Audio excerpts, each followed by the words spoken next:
There's Daniel Emsley, got here in the dark, waxing up his board, ready for a big event here in Port Alfred. The surfers arriving, starting to get all geared up for the event with their equipment. Yeah, and I heard a few whispers in the dark, seeing if it had picked up. So I'm slightly disappointed that it looks a little small still. But yeah, paddling out in the dark, getting ready in the dark. We love it. Some great images there of early morning on Port Alfred Beach. There's some of our ladies competitors arriving, and a big day of surfing here for the men's QS 4000 and the ladies QS 2000 event. It's a lovely day in Port Alfred. Big expectations on Easter Sunday.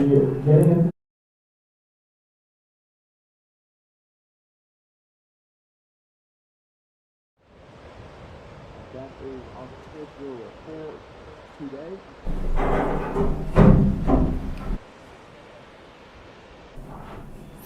Welcome to the Royal St Andrews Hotel Rip Curl Cup here on the east coast of South Africa. We're in Port Alfred. I'm Mike, I'm here with Emma. Emma, morning. happy Easter. What a wonderful day, and what a great way to spend our Easter Sunday here down at the beach. Yeah, very excited. Happy Easter. I've been on the Eastern Cape for the last few months. We've had warm, beautiful waters, but just lacking a bit of swell. So I'm hopeful. So looking at those conditions that we just saw, some early morning shots there. It's still quite small here in Port Alfred, but we're expecting some solid swell to filter in over the next 24 hours. It's basically going to go from half a meter to 5 meters at 15 seconds, which is pretty mega. And we all set for day one. It's a 2-day event down here in Port Alfred, and we're going to go down to the beach, and we're going to get the official call on whether we're running this morning or not from Lukman, and he's down on the beach with Johan. Let's go right. Let's go right. Be patient. If you can't catch a wave, then just start paddling in. Right, let's go. We will be getting underway with our third team. Team number 1.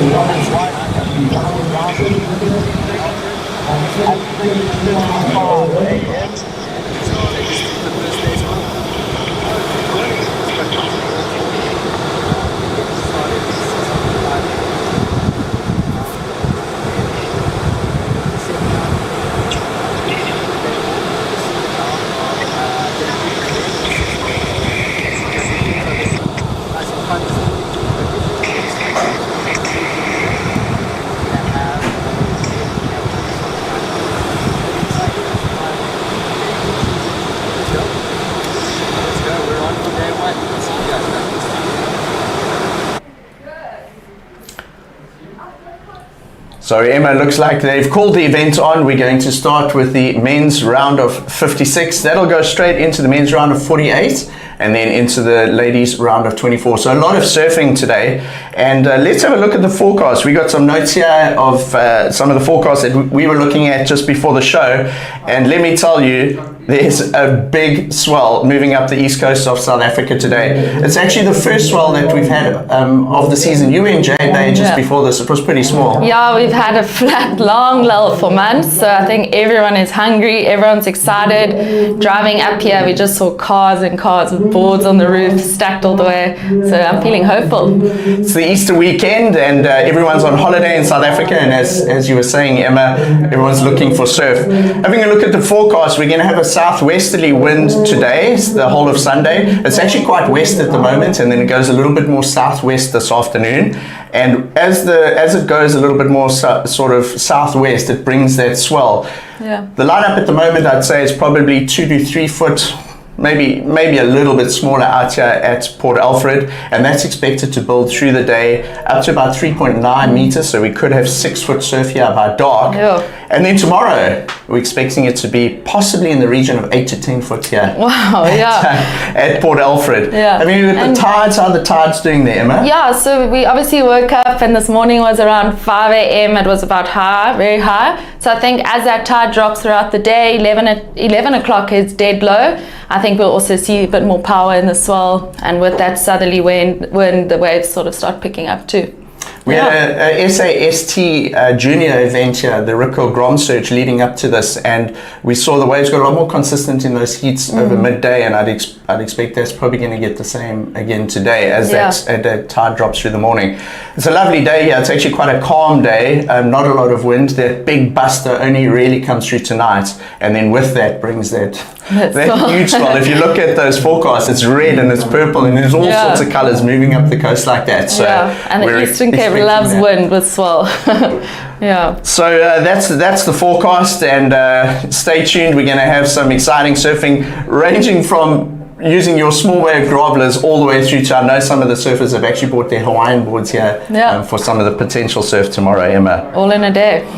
We're going to look back at the last event of the QS Africa series. It was the Pro Tagazout Bay.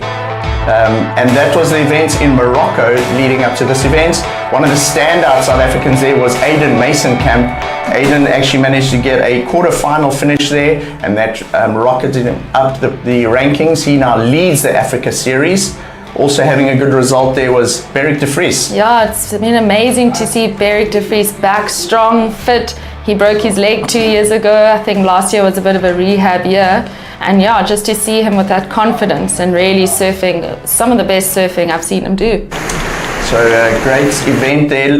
The Pro Tagazout in Morocco was the third Africa Series event, Emma. And the series is made up of 4 events. It started with the eThekwini Surf Pro, which was in Durban on the beachfront. That was in June last year. Then we had the Flojo's Belito Open. We had the Pro Tagazout Bay in Morocco. And this one, the Royal St. Andrews Hotel Rip Curl Cup, is the 4th. And the surfers' top 3 events, the top 3 counting results, go towards their Challenger Series qualification, as well as potentially winning the Africa Series. So having a look at the rankings at the moment leading into the this event, on the men's side, we've got Aidan Mason-Camp. He's leading the rankings with that good results in Morocco. Connor Slypen in 2nd. Beric de Vries is in 3rd with that result in Morocco. And then we've got Daniel Emsley. So those 4 at the moment are potentially in the slots for the Challenger Series in Belito. But chasing it down, you've got Carl Steen in 5th. And then Jose Falconer is in... Carl Steen's in 4th and Jose Falconer is in 5th. And I don't think Jose actually went to Morocco. Yeah, he didn't go to Morocco. And then when you look at Beric, I mean, I saw he jumped 20 spots from Morocco. So all the events are so important. And on the women's side, we've got Sarah pretty far up in the lead. She's doing great on the women's side. We've got Lilias just behind her. She did actually enter the eThekwini event a bit late. So apparently those points aren't actually counting for her. And then chasing them, we have Jessie, Louise, and Tash, all fighting for those 2 spots. So great to have Lilias in the event. We know so many people tune in from Morocco to support Lilias, and it's great having her here at the event. And looking at the wildcards now for this event, the Rip Curl wildcards. On the men's side, we've got young Ben Esterhazy. He's been ripping in the SAST event leading up to this. He was just completely vert on his backhand. He's got this wave dialed and potentially could be some big upsets here. He's in the main seeded round. He'll be up against Aidan Mason-Camp. He's a real standout. He qualified for the 2025 Junior World Championships. And importantly, if you consider there's so much swell coming for this event, he spent a whole season in Hawaii. So I'm really looking forward to seeing Ben surf. And then who have we got on the women's side? Yeah, on the women's, we have Sarah Baum, our South African veteran. Tons of experience. I feel like most of my life I've seen her surf heats in Port Alfred. She's won events here. Also, South Africa's home, but so is Australia. And she's got both those spots as a home, and she's got both those spots on the schedule. So coming into the wild card on the ladies for this event, we've got Louise Leprant. Louise is a seasoned competitor on the Challenger Series, multiple SA champion. She'll be a big threat on the ladies' side as well. Let's have a look at the upcoming Challenger Series. This is what the surfers are surfing for. So Belito, which kicks off in July during the July holidays in South Africa. That's Challenger Series number 1. They then go to Huntington Beach, then on to Brazil, then Ericeira in Portugal, and then Newcastle in Australia in 2027. This is one step closer to qualifying for the championship Tour, and we saw how much this means. These events with a big win. We saw Luke Thompson win Belito last year, and we've just seen him at Bells Beach in Australia surfing in the Rip Curl event there. So that's what we're looking at in terms of the Challenger Series. The surfers in this event today and this weekend are looking for points to qualify for that series, Emma. Then let's look at the leader rankings in terms of where we are in Africa. So we've got Aidan Masonkamp. Aidan's leading the men's rankings, and you've got to say Aidan is one of the most experienced Challenger Series surfers in this draw at the moment. He won that massive event in Belito a couple of years ago, beat Geordie Smith to take out that win, and then of course coming into this he's got some great momentum with his result in Tagazoot. Looking at the ladies, Emma, we've got Sarah Baum. Yeah, Sarah Baum, like I mentioned, I think what's really stood out to me with Sarah over the years is she's always had the just the performance side of things, but to really see what a strong mental competitor she's become. She's been surfing against some pretty big names, especially in Australia, but she does also feel, like I said, South Africa is home, so I think she's been feeling good. Let's have a look at some of our expectations, hopes, and our predictions for the event. What are you seeing on the ladies side? So, as I mentioned, Sarah, I think is going to do great, but I have a sneaky suspicion Zoe Stain and Anastasia Fenter are going to cause some upsets, and they're a little bit lower down on the rankings. So, yeah, I think the pressure, it's on, but also slightly off, and I think they're going to do well. I saw Zoe Stain in some of the free surfs in her backhand looking really, really sharp out there. On the men's side, we've got Aidan Masonkamp and Beric de Vries in the draw in the main seeds. They're very experienced competitors, been at this level of surfing for a very long time. I was also quite stoked to see Nate Colby's name back in the draw. Nate has had, after the air show in J-Bay a couple of years ago, he's been struggling with that knee, but he's looking strong. In the free surfs, he was looking very, very sharp. We've got guys like Daniel Emsley, Geordie Marie. It really is a stacked field. And then, of course, we've got youngsters like Ben Esterhazy to cause big upsets. So, I don't know. I struggle to put my name on one or two surfers there as it's such a stacked draw. But we're in for a great event. And we're going to be building from small waves all the way through to solid, potentially 10-foot, maybe bigger waves here at Port Alfred tomorrow. We're going to see it. It's Easter Sunday. We're going to be getting going with the men's first round in a couple of minutes' time. If you need to take a break, have a coffee, go and find some Easter eggs that might have been left for you in the garden or somewhere in the house. Go and have a look around. And we'll be back shortly with the start of the Royal St Andrews Hotel Rip Curl Cup here in Port Alfred. Stay tuned.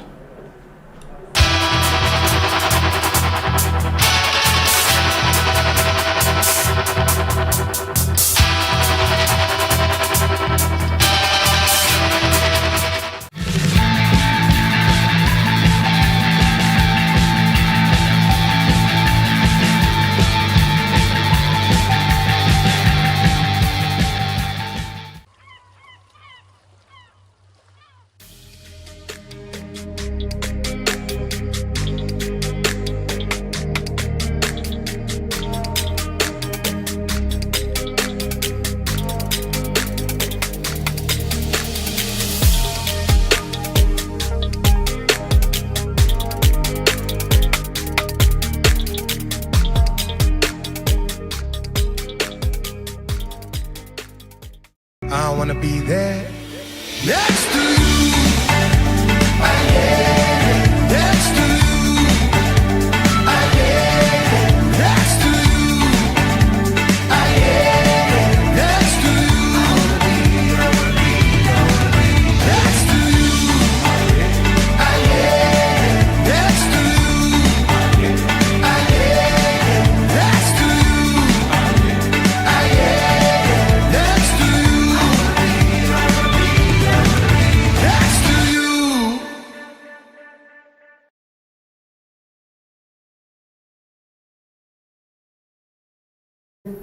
We are underway with the first heat of the Royal St Andrews Hotel Rip Curl Cup here at Port Alfred on the east coast of South Africa. Do you want to introduce the surfers to us in this first heat? Yeah, exciting first heat to start the day. Still a bit of a hard tide, but in red we have Andrew Loveridge from Port Alfred. We have Ila Petukov and Maxim. So got a 3-man heat to kick off the day, 20-minute heat. So this whole round of 56 is going to be 20 minutes in duration, and these guys are surfing for a slot in the round of 48 where the first of our seeds come up. Having a look at the seeds in that next round, it's pretty stacked. It's nice to see Stephen Sawyer is going to be in the first heat of that round. So the top 2 surfers here, whoever wins this heat, Emma, is going to go into heat 1 of the round of 48, and they'll come up against Stephen Sawyer, Max Elkington. We've got our first ride of the event. It's our surfer in red, and you can see there, not a lot of wave energy on offer. Yeah. However, we will have a building swell right through the day. Emma, have you had any reports from J-Bay? I haven't had a report from this morning, but it was looking very promising when we left last night. It's up and riding. We have White, Maxim, goes for the closeout turn, but as you said, a little bit of a weaker wave we're experiencing on the inside there. So the conditions, very clean to start on the first day, the 2-day event here. This is the men's QS 4000 of the Royal St Andrews Hotel Ripco Cup. Round of 56, we then go into the round of 48, and then we go into the women's round of 24. Look in the distance there, that's the NSRI. It's the NSRI from Kenton. They just south of here, I think. Yeah. That base, they're providing safety and backup for us here at the event. Judges' scores still dropping in for the first couple of rides. They're setting the scale for the day, as we see Ila Petukov on his first wave. So Emma, the judges will take cognizance of those first couple of rides, do a comparison, and then set a scale for the day. So they'll take a bit of time. They do have access to replays upstairs. We are sort of sitting on the ground floor here. We can see the waves, and we can also see what you're seeing on screen at home or wherever you're watching from. Yeah. And if you look in the top left-hand side of the screen there, we've got one score that's dropped in, just a 183. We're waiting for scores to drop in for the other 2 surfers. Having a look at that on the screen there, you see there's a P in white next to, or in the white column there.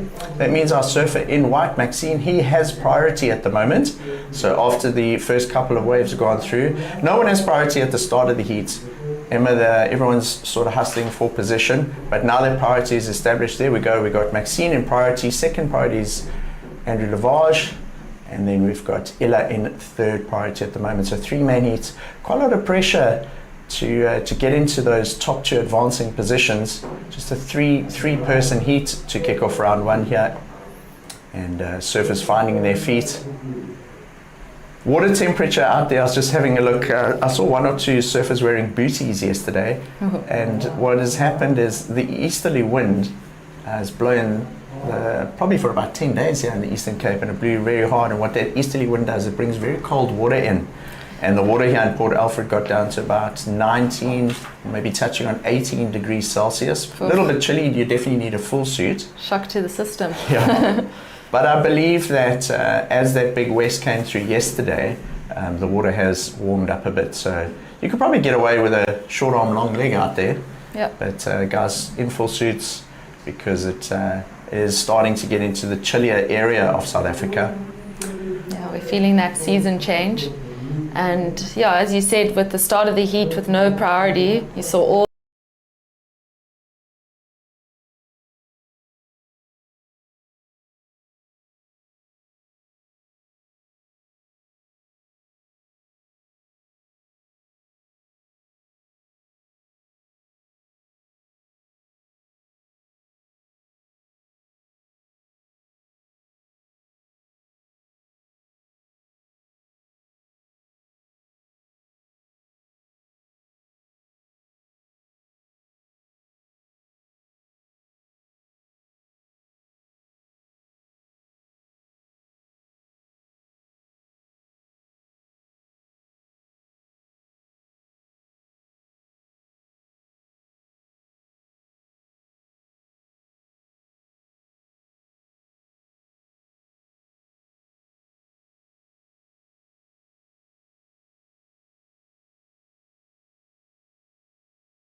bit of a rip out there. As you said, low tide is at 11 o'clock this morning in South Africa. We're coming off spring tide, so a lot of water is going to be pulling out through the lineup there. If you see on the wide shot there, Port Alfred is a long coastline. It's a huge kind of, it's not really a bay, but there is a lot of water that moves, and next to the pier here, the water all kind of goes out to sea, and during the low tide it creates quite a strong rip, and you'll see in a lot of these early heats the surfers are paddling in to try and stay in position, and you can see them sort of moving around. Look how much water is moving on the screen there, even though it's so small. Yeah, you can see, I think Port Alfred has also been a place where my coach Hans, even we would surf some contests, would get us to get a lineup on the beach and to the side, and just keep looking, making sure we're on that, because as you said, you can see it's just sucking them out, and if you're not sort of paying attention to your marker on the beach and on the side, you'll be off the peak, and with limited waves on offer in this heat, you don't want to be off the peak. So heat situation, you can see it broken down really nicely on screen there. We've got the columns of the best 2 scores, and if you have a look in the third column on the right, it shows you what surfers in blue and surfers in white need. So Ella is needing a 4.33 to take the lead from Andrew, and then Maxime is looking for a 2.72 advance. In these heats, these 20-minute heats in the first round, only the top 2 surfers advance, so you want to be in those first 2 positions. Interestingly, Andrew's now lost that priority. Ella has priority, our surfer in second. That's our surfer on the left-hand side of the screen there. Paddling in, he's moving a little bit further to the inside. Yeah. And he'll be looking to try and snag something with their priority to improve on his 2.5 and 2.27 and try and attack the lead.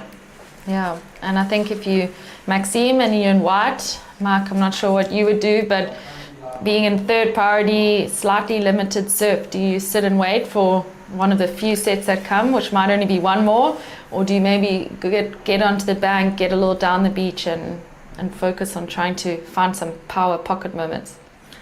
I think Maxine, our surfer in white, has boxed himself in a little bit in the heat here, because look at his 2 scores. He's got a 2.07 and a 1.33, so nothing really substantial yet. You see him looking at his watch on screen. That's kind of an indication he might be starting to feel a little bit of pressure there. He's in third place, but he also is in third priority. Yeah. So he's going to have to kind of take what comes there. He can't pick a wave. Yeah. It would have been a lot better for him at this point if he'd had priority, because then he could have controlled the last sort of 5 minutes here. Yeah. Maybe that's why he's a little bit further on the inside looking for something. Yeah, and an advantage could be splitting the peak. As we see another right coming through the base, managing to stick in the pocket. Great roundhouse cutback with a bit of a slash in the weaker part of the wave, and all about this closeout turn. One of the better waves of the heat, I think. So Ella gets a wave, and he actually paddled on the inside for that. Yeah. Where you see red, Andrew sitting, Ella actually got that way on the inside of him, and as you say, it turned into a nice little runner. Managed to do a couple of turns there, and I think he could improve on his position in the heat. I'm not sure if he would get the 4.33, but what could be quite important here is he may just distance himself further from the surfer in white, Maxine. Yeah, and replacing one of those 2s. Important, as you say, when you get to these bottom few minutes of the heat where things are very close, and as we mentioned earlier, we are surfing a wave where it has potential to go left and right, so even if you're in third priority, your moment might come quicker than you think.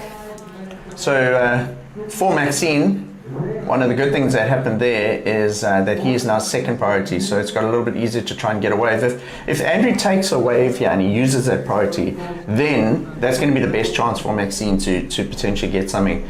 With 4.5 minutes remaining, they're quite far on the inside. Do you think there'd be an opportunity for him to get 2 waves, Emma? Or maybe not too many waves. So yeah. If you were Maxine now, you're probably going to want to try and get into a priority position if possible, and then take whatever comes in terms of sets in the last 4 minutes and 30 seconds. And it can happen. We've seen it, and as we mentioned, we We do have a slight wind change throughout the day. We have tide dropping. Obviously, that will all take time, but sometimes the waves pick up a little quicker than we expected. And just staying sharp in the heat is what it's going to be all about for him. Having a look on screen, I'm not sure if Ila Petrukov's wave that we saw has actually come in yet. We'll wait for that to be confirmed. He's in third priority. So let's look at the positives here in the heat and the things that Andrew Lavage has done well. He got that early wave, he got the 383, backed that up with a 3, and then he's in the priority situation at the moment. So if you were him, you don't want to rush to sort of catch a wave. You'd rather try and maybe just control their priority and keep these other two off a set wave.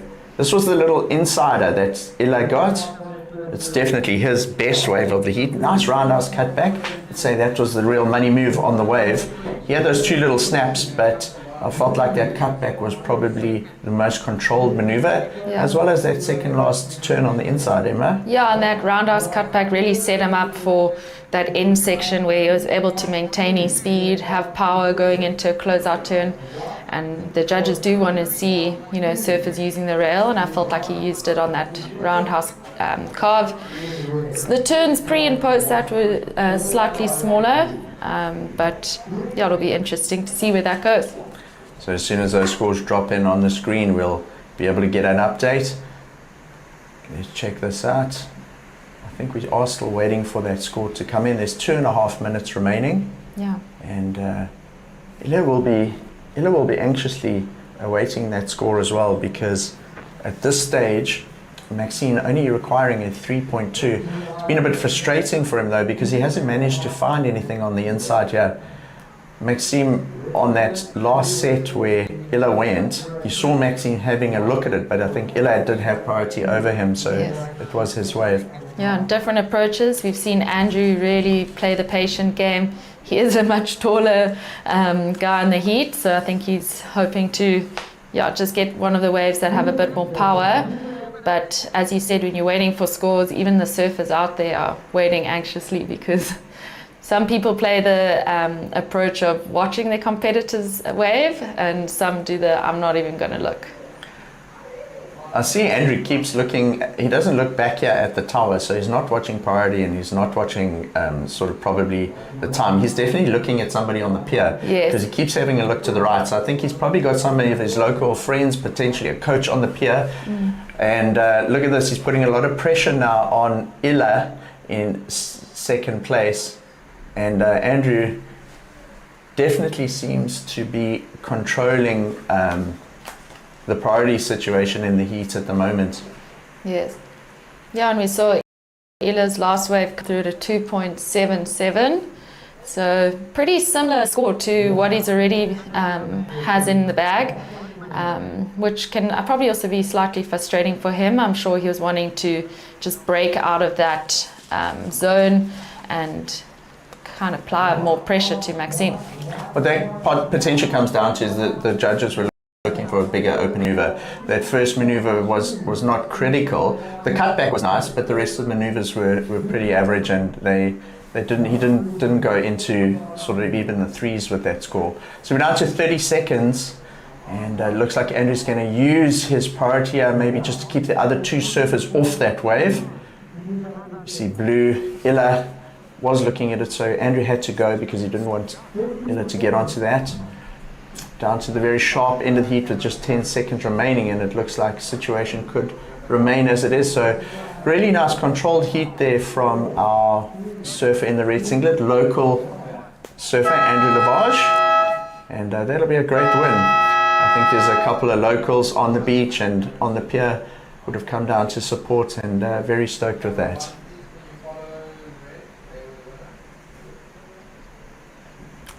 Good sportsmanship, we love to see it. I'm interested to see through the day each heat how the swell builds, Emma. Yes. So what would you call that, like 2 foot? 1 to 2 foot? No, not quite 1 foot, eh? I would say Yeah, 1.5, 2 foot. I mean, even that last set that came through, the surfers were a little bit caught off guard. Some of them were a bit closer in and sort of got into it a little bit late. So there you go, confirmed results of the last heat. Winning that heat, Andrew Lavage. Second place went to Ila Petrikov, and third going to Maxime Bagdarasan. So well done, Andrew.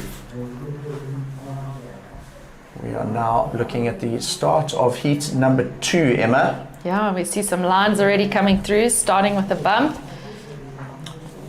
And up and riding another left. Yeah, and to introduce this heat 2 of the round of 56, we have Finn Murphy in red, we have Nicholas Brown in blue, Slade Shooter in white, as we see up and riding, and Sean Taylor in green.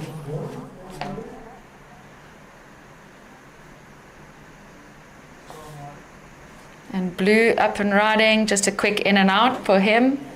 So priority will start falling into place now that some of the surfers have had their first wave. We also have a 4-man heat. Last heat was 3-man, 4-man heat, 20-minute heats. Emma, there's a lot of juniors in this heat, and we saw the first wave there for Slade Shooter. Slade actually took out one of the divisions yesterday in the SAST, the Rip Curl Grom Search, which was held as part of the Port Alfred Easter Festival here in Port Alfred this weekend. Yeah. And it's great to see him here in the QS 4000 in the men's round of 56.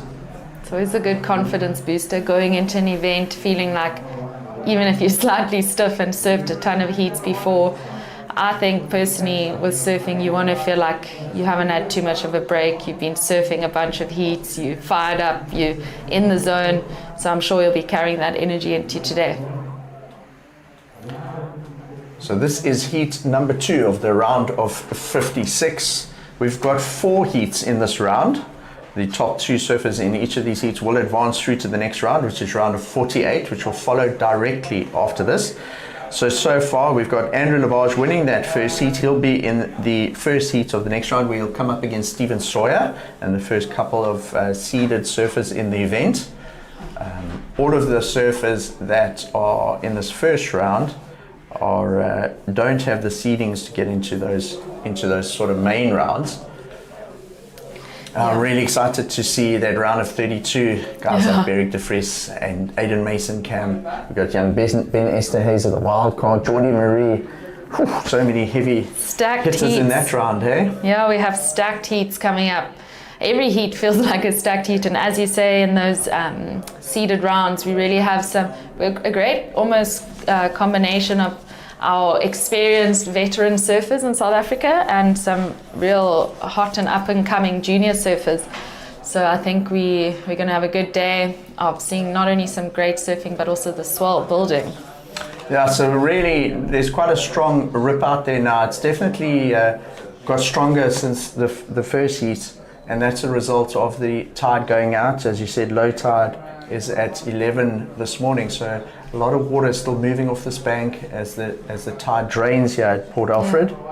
But also a little bit of a more an alive looking sea from when we saw the start of the first heat, and we see blue up and riding, Nicholas Brown, quick carve into the pocket, bit of bouncing, trying to stay in the power, but unfortunately that wave just not holding off for him. Behind him, that's Finn Murphy wearing the red singlet, trying to just stick with it. Back up. It becomes quite tricky if you look on the wide shot, when we see it again, trying to get that wave across the rip, because the rip creates a lot of ribs on the face as the rip current is pulling through the waves there. These guys are all sitting a little bit closer to the pier than the guys were in that previous heat, and they really are like in the rip here. Look at how bumpy it is there. And that's all just because of the tide drain. It's not because of any onshore wind or anything like that. It's really just the tidal drain that's creating a little bit of a bump and a rip on the waves at the moment. This is Slade Shooter taking his win And the momentum from that he got in the SAST Ripco Grand Search yesterday, straight into round 1 of the QS 4000 men's here in Port Alfred. Yeah, and I think what stood out with Slade's wave compared to the last 2 waves we saw is he had that same bump on the face, but he was really just applying the rail, driving, and we see Sean Taylor trying to do the same, keeping in the pocket. I think it's really about staying in the power section of the wave. Bit of a roundhouse to connect, a little bit of a slash, and then a closeout turn. He'll look for more and then pull out. So Sean is from Belito on the north coast of KZN. That's where the Belito Pro Challenger Series event is held. It'll be coming up later this year. And if you have a look at that wave that Sean Taylor had, that is very similar to a smallish day at Surface Point in Belito. So he'll be pretty comfortable out there. The only big difference for him is the waters are a lot colder than KZN. But yeah, similar looking wave for sure. And we see Finn up and riding. Definitely using his rail and better flow on this wave compared to the last one. I think he figured out that, like he mentioned, those bumps on the waves, you've really got to drive through those sections. Yeah, and he had a better flow and connection on that one. It's a 20-minute heat. The Surface still establishing their initial opening rides in the situation. What has been established is priority. We've got Nicholas Brown in priority with Slade Shooter in second, and then Sean Taylor in third priority. No priority at the beginning of the heat, and then once the Surfers have had their first wave, then you establish priority. And what that means is our surfer in the blue singlet, in the middle of the screen there, Nicholas Brown. Priority means he can take off on any wave he chooses, but once he commits to that wave, so if he paddles for it, then his priority falls away and he then moves down to fourth priority. So the other thing you've got to be careful of when you're looking at a wave is you don't want to paddle for it, lose priority, then land up in fourth priority, and then... oh, that's tragic. We have seen that happen. We actually saw Luke Thompson in his first heat at Bells the other day. He lost priority, and Ramsey actually managed to get in the lead, leaving Luke with needing, I think it was like a 5. And the commentary team and everyone there was saying maybe that was a little bit of a priority mistake for Luke. So you got to work that priority carefully. Yeah. Fortunately for Luke, he blasted the next wave and went straight back up into the lead. But yeah, it's you're looking for waves out there. And you're trying to ride the best waves, but you're also managing that priority and managing what all 3 other competitors are doing in relation to where you are in the heat. So there's a lot going through the minds of the young surfers out there, and it's a lot to take in. Tons going on down there in 20-minute heats. We're going to throw it down to the beach. We've got Damien Frew, and Damien is with the winner of the last heat, Andrew Lavage.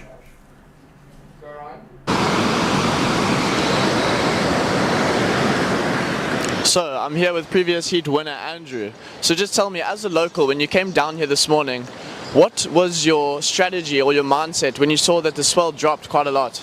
Oh, just get 1 or 2 and just surf it all the way to the inside, and it's gravel. It's so hard out there, but so to make the heat, it was hard. And then also having an event down here in Port Alfred, it really does support your local community and just the local surfers in the area. So can you just tell us how it actually benefits everyone? Oh, it benefits all the businesses in town, the restaurants. You can see like Guido's and everything, and all these. It supports the community quite well. It's quite good. Yeah. So very well done on your heat, and back to you guys in the booth. Great. Thank you. Thank you. Well done. Thank you, Damien. And Andrew really underscoring what we were talking about. It's tricky out there. It's tricky out there, Emma, and he used the word grovel, and he said tricky and difficult. Yeah. And that's kind of what we're seeing on screen. And now Andrew's a big dude. Damien is probably 6'1". Andrew is double the volume of Damien, and he's a big dude. So he did very well in these tricky, grovelly conditions to get through. And the local Port Alfred community be stoked to see one of their boys get through with that win. Yeah, these tricky, grovelly heats can really, like you mentioned with Luke, I think, you're holding priority, you feel like you're putting so much pressure on making the right decision on a wave. You experience what you mentioned about Luke missing a wave, missing priority, and then it really comes down to just mentally trusting in your ability, trusting in, the fact that you can get a score even in those dying minutes of a heat. But we've seen in this heat, the surfers are staying very busy, not being too picky. We've seen actually an increase in waves compared to the first heat.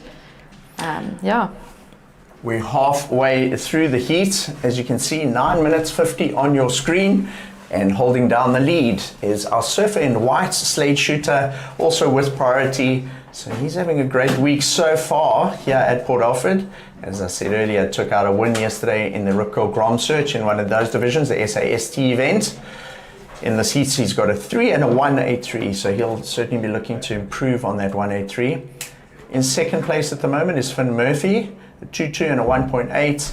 And then we've got Nicholas Brown and Sean Taylor making up the third and fourth positions. Yeah. It strikes me looking at those scores at this point of the heats, we've had 10 minutes, nothing of real significance on the board yet, but you just got to do the job. You just got to be better than the other three competitors or two competitors out there, and we are going to potentially in grovelly conditions see some low scoring heats. Yes. But as long as you're ahead of the other two competitors, that's what you got to do.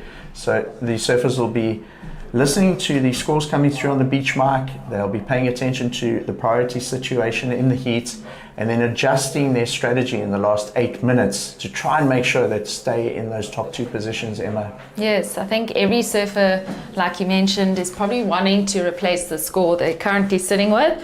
But as we saw in the last heat, lower scoring heats, but just needing two consistent scores in that range is going to help you get through. And then I guess, making those decisions, like we saw Slade go for a wave now. It looked like a better wave of the heat, but kind of maybe just going a bit hard on that turn and the wave sort of fading out. So there's probably a combination of not necessarily surfing safe, but just trying to replace, at least for him, the 1.83. Look at the scores on the right-hand column there. What the surfers need to move into first and into second. It's not much, Emma. A 2.64 for Finn Murphy. Nicholas Brown only needs a 2.33, and then Sean Taylor needing a 1.6. It's a very close heat. Slade Shooter out in front with a 4.83. Yeah. These youngsters capable with the right wave of getting it just on one wave. But I think looking at the scores and listening to what Andrew was saying in that interview, I think it's trickier out there than what we're seeing on screen. I think it is. And I always find it so funny how you can need a 1.6 in the heat or an 8-point ride and you still have that same feeling of pressure, especially when you are relying on the ocean, which is an uncontrollable force. And just that feeling of knowing you need a score, whether it's really low, like in Sean's case, or really high, that you mentally need to make it happen. So the stress at the moment will be falling squarely on surfers in blue and in green. So, it's rather Sean Taylor. He's looking for 1.6. Nicholas Brown looking for a 2.33. The scores are available to them through the beach announcer, and they know they're capable of that. But as the tide is draining here, this heat has been quite inconsistent in terms of waves. I almost feel like we've had less waves this heat than the first heat of the day. And as this tide drains, we're not going to see that much of an improvement in swell because it's quite a spring tide.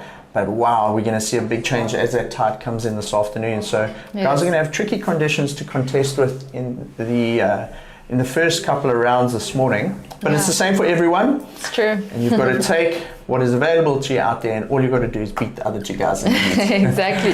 I actually thought at first this heat had some more waves, but I think it's a bit deceiving. We're seeing some more bumps, but like we mentioned in the beginning of the heat, sort of bumps across the face too. So it's not quite an increase in waves with some power that's hitting that bank on the inside. But as you said, I mean, when there's 5 minutes, 43 seconds left, you are just trying to find something that's going to just give you a slight edge over everyone else whose scores are very, very similar. This is our heat leader, Slade Shooter, looking to drop that 1.83. Just 2 quick turns there.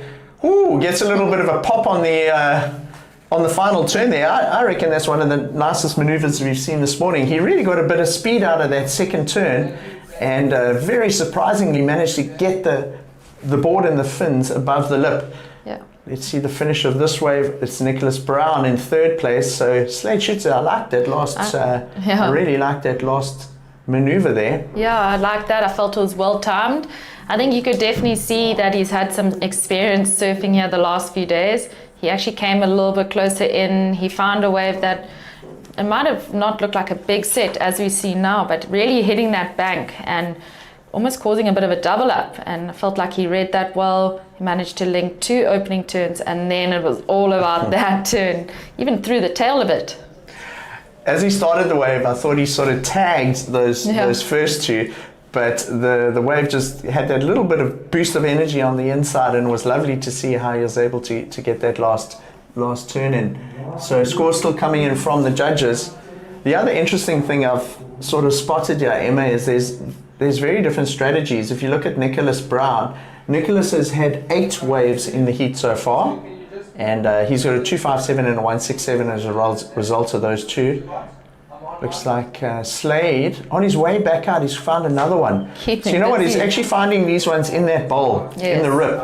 And look at this, he's got another one with a little bit of a section on it. So really finding some great rhythm in the last 5 minutes of the heat. But I was saying about the strategies, Nicholas Brown's had 8 waves, and Sean Taylor's only had 1. That's his second wave that he's just finishing off there.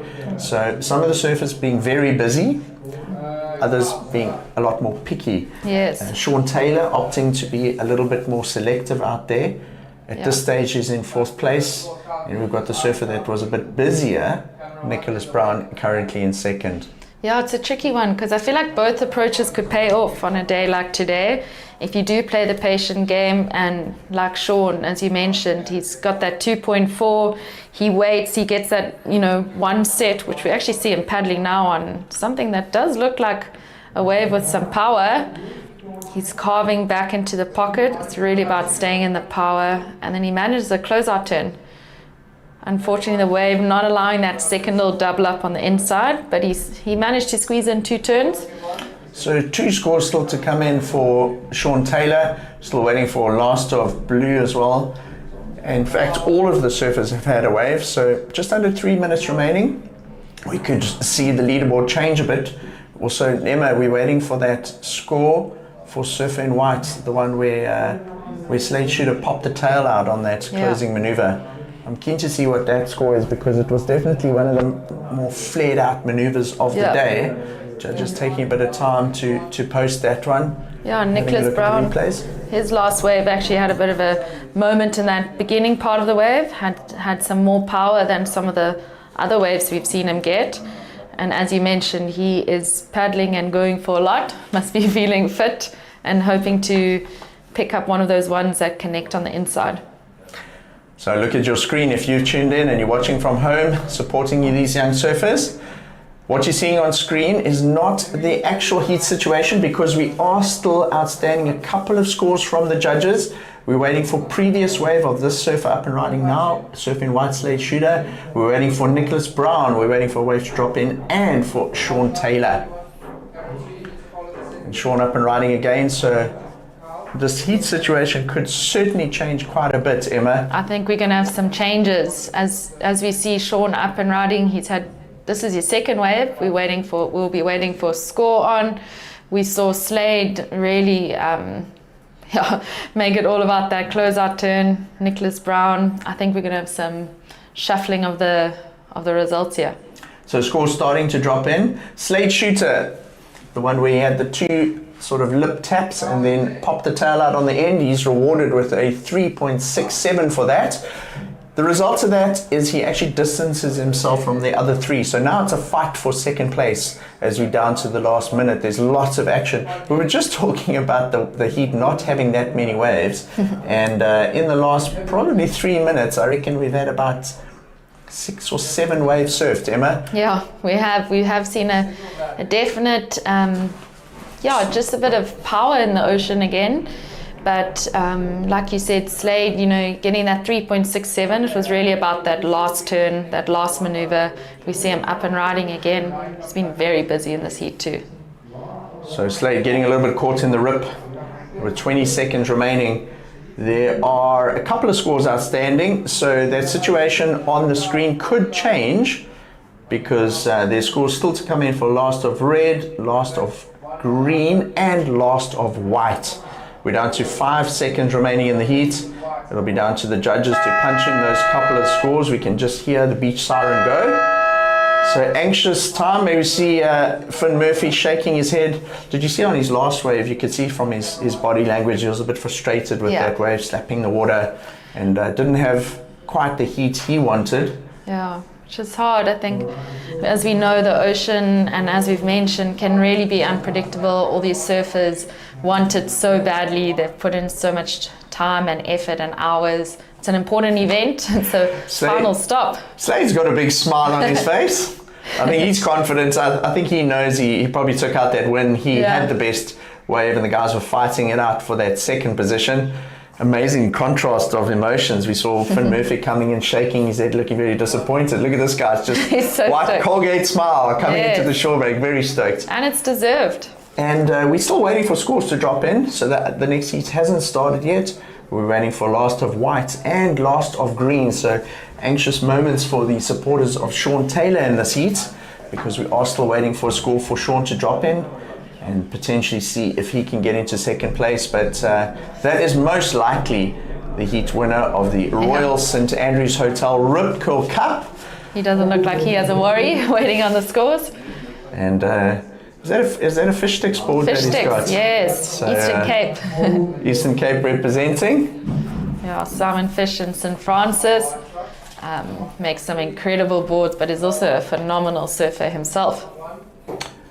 So scores still dropping in. And interestingly, it looks like Sean Taylor might have done enough, Emma. Oh, into second. On that last wave, he looks like a 307. There's just one wave to still drop in for last of white Slade Shooter. And results of that heat, looks like fourth place went to Finn Murphy, third Nicholas Brown, second place Sean Taylor. Wow, you'll be stoked with that because he sat in fourth place for most of the heat. And winning was surfing white Slade Shooter. That was the result of heat 2 of the round of 56. That was an exciting heat, considering that the scores were low and there were not a lot of sort of, it was very, very grovelly. A typical sort of QS heat, if you could say it that way. And Sean Taylor got the job done, and Slade Shooter dominating from the outside. This is the Royal St Andrews Hotel Rip Curl Cup. We'll be right back.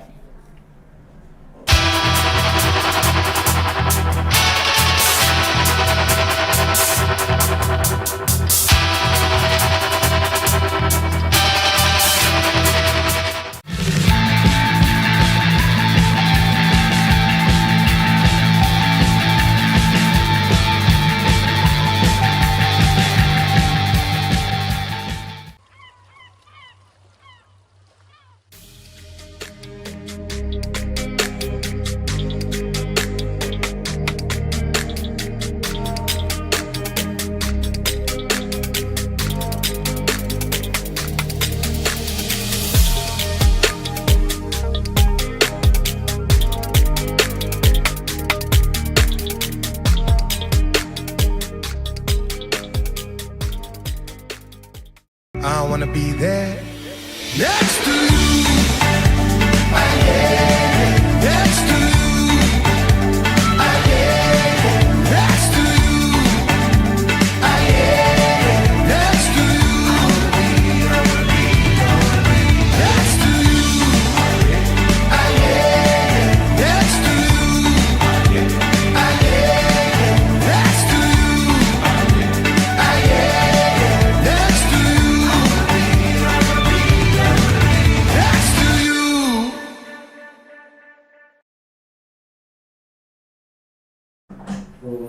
So great heat there. Heat number 2 of the round of 56 at the Royal St Andrews Hotel Rip Curl Cup. We're going to throw it down to the beach. We've got the winner, Slade Shooter, of heat number 2 with Johan. Let's go. Down on the beach with winner of the last heat, round of 56, heat number 2. Slade, tell me, you just won the Rip Curl Grum Search yesterday in the under 14 boys. How does it feel to surf here in the QS 4000? I don't know, super happy. No, there's going to be a lot more harder competitors. Yeah. Sweet. What are you doing to prepare for some of those bigger competitors in the next round? Probably going to have to do a lot more fitness training. Just watch the waves a bit more. Yep. Yeah. Great. Congratulations. We're looking forward to seeing you in the next one.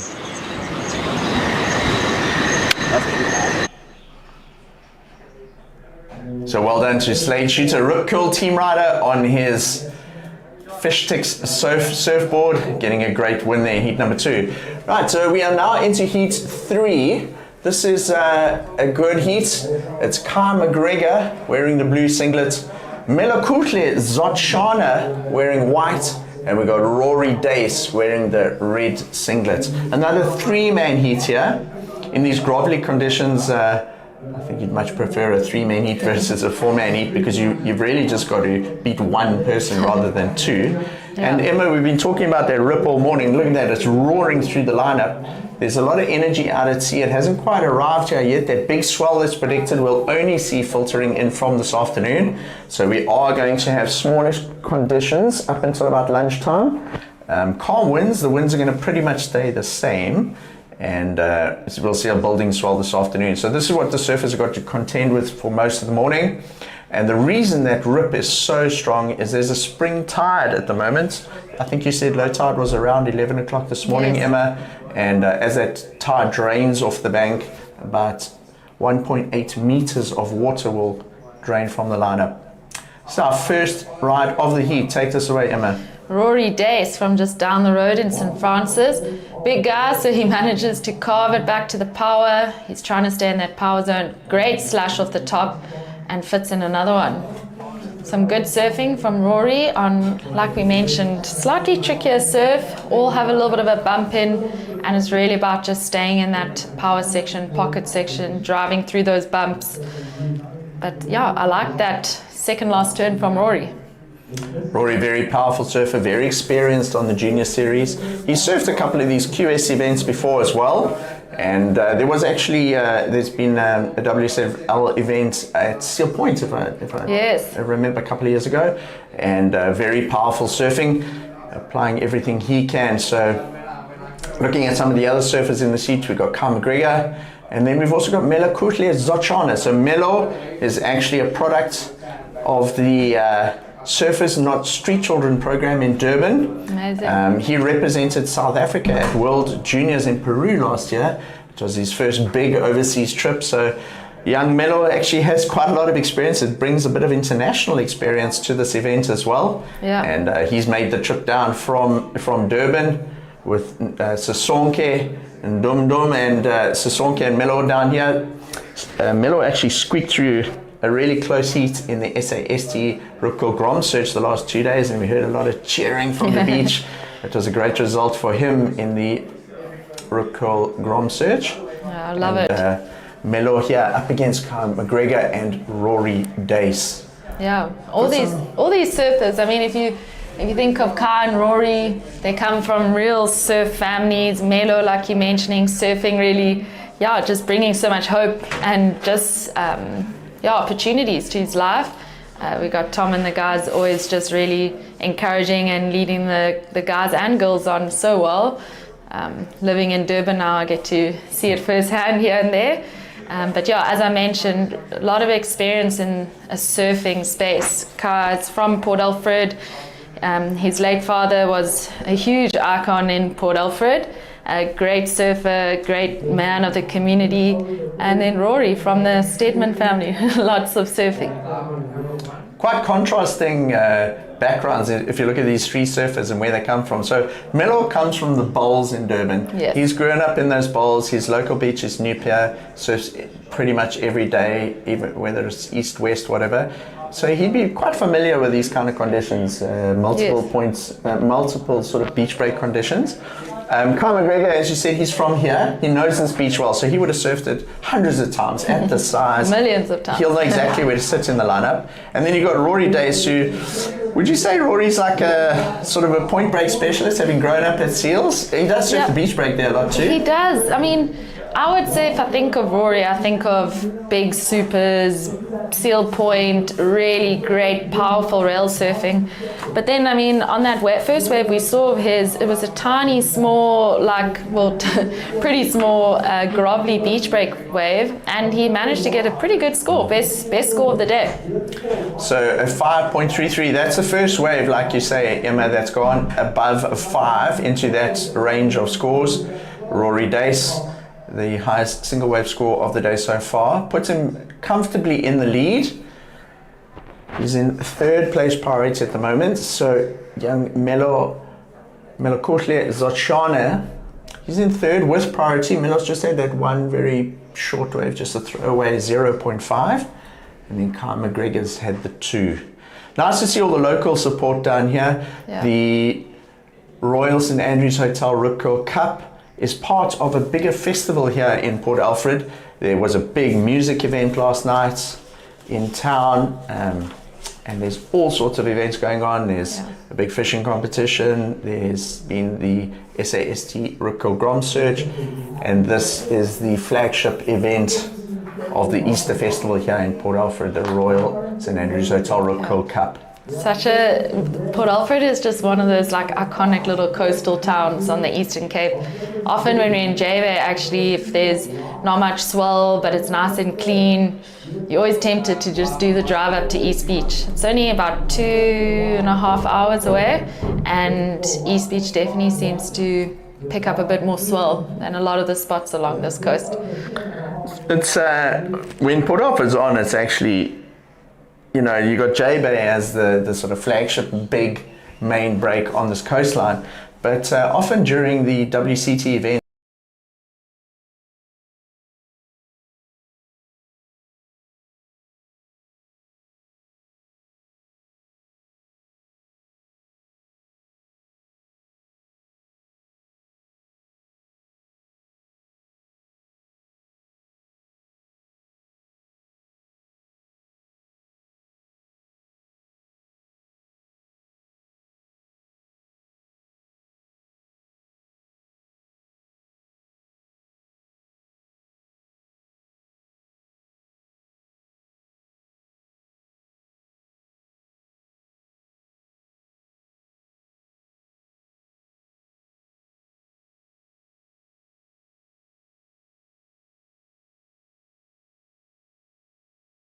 looking at the heat situation, Emma, Rory Dace is stamping a bit of authority on this heat. His last wave was a 4.33, and Rory now has the highest combined heat total of the day, a 5.33 and a 4.33. That gives him a 9.66. So he's well out in front, our surfer in red. And at the moment, it's a battle for second place between Kyle McGregor, the local surfer from Port Alfred, and Melokuhle Zochana up and riding. This is Melo on screen at the moment. He's found that nice little inside section that Slade Shooter found. And if you're able to stick with it into that little bowl, it's kind of tempting to kick out because it goes kind of flat, but then it reforms on the inside there, and it does offer a bit more scoring. So let's see what that drops in at for young Melo. You did well to find that little section. I think it's often going to come down to how you get to that section. On some of the first heats of the day, we saw a bit of bouncing. Judges don't really like that, so Melo did pretty well to keep on the rail and found that little pocket. And here we see Kai. Unfortunately, the wave losing a bit of power, but he manages to stay on it. Just trying to link to this moment over here that we speak about on this inside section. But not quite opening up, but he slashes it off the top over there and finds a closeout turn, but tries to maybe throw the tail or go a bit hard for a bit of a small section. So Kai battling it out with Melo for second place at the moment because Rory's so far out in front at this stage of the heat. It was quite interesting. He really brought his local knowledge to the fore in that way because he took out, I thought it was just like a closeout, but he knew that if he hung with it, he would get that inside section. And what he did there might just be enough to get him back into second place. Yes. And there you go, score drops in. It's a 2-1-3, Emma. And we got Kyle McGregor back in second place. Melo actually jumped into second briefly. His wave was a 2.83. So look at the scores there. Rory Dace out in front. Kyle McGregor in second with Melo Zachana in third. Melo's got two waves, a 2.83 and a 0.5. Kai Melo, having a look at the scores we have access to here, Emma, Melo needs a 1.3. So I'm sure that the beach announcer is letting them know. Just a 1.3. Wow, it's close here between Surfer and Blue and White as we're down to the last sort of quarter of the heat, 6 minutes remaining. Yeah, we saw Rory actually just get a wave now, and you know, just thinking about Melo needing that 1.3, Rory actually got a wave, and it was all just about that one turn. So for Melo, maybe the approach is to find a wave that maybe isn't the longest, but has just that one power moment, and it could help him just sort of break out of that 2-point category that him and Kai are sitting in. So Melo sitting with priority. He's an experienced young competitor. He's surfed a lot of heats. He has been to the World Junior Champs in Peru. So he has a bit of international experience. He's had a lot of coaching. Let's see Peru how has a lot he of uses waves. that experience in the last 5 minutes of this heat. He'll know that it's very, very close between him and local boy Kyle McGregor at this point. Yeah. I would say out of these three surfers, Rory Dace is the most experienced. He's been on the scene for a long time. He's a little bit older. He's surfed many, many heats. He's won many titles. And Rory using that experience to sort of lead the heats at the moment. He's got the two highest scores, a 5.33 and a 4.33. So he's well out in front. Yeah, Rory is, it's interesting because he really comes across as quite a mature and experienced surfer as we see him up and riding again. But I might be wrong, but I'm pretty sure yesterday or the day before was his 18th birthday. So he's also young, but a very mature surfer. He's had tons of experience coming from a surf family like we mentioned. Did you see Kai and Melo there? They both had a look at that wave, and as they were looking at the wave, they looked to the right. So they're looking at somebody on the pier. And I saw Melo paddle for it. He looked to the right, and obviously there's somebody on the pier. They're saying, don't go on that one.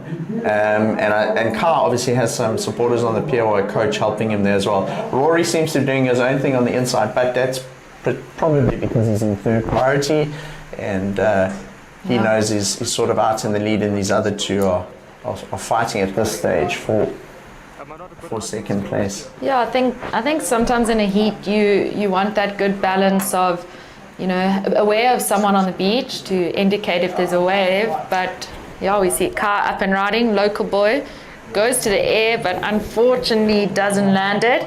He knows he needs to break out of that 2-point category. He knows he needs to solidify his second, so he chose to go big.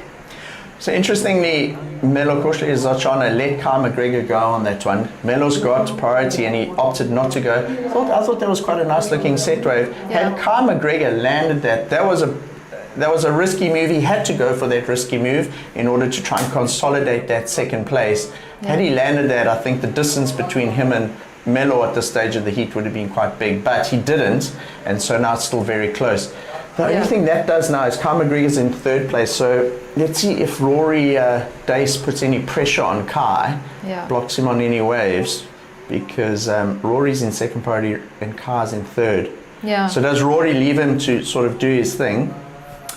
Melo looks like he's kind of moving across to maybe put some pressure here. Yeah, and I think Kai. Melo, you know, only needing a 1.3, pretty limited time on the clock.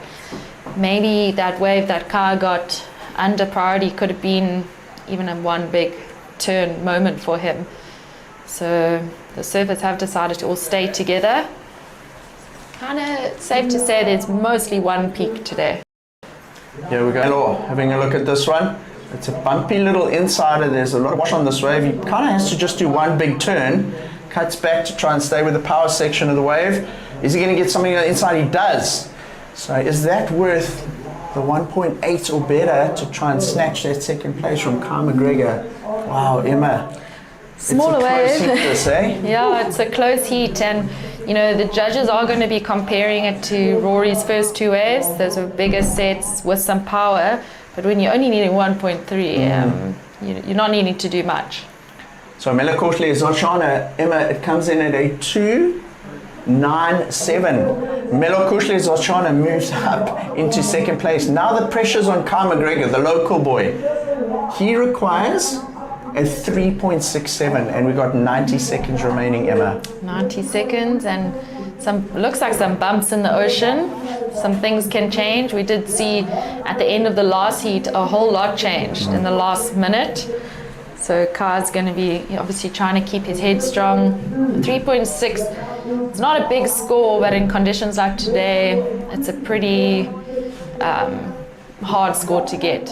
So Rory Dace in the lead with 1 minute remaining. Look at that on your screen, a 5.33 and a 4.33. Battling out for second place is Melakohle Zochana and Kyle McGregor. Kyle McGregor looking for a 3.67. Close between surfers in white and blue. We're down to just under 1 minute. Now let's look who's got priority. Rory Dace has priority. Melakohle Zochana is in third priority, and Kyle McGregor is in second. So Rory not putting any pressure on the surfer in blue, and he's not close to Melo. So you know what? It's going to come down to whether a wave comes through for Kai, because he's not battling the other guys for priority here. No, he's not. Rory's out of shot. Melo seems a little bit further away. And that current seems quite strong. alive.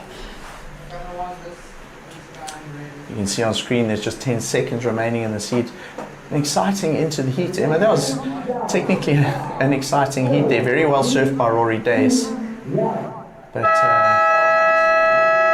on the buzzer, you can see from his body language, the local boy, unfortunately, out of the event. So the results of that heat, looks like Kyle McGregor in third. Second place going to Melakohle Zochana, and winning the heat was Rory Dace. We are now into the next heat. It's heat number 4 of the round of 56.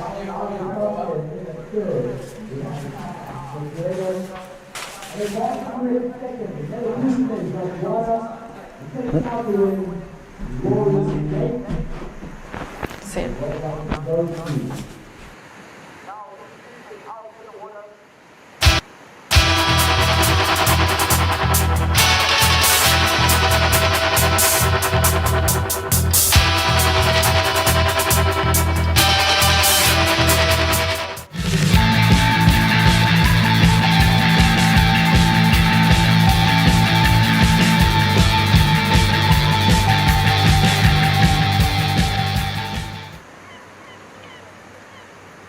Is anyone gonna be interviewed?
I think they'll just count us in.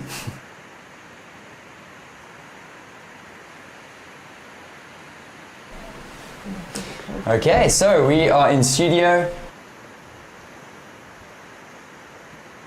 number 4. So we are getting through these heats. Johan Frey in the booth, and I'm Sarah Baum.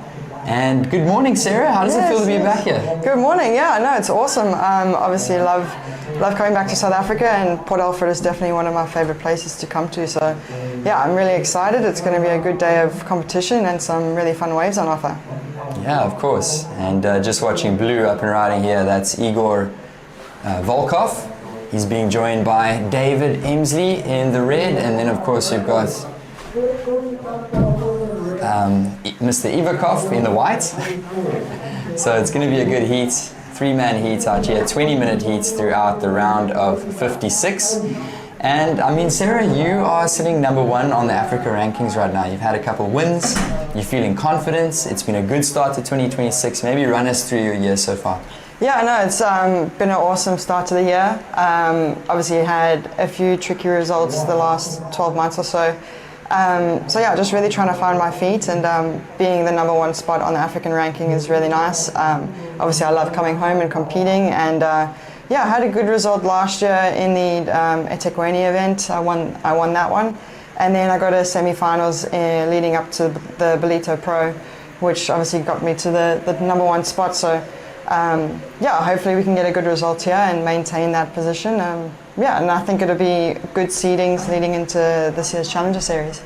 Definitely, so we'll really look forward to seeing you in that, and it's always good to be back here in Port Alfred. Maybe run us through a little bit of the history in terms of this event and your competition at this event, and just at this town in general. Yeah, no, I've been competing here ever since I was a young Grom. Unfortunately, we just see David Emsley just going ham there, but yeah, I feel like every time we've had an event here, we've always gotten waves. So as soon as I heard that this was going to be a QS event, I was like, yes, I'd love to come back here. Yeah, one of my favorite events that I took out was probably a junior event, and the waves are just pumping, like 4 to 6 foot. I had a final with one of my best friends, and who also lives in Australia now, Kirsty Delport, and yeah, it was just one of the funnest finals I've ever had. We were just going back to back, yeah, just every wave, and yeah, I had all my friends on the beach, and yeah, it's a very special place for me. Yeah, Port Alfred, it's a jewel of the Sunshine Coast, the beautiful Kawi River. Yeah, great to get some of those insights and backstory. It's been such a staple. Here we are in the booth, Sarah Baum. So thank you for joining us, Sarah. Of course, day number 1 of competition. And as we were looking out to the ocean, we had some fun-looking conditions. Pretty small out there, Sarah. I mean, 1 to 2 foot, maybe something bigger a little bit later on. But tell me, well, just as you see David, we'll get him up and riding. And at the moment, he's only got a 3.5, so nothing really to talk of yet. In this one, a couple of small scores with 14.5 to go. But in terms of the conditions, just for the rest of the event, I know we've got a little bit of a swell that's predicted. Do you think it's going to come through? Did you come prepared with a backup board or 2? Yeah, I definitely have a step up in my quiver. Yeah, right now it looks like the tide's draining quite a bit, so it's that rip is just pulling out, and it looks like it's making conditions quite difficult. But as you see, David's got 2 threes under the belt, which in these sort of conditions, that's pretty good scores to build on. And I think throughout the day, as soon as the tide switches, it might start pushing in that swell that's coming in from down Cape Town way. So tomorrow's looking quite interesting. It could be pretty big and pretty solid. But I think it's going to be super contestable. And as I said, there's a lot of sand out there, so I think it's going to be kind of firing. Definitely. I mean, yesterday in the junior contest, we saw 1 or 2 waves behind the pier. So just for the viewers, if you guys are tuning in, Port Alfred, beautiful area of the Eastern Cape, as Sarah was trying to explain, yeah, how the swell really wraps in here. There's a beautiful river right next to us, the Kawi River, and 2 piers, one on the left and the right, and that sand buildup, as you were saying, really does like to build up next to that pier, just with the river depositing that sand out there. And when the swell gets big, it gets pretty crunchy, it gets pretty gnarly, and we might see some of that tomorrow and a little bit later today, we'll see. So just the updates on the heats, so 13 minutes remaining, round of 56, heat number 4. And at the moment, Sarah, it's only red, David Emsley, with 2 not really significant scores. He's got a 3.5 and a 3.17. Up against Blue, Volkov, and Izakov in the whites, and we're watching a paddle here for whites, a little bit of a small one. Showing a bit of frustration there.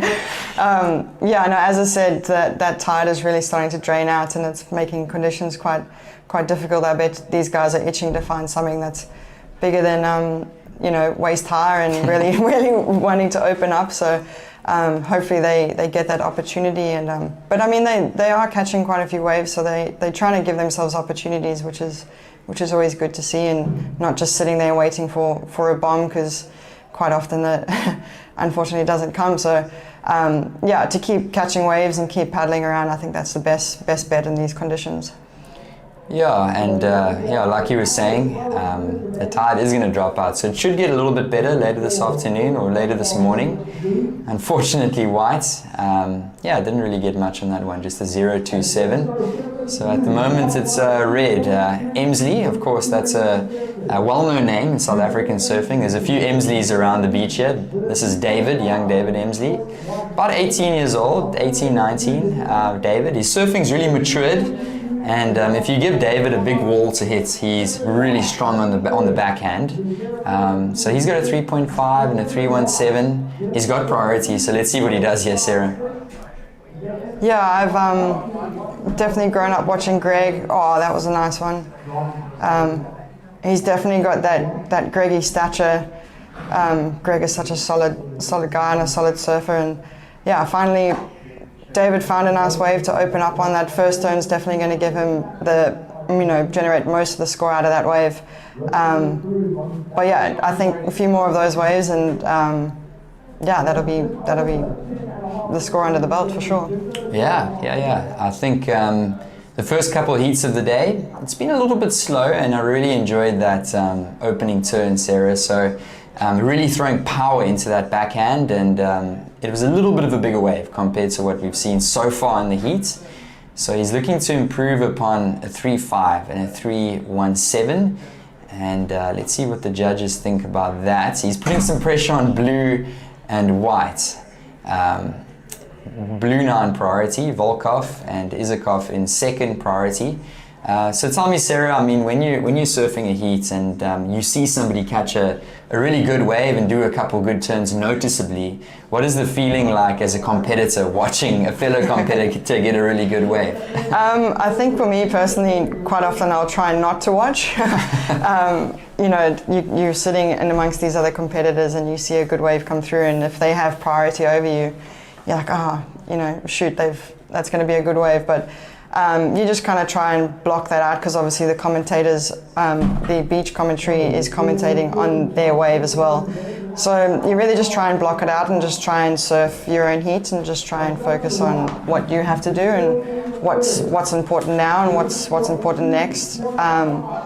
That's pretty much the bottom line. Like, even if you do end up seeing someone catch a wave, like sometimes you'll see them on the way back out.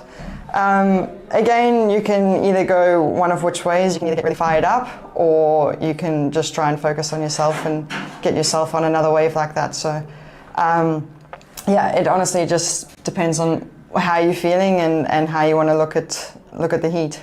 Yeah. I get the idea. You got to be really resilient, and you got to try and balance it out. Yes. You Yeah. You don't want to watch too much, and you want to know what's going on in the heat. But puts a little bit of pressure when competitors are catching good ones. Up and riding, it is Isakov in the whites, another goofy footer, and just gets a little tap there. And you know what? On the high tide, Sarah, it's difficult to see any big scores on smaller waves, specifically at this spot. So I mean, would you say that the tactic is to just really wait for those big sets, like what David just went, and it looked like he got a 6.0? Yeah, definitely. I think you can hear the score that came through. Keep going. Yeah, well, 6 points. Yeah, and I think like hearing that, then you know that you can get a 6-point ride on a wave like that. So you just really want to try and find something like that to generate some sort of a score similar to that. Of course, yeah. So those bigger ones really have the scoring potential. And David Emsley with a 6-point ride, the surfer in the red. Let's go, Mike.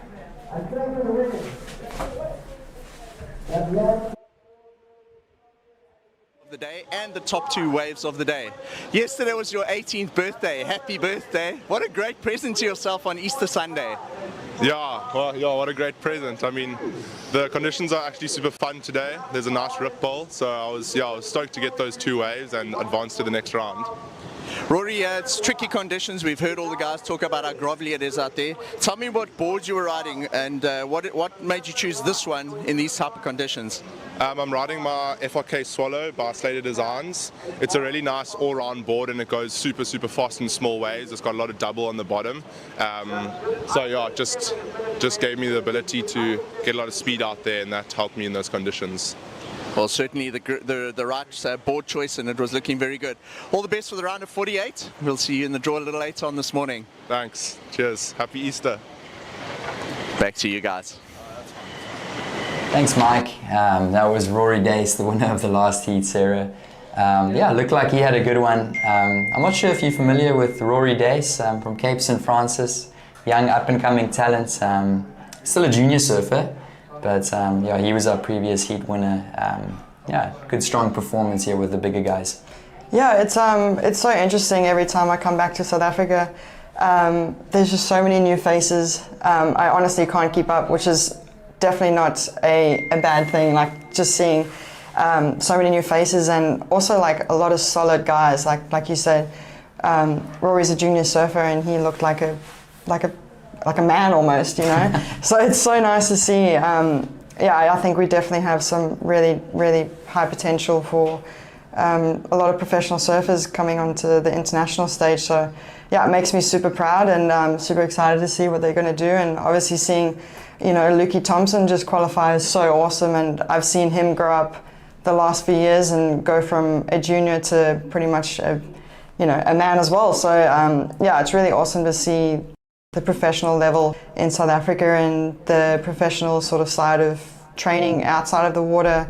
And I think that comes into, you know, it's a huge part of our, you know, sorry, as we see Volkov up and riding, surfer in blue, got a nice little carve there. But yeah, as you say, you know, to see the surfers coming out of South Africa, and I think there's some really high potential for some upsets in the world. Yeah, no, true. I mean, a lot of inspiration. We were saying yesterday, Luke Thompson, like you were saying, who just competed against Geordie, couldn't get the win against Geordie, but he's going to get that one. Oh yeah, no, absolutely. You can see how fired up they get against each other. Like Geordie's obviously claiming his waves, and I think they just honestly just feeding off each other and getting that fired up energy, which is, yeah, it's so awesome to see. And unfortunately they did come up against each other, but I think that's what makes them better surfers. And yeah, I think it's going to be super awesome to see what happens for the rest of the year. Yeah, and he was at the Rip Curl Grom Search a couple of years ago, Luke Thompson, and we just rounded up our Rip Curl Grom Search yesterday. So I mean, there's real opportunity, like you're saying, Sarah, for professional surfers to get an opportunity to compete on that world stage. Watching Surfer in the blue, and that's a nice little snap into the pockets, and he's going to progress down the line and look for a strong finish. That's Volkov in the blue. And I think on the high tide, it's really important to try and find that inside connection. A lot of these waves are fading, specifically the ones out the back. It looks like he was trying to get down the line, but didn't give a big end section. But just tell us, how important is it to finish a wave strong in grindy, high tide conditions like this? Yeah, I think it's always what you want at the end of the wave. You definitely want to make a good exclamation at the end. But I really liked how he kept going back to the pocket, back to the power source of the wave. As you can see, that water rushing through the inside there, you can just see how much rip and how much rib is in the wave. So the fact that he kept going back to the power source, I think that's the best thing, and that's what allowed him to get, you know, a few carves and a few taps in there, which is going to be probably his best wave of the heat, and really try and solidify that second position over Surfer in white. So yeah, I think if he gets another wave like that, that'll start to put pressure, and yeah, I think that's, as you can, like we can see, there's quite a few waves that have been ridden. So to see the guys try and give themselves opportunities, I think that's probably the best way to go. Yeah, he definitely gave it a good shot there, and scored to come in for blue. That's Volkov. So at the moment, just the update on this one, 2.5 minutes. I feel like this heat has flown by. It's David Emsley sitting with 2 scores of a 6 and a 3.5. And even though it's not the biggest of scores, he's still in quite a strong lead. But looking to back it up here. And he's just going to go down there. So surfer in the blue, Volkov, there's a score coming in for him. And of course then surfer in the whites, Izakov is looking for a 3.46 with 2 minutes to go. So priority is with white, second priority is with blue. And I mean, now it's just to sit and wait for surfer in the whites with 2 minutes to go. Yeah, exactly. As you can see, there was a pretty good score for David Emsley. So there's definitely waves out there. So sitting with priority surfer in white, I think the best thing now would be to wait for something that is going to give you somewhat of an opportunity. A 3.5 is not a huge ask for out here, and like I said, you just got to look for those opportunities, and you know, even just a set and one big closeout turn can definitely be that score. So yeah, I think with just over a minute left, there's still an opportunity for a wave. So yeah, you just got to wait for that one. Oh yeah, and it looks like there might be an opportunity for white, Izakov, if he's in the right spot. And it's not going to be that one, but we definitely got some movement out there in the lineup. So with under a minute to go, it's white, Izakov, requiring a 3.46. It looks like he's in a paddle for this one. Here he goes. Oh no. Oh, with 40 seconds remaining, I'm not sure if he's going to get another opportunity.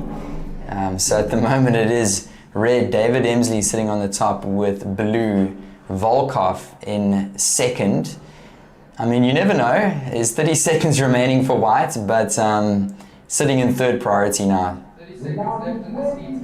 Yeah, I think the other guys would definitely get a bit closer to him and try and hold him off anything in the last 15 seconds and really try and solidify their first and second positions, and then moving on to the next round. So unfortunate opportunity for surfer in white there.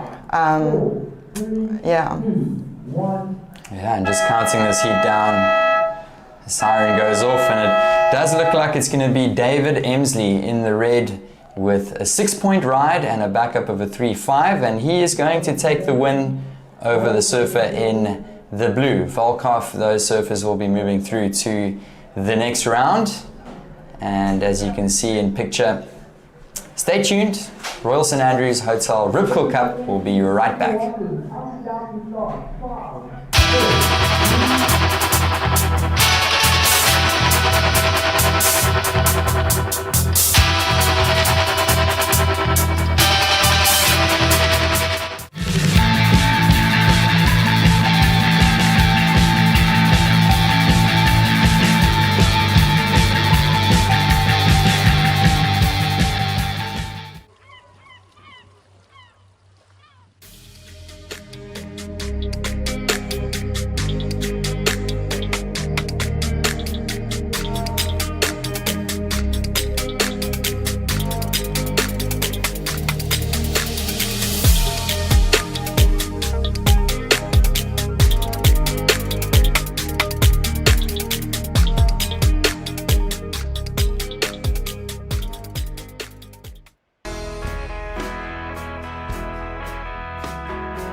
Okay, welcome back. It's the Royal St Andrews Hotel Ripcord Cup, and we are in beautiful Port Alfred in the Eastern Cape of South Africa. And just look at that scenery, the sweeping sand dunes of the Sunshine Coast. We are next to the landmark of Port Alfred, which is the Kawi River on the eastern bank. And this is the round of 48, heat number 1. So introducing in the blue, we've got Max Elkington. In the red, Steven Sawyer. In the white, Luciano Potgieter. And in the green, it's Andrew Leverge. And it is Johan in studio here with my special guest, Sarah Baum. So welcome back, Sarah. Yeah, thank you so much. Yeah, obviously always good to be here, always good to be back in South Africa, and especially Port Alfred. Definitely one of my favorite places, and it's just so beautiful. There's always waves. We've got the beautiful waterways and the beautiful dunes like we just saw. Yeah, honestly, you couldn't really complain about what you are. It's awesome. Yeah, some of the most beautiful views in the country, and of course really great waves here as well. So we've got some cool looking waves in the predictions a bit later on as the tide drops. I'm sure we'll get some surf, and then tomorrow we have some bigger swell. But let's talk about this heat. It's the round of 48, heat number 1. We've got the local boy in the green, that's Andrew Leverge. He's already surfed the heat this morning and taken a win in the previous round. We've got the Cape Townian, Max Elkington in the blue. Of course, the household name, the 2018 World Longboard champ, Steven Sawyer in the red, and then we've got young surfer from Jeffreys Bay, Luciano Potgieter. So Sarah, I know you know a couple of these surfers, some talented ones in this list. Yeah, I grew up with Stevie. I've known him from such a young age, and here he goes. I heard he's surfing one of his very own ASIMs, and as you can see on that nose there, such a cool board, and he's such an awesome guy. Obviously, World Longboard champ, which is super awesome for the country and for the region. And an awesome guy, like a crazy musician as well. And just seeing him surf J-Bay is, yeah, it's probably one of the most beautiful things to watch. Yeah, and then Max Elkington, we were on the Challenger series together a few years ago. He's such a funny guy and also an amazing surfer, an amazing backhand surfer as well. So yeah, this is going to be a super interesting heat. Hopefully the guys get some opportunities, and yeah, it'll be sick. I'm pretty sure this is all goofy heats. Andrew's a goofy, Max, Steven, and I think Luciano's a goofy as well. So all goofy foot heats here. Go goofy footers. In the round of 48, heat number 1. And as you were mentioning, Sarah, we saw Steven Sawyer up and riding there on that pretty cool craft. And we were talking earlier, he always likes to ride different equipment. He's primarily a longboarder these days, but he's got shortboard roots. As you said, you've known him for quite a long time, and it's always cool to see Steven back at shortboard contests, and really sneaky. He kind of just comes into the draw and you're like, he's surfing a shortboard event, and he always does really well on those cool boards. Yeah, for sure. I know, as I said, I've known him from such a young age, and I know how competitive he can be. So I think even coming into these shortboard events, he's not really going to give any of the guys space. I know that he wants to do well, and he wants to get on the better waves. And as you see Max having a paddle, he's a tall guy, and I really like his low center of gravity, especially in these small conditions. And and that's a nice little hit there. As you said, he is a tall guy surfing these small waves, and he can really get super whippy like that last turn.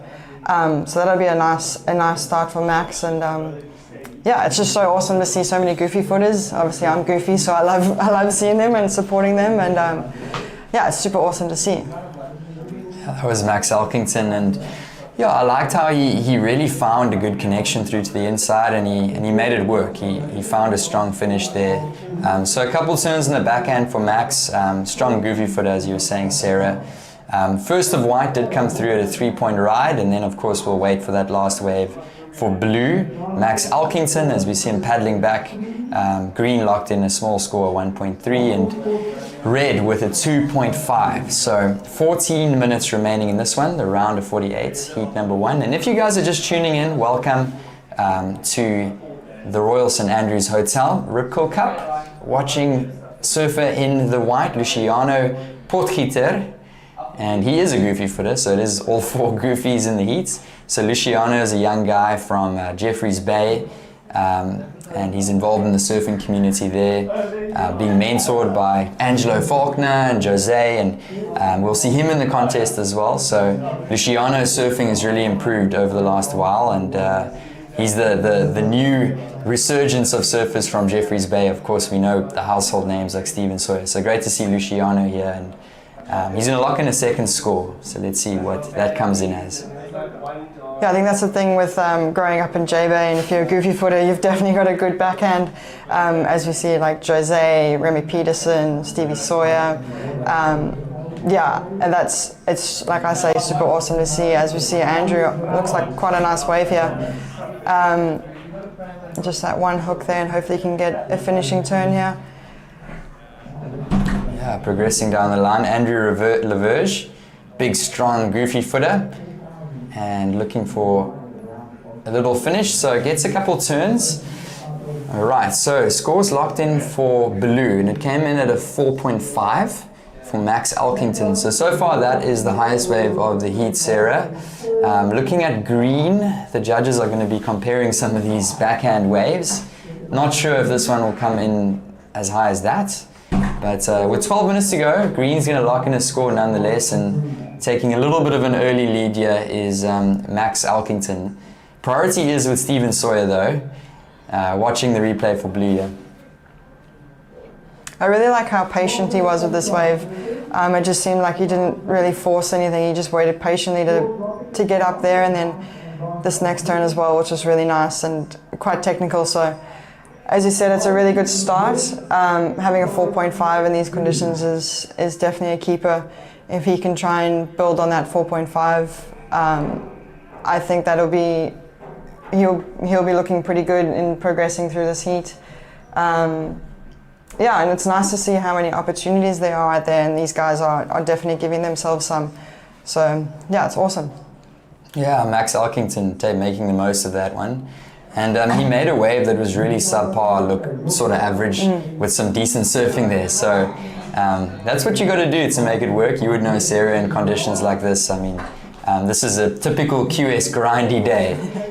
So really stomping that end section, and getting that 4.5, but he's not going to be feeling totally comfortable with that. Luciano locked in a 3-point ride, so he's jumped back up to first, so Max needs a 2. But really tight heats. I mean, you get a lot of these heats on the QS, and going into heats like this, what would you say the mindset would be when you know it's going to be small, when the scores are going to be small, and the competition is going to be really tight? Yeah, I think in these small conditions, you definitely want to get your 3s and 4s under the belt, and then at the end of that, it's really just maybe trying to find the best wave or the biggest wave to try and really solidify something quite significant. Because quite often you might not get 2 of the best waves. As we see Stevie up and riding, that was a nice turn there, and hopefully you can link this one all the way through. Yeah, he's linking it through nicely, carrying some speed on that board. So yeah, the money turn there was definitely turn number 1. It would be cool to see a replay of that with 10 minutes to go. Yeah, I think as you said, being patient with it, that looked like it was one of the bigger waves. So instead of trying to force too many turns, and he was really patient just with that one turn, and that's where you're going to get the money. So yeah, I think just trying to find those sort of opportunities, and as you say, if you're in the priority rotation and when one of those waves come through, you never know what can happen. Someone can jump from 4th to 1st in a matter of seconds. So just trying to give yourself opportunities and trying to build on scores, and then again also trying to focus on yourself and not really worry about what the other surfers are doing. So there's quite a few tactics to come into play. It just depends on which way you want to go, but yeah, for me, I think I would focus on the one turn like Stevie just had. It's really simple, and it's instead of trying to overcomplicate it and trying to fit too much in, just one turn like that is going to be a good score. So it'd be awesome to see what score he does get for this one. Yeah, it's definitely quality over quantity in this type of game. So Steven Sawyer is going to lock in a score. You can see our surfers in picture there in green, blue and white. At the moment it is white. Luciano Portgieter in first. He's got a 3.5 and a 3. And blue, Max Elkington in second position. He's looking for a 2. But as you said, Sarah, scores coming in for red, Steven Sawyer. He's not looking for a very big score, so I think we might see a change in situation. We'll definitely see a change in situation. With 8 minutes to go in the round of 48, heat number 1. Priority now with surfer in the whites out the back, Luciano, the young J-Bay surfer. Hello. And the more experienced J-Bay surfer, we're waiting for his score to drop. So surfers staying patient. And yeah, I mean, Sarah, do you think the guys are talking to each other out there in these long lulls? Oh, I don't know. It's it depends on who you have in your heat. Sometimes you can get a little chatterbox, whether it's someone trying to get in your head or just trying to, you know, relax and have a little conversation. Yeah, as we see, scores have just dropped. Stevie got a 5.5, which is yeah, kind of what we thought would happen with a one big turn. And then we see also Max Elkington dropped a 4.5 with Luciano just going for this one now. Yeah, definitely looking at these scores, there's plenty of opportunity out there.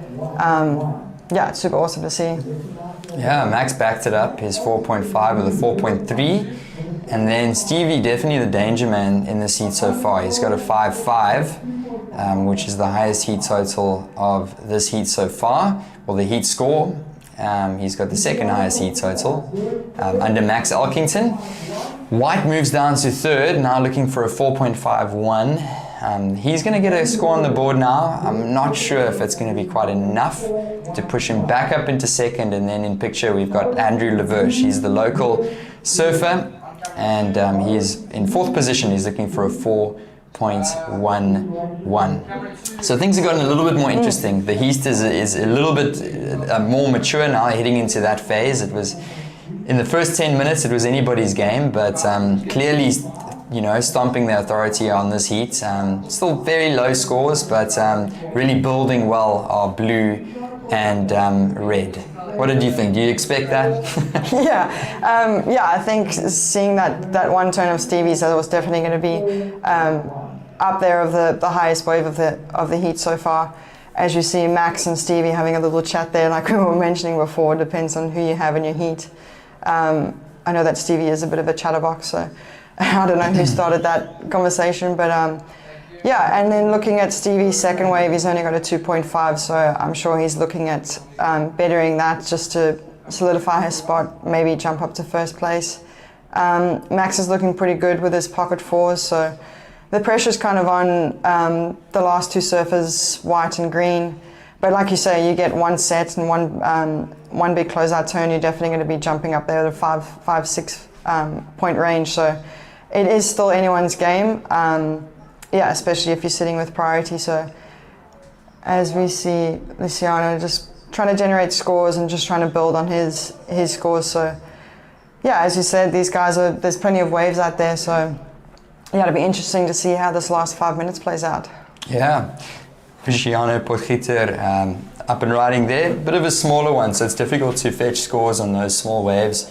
On a flatter section, so he's going to want something a little bit better, I presume. But I mean, Sarah, looking at those two scores, Max Elkington got a 4.5. He did 3 turns.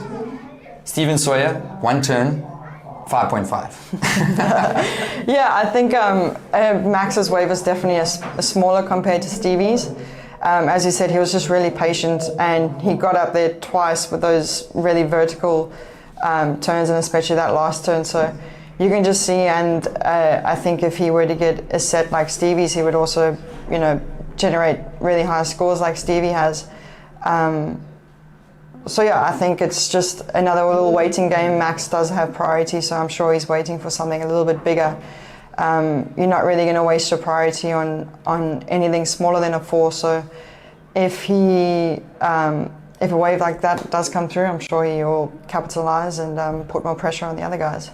Yeah, I really like Max Elkington surfing. I think the differentiation point there was just the accentuation of Steven's backhand whip, you know, into the pockets. Really throwing some style into that classic Steven Sawyer style. So yeah, he ended up getting that 5.5. So Stephen Sawyer looking for a 3.30 to move up into first, and that's pretty easy for a guy like Stephen Sawyer. So it is Max Elkington just holding on to the lead here. White looking for a 4.51, green looking for a 4.11. So actually it's anybody's game. We might just see a resurgence here from Le Verge in the green. Port Alfred has been keeping busy, but then again they've got some stiff competition here in Stephen Sawyer and Max Elkington. And might I say, Stephen Sawyer recently married. You know, he's really stepping into that and becoming a real family man as well. And his wife, Crystal, and she's a Sawyer now as well, Crystal Hewlett, previously is also down here. She'll join us in the booth later as well. But great to see them down here, and he's definitely carrying that momentum, and he's carrying confidence into this new season of his life. Yeah, super awesome. Congratulations to those guys. It looked like such a beautiful day, surrounded by obviously their loved ones. So awesome to see, you know, those two tying the knot. And yeah, Crystal's awesome. I've known her for many years as well. So yeah, it'll be awesome to see her. I haven't seen her yet at the beach, but yeah, also an amazing longboarder competing as well. So bit of a power couple, I would say. But yeah, so stoked for them. And yeah, it'll be interesting to see what Stevie does. As we said, Andrew only needs a 4.1, and he's kind of separated himself from the pack. Under priority, we see Luciano. Oh, that was quite a nice little fin throw turn there. We'll see what that score comes on. He likes it. Yeah, so we'll see what Stevie does if he goes and sits with Andrew, or if we kind of he focuses on backing up that 2.5. So yeah, it'll be interesting. Yeah, we saw Luciano Portquita. We might see a replay here. He did good work here. Nice little carve, carried speed through, lip line hit, and one more little rebound in the foam. And look at that expression. He's not looking for a huge score, so it's a really tight heat. But here we go with Max. It's just going to be one turn for Max. We got just over a minute to go, so tight section or time in the heat. A score to come in for Whites. What do you think, Sarah? He's looking for a 4.51, Luciano. It's going to be a tough one. Yeah, I think the judges will definitely be comparing, obviously, Max's 4.5. Yeah, it looked like it might have just been a little bit too small, the wave itself. But I'm not a judge, I'm a surfer, so we'll leave that in their hands. But yeah, and then unfortunately Max's wave just kind of fizzled out for him.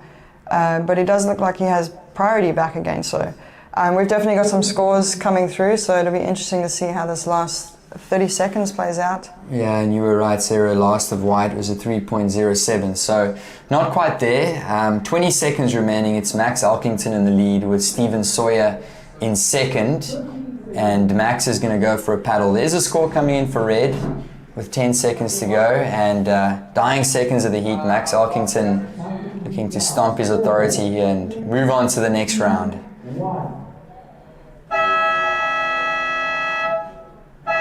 So that does signal the end of the heat, the round of 54, well, round of 48, sorry, heat number 1.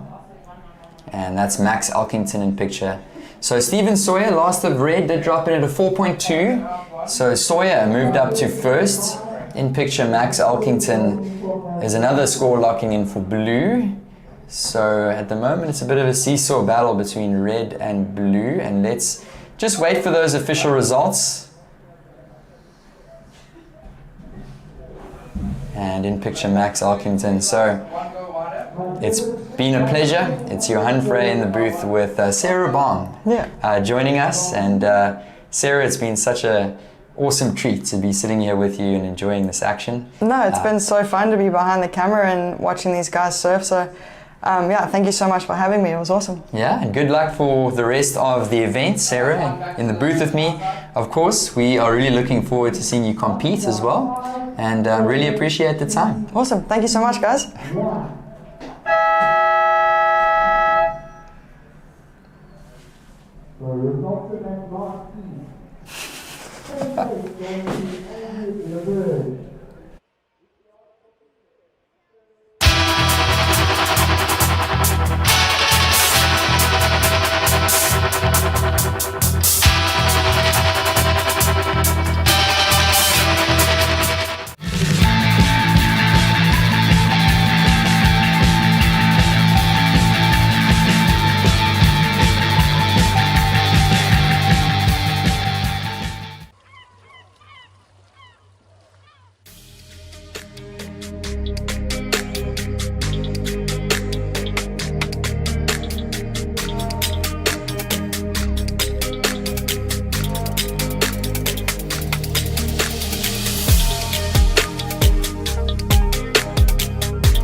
introduce us back. Cool. Okay, welcome back, guys. This is the Royal St Andrews Hotel Rip Curl Cup, and this is the round of 48, heat number 2. So introducing these surfers, in the red we've got Nate Taylor, in the blue we've got Clay Turrell, in the white Carl Wiesma, and in the green we've got Mr. Petukov. So we are through to heat number 2, and I'm being joined in the booth by Emma Smith, and she's going to be taking us through this heat. We are enjoying the action. It's a beautiful morning down here, Emma. We are enjoying it for sure. Good to be in the booth with you, Johan. We've booted Mark for this one. But yeah, very exciting morning. The heats are flying. I can't believe we're already in round of 48. All right, so at the moment, a little bit of a slow start to the heat. The last one was a good one to watch, Max Elkington and Stephen Sawyer. And it was actually Stephen Sawyer that ended up getting the win there with a heat total of a 9.7. Max Elkington in second, and Luciano and Andrew Laverge rounding off that heat. So top 2 surfers advancing through to the next round, the round of 32.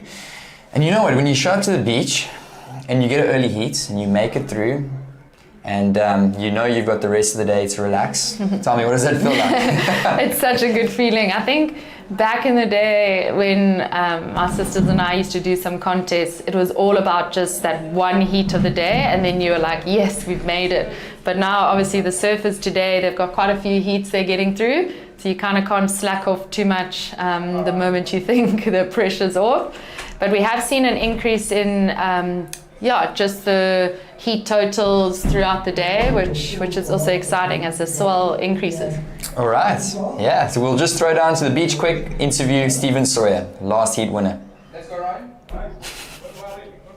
Here with Max, previous heat winner. So just run me through that. The conditions were super tough and the scores were really close. How are you feeling out there with that pressure that you had to get through this heat in the WQS? Yeah, I was definitely a bit nervous. Yeah, and there's meant to be big swell coming, so I just want to get through the heats today and hopefully still be surfing tomorrow. Yeah. So with that swell coming, when you got here this morning, did you have to make a change with your board and just really adjust your equipment to match what you were with this morning? Yeah, so I drove up 2 days ago, so I'd seen the forecast before I drove, so I packed a whole bunch of boards, and I saw it was going to be tiny and then get massive, so I've got 5'10" up to 6'3", so I'm hoping it gets big and I can take the big board out. Yeah. So very well done on that heat, and good luck for the next round. Back to you guys in the booth. Thank you so much, guys. That was actually a really tight heat. It was actually Stephen Sawyer, but Max Elkington was incredibly close there, so he might as well have won that heat. Yeah, exactly. He's also advancing through, but it was actually Stephen Sawyer in first and Max Elkington in second. But you know what? He's advancing. He's advancing. Might it as well counts. interview him. Yeah, it counts. We always want to hear from everyone anyway. All right, so beautiful scenes here. It's the Eastern Cape. And I mean, Emma, you're from this part of the world originally. What does it mean to be in the Eastern Cape? What does it mean to have grown up here? It's got a special place in your hearts. Obviously, Port Alfred, in between East London and J Bay. You made lots of stops here growing up? Yeah, we actually originally from East London, so that's on the one side, and then moved to Jeffreys Bay when we were a little bit older. So this whole Eastern Cape stretch is just one of my favorite places. I really find Port Alfred one of the most underrated waves in the world. As you can see, Carl up again. He's managed to slash it twice from what we've seen and throw the tail. Trying to stick in the power section. I think hoping for that little double up closeout section we've been seeing in the other heats. Yeah, Carl Wiesma, he's a local here at Port Alfred, and his dad also shapes boards, which is pretty cool.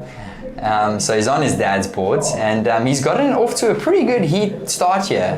While we were in our interview, he locked in a 6.5 and a 4.5, and now he's gonna lock in a third scoring wave.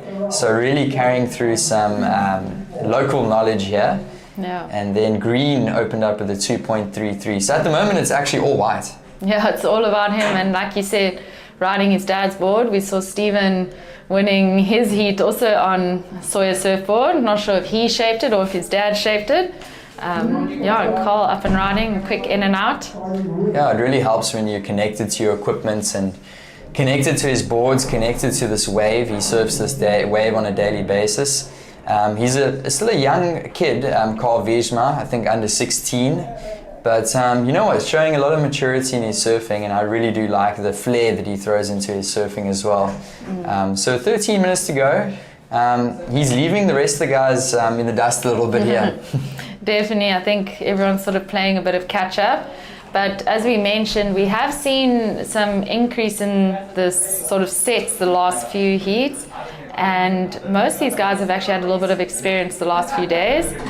And we see Green up and riding. Manages to slash it. Yeah, Ilya Petukov. He's got a 2.33 and that's his second scoring wave. And you know what, don't count out Blue, Clay Turrell. He's won an SA title before. Also a young guy, but he's got a pretty mean backhand. The young guys, it's funny because even if you look at the World Tour now, we have 15-year-olds qualifying. Their whole age, and I guess even the understanding we've had of competing and our ages has really just been flipped. And this Port Alfred event has such a great mix of really experienced surfers from South Africa, but also some very experienced young surfers, all competing in the junior series. Yeah, of course. And as we were saying earlier, I actually spoke with Sarah and we were talking a little bit about Luke Thompson, and he just had his heat over in Bells with Geordie Smith. And he's in his very, very early 20s. And a couple of years ago, he was competing here at the Ripple Grom Search, which concluded yesterday. So serving is a real inspiration to these young up-and-comers. They know that they can do it earlier on in their careers. Yeah, definitely. And I think Luke is a prime example of that. And here we go, Clay, the man you were talking about. We saw him do 2 turns out the back. Definitely seems to be sitting further out. You can see the rocks in the foreground of that shot. Probably the first time today we're seeing some guys sit out there. Yeah, I mean, the Kawi River, the heart of Port Alfred running to the right of the lineup, and Clay Turrell taking off almost in the river mouth in front of the pier. Here he goes again, just goes down. But bit of a different strategy for Clay. So that wave kind of only works when there's a bit of a bigger set or on the lower tide. So he's taking maybe not a risk, but he's taking a little bit more of a different approach compared to the other surfers. He's sitting far up to the right and pretty much in front of the river mouth where he is. And let's see if it pays off. That looked like he got a couple decent turns. Yes, he did. And I think we've all chatted about it, that today the swell is meant to almost double by the time we go to bed. So I think some surfers might be wanting to take the risk of hoping a sort of freak set comes through in the heat. But as we mentioned, we have seen some waves hitting there. I think it'll just be all about if you manage to link it through and drive through and just maintain flow. The judges want to see speed and flow and some power. And we see him up and riding again. Yeah, you can see on the left hand, he actually moved all the way over to the left now, and it's got more of a closeout section as we see red, Nate Taylor. He's also a young surfer from the north coast of KZN, and he finds a nice finish there. I like that opening carve, and then he linked it up quite nicely. Yes, Mike and I were actually saying this morning that today it looks a little bit like Willard Beach, Bolido, where Nate is from. We saw his brother make the heat in the last few dying moments. The sea was a bit slower then, and he actually only needed like a 2 point something. So you can see Nate is trying to push a little harder, break out of that sort of category that he probably saw his brother stuck in. And yeah, it was all about that closeout to him. Yeah, and we'll see where that comes in as scores to drop. And you can see in picture that what we were talking about earlier, there's the concrete pier, and on the other side of that pier we have the Kawi River, and we are on the northern stretch, or what we call East Beach of the Kawi River, and in picture there it's Carl Wiesma. So Clay Turrell was sitting up there and he's moved down, and you can see that sort of deeper water off to the right hand side of the beach. So Carl Wijema has already got his scores that he's comfortable with. Yeah. And his strategy right now is to try and pick off a bigger one on the outside section. Yeah, and it would feel like if we were comparing the two approaches Carl and Clay have, that you would maybe want to take the risk of sitting out there once you've had 2 scores, which Carl does have. So we'll see if that pays off. But every heat we've kind of seen, well, the ones that I've sort of been in on at the end, the dying few moments, sort of things start changing, some more waves start rolling through, but also navigating a little bit of a rip. So I think wherever you pick, whether the outer peak or the inside, you kind of be watching your marker. Yeah, for sure. It's challenging to figure it out, but that's what you've got to do as a competitive surfer at this level. And let's see if it pays off for Carl Wijema. Maybe he'll get a bomb out there with a 6.5 and a 4.5 and improve. Clay Turrell moved to the inside and he ended up getting a 3.2 and a 3.1. So it is white in first, blue is in second, looking for a 7.8. And here we go with green. Yeah, green up and riding. He is looking for a score. He goes a bit too hard, Ela, on that closeout turn, and obviously just kind of doesn't manage to stay on top of his board, but he is needing a score, so probably trying to go for a bit more of a risky maneuver, hoping to get that 3.97 or higher. Yeah, he might have to change his wax out. Unfortunately, completely slipping off there. Or maybe apply a little bit more. Oh, it's always hard, the wax struggle, hey. There's something about when you've been walking around in like socks and shoes, if it's cold in the morning, or if you've walked along that sort of pier we see, and you walk on those rocks, you got to give your feet a little bit of a rub into the wax. Yeah. Unfortunately, Ilya Patukov goes down there, but still an opportunity for him because he's looking for a 3.97. It's not a huge score. That first one for red, Nate Taylor, did end up coming in at a 4.9, and we've been seeing guys advance with scores like that, around 5 in their arsenal. So not a bad one there for Nate Taylor. He is in third position and he's looking for a 1.4. But time winding down in this one, Emma. We only got 6 minutes remaining. Yeah, only 6 minutes remaining, and as you mentioned, that 4.9, it's actually for today, that's a pretty good score if he's able to find something similar. He did wait quite a while for that wave, but he has managed to, well, he's actually stuck to a bit of that inside section, not kind of gone out to the point where we've seen Clay and Carl swap out on. So taking a look at this one is green, Ilya Patukov, and he is up and riding. A bit of a smaller insider, carves it back, looking for the finish. Can he find the completion? He does. So really hanging on there, making sure that he shows the judges that he's completed it well. And we'll have to see. He's looking for a 3.97, so I'm not sure if it's going to be enough. It's up to the judges. Yeah, it's up to the judges. We do know that they, like power. They like to see spray, and we have seen that in heat with some of those bigger waves we saw. And Carl taking off far out to see. Yeah, you just get a good idea with that picture how it runs over the deeper water, and you really do need a decent set wave to be able to capitalize off that outside bank or that outside section. Normally only works when the tide is a bit lower. So Carl Wijema is sitting out there, and Ilya, he went for something big there, and he went down. So another score locking in for green. His last one a 2.17, and here we go with Carl Wijema once again. This one's looking like a decent wave, Emma. Oh, that one is looking like a good wave. Looking a bit like a point break. He's managed to, just maintain flow, throw the tail out at the end. And as we've mentioned before, he's sitting pretty solidly in the lead. So he is looking to better his 4.5. Okay, so score to come in for Carl Wijema.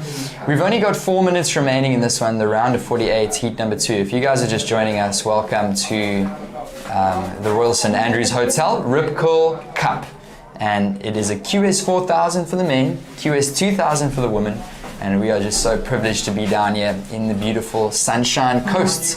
So wherever you are tuning in from, welcome. This is Nate Taylor up and riding. And whoa, Emma, he's not looking for a big one. No. I felt that was well read. He did, I mean, I know Nate Taylor. I think he held back a little bit on that first section, but he knows he's needing a really important backup. So I feel like he did maximize that wave. He did utilize what was on offer. And just surfing according to what he needs. Yeah, and Clay Tyrrell must be feeling a little bit of nervous energy at the moment. He saw that Nate got a wave, and then he started paddling back frantically. It did look like, well, it's White in priority, but we'll see who ended up getting that second priority. But a bit of a paddle battle there between blue and red. And blue knows that there's a score coming in for red, so he's got to be feeling a little bit of pressure with just under 3 to go. Yeah, just under 3 minutes, a lot can happen. But we have seen the surfers, I mean, from the heats I've sort of watched, they've moved around quite a bit. They're sort of up and down from those 2 peaks. But as the heat's dying down, they're all choosing to rather sit on top of each other, because we can see the priorities changing pretty frequently. Yeah, first priority with White, Carl Wiesma. He is your heat leader with a high score of a 6.5. Clay Tyrrell currently in second, but there is a score locking in for red, Nate Taylor, and it is going to come on to your screens fairly shortly. It might shake things up here. 2 minutes remaining, all 4 surfers in picture, as you were saying, Emma, and sitting on top of each other. They know that the heat's coming to a close and the priority is really coming into play right now. It is. And I always have that question of, on a day like today, if you look at obviously 3rd and 4th, they're not needing huge scores. And we have seen, East Beach that has that nice bank on the inside. And we've seen a couple wider ones come through and offer a bit of that double up section. But yeah, do you kind of come in and try get one of those, as you can see Ela trying to do, or do you just commit to waiting even without the priority for one of those bigger sets that could come? Yeah, that's a good point. All 4 of these guys are sitting together. You can see surfer in the blue ended up getting second priority, so he is sitting on red to make sure he gets the wave. And blue is currently in second, but there's a score coming for red. There's also a score coming for blue, so it's going to be a tight finish here. It's White in first. Is it going to be blue? Is it going to be red? Is green going to get something? Only 50 seconds. Yeah, and we see Nate trying for another one, but Clay getting it. Clay and Nate are in very similar situations right now. I think both of them are sitting with 2 scores that are quite similar. So it really is going to be about who can better that. Here we go with green. 30 seconds remaining in this one, round of 48, heat number 2. And who's it going to be? It's currently White in first, blue in second, but we do have scores to come in. There's an important one coming in for red, Nate Taylor. But here we go, it's going to be one last look, 15 seconds remaining. The nerve-wracking, 10 seconds can feel so long when you're needing a score. Yeah, and as we were saying, that score was coming in. It did drop in for Nate Taylor, and it was a 3.67. That puts red up into second, and you can see the body language of blue. He wasn't sure.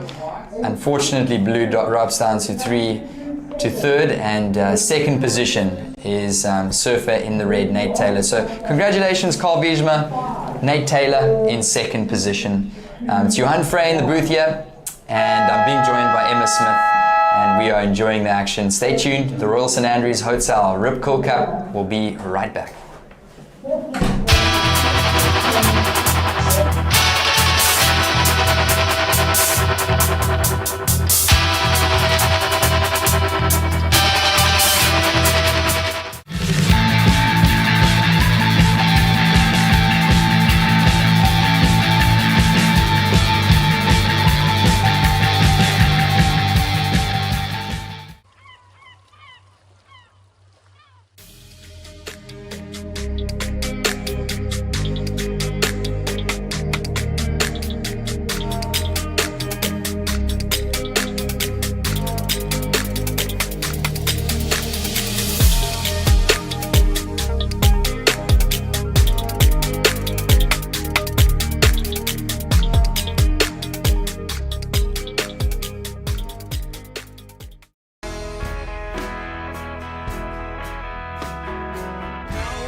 Okay, welcome back. This is the Royal St Andrews Hotel Rip Curl Cup, and this is the round of 48, heat number 3. Introducing these surfers: in the red we've got Avo Ndamase, in the blue Clinton Gravitz up and riding. He's going to get an early start. He's being joined by white Jack Erlang and green Slade Shooter. I'm being joined in the booth by Emma Smith. Good morning once again, Emma. Good morning. Happy Easter. It's good to be back in the booth with you. An exciting day on the east coast of South Africa. And as we've mentioned, we just see some improvement in the ocean. I think we've got an exciting day ahead. Of course. It's really good to be here, as you were mentioning, and getting the QS season kicked off for 2026 in South Africa. So of course we saw the QS 4000 in Morocco, and really big points on the line because these surfers are looking to qualify for that Challenger Series. And in the round of 32 we'll see our top seeded surfers coming up. This is the round of 48. And it's really been a great morning so far of competition. First of white was a 2.33, and then he put in another 2.33. And yeah, Emma, we're in beautiful Port Alfred. The waves here are going to get a little bit better maybe later with the tide dropping out. I really do think that we're in for a great day. It's a long day of competition. It is a long day, and as you mentioned, QS 4000, there's a lot of points on offer. We've seen people jump 10 to 20 spots after an event, and this is the final stop. And it's always exciting when an important event is welcomed by a very promising forecast. I think throughout the day and tomorrow is going to be really, really good. And yeah, we see up and riding Avo. He's from literally just down the road in East London, but is currently living in Durban. We've actually got Clinton Gravett and Avo, both from East London originally. So I'm sure they've surfed a couple of heats together. And a lot of the East London guys have actually surfed their trials in Port Alfred. So they've spent quite a bit of time here.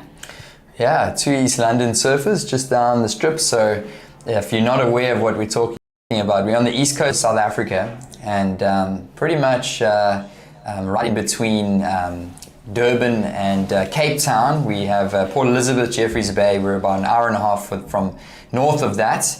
And then of course East London is a further a little bit of time up the coast, so not far for the likes of Clinton Gravett. Like you're saying, they get to surf here a lot. And yeah, Emma, I wanted to ask you, we're going to see some good heats today. Any picks from you personally? Oh, well, I find that what I quite like about East Beach is, you know, we obviously have the guys who are sitting pretty high in the rankings and are consistently doing well, but I find East Beach really gives all surfers an opportunity to show a bit of a extra factor, especially when it comes onto that sort of inside bank. And someone who, yeah, has really just stood out to me has been Beric and Aiden. Mentally, they're just looking so strong. But also some of the younger guys, I mean, even in this heat, we have Slade. We saw him make his heat this morning. He was super stoked and he did really well, just navigating a bit of a trickier lineup this morning. And yeah, I mean, actually, to be honest, this whole heat, I've seen them completely flip the narrative on heat predictions and heat results. Yeah, we've got some stiff competition here, and as you were saying, Aiden, Beric looking really good. Of course, we got Sarah Baum. She was just in the studio here with us as well. So it's really going to be an interesting to see how things play out. And this is the last event of the QS schedule. So we will be announcing who gets onto that Challenger Series, the top 4 for the women, for the men, 2 for the women. So it really is an event that has got some, some important repercussions. Definitely, and you know, every heat counts, and right now on the beach we have the previous heat winner who will go to straight after this wave. Nice.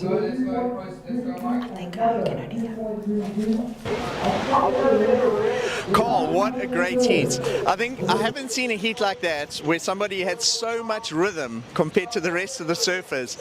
You really were in the sweet spot the whole heat. What was your strategy going into that? Yeah, so my strategy was just to get it inside, and Clay said he was going to go on the up to the mouth, and then I was like, yeah, I'm going to do that too. And then Dan Anthony came to me before the heat. He said, go sit in the mouth, it's probably better, and that was my whole strat. So then, yeah, I sat in the mouth. That first wave just gifted to me, so yeah, pretty stoked. And then you backed it up with another one, and you really were quite far ahead, because then the other guys chased up to the top, and then you came and got a second one down at the bottom. Yeah, I know. I was in such good rhythm. It was like the ocean was working with me. So yeah, for that to happen, I was pretty stoked. I was so nervous before the heat, and then I realized in the heat, like, the O's are bullies compared to me, so yeah. Quick one, you from Port Alfred, this is your home beach. Your dad shaped the board. Give us the dimensions and tell us a little bit about this board. Show us the other side as well. Jeez, okay, so this is a 5.6 from my dad, East Side Surfboards. I think it's like, I don't even know, my dad does everything for me, so I'm not too clued up on boards. But yeah, beautiful board. It's pretty chunky compared to all my other boards. I checked Ben's boards are like nice and thin, so I like a bit of chunk on me. So yeah, it's pretty good. Well, it's certainly working for you, and we look forward to seeing you in the next round. Great win in your first QS event here at your home beach. All the best for the next round. Sweet, thank you so much, guys. Back to you.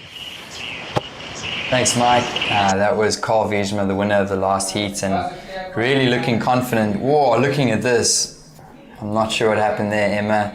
It did look like, yeah, I'm not sure who had priority, but there was, look at the waves, they're absolutely turning on.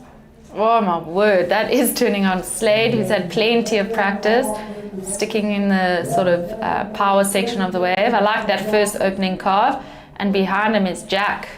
Quick snap off the top. All of them needing to really keep the flow and roundhouse cutbacks into the power, because then if you do, you manage to kind of get onto this section here where we can see it doubling up. We can see that final turn, which we know the judges love. Yeah, it looked like Jack Erlank in the white got the pick of that set, and he ended up carrying some good energy all the way through. I liked how he set up with that roundhouse cutback out the back, and yeah, ended up finishing on the inside. So lots of action in this heat so far. Clinton Gravett currently sitting with a 3.83 and a 3.0, and then Avo and Damase with a 3.3 and a 3.13. And it looks like we're going to have a few more scores dropping in, and it's going to really rattle things up a little bit. Yeah, and Avo's actually been super busy. He's already had 4 waves. Slade, we just saw him get his first wave. And as we've mentioned throughout the day, there's always those different approaches to a heat. Some people build confidence, the more momentum they get catching a lot of waves and figuring out the waves, and some manage to keep the mental focus and just wait patiently for a set. It seems like there's plenty of waves in this one, and watching this replay, Slade Shooter, that was a really nice opening turn.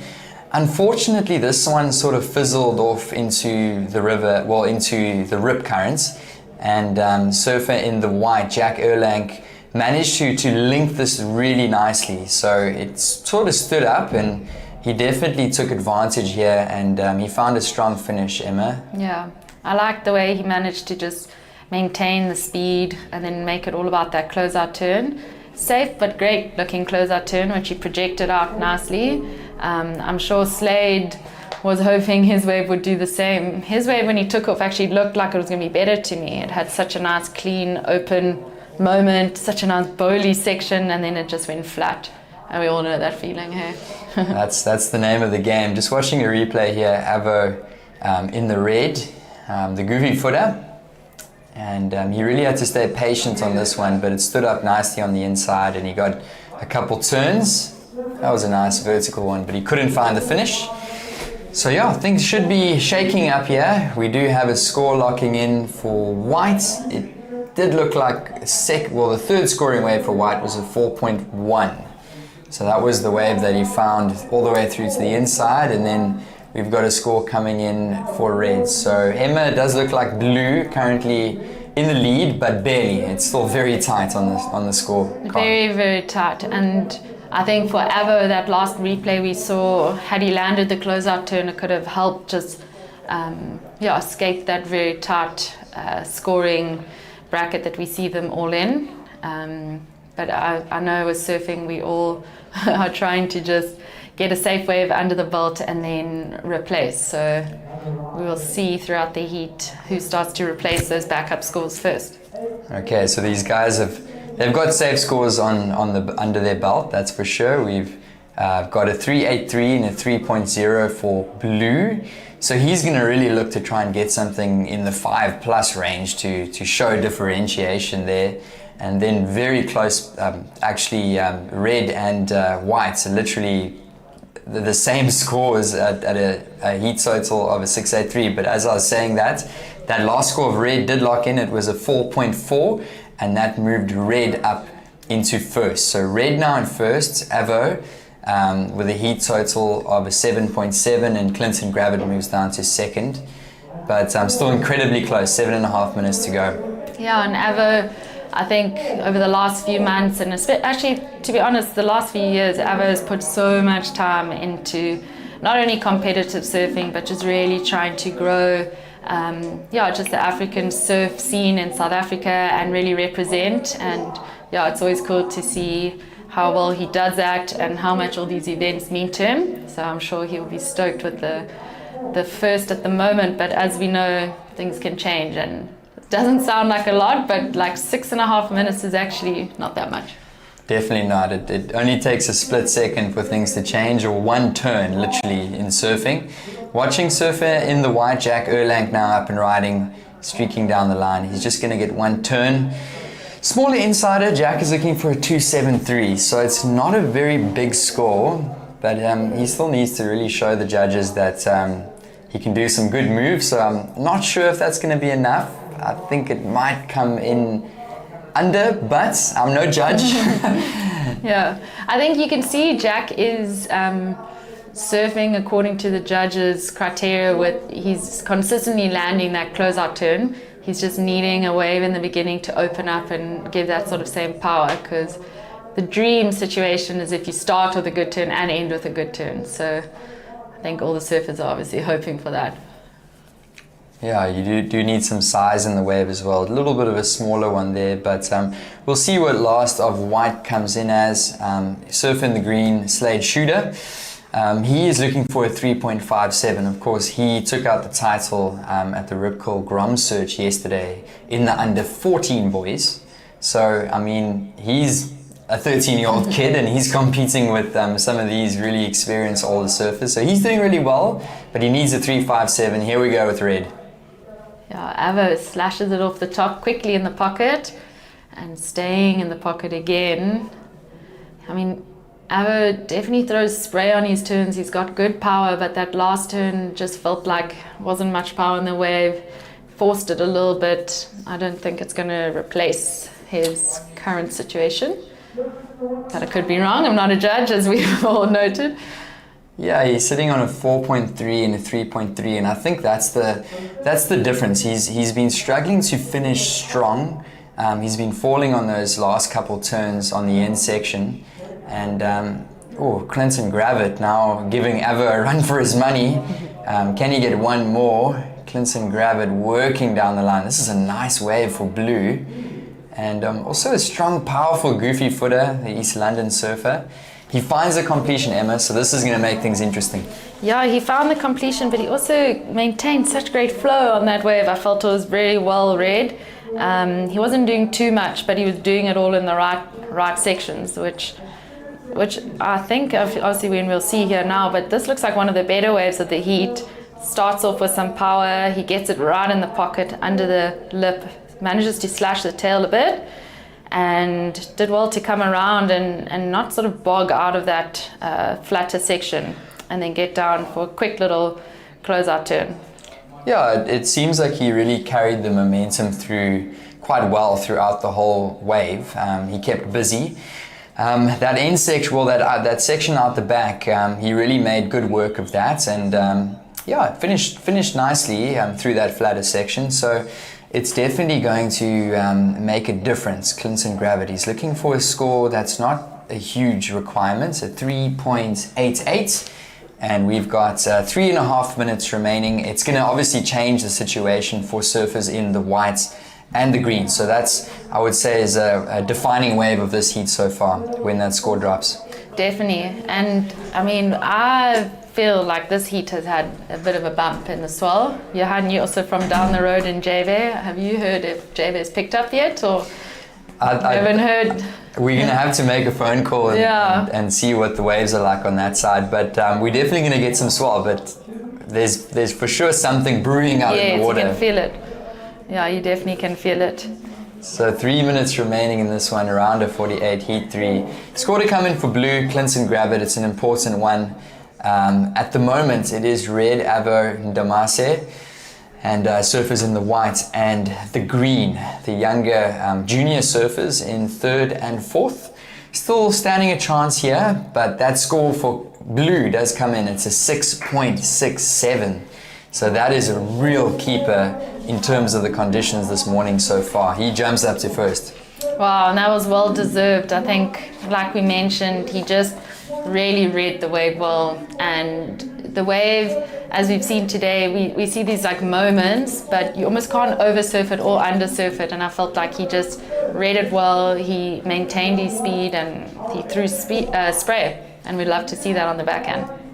Yeah, just taking another look. 2 minutes remaining, so situation changing now. It's blue in a pretty convincing lead. Surfer in the red now needs a 6.11, with white requiring a 3.61, and green looking for a 4.43. So the requirement for 3rd and 4th changing slightly, but they're still not looking, well, they're still not needing huge numbers. I mean, a 4.43 and a 3.61 for white is definitely very doable. So at the moment, it's kind of like a tussle for 2nd.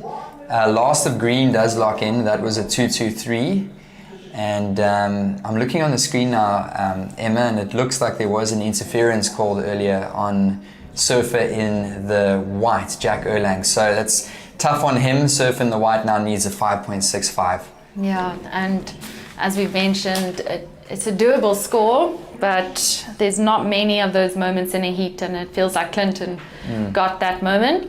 But as we said, 3rd and 4th, not needing huge scores, and you kind of sitting out there thinking, you know, you've just seen Clinton drop a 6.67 in some dying moments, but 50 seconds left, that really does feel like the real dying moments. For sure. So there was a situation earlier, and unfortunately for white, there's a priority interference on white, Jack Erlang. We caught it briefly on the screens a little while ago, so under priority taking off and interfering. So situation 29 seconds, it's blue in 1st, red in 2nd, surfer in the green is looking for a 4.43, with white needing a 5.65 with that interference. Will there be an opportunity with 15 seconds to go? Taking a look, surfer in the red, and it looks like this one's going to wind down, Emma. Yep, 5 seconds left, and it does look like the sea's gone quiet. And that concludes the round of 48, heat number 3. So congratulations to Clinton Grabber taking the win ahead of Avo Ndamase. Stay tuned, this is the Royal St Andrews Hotel Rip Curl Cup. We'll be right back.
into heat number 4 of the round of 48 in the QS 4000 Royal St Andrews Hotel Rookhill Cup here at Port Alfred on Easter Sunday.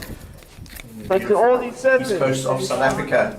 In the seats in red we have Ryan. Jake. We're gonna do. Are the interviews still happening? We have Jake Okay, so have they got Anderson the in mic the there? red, Christian the camera guy. Fenter.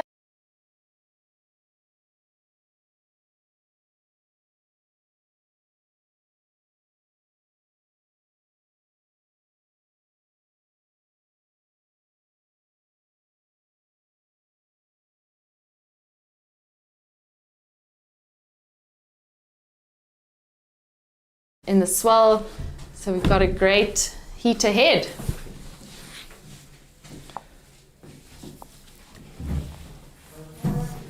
We have 20-minute heats running, and we are in round of 48, heat number 4. Emma, these heats are going so quickly. The 20-minute heats, they really go quickly. And just speaking to some of the surfers out there, they said, you really got to be on your game. You decide on a strategy, you go out there. In 20 minutes, there's not a lot of time to change your strategy. I don't know if you were in the booth for that heat with Carl Wiersma, the local boy. He went across and sat on the main peak with the other surfers all separate from him. And they had to change their whole strategy, the whole heat. It was such an interesting one to see as we see Kai Stubbs finishing off his wave there in heat 4 of the round of 48. Yeah, it was an interesting approach. I think Cole's heat strategy of sitting far at the back, like we've seen now on this wave from Christian Fenter, seemed to get it in the head of all the next competitors. Cole did manage to solidify 2 good scores before he went up to the top, but we saw, just the guys kind of swapping places and swapping positions quite a bit. So it is one of those decisions you kind of need to make quite quickly, with 20-minute heats going very quickly and not very frequent sets. But Mike, I don't know what you do, because I feel like I've seen bombs coming at the top, but then I've also seen some bombs hitting the bottom inside bank with a bit more power, so it's tricky. Emma, in contrast to when you and I were in the booth here probably an hour and a half ago, or about an hour or so ago, if you look at those couple of sets that have come through, there's been a bit of an increase in the swell. When you and I first were commentating this morning or calling the heats, we were saying, how big is it? 1 foot, 2 foot, maybe? And the odd 3 foot sets. And now we're definitely seeing a little bit of an increase on the swell as the tide continues to drain. Yeah. It's 9:30 here local time in South Africa, and another hour and a half or so for the tide to drain. But we're definitely starting to see a little bit of an influence from that enormous amount of energy out in the Indian Ocean. Yeah, and I felt like I can confidently say I can double what my prediction was this morning. This morning I felt we were on the 1.5 foot waves coming through, and in that last heat I saw some 3 foot sets coming. And as mentioned, it's just about which one you pick, because we've seen bombs coming out the back, but some of them just sort of fade out into that middle section, and some manage to connect. So we just see Kai Stubbs waving his arms there. So he's waving his arms because he wants to hear an update out in the water. If you have a look on your screen, you've got the leaderboard there. There aren't any, there's a score that's dropped in. It's the first score of the heat. It's a 3 for Christian Fenter. Kai Stubbs' score comes in. It's a 4.5, and then he also has a 2.43. So once those scores are all in on the judges' sheets or the judges' tabulation system, it goes onto the hard drive. It comes up on our screen, and at the moment we've got Kai Stubbs in the lead. We've got Christian Fenter in second, and then Jake Anderson and Sean Taylor both awaiting an opening ride. Yeah, and 4-man heats, and it looks like all 4 of the surfers have 2 surfers have split the peak, but we will watch Christian taking off on a wave now, managing to hit it hard off the top, but unfortunately getting lost in the explosion. So we're going to hear from the winner of the last heat. He's down on the beach with Johan. Over to you, Johan.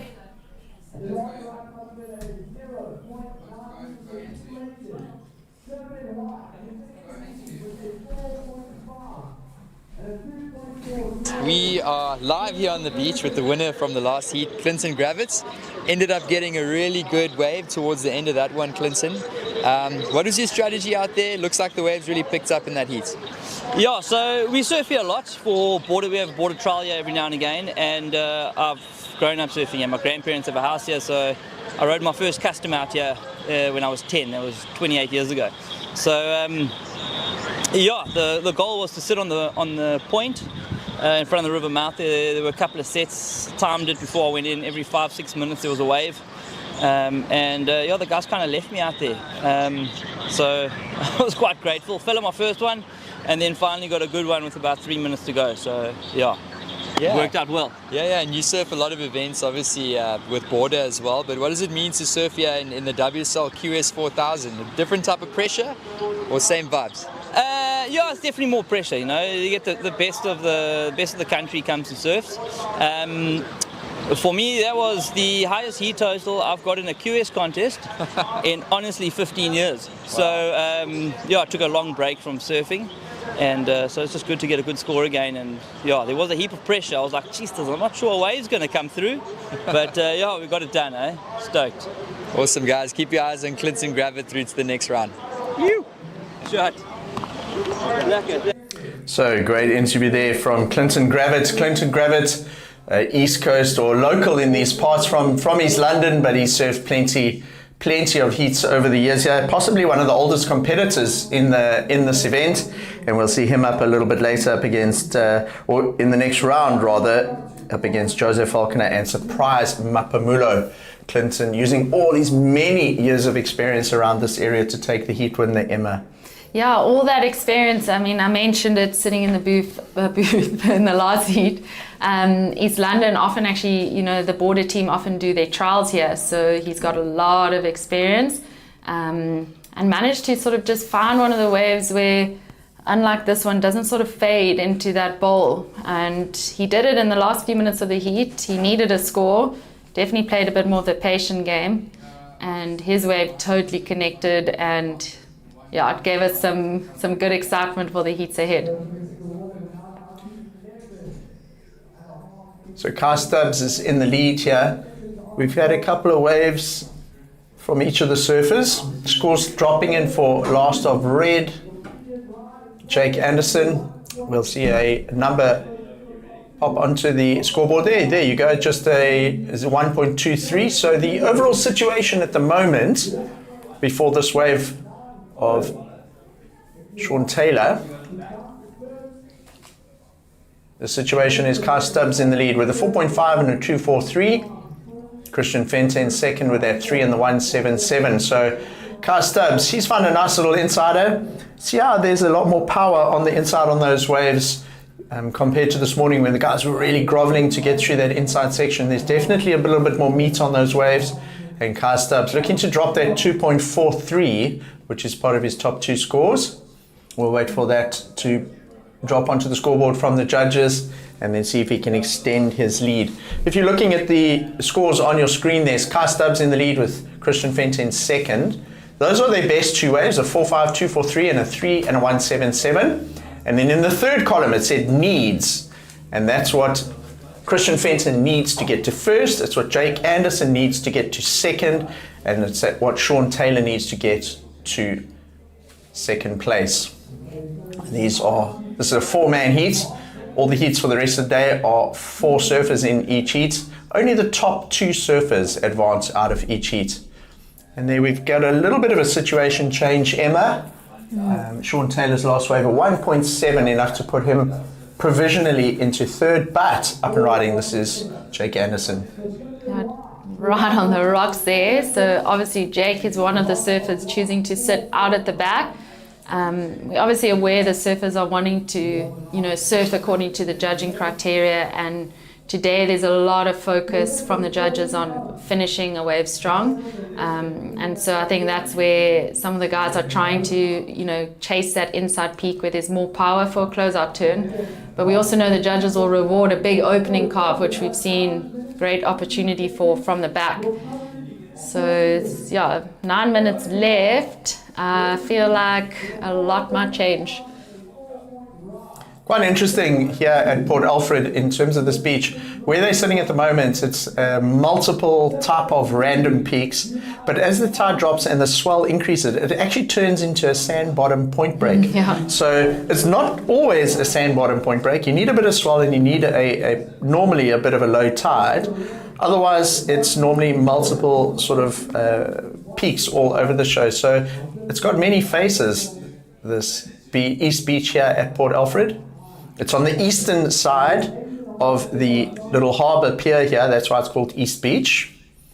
And we see the guys getting a couple more waves in heat 4 of the round of 48. It's also a lot more consistent.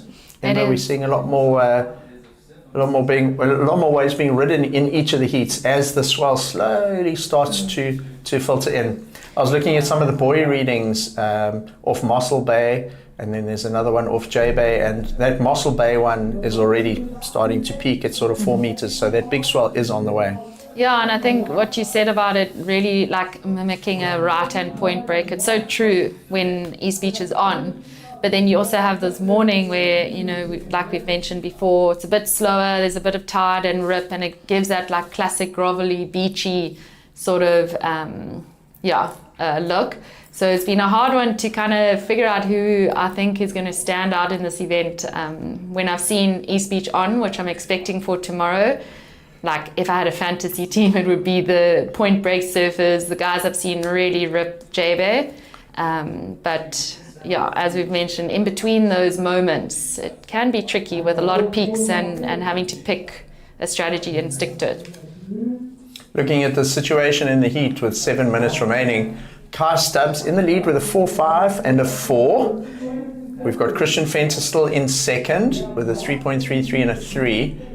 They've been in that sort of situation for a couple of minutes now with Sean Taylor and Jake Anderson battling for that 3rd and 4th place.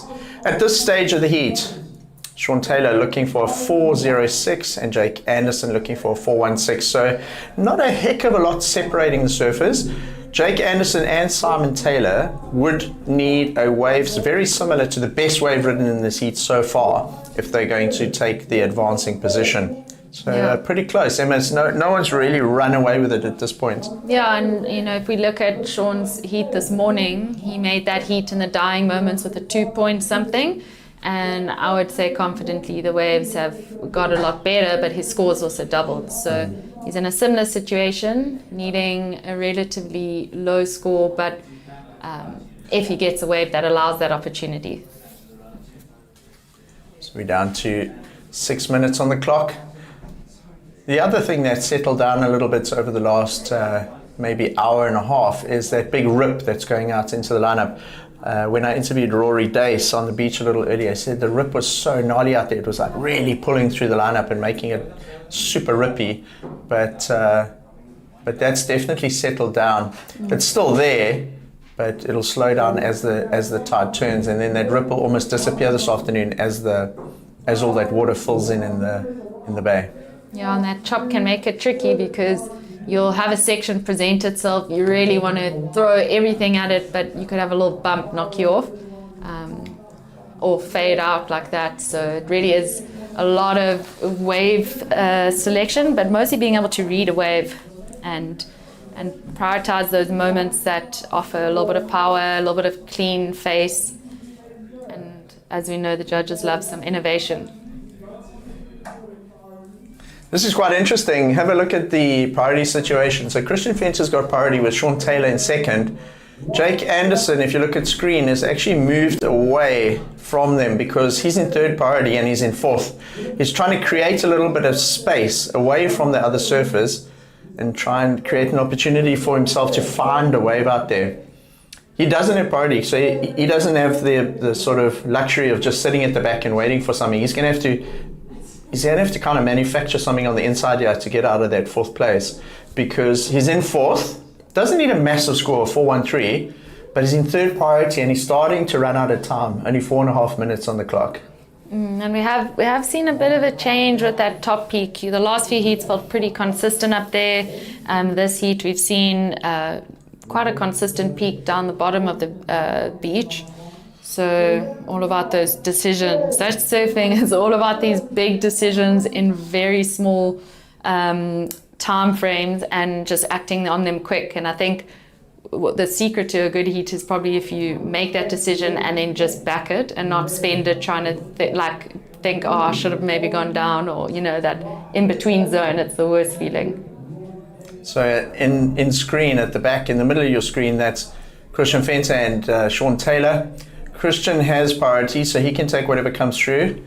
And Sean Taylor will be looking for something. He has a little look at that wave. That's certainly not going to offer up the 406 he's looking for. But he'll be sticking pretty close to Christian Venter, because once Christian Venter takes a wave, look at this. So Sean looking, but Christian had priority, so it was his wave. Now, this is quite important because Christian went on that wave and he's now lost priority.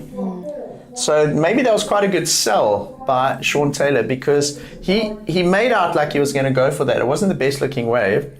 Christian Venter obviously felt like, geez, if I let him go, he might get the score, and he went.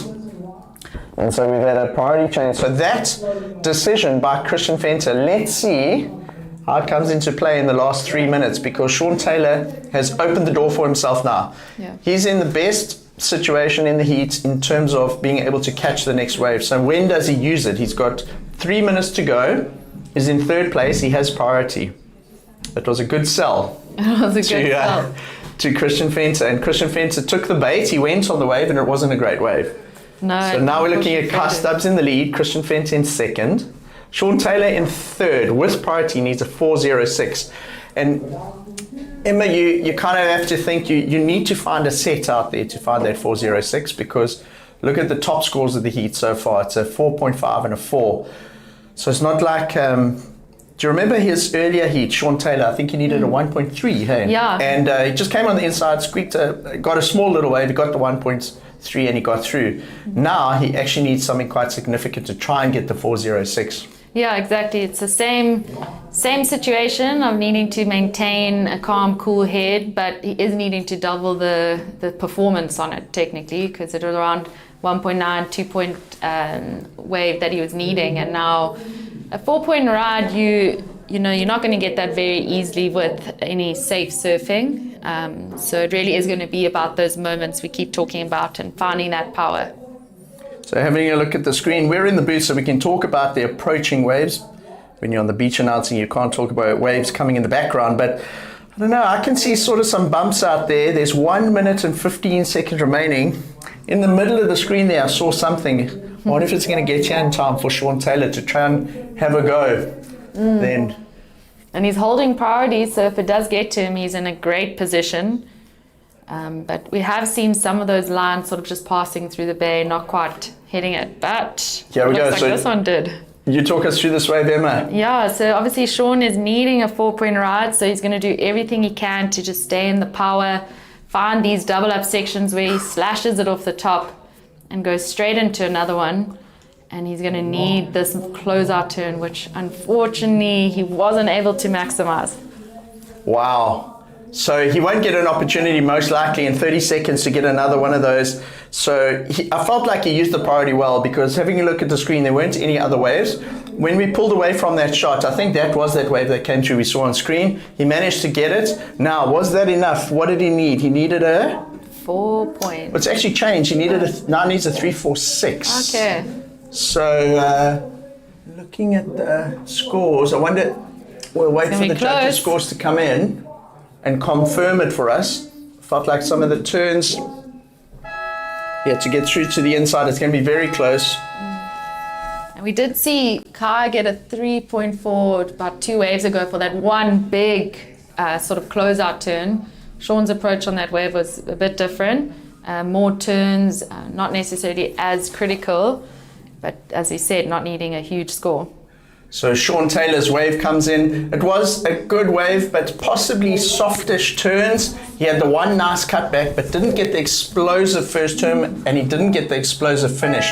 Comes in the high 2s, and looking at the results of that heat, it looks like officially it's going to be Jake Anderson in 4th, Sean Taylor in 3rd, very close heat there.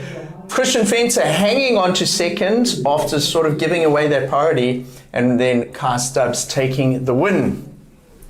So stay tuned with us online. It's the Royal St Andrews Hotel Rip Curl Cup. We'll be right back.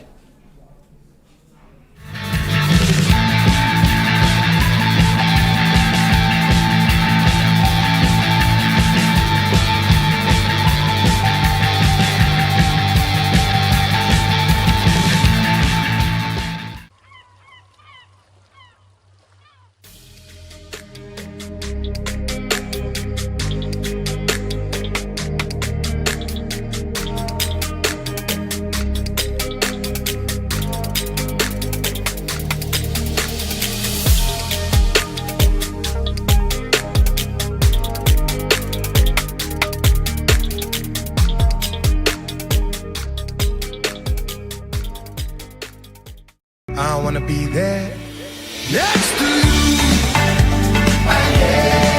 Next to you. Next to you. Next to you. Next to you. Next to you. Next to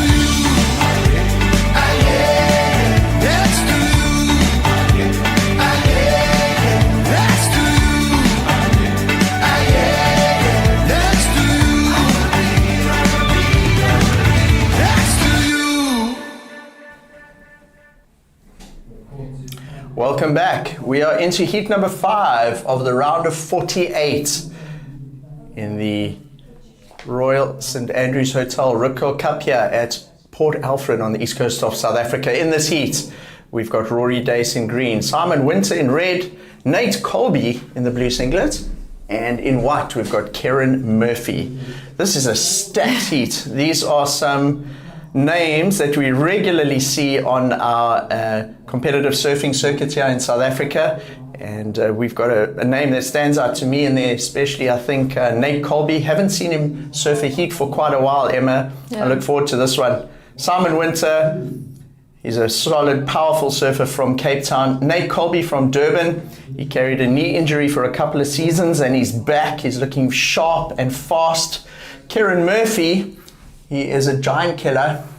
And then we got Rory Dace, who's already got through a heat this morning. So Rory's birthday yesterday, when I was chatting to him on the beach, his birthday was yesterday. So he's having a great Easter weekend so far. But this is a stacked heat. This could be a final in many competitions. I was just thinking that. I'm pretty sure, like not that long ago, this probably was a final in a junior event. So it really is a stacked heat. And as you've mentioned, you know, these surfers all have a lot of experience, but also have had to navigate a few things, like Nate being injured. I did see him recently with QJ and a bunch of guys in J-Bay, probably like a month ago, all training there, putting in tons of practice. I know that because they were surfing my favorite spot. But yeah, I think we've got a big heat ahead. So 20-minute heats. We've got one score on the board already. It's a 4.5 from Rory Dace. His first wave was just a 3.33, so his total heat score a 4.83 that you see on the scoreboard there. Coming through to the inside, trying to navigate that flat section, that's young Kieran Murphy. And behind him, Simon Winter up and riding now. You know, it struck me about Simon, I haven't seen him maybe for a couple of months. And what struck me when I saw him at this event is just how big he's got, Emma. Yeah. He's got tall, he's really like got bulky in terms of strength, and he's looking really, really solid. Definitely. And Simon Winter also charges on solid waves, so I'm sure he's frothing to get through the next round and have a go at that swell that is predicted and should start filtering in from later today. Yeah, I mean, you can see he's got that power because that opening carve of his, even though the wave was so flat, he managed to really put it on the rail and almost use a lot of power for such a small wave. So we are due to talk to the winner of the last heat. That'll be Kai Stubbs on the beach.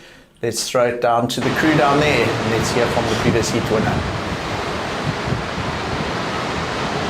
So I'm here with previous heat winner, Kai Stubbs. So you were actually leading that heat the whole way through. Can you just tell me about how it felt out there and how you were feeling during that heat? yeah, I managed to get a sick first wave, so it kind of boosted my momentum, and then yeah, I just kept going from there. Got a couple fun waves, and yeah, stoked. So you were actually the Grom Search winner last year, 2025, going through to France. Can you tell me how that shaped your surfing and your mentality going into this year? Yeah, it was insane here. I met some super cool people, had an amazing experience, and it definitely pushed my surfing a lot because guys over there are really good. So yeah, I was sick to like compete and hang with the the overseas guys, and yeah, definitely pushed my surfing. So very well done, and good luck to you going into the next round. Shot, bro. Back to you guys in the booth. Shot. Hey, cool, well done. Thank you, Damien, and well done to Kai. And he's surfing really well. Rip Curl will be stoked with that. Another one of their team riders through to the next round. Kai Stubbs surfing very well there, and commanding lead. He didn't look like he lost the lead at all in that heat. Back to the water. Look at this, Emma. These heats are going so fast. One beach interview and suddenly you're down to 13 minutes remaining. Rory Dace in the lead with Simon Winter in second. Kieran Murphy, just the 1.17. That was the one he sort of hopped through to the inside. And we await an opening ride from Nate Colby. You were telling me, you were saying earlier about QJ and Nate Colby. So I know QJ is here on hand coaching a lot of his surfers. So he'll be up on the dune there. And he would have given some advice to Nate and coaching him from the dunes there. QJ, of course, also coaching Luke Thompson, who was over at Bells Beach in Australia at the Rip Curl Pro this weekend. This is Kieran Murphy. So Kieran, his first wave was just a 1.17. He should improve on that with that.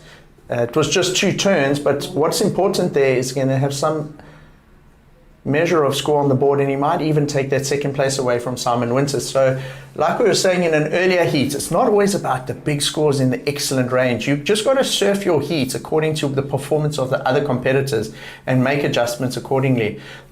Kieran Murphy comes through. He came through to the inside, took a quick small one just so that he has a foundation that he can sort of build the rest of the heat on. Looks like Nate Colby is going to have a look at this one. Yeah. Up and riding. He's renowned for his speed down the line. Oh, lovely carve. So Nate looking sharp. He was looking great in the free surfs. And Nate opens up his account in his first QS event for a number of months. And great to see Nate back in the jersey. He's one of the big names in young surfing in South Africa. And let's see what the judges reward him with on his opening ride. Yeah, Nate has always been such a standout surfer when he was half the height and how tall he is now. And it's always so hard to see such talented surfers facing injuries. So you see Rory up and riding again, another powerful surfer. He manages to always just find that moment on the wave where there's a bit of power and just really either, bring the board right back to the power again or just throw the tail. And he's been a standout surfer to me today. Rory Dace, Nate Colby, and Simon Winter, put those 3 guys together. Each of them, they're big humans. They're tall. They carry a lot of strength and bulk. They are all sort of really primed and very, very fit. So not a lot to sort of take between them when you give them a good wave. Any of those 3 on a solid J-Bay or Port Alfred wall are deadly. And then by contrast in the heat, you got Kieran Murphy, who's so fast and quick on his backhand. You saw on that earlier wave of his, the second wave that he got, he got a 3-2-3 and then he backed that up with a little inside, the 2-4-3. It was quite smart because he came through to inside, got those 2 little turns, and now look at this. He's actually in the lead of the heat with a 5-6-6. Not far out in the lead because it's not a huge lead that he has, but quite clever to have done that. Came through to the inside, got that little wave. Now he's got a base that he can build the rest of the heat on. It's a 5-6-6. So his scores are a 3-2-3 and a 2-4-3. So Kieran can sort of relax a little bit and go, right, now how do I improve on those 2 scores and distance myself and improve my leads here? Yeah. We've got those 3 power regular foot surfers breathing down his neck. Rory Dace is in second at the moment with Simon Winter in third, but Emma, we're still waiting for opening ride of Nate Colby. Yeah, and I think Kieran made that decision at such a critical time of the heat. We technically halfway through He could have sort of waited, maybe try to get wait for a set like we've seen in the previous heats, but he chose to come in and just crack it. He obviously felt like he didn't do that on his first one. And like you say, with the 5.6 heat total, it's not a huge heat total, but it's a lot more than the rest of the guys in the heat. But I do think Nate Colby's last wave is going to give us a really good score. And as you say that, it drops into the scoreboard. So look at this. 2 scores have just dropped in. Last of Rory Dace is a 5. Last of Nate Colby is 6.5. Have a look at that, the middle column on your screen. Rory Dace has a 5 and a 4.5. It adds up to 9.5, so that puts him in the lead. But check this, Nate Colby, just the 1 wave, and it's a 6.5. It's significantly the best wave of the heat. Now, the problem for Nate, with 9 minutes remaining, is he needs a second wave. You have to have 2 waves, they get added together, and that gives you the total heat score. So Nate will now be working on something to try and get that second wave.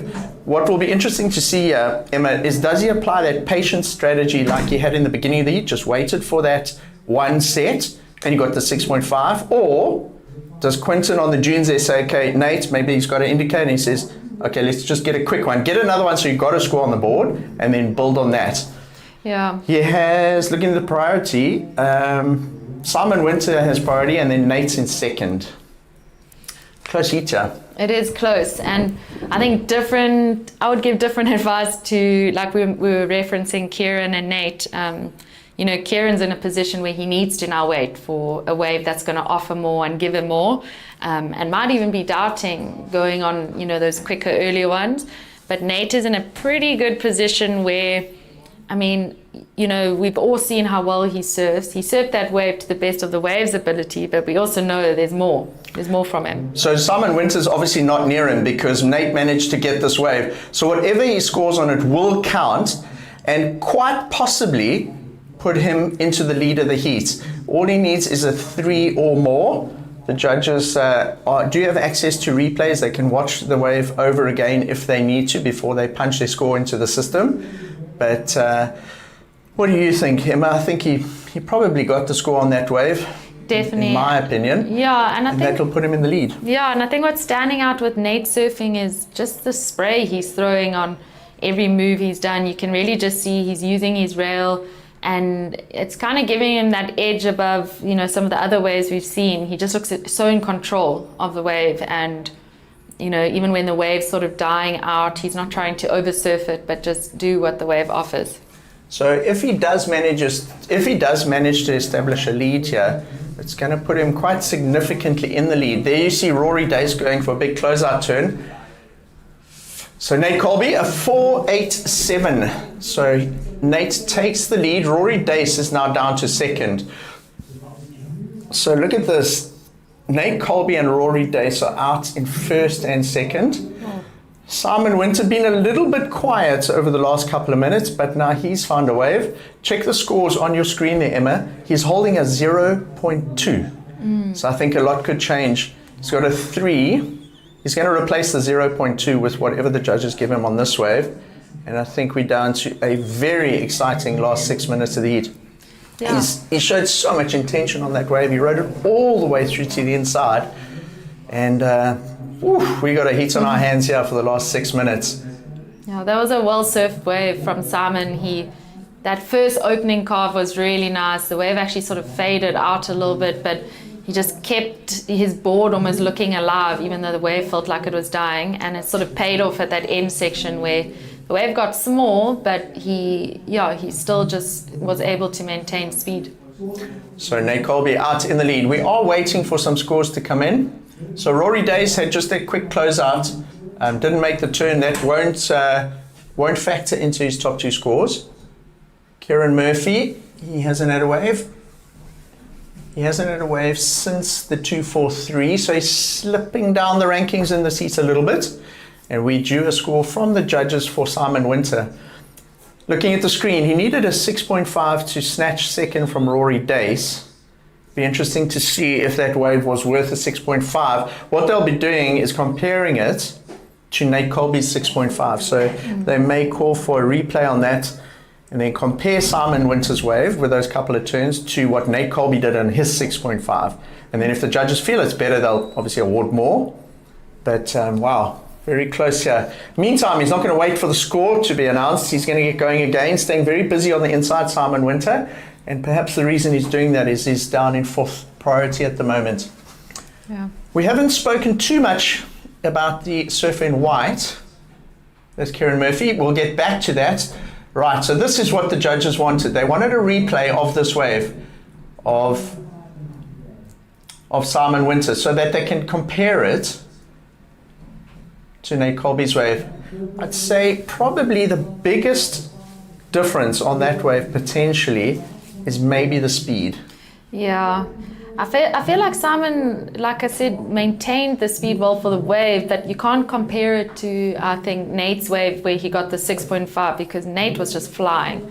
And that wave of Nate's did feel like it had a bigger wall, and he was sort of able to, basically just do some more powerful turns. So Simon Winter's wave comes in, Emma, it's a 5.03. So the situation, Nate Colby still leading with Rory Dace in 2nd. Simon Winter has improved his situation a little bit here because he got the 5.03. He's in 3rd and he needs a 4.47. So Simon Winter looking for a 4.47 now to get into 2nd. Nate Colby and in the lead with Rory in 2nd. I was saying prior to that replay, we haven't heard much from Kieran or seen much of Kieran Murphy. He had quite a quick start to the heat, and he's now held that priority. I reckon he's probably held the priority for about 7 or 8 minutes now. Yeah. And Simon Winter's actually getting a couple of waves under Kieran Murphy's priority. Right, look at this, an important wave. He's looking for the 4.47. What do you think, Emma? I think this wave is maybe making it a bit hard for him to sort of get that, but he manages to get into that inside section. That was a great turn off the top, and he's not needing a massive score if you compare it to, his last 5-point-something ride. So you can see that his approach has been, he's replaced his wave. He does now need something less than that. He wants to keep busy and focus on maybe a quality turn over a long wave. So we're waiting for a score for Rory Dace, and we're waiting for a score of Simon Winter. I feel like we probably didn't see that wave because the camera was on Simon Winter, but the judges would have been watching that wave of Rory Dace. Let's see, Rory's drops in at a 0.5, so that won't be a counter. Simon Winter now, this is such an important score, Emma, because he had those 2 turns on the outside. It kind of went flat as you started talking through the wave, and then it just stood up on the inside and he managed to do that 1 turn. No, and it was a great last turn. Very, but very it was close. sneaky in between, so it is hard because if we compare it to Rory's first 2 waves with the 5.0 and a 4.5, he had 2 pretty powerful turns with, speed and control. Simon's wave had a bit of a different approach where the wave did go sleepy, but he did manage to continue the momentum after. So there's 90 seconds left in the heat. Nate Colby in the lead from Rory Dace. Okay, up and riding. This is Rory. What are we going to see here? Oh, it comes unstuck again. It's the second time it's happened in the heat. I actually thought he was going to maybe boost there. Yeah. Rory is known for his... I wonder if he's creased his board. He might, if he has damaged the board, he could have possibly done it on the last one where he did the close-up maneuver, very shallow water there. Okay, let's check this out. Scores are dropping in. Simon Winter, Emma, it drops in at a 3.8. It's not enough. It's just shy of the score of the 4.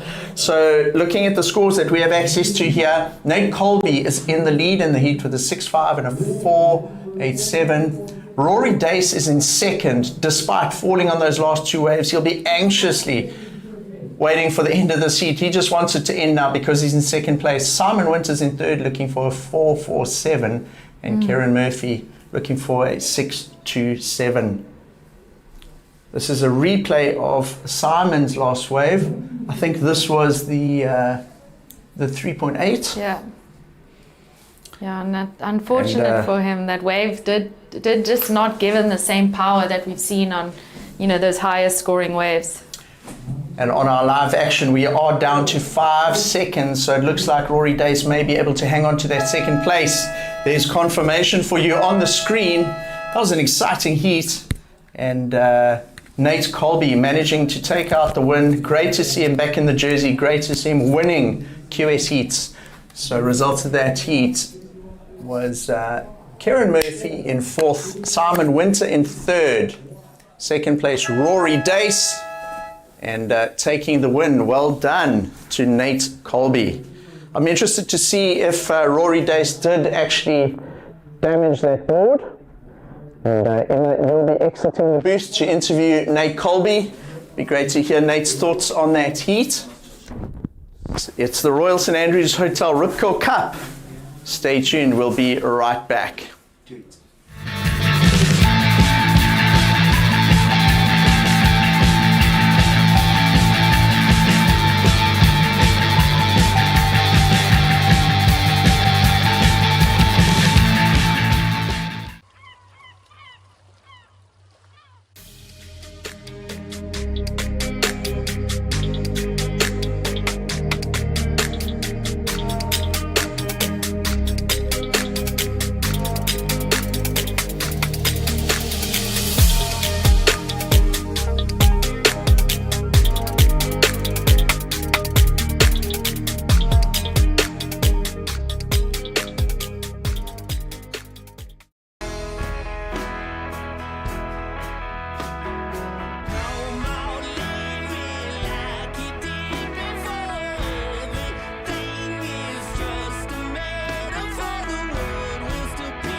And we are back. It is heat number 6 of the round of 48. In this heat, in the red singlet, we got Swade Skalkwijk. In blue, Kai Hall. In the white singlet, Tian Engelbrecht. And wearing the green is Melo Kushle Zot Shana. Joining me for 2 heats in the booth is Tom Lindhorst. And Tom, a local around these parts, and also we'll be seeing Tom surfing a little bit later on in the round of 32 at about 1 o'clock this afternoon. And Tom is a local around here. Welcome, Tom. How's your Easter Sunday going? How's it, Mike? Yeah, thanks. Good to be here. Yeah, quite a lucky day here, and Easter Sunday. What a good day, you know, for what it stands for. So stoked to be here. We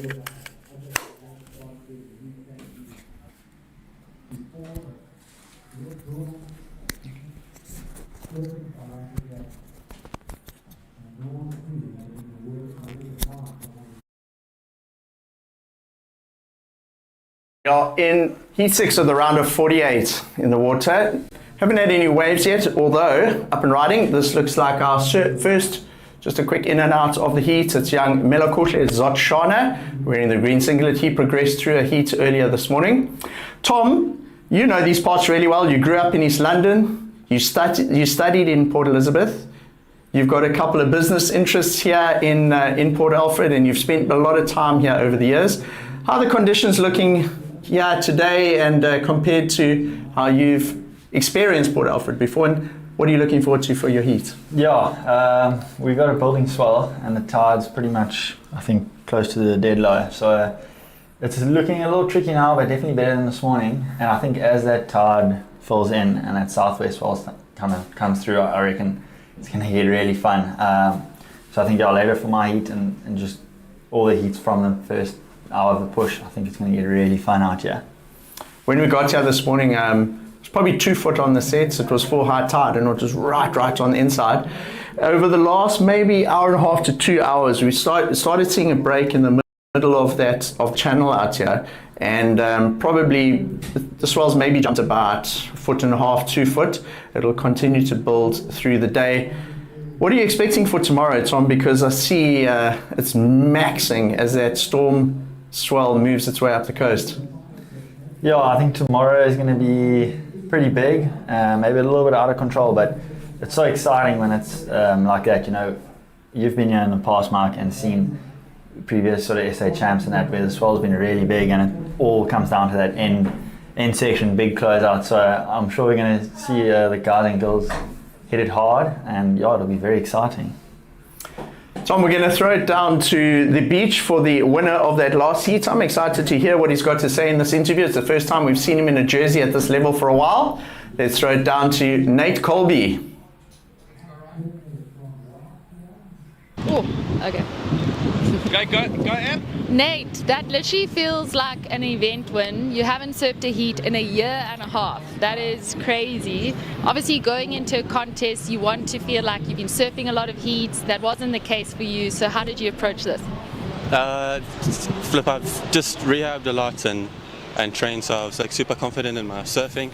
I just knew to put a heat together. I know my surfing's there, so yeah, I just managed to get 2 waves. It was kind of slow, and then I was a bit like, oh flip, I'm on the back foot. Everyone had a wave, and now like not surfing in a long time, you like start thinking a bit more.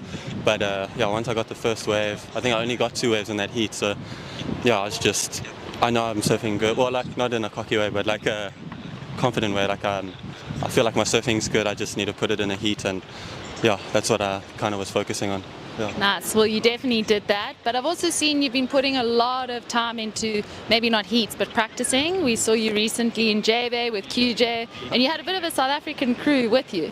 Yeah, it was like a surf camp, but yeah, I was so glad I did that because it's also a thing of like not surfing when you're surfing in Durban. There's not like a lot of good surfers, so going to that camp was also super nice to like surf with Connor and stuff, like good surfers. So I was like in the mix again and feeling how it is to be like in the water with good surfers again.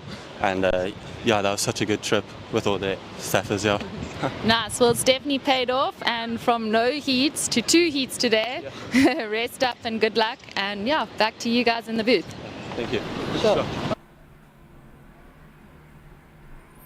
Thank you, Emma. Some interesting feedback and words there from Nate Colby. Great to see him back in a jersey, Tom, after such a long time out with injury. Great to see him back on form and in the event. Yeah, I know Nate's been a prodigy, you know, from a young kid. Always heard like really good things about him and his surfing.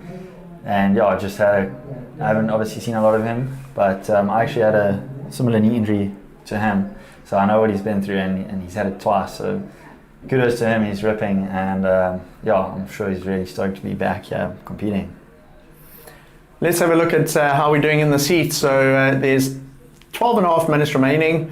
Looks like Tian Engelbrecht in the lead, a very low scoring heat so far. He's got a 1 and a 2.5. Swade Skalkvik in second with just a 0.8 and a 0.7. So Tom, the guys haven't really kicked into gear in this heat yet.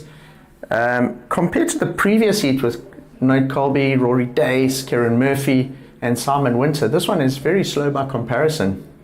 Yeah, I think just looking at the lineup, they kind of spread out all over, maybe sort of positioning errors here from the surfers. You saw Swade have a quick one there in and out of position. But still half the heat remaining, so let's see, maybe a couple of sets come and they find themselves in a good spot. Tom, you've surfed this break a lot over the years growing up, and you've won a number of events here. Give us a little bit of a breakdown of what happens here at Port Alfred. What we're seeing there is basically the main beach section. There's a little multiple sort of random peaks where the guys are sitting, but where the ski boat or this big boat is coming in, it goes into, do you guys call it a harbour, or give us a bit of a rundown of when you arrive at Port Alfred, what are you seeing here? Yeah, so basically we've got the Royal Marina, Port Alfred Marina, which is probably the backbone of Port Alfred, and kind of what the whole town's been built around. So it's beautiful homes on the river, and they basically built it and created this river mouth with the 2 piers so that the boats could come in and out very easily. And I think it's I don't know the geology behind it like particularly well, but I think it helps with the sand and everything.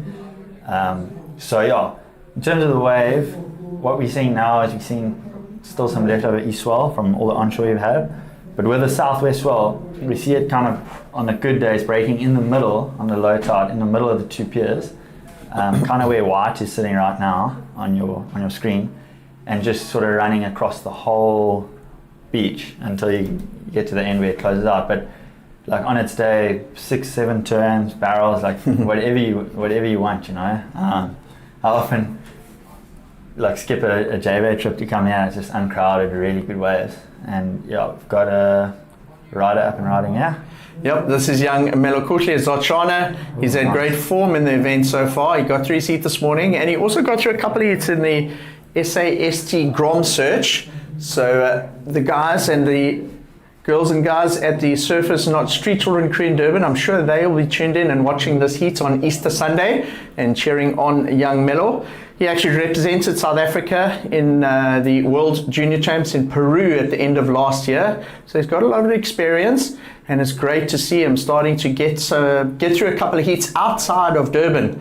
He surfs the bowls every day, surfs more than anyone in Durban, just about. The New Pair Bowl and the Dairy Bowl are his home breaks. And look at that, Tom. He gets a 3.17 in this very low scoring heat and finds himself in the lead. Yeah, good on him there. That was a well surfed wave, 2 turns. I'm sure he'd probably been feeling the nerves after the first half of the heat not going his way. So that'll settle the nerves, and I'm sure now he'll be hunting, under priority hunting, looking for another wave, put pressure on the guys and secure his position.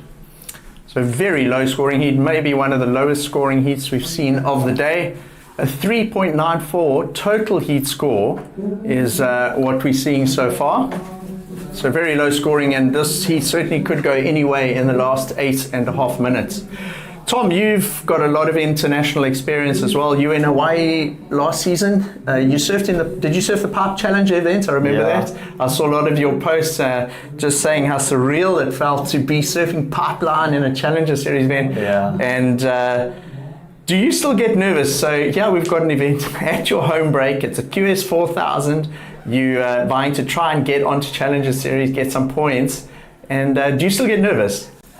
Yeah, I think right now I'm not feeling too nervous. I think it's just surfing all those international heats, and you kind of got to like good nerves, you know. There's good nerves, so you always are a little bit nervous. But right now I'm not feeling too nervous for this event.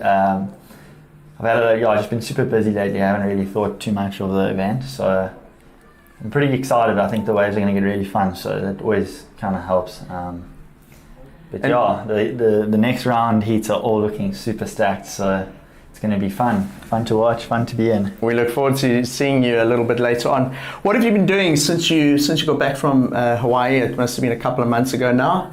Yeah, I've been just working, running my coffee businesses. I'm actually opening another store just down the road next weekend. So I've been coming up, setting up that store and then squeezing some surfs in. The last 2 weekends I was here, and we had some really fun waves. So the bank's good, and I've been surfing a lot, training. I've been training quite a lot with a personal trainer back home. So work, surf, train. When you say back home, where's home for you at the moment? East London. In East London? Yeah, Crossways, out on the East Coast, Yellow Sands area. And you're turning into a bit of a coffee baron. How many coffee outlets have you got now? So I've got 2 in operation under my brand Tommy's, and then I've got a cafe that sort of my family and I do. It's called Water's Edge Cafe, and then I'll be opening a 3rd Tommy's next weekend. Nice. So if you're in the Port Alfred, East London type of area and you want a decent coffee, Tom Lindhorst is your man. You can get advice there. Right, let's look at that. So a fired up surfer in the blue singlet, Kai Hall, getting his first wave. I think, Tom, I don't think he was necessarily directing that at the judges there. I think he's just frustrated that his first wave has come with only 6 minutes remaining. He waited 14 minutes for that wave, landed a little bit of an aerial, and it's been a very, very quiet heat, very low scoring like we've been talking about. I have a feeling that things could change now once that score drops in of Kai Hall. Yeah, that was impressive. 6 minutes left. No scores on the board, and to pull an air reverse on a pretty heavy little inside section. I'm sure the judges are gonna like that. It'll probably be the highest scoring wave of the heat. Talk us through this one, Tom. Yeah, so getting nice speed down the line, good pop, quick spin around and rides out cleanly. I almost felt like he as the board landed, it looked like his 1 foot was almost going to go off, but as soon as those fins engaged, it kind of pulled around. And he's awaiting the score from the judges, waiting for the beach announcer to let him know. As soon as that drops in, I can see some early scores coming in, and there you go. So wow, one wave, it's a 417, and it puts Kahol straight into the lead, Tom. Yeah, best wave of the heat. Not a big score for today's standard, but the judges rewarding the risk, you know. Definitely a lot of risk in that maneuver. So yeah, well done to him. Here goes young Milos Kushle Zochana, all the way from the beaches of Durban, here in the cooler region, about 15 hours south of that in Port Alfred. And Melo looking to drop at 0.77. I think he probably would have done it quite confidently with that wave and distance himself a little bit from surfers in third and fourth. So Melo actually drops a 1.6, and Tom, that puts him in the lead. But looking at the scores on the board with 4 minutes to go, this is a very, very close heat. Tiaan Engelbrecht only needs a 1.68 to take second from Kahol, and Swade Skalkwyk only needs a 3.38. If you were Tiaan or Swade at this point of the heat, what would you be doing? Tiaan's got priority, so let's pretend you would be Tiaan at this point. What advice or what would you do in that situation? I probably wouldn't be looking for a 1.68. I'd be sort of thinking, wait for a set and get 2 quick turns and maybe get a 4-5 or a 5. Just that last wave of green, it would be nice to see him maybe, you know, fit in a quick turn and another one, he kind of streaked down the line, and it's shutting down at the end. So probably look for a wave like that and just quick try squeeze 2 turns in and get something that maybe even push me up into the lead, you know. And then Swade Skalkwyk in a similar sort of situation. He hasn't really got going in a 0.8 and 0.73. He's in second priority. So if you were Swade though, you could maybe go and sit quite close to Tiaan, get yourself away from the other competitors. As soon as Tiaan's had a wave, then you can take it. Or do you go and paddle away from him and go and find a peak on your own if you were Swade? Yeah, 3 minutes left. I'd kind of be sitting in the zone still, and maybe in the next minute or so, as soon as it really starts getting tight with time, I'd pull away and try find something for myself, you know. Okay, this is an important ride because it's his second counting wave of the heat. Ooh. It's Kahol, just a quick in and out. He only needed a 0.6. The judges standing up, going down the line, possibly will get it there, and that's actually going to change the heat.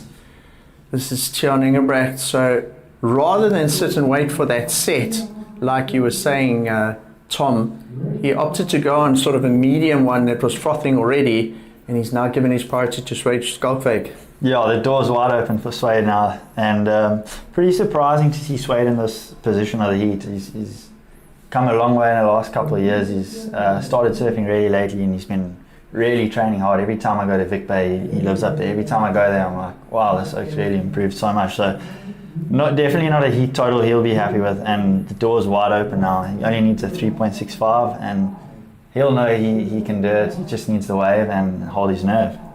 So interestingly, Kahol for that wave gets a 0.27. He just stood up, nothing happened, and he stays in second place. Doesn't really change the situation. Tiaan Engelbrecht is a 1.959, did need a 1.63.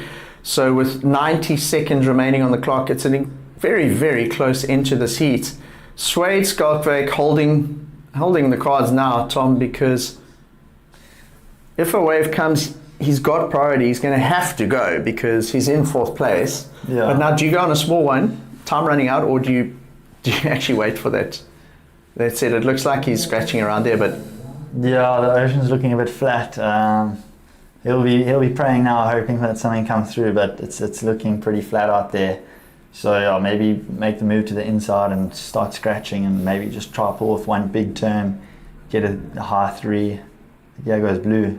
So Kai looking to drop the 0.27 just for the in and out on that last wave, and Haven't seen many surfers go left today, but Kai nearing a 0.6. Tom is going to improve that on that and most likely go into the lead with 30 seconds or so on the clock. That's going to knock Melakushle Zotshana down into second place and put the requirements a little bit heavier on Tiaan Engelbrecht and Swade Skalkwyk. So let's see what happens here in the last 25 seconds.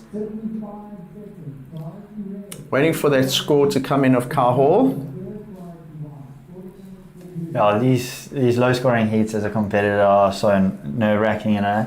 The guys need like 1s and 2s to get through, and you just, if you're making it, you're just praying the ocean goes flat, and if you're not making it, you're just praying for something to come, you know. So yeah, that one wraps up, and low scoring heat. Yeah, I think we're still waiting for Kai Hall's score to drop in. The judges still deliberating over that. It was a small wave. He had that one turn, he sort of got through the inside section, then wrapped around and did a little closeout maneuver on the left. I think it'll be enough, Tom, to put him into the lead. Yeah, that'll probably secure his lead. And if it does, I'll tell you what, it's a huge result for the youngster from Durban, Melakushle Zotshana, if he's able to hang on to that second place, because then Melo will go through to your round, which is the round that features the top seeds, and that is a massive result for the youngster from Durban. We're still waiting for scores to come in for last of Kai Hall's, and that's why we're not seeing anything on the screen yet. Tom and I are looking at the computerized scoring system in front of us. We've got access to all the stats, and have a look on your screen. There you go. Kai Hall, there's a 0.27 in that second column. That should be replaced by something, and just waiting for those scores to drop in. There's Kai coming up the beach. Well, awesome for Melakushle. I'm sure it looks like he'll hold on to probably second if that wave of cars come through, and yeah, excellent for him to go through the next round. He'll be fired up, and good result if he gets through it. So early scores dropping in for Kai. It looks like it's going to be in the region of a 2, which will be enough to put him in the lead. That would put Melakushle Zotshana in second place. Waiting for confirmation from the judges upstairs. There you go. It drops in. Kai gets a 2. So official results of that heat. 4th place, Swade Skalkwyk. 3rd, Tiaan Engelbrecht. Melakushle Zotshana going through in 2nd and winning the heat. Well done to Kai Hall. Right, we're now into heat 7 of the round of 48. Let's see who we've got in this heat, Tom. Yeah, It's surfer in red. Before we announce that, it looks like we're going to go to a bit of an ad break. So stay tuned. The Royal St Andrews Hotel Rip Curl Cup will be right back, and Tom and I will take you through the next heats.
And we are back. It's heat 7 of the round of 48 here in Port Alfred in this heat. Wearing the red singlets, we've got Matt Canning. In blue is Cooper Smith. White is Joel Fowles. And in the green singlets, coming through from those heats earlier this morning, it's David Emsley. In the booth with me, calling this heat, I've got SA champion and Challenger Series competitor, recently back from Hawaii. Welcome, Tom Lindhorst. It's great to have you here calling some heats with us. Yeah, thanks, Mark. Interesting heat here. If you just look at those names, Matt Canning, Joel Fowles, David Emsley, all their dads. Big names in South African surfing over the years, you know, Greg Emsley, Davy's dad, Joel Fowles. I don't know if you know Stuart Fowles. He's been chasing some big waves lately, you know, in Portugal. He surfed Nazare, Todan, and then also Matt Canning, his dad, ex-CT surfer. We'll break that down a little bit further over the next 16 minutes of this heat. But for now, let's go and hear what was going through Kai Hall's mind in that heat and why he was looking so frustrated. He's with the beach interview. The winner of the last Kai Hall. Kai, that was a grindy one. You got an air there, ended up catapulting to first with your last wave. How do you feel? Commentators a bit too close to it, just things that Nothing we can do about it. We're actually hearing them come through the speaker though, that's the thing. I don't mind it because you can hear them, what they're saying, and you know when they're coming to us.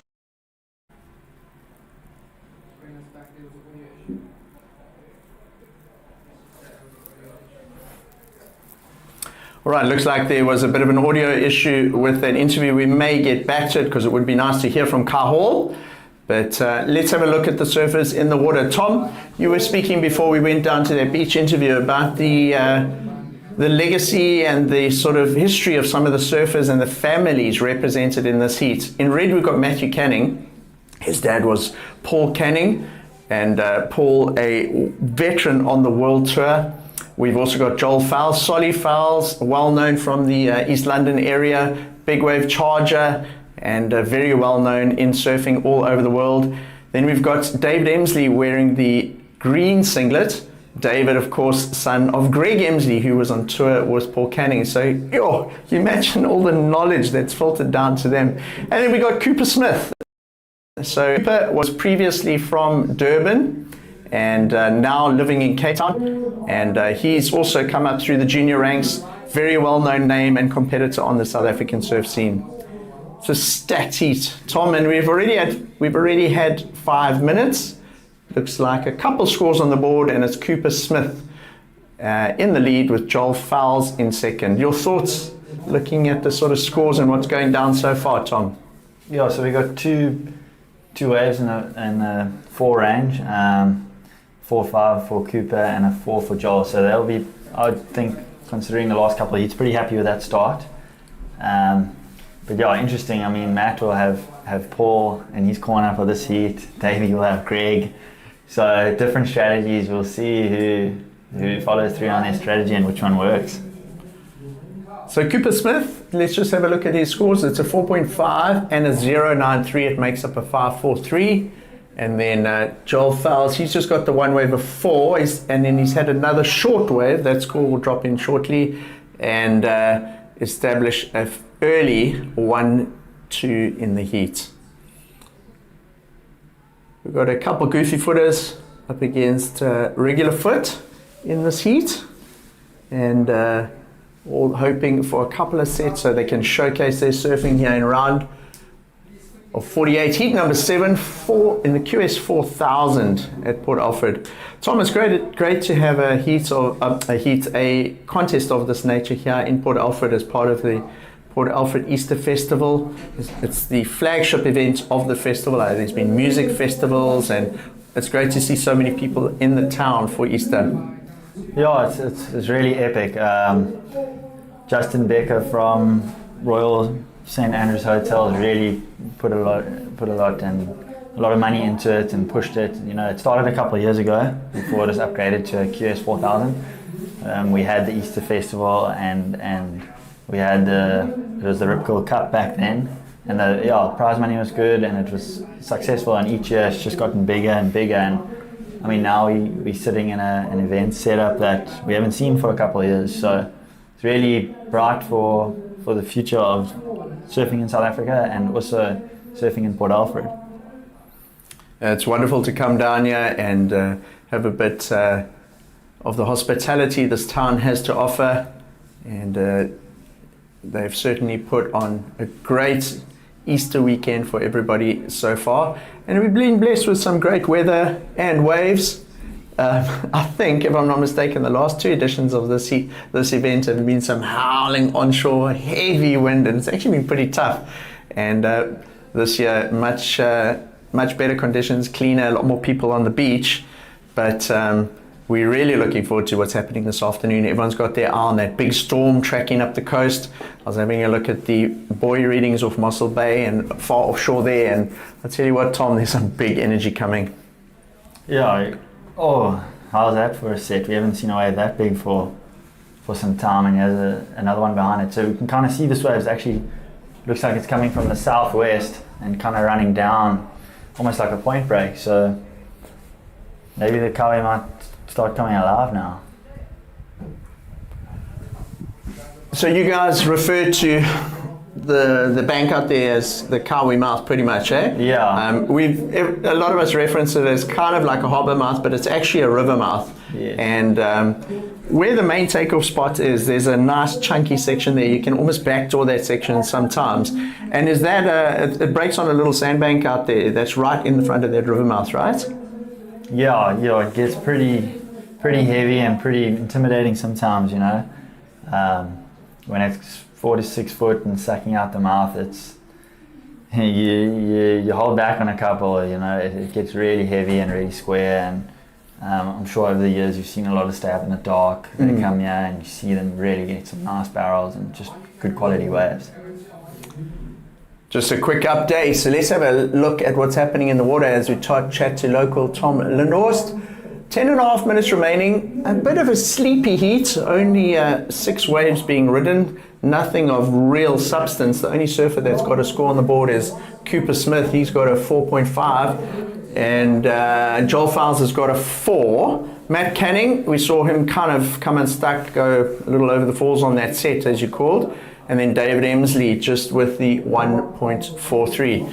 I'm interested to hear your take on this impending swell and the conditions that are marching up the coast here. When I looked at the forecast this morning, Tom, it looked like today the winds are relatively light, and that pulse, the real energy, I mean, like probably the 3.5 meters at about 13 seconds or so, seems to arrive at about between 4 and 6 o'clock this evening. So we might see some of the very late heats, start seeing some proper sets out there.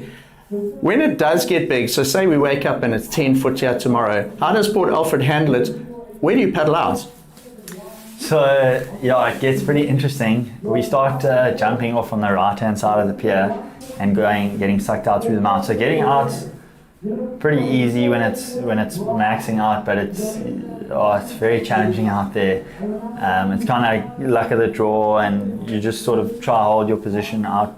You sit really far out. I mean, at least 50 meters further out, 60 meters. So 50 meters off the end of West Pier? Yeah, like when it's really big. I mean, I was here a month ago, and it was a similar size swell to what we probably can expect tomorrow.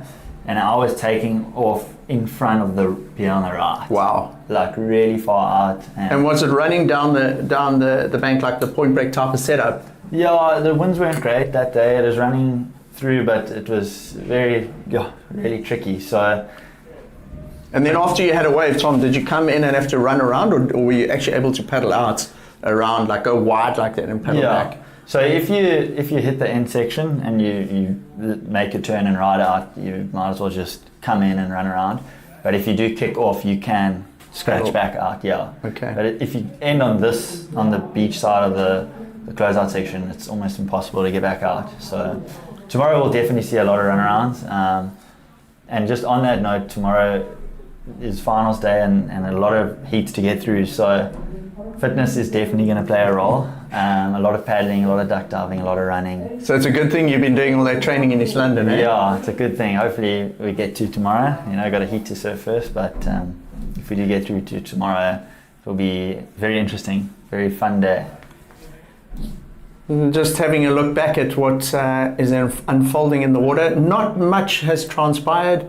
We've got 2, 4, 6, 7 waves ridden. Cooper Smith in the lead from Joel Fowles, David Emsley and Matt Canning, both sort of still to get out of first gear. Matt Canning's wave a 1.13, Cooper Smith's got a 4.5, Joel Fowles is a 4, and David Emsley a 2.5. So quite a sleepy heat.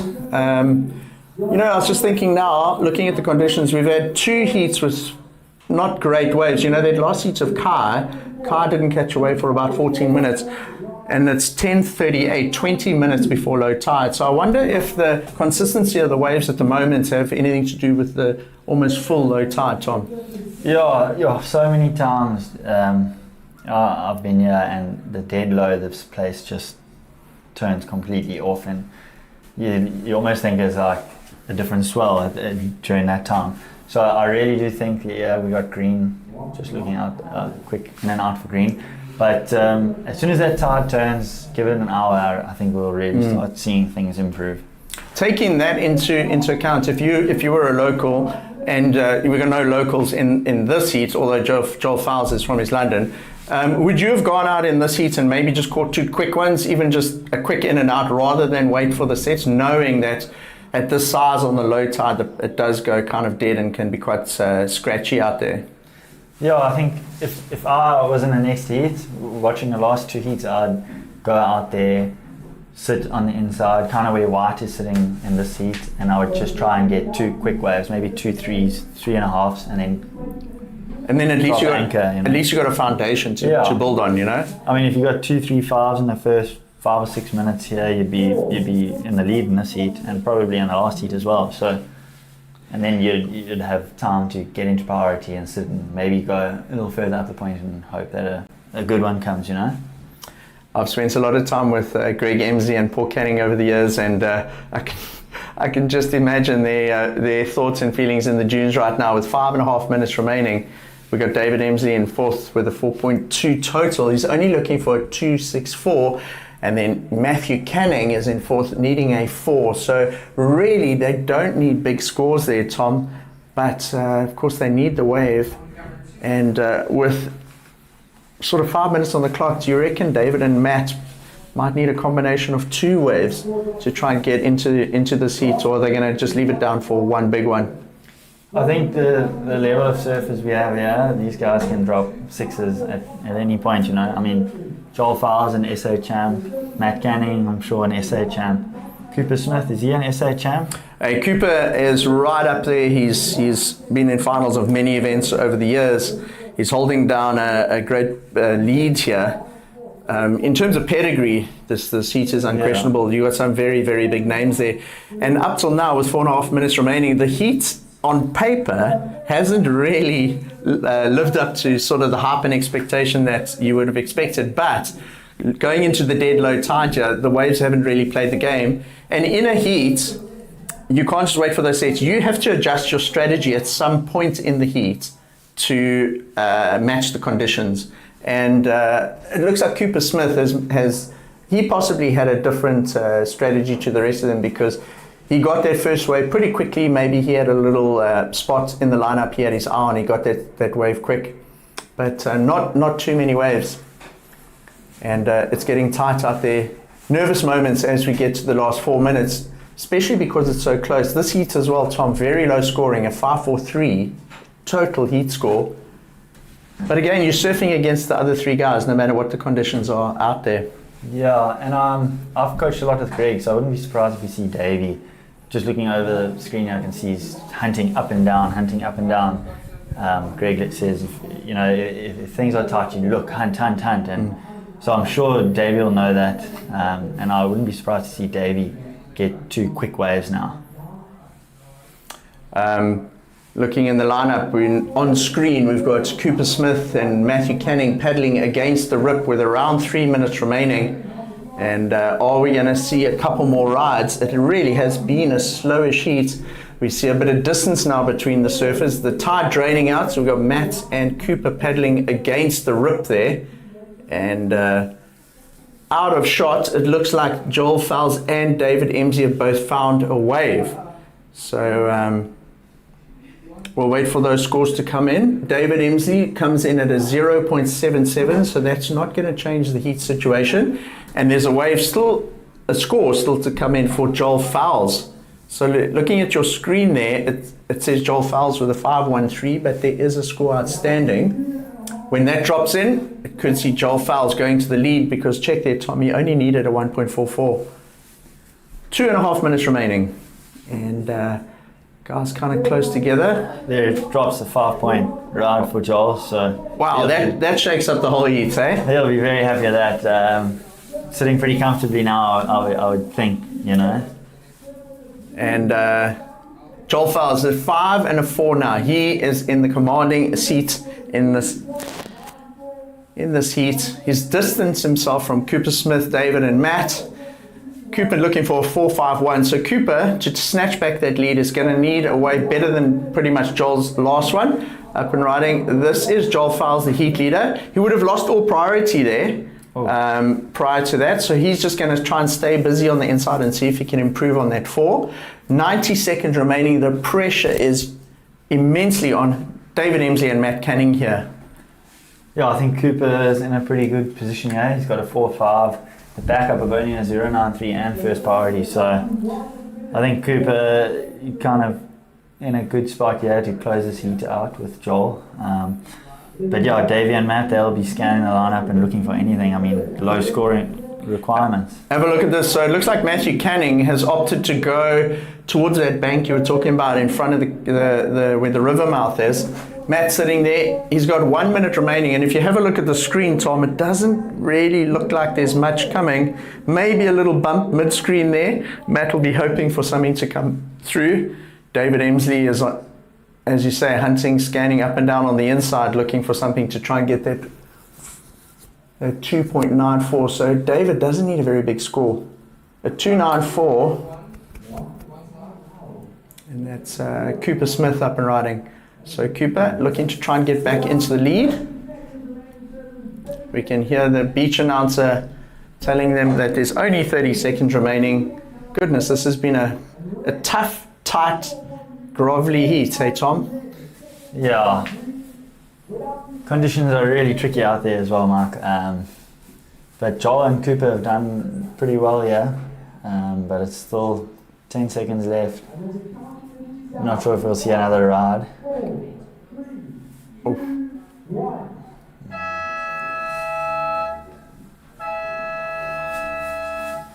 So unfortunately, a wave not coming through for Matthew Canning. David Emsley hunting up and down on the inside and staying busy, doesn't manage to find a wave.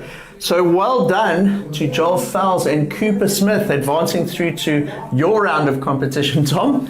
And we'll see them later on. So it looks like the official results of that heat are Matt Canning in 4th with David Emsley in 3rd. 2nd place Cooper Smith, and winning that heat was Joel Fowles. Difficult conditions, tricky conditions. You've got to have the right strategy. And it's all going down at the Royal St Andrews Hotel Rupco Cup. Stay tuned. We will be right back.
there next to you. Next to you.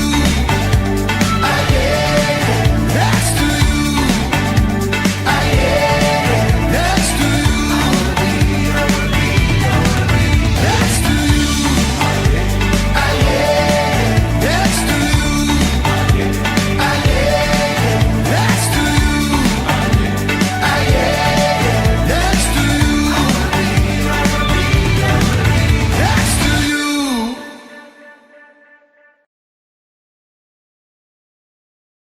Okay, welcome back. And getting underway nice and early in this one. This is the Royal St Andrews Hotel Rip Curl Cup, and we are back with action. Yeah, thanks so much to Mike and Tom Lindhorst for taking us through the last one. I'm back in studio with Emma Smith, and it looks like Red getting off nice and early in this heat. Yeah, Levi getting busy quickly, and from that classic strategy we've seen in the last few heats, right at the top. And yeah, it'll be interesting to see if he comes back down to the bottom with the rest of the heat or goes back up there.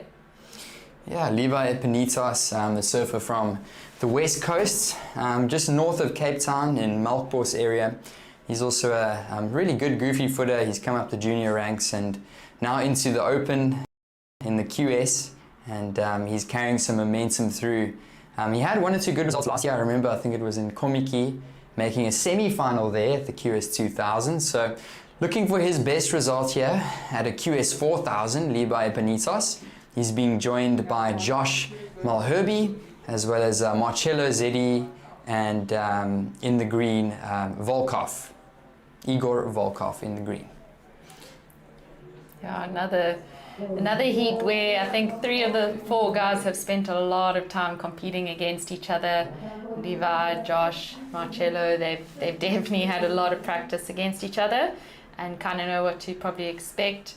And as you mentioned, last event of the sort of regional qualifying series, and a really important one. Yeah, QS 4000, a lot at stake here in Port Alfred. And of course, everybody wants to get onto the Challenger Series. Everybody wants to get on the Championship Tour. And this is the opportunity to get onto that Challenger and then hopefully qualify for that Championship Tour. Watching surfer in the white, that's Marcello Zeddy. He's a young surfer, under 14 surfer from the north coast of KZN, and really young talent. He's been really doing well within the junior competitions and the Junior Surfing South Africa events, and Marcello has decided to really pull the trigger on competing here in the QS with the big boys. Definitely. I've also seen they've spent quite a lot of time in Hawaii and doing some travel, spending some time with some very, very established surfers, and it's amazing how much you learn well, I guess also how much you grow in your surfing, just surfing other breaks, watching other people, and then getting to bring that back to South Africa. Of course, travel is very important as a professional surfer. You've got to be well traveled, and really great to see some of these youngsters. I just chatted to Kai Hall a couple of heats ago that won his heat, and he was in Hawaii as well just a couple months ago. So quite a few of these surfers enjoying the Hawaii season, and tomorrow we might see some swells, so they might bring some of those Hawaii step-ups. Chatted to Ben Esterhazer as well, another young surfer that spent a season in Hawaii. So it's really cool to see these surfers taking it so seriously, traveling, keeping their eyes set on really nurturing and growing as professional surfers. And we are just so excited to see this action unfold. Marcello dropped in a 2.5, Levi dropped in a 4.8. What do you think of that, Emma? Yeah, I think it's one of those heats where we're going to see those scores continue to build as we see Levi up and riding again. Manages to stay in the pocket, finding another little pocket to hit, but wave is just dying out, turning a little sleepy. But we do get to hear from the guys who have just put in the work and our heat winner from the last heat. So we'll head down to the beach and hear from them. Joel, contest vest for so long. That was a great heat. When on paper, that was such a tough heat. But you got the job done, you got the win. What brings you back to Port Alfred? I was happy to be back back into the vest. Down in East London, and I thought I might as well enter to get back in the water. And Great to see you. When Tom Lindhorst and I were calling the heat, and that was great to see. Cape Town, very different to where you're staying, Muizenberg. Tell us what you're doing down there. Yeah, I've actually been longboarding quite a bit now. Proper conditions again and be able to shortboard properly, so doing it and keen for the rest of the event. Well done. We'll see you in the round of 32 up against the top seeds later on, and well done on a great result again. Back to you guys. So we apologize for any audio issues we had in that last heat interview. And straight back to action, we have Levi up and riding, keeping busy in this heat and looking for that end power section of the wave. Smaller wave, but manages to fit in and squeeze in a couple turns, throwing some spray. Yeah, Levi locked in a 4.83 on his opening wave. And I'll tell you, if you give him a good wave and a bigger section, he can really lay down some big turns and get excellent rides. So he's going to really be casting his eyes on trying to get a bigger set wave. That's where the money's at and where the scores are at. Currently sitting with a 4.83. Just to recap early events of this heat, Josh Malherbe locked in a 3.67 and then a 3.43, and Marcello Zeri with a 2.5. Here he goes, Emma. This is Marcello back up and riding. Back up and running. Good slash off the top, but that was all that wave had to offer. I think you could see he was sort of driving down that line with speed, hoping for another section after that, hitting that foam, but that wave did just shut down. Yeah, it's going to be a 2.07. He's going to look to drop that out of his scoreline if he wants to progress through this round of 48, heat number 8. Of course, we've also got the surf in the green, Igor Volkov. He dropped in a 1.6. So at the moment, the highest of this heat was a 4.83, last of red Levi Epinitos, a 3.33. So we were chatting earlier, and we were saying it's good to just get a couple mid-range scores on the board, just get your confidence up there. But a guy like Levi or Josh Malherbe, they've got to shoot for something a bit higher. Definitely. And I think sometimes when you've had this sort of hype about swell picking up and swell coming, and you've got it in the back of your head that it's, it's on its way, it can sort of get in your head that you've got an expectation that the heat might suddenly turn on. But we have seen in the last few heats, the guys making the heats are the ones keeping busy, getting some average mid scores and making sure they get 2 of them. Yeah, so they've got something on the board. They've got to be happy with that. And they're going to look for a 5 or a 6 now to really settle into this one and feel really confident to really take the heat. We've got 10 minutes left, so still plenty of time. And in picture you can see surfers in the blue, the red, and the white. And yeah, Emma, it's been such a beautiful morning of surf. It looks like there's a good wave. Surf in the blue up and riding. Yeah, Josh Malherbe, we know that he loves a little section because we see him throw the tail like he did now, but unfortunately just not landing it. But as you mentioned, he's wanting to probably go big and replace those sort of smaller average scores. And yeah, he might even hunt down another one or be trying to get out the way, I think. Yeah, that was Josh Malherbe. It's going to be a throwaway score for surfer in the blue. He's going to have to reset, and we did see red on a wave there. We just saw his end section, so I'm not sure what the beginning of that last wave looked like for red, but it is Epinitos with an early lead, Josh Malherbe in second, but yeah, Marcello is only looking for a 4.6 and Igor Volkov looking for a 5.5. So this one's still wide open. If you guys are just joining us, welcome to the Royal St Andrews Hotel Rip Curl Cup. Watching a replay here, this might have been the one that we missed, Emma. Yeah, we see Levi manages to find one with a bit of a faster sort of pace to the wave. He squeezed in two turns quickly, but I'm not sure that's going to replace his current scores. Yeah, it was a bit of a smaller wave, and it looked just a little bit forced, but he gets another one nonetheless and completes it. So I think it's just all about momentum and carrying through and finishing your waves, and he did do that there. Watching green, Igor Volkov, he's been a bit quiet. Yeah, he manages to slash it in the beginning of that wave, throw a bit of spray. But as we've seen, some sleepy sections and trying to stay in the power. But unfortunately, that wave not quite opening up for a closeout maneuver. So Igor Volkov sitting with a single 1.6. That is going to be his second score on the board. So he's been fairly patient, the surfer in the green singlets, casting our attention all the way up. And we talked about it earlier on the lower tide. The waves do tend to break further out the back, but that one just ran into the channel, and unfortunately Marcello had to jump off. So positioning, Emma, really important. Are you going to be sitting out the back and waiting for that bomb, or are you going to be sitting on the inside? It's so tricky because I think if you have chosen the inside, you unfortunately have a full view of those who've chosen the back peak. And there's nothing worse than that FOMO feeling like you watching guys get bombs all the way in.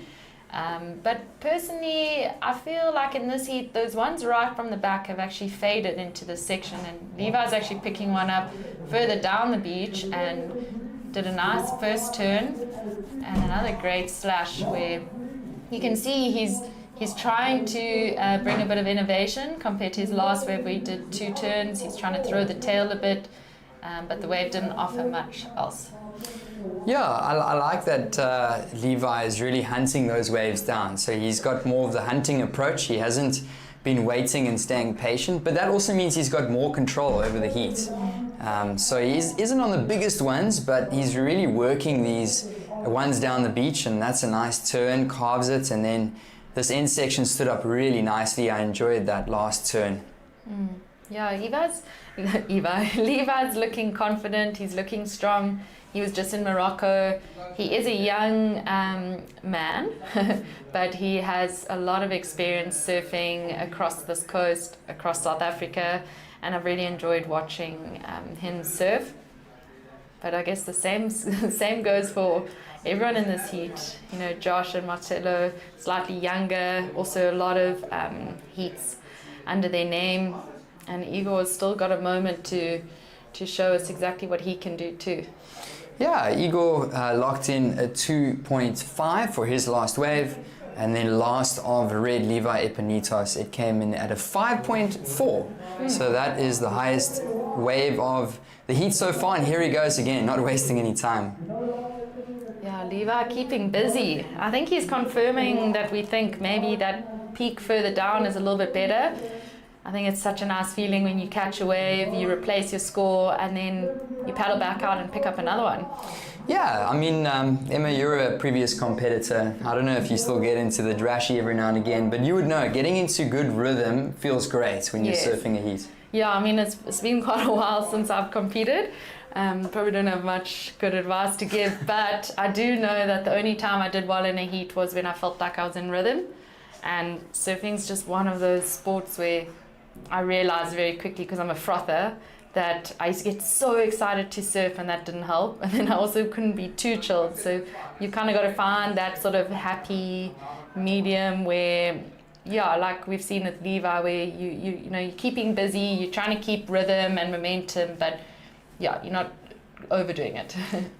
I agree. You got to stay composed as a pro surfer. Here he goes again. It looks like he's whips it around. That was a pretty nifty move for Levi Epinitos. He's got a 5.4 and a 4.83. I don't know if that would go into his top 2. But sitting with 2 decent numbers, Emma. In second position, Josh Malherbe now needs a 6.56 to move up into first. So Levi's pulling away from the rest of the field. Marcello Zeddy looking for a 4.07. Very doable, and Igor Volkov looking for a 4.6, but we've got under 5 minutes to go. We do, and you know, Levi, we've seen, has almost doubled the wave count to some of the surfers out here. Igor is choosing to wait, which may pay off. I mean, we have seen in a couple of heats there's that one wave set that helps the surfers sort of break into that 6-point sort of category. But yeah, at the moment, Levi's, to me, looking pretty solidly in the lead. Yeah, some confidence from the young man Levi Epinitos from Melkbos in just north of Cape Town in the Western Cape. And of course, if you guys are tuning in, this is a WSL Africa event. So most of the surfers that are competing here do tend to be from Africa. Yes. And yeah, it's just great to have events like you were saying, Emma, before. Morocco concluded just a few days ago, and now we're in Port Alfred for the QS 4000. This is the last event of the calendar for the 2025-2026 QS, and the top 4 athletes for the men do get to compete on that Challenger Series. So eyeing this one, Igor Volkov. Oh, 2 great slashes off the top. Well timed. The wave didn't offer much more than that, and I feel like he did read that. Definitely one of his better waves of the heat. Yeah, and as you mentioned, I think, you know, some of the guys in this heat are fresh off competing, fresh off feeling like they've surfed a lot of heats. I chatted to Nate on the beach, actually, who hadn't surfed a heat in about a year and a half. Great off the top, and then manages to just, come down with the lip, throw a bit of spray. A bit of a smaller wave compared to the 2 we've seen from Levi, but he will be happy to add that to what he currently has. Yeah, like you said, Emma, he did good work there, but a little bit of a smaller one. So we'll see what that one comes in as. It looks like it has locked in at a 2.83, so that's not going to be enough for Igor Volkov. Situation is unchanged. It's red in first, blue in second. Here goes young Josh Malherbe up and riding. Oh, this looks like a bomb. Great carve into the pocket. The wave does look like it's offering another big section for him to carve back in. You can see he's using his rail, keeping flow, and I think he's eyeing out this end section, which he managed to project well, and a bit of a no claim, hey? I like that little karate hands that he threw there at the end. Kapow. He ended up landing that one. And on the low tide, it gets super shallow. I mean, Emma, you've surfed plenty here at East Beach. On the low tide, it almost just drops out from beneath you just suddenly, but he managed to make it work and he rode away. Definitely. I mean, we can see this is one of the bigger waves of this heat. Cleaner wave too. I love that carve, and it would have been great if he could go straight into another turn, but he manages to redirect into that second section, and we see Levi up and riding again, but I think that will be a throwaway for him. Okay, so that is an important score for Josh Malherbe. He's looking for a pretty big score to jump up into first, but where that's going to be important is he is going to make it much more difficult for surfer in the white and surfer in the green. So I'm not quite sure if that's going to be the requirement to move up into first, but let's see what the judges think of last of blue. 15 seconds remaining, so time's running out. Josh calls it a heat. He thinks he might have done enough. A lot can happen even in 5 seconds, but I don't think enough for him to paddle back out. All right, and then that signals the end of the round of 48, heat number 8. And it is going to be surfer in the red. That's Levi Epinitos. And it does look like Josh Malherbe in the blue is going to advance alongside him. So thank you for joining us, guys. Heat number 8 concludes, and we are looking forward to running into our women's heat. Stay tuned. The Royal St Andrews Hotel, the Ripco Cup. We'll be right back.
wanna be there next to you.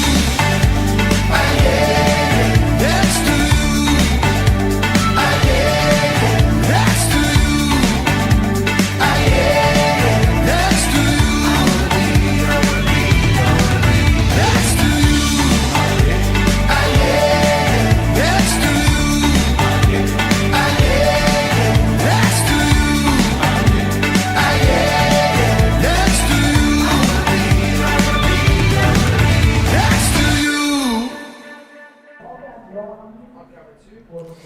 Okay, we are back to action. This is the Royal St Andrews Hotel Ripcord Cup. In picture, not wasting any time, it's young Maya Malherbe in the blue. It's Johan in studio, and I am being joined by Crystal Sawyer. Oh, there you go. First time hearing that. Welcome, Crystal. Thank you. Very stoked to be here. Nice to get the ladies kicked off for the day. This is awesome. I see Maya started the heat off nice and early. Yeah, up and riding white. Lovely. Yeah, so the ladies heat, round of 24. This is actually the first ladies heat of the day. So super excited. Introducing these ladies, in the blue, we've got young Maya Malherbe. In the white, Nina Bone, and then in the red, Lilius Tabai. So Crystal, it's so great to have you here in the studio with us. Obviously you're down here with Stevie. He won his heat earlier today. Tell me, how does it feel to be married? How does it feel to step into this next season of your life? Yeah, it's definitely been exciting. I mean, sure, it's nice to be back in the shortboarding scene as well. Stevie's taking a bit of a break from the longboarding competitive front. So yeah, it's nice to see all the friendly faces in the community, and yeah, also seeing all the young up-and-comers making their way as well. So yeah, I've got a couple of young competitors, which is epic to see. A lot of family presence as well. Yes. Sure. That's us in the booth. I'm with Crystal Sawyer. So, of course, Crystal, you've competed a lot of these events in your younger years. Now more into the longboard scene. But as you were saying, Stevie's competing here. I've seen you at 1 or 2 shortboarding events over the last couple of years. How does it feel to be back at the QS 4000 and watching these ladies rip? Yeah, it's been exciting. It's nice chatting and catching up with a lot of the young ladies. And yeah, I've just been enjoying watching the free surfing and just taking it all in, really. Lots has changed since I've been here, but yeah, I see a couple of the old legends still hanging around, and yeah, the veterans, if you want to call them. But yeah, my husband is also, yeah, considered a veteran now. But yeah, very stoked and nice to be here supporting him and rooting him on. So we'll see how that goes. Oh yeah, yeah, such a deep surfing tradition and surfing families in South Africa, and it's always great to see you guys competing in the longboards as well. So really good to be here. We're going to run down to a quick interview with the winner of the last heat. Levi, congratulations. I know that you've been surfing a lot of heats recently, but as we chatted about it now, that first heat always feels like so much pressure. How are you feeling? Yeah, it feels great. Some good scores in the heat. I wanted to start at the top in the kind of marina as it opens up, but e-orders kind of nerve-wracking knowing that it's slow out there. But yeah, I managed to get a good start, and then that built the heat pretty well from there. Super stoked. Nice. And when you were coming up the beach, I could literally hear a lot of people cheering for you. You definitely have family support, community support. Yeah, what does that mean to you when you're competing and traveling and away from home? Yeah, it's super special. Meeting so many friends here and having them support and I support them, it's just a super special relationship. And yeah, it keeps the rivalry going in a sense, and yeah, super grateful for the crowd support. Nice. Well, Levi, you got another heat today. Good luck and rest up, and we'll send it back to you guys in the studio. Thank you so much, Emma. That was the winner of the last heat, Levi Benitas. That was a great performance. Just a quick update on the heat. So 16 minutes remaining, round of 24, heat number 1 for our women's. QS 2000, it was Nina Bone with a 317. And in the blue, Maya Malherbe dropping a 183. And staying patient is Lilius Tabai in the red. All right, so I mean, Crystal, a little bit of a slow start to the heat. You're a competitor. short boards and long boards. And when you do get into a heat with a little bit of a slower start, are you looking to just try and get anything on the board? Are you going to wait longer even though there's already 5 minutes passed in the heats? What's your strategy normally in a situation like this? Wave selection is always a factor. You know, in situations like this, I mean, if you're in first priority, it's kind of a tricky one. Either do you wait for the better wave or do you just keep busy? So I think there's a fine balance between that. Yeah, so I see Maya is in priority. I see Lilia second. I'm not sure if she actually has a wave yet, so I don't know, maybe that was a priority error from her. I don't think we saw that, but yeah. Yeah, I think Lilia's Tobai, still waiting patiently. She hasn't gotten a score on the board, so she's in second priority, as you mentioned. So priority now with blue, second priority now with red. And Lilia's Tobai just waiting patiently to get underway. She's the more experienced surfer in the group. Maya Malherbe, she took out the win yesterday in the under 14 girls at the Rip Curl Grum Search. And Nina Bone, an under 18 competitor that also surfed at the Rip Curl Grum Search. So, I mean, Crystal, these young girls that are getting an opportunity to surf with the older, more experienced adult competitors pretty much. How important is that for the career of a young Maya Malherbe, just to get that experience? Oh wow, I think it's super important. I think it's just great to branch out in different age divisions and you know, just take every opportunity you can just to be in the water and to get involved in heats. I know Maya, she comes from a great family legacy of pedigree surfers in South Africa, so a strong legacy there. I'm sure she's got lots of advice and yeah, pointers from the family. There is Lilia's Tobai on her first wave. Yeah, a little bit of a smaller one there for red, and just watching the last few heats, these surfers have really got to get onto a little bit of a bigger wave to get a good score. So she's going to get something on the board. She's going to feel at least she's got something there, and now she's got somewhat of a foundation to really build and hopefully get a bigger wave, the surfer in the red. Yeah, strong competitor. And I see she's like 6 times Moroccan champ. So she's definitely well colored in her competitive career so far. Yeah, so I'm excited to see how this heat turns out. Maybe hopefully get some more waves and yeah, I can see the show. Yeah, it's been a little bit of a slower heat so far. I mean, a couple of heats ago we had some really fun sets, some 3-foot sets, maybe even overhead sets. But yeah, this one a little bit of a slower mention, a slower heat, and these girls are just waiting really patiently just for some sets to pull through. So I mean, we are in beautiful Port Alfred, Crystal, and you've competed here a few times. Maybe just run us through some of the history of some of the events that you've competed at here at East Beach. Oh wow, sure. I think there was a couple Rip Curl Grum searches back in the day, but and we had, I think there was one QS longboarding event in 2018, and I think that's straight after that I qualified, and that's when Stephen won his world title. So that was, and we have had amazing waves at this break. I love surfing here competitively. It's just such a hot spot. I mean, you always get waves, and yeah, just what a great wave. I mean, especially just for a beach break, you know, it just draws in that swell, and yeah, an incredible coastline too. Lovely small town, and just very friendly and very accommodating. Yeah, I actually remember that event back in 2018. I remember the swell was pretty big. There was some broken boards back then.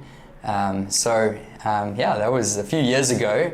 But I agree, it's such a beautiful place, and East Beach has really delivered so many amazing events over the years. And you know what? We do have some swell coming towards the end of today and tomorrow. So I think it's really setting up nicely for these surfers to show us what they got. Yeah, I think the forecast is looking really exciting. I think all the competitors are wanting to make it till Monday.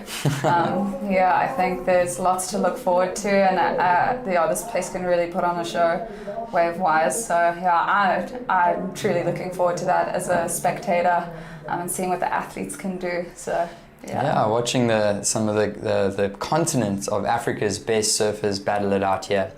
So just an update on the heat. It's been a little bit of a slow one so far, with 10.5 minutes to go. It's Nina Bone with a 3:17. That first one for Tabai came in at a 2.73 for red, and surfer in the blue, Maya Malherbe, with a 1.83. So a bit of a low scoring heat so far, but we've still got just over 10 minutes remaining.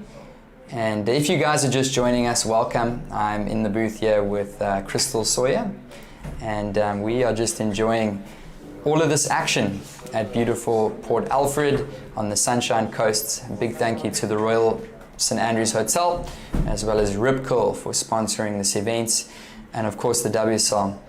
So Crystal, this is a QS 4000 event. It's the last event of the season, and the top 4 men and the top 2 women, along with Wildcards, get an opportunity to jump on the Challenger Series. So, I mean, you've competed at this level before. How important would an event be like this, and what mindset would these surfers be going into to try and get a spot on that Challenger Series? Sure, I've definitely spoken to a couple of the ladies, and I think the nerves are definitely there. Especially like when the waves, you know, waiting for tides to shift and swell to come in. But yeah, I think there's a lot of excitement and a lot on the line as well. And I think there's a lot of competitors that have put a lot of hours into this and a lot of dedication. So I can only imagine just, you know, just how competitive and just, you know, how exciting it actually is just to, you know, just to get involved and to get onto that Challenger. I mean, sure. What a dream, you know, it is to surf and to travel and just to, you know, especially coming from South Africa. I mean, you know, yeah, we're very blessed. Here's another wave from Maya. Yeah, up and going. It's Lovely Maya wave. Malherbe. Okay, take us through this one, Crystal. She's carving it through the inside. Yeah, see there's a little bowl section. Hopefully she makes it through. Lovely, keeping up the speed. Hopefully she finds another little inside section. Okay. Yeah, it was well surfed for what it was. I mean, yeah, right now we're experiencing the full low tide, so the conditions are tricky, and hopefully with the push we do start to see a little bit more sets wrapping in. Yeah, that was a little tough for Maya. She really tried to stick with it really nicely, but it didn't quite give her that good section to hit at the end. I feel like that's been the difference. It's been who can connect it through the inside and who can get a good finish, a good start on the outside, and then connecting the dots. Those are the ones that the surfers have really been rewarded. Here we go with red, up and riding. Lovely turn from Lilius. Okay, stuck it. Very nice. Yeah, that'll be a nice score for her. Yeah, she's looking for a very small 1.45, and I'm pretty sure that's gonna get her out of third position, most likely catapult her up to first. It was one turn, but she timed it quite nicely, and it was one of those really crunchy sections. I feel like on low tide out here at East Beach, it gets pretty shallow pretty quick, so your timing has got to be on point, but she rides out of it and scored a come in for red. In picture, Lilius Tabai, and a ride is going to drop through. Here we go with surfer in the white. Pumping down the line, and let's see what she can do on the inside. Carves it, and I think she needs a strong finish here, Crystal. Looks like she gets that. Nice. That'll also come through at a nice little score for Nina. So yeah, hopefully we get a little bit more action in this last 6.5 minutes of the heat. The girls slowly start to seem a little bit more active now, so getting a little bit more size coming through.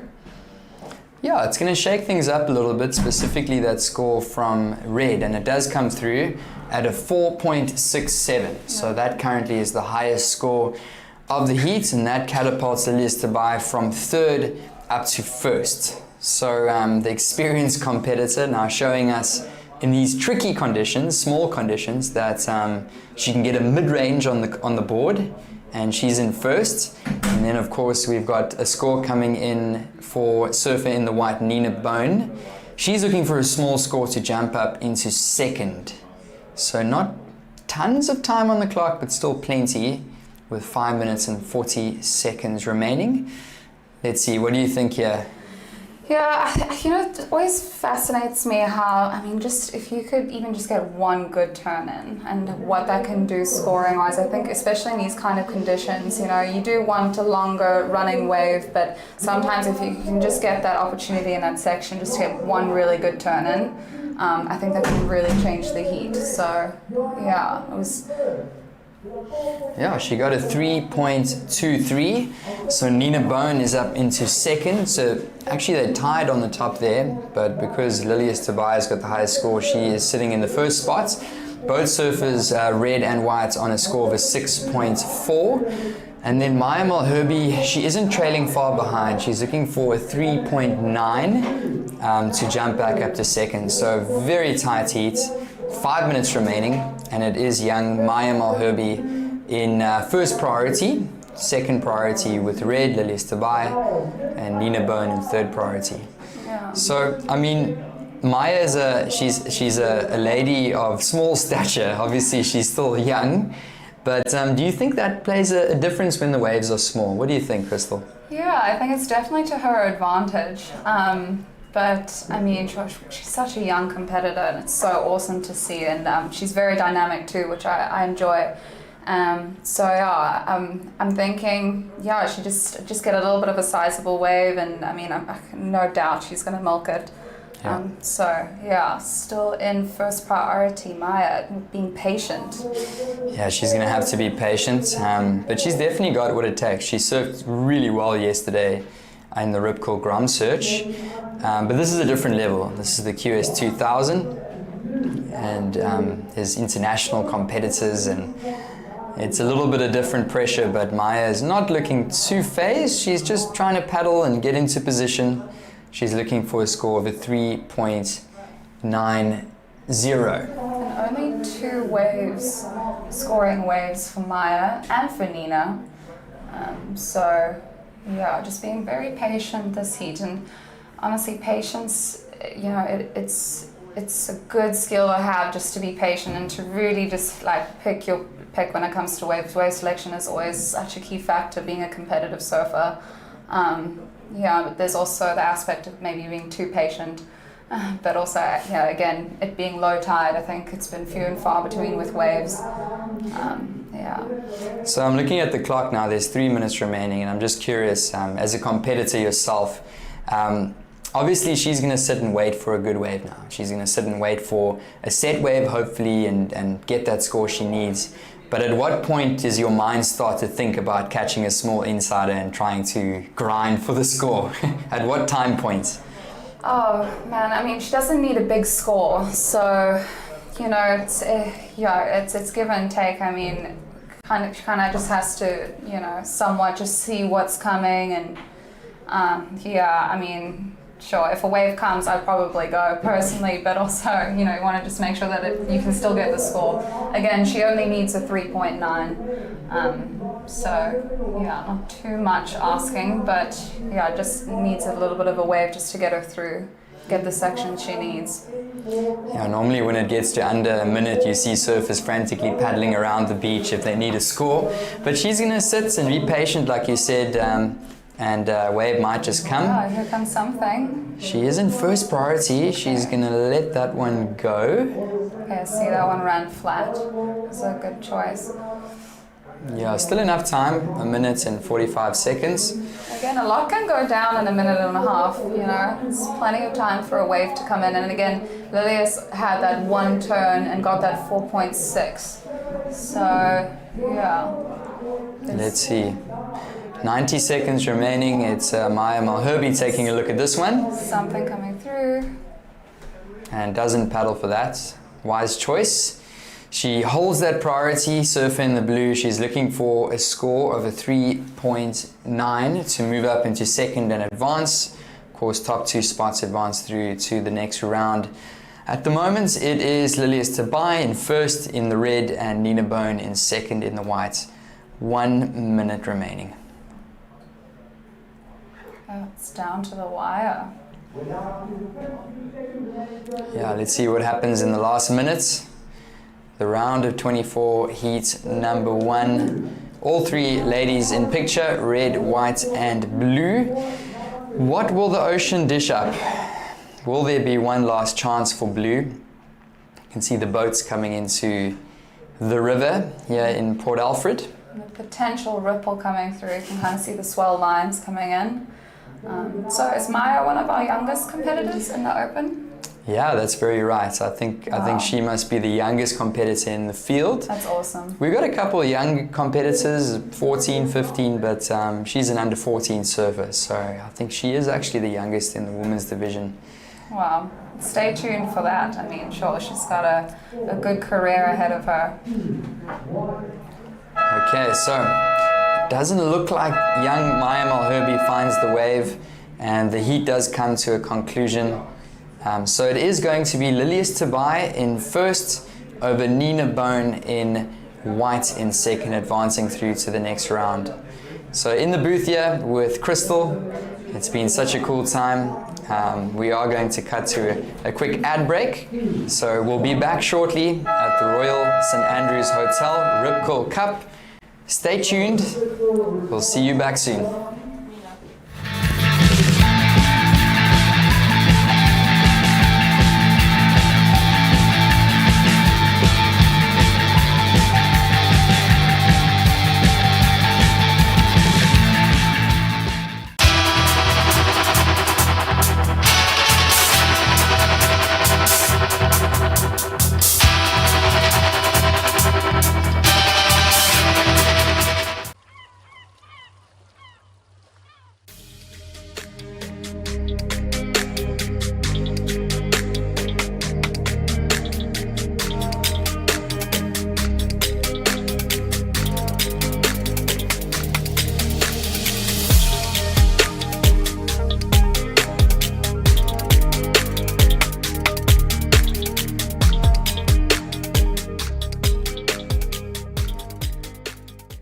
I wanna be there next to you. Next to you. Next to you. Next to you. Next to you. Next to you. Next to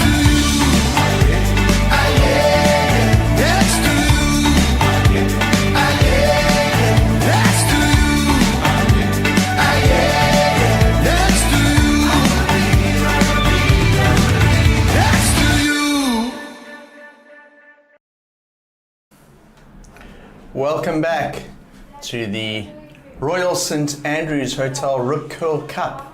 Exiting the water, that is the winner of the previous heat, Lilius Tobai. So result of that last heat, third place was Maya Malherbe, second place Nina Bone, and winning the heat was Lilius Tobai, who you see coming up on your screen. We are now into heat 2 of the round of 24 in the ladies. In the seats, in the blue singlet is Gemma Hannafey. In white is Elena Boilsova. In green, we have Anna Chikovena. And in the red singlet, we got Sophia Jackson. I'm Mike Frew. In the booth with me, I've got Emma Deal. Emma, you've been on a bit of a break. The conditions looking really nice out there. It's definitely getting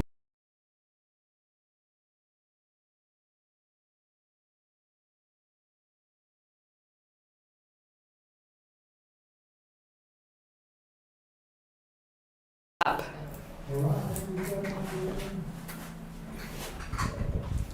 So just a couple of small rides to get the heat going so far, or small scores. Sophia Jackson a 0.87, Gemma Hannafey a 0.5 and a 2.33, Elena Bolyasova a 0.27, and Anna Tukunova a 0.27. So 4 ladies in this heat. Up and riding, that is our surfer in blue, Gemma Hannafey. Tags the lip nicely, great control coming out of that turn on the inside, where she's just paddling after that wave, very shallow there. Emma, it's 11:32 local time on the east coast of South Africa, and we're about half an hour off full low tide here this morning. So tide starting to come in. This is what we've been talking about and anticipating all day. We're expecting to see a little bit of swell come in with the tide this afternoon? Yeah, definitely. I think I was saying it in my last heat with Johan. I think that when there's this hype and build up of a swell all day, it can get you in a bit of a confused headspace, you know, preparing for a heat, because you're trying to focus on what you're looking at in the ocean now, but you're also aware that it could change. And then now you've got another factor like a dead low tide, which we know can either cause a bit of a lull or just make it pretty like suctiony on the inside. But yeah, we'll see. We see that Gemma's had like a bit more of a keep busy in the heat approach.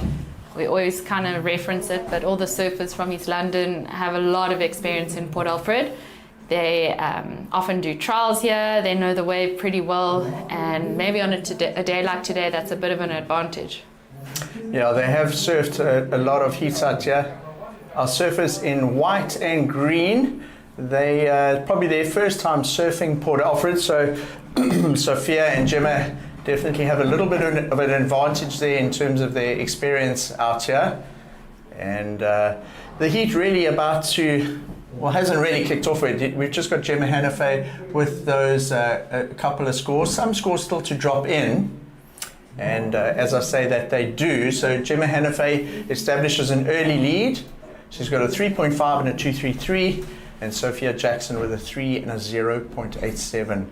So the girls with a bit more experience out here establishing an early lead, Emma. Yeah, and I think it was all about that one turn for both of them, really just focusing on maintaining speed and maximizing that one moment. As we said with the tide, we're not sure which way, you know, a heat could go. 20 minutes isn't a long time when it comes to tide and changes in a heat, but it can still mix things up. And we've seen different approaches. Like right now, 3 of the girls are sitting down the beach and one of them up at that top point off the pier, which we've kind of seen, you know, on and off throughout the day. As you started saying that sentence, you said the tide, and I'm not sure which way, and I was going to say, I think it is going to come in. It can only go. Thanks, Mike. I'm so glad the tide will still come in. That's a Mike joke for everyone listening. So, Emma, we're going to throw it down to the beach, and let's hear from the winner of the last heat. That's Lilias Tobai.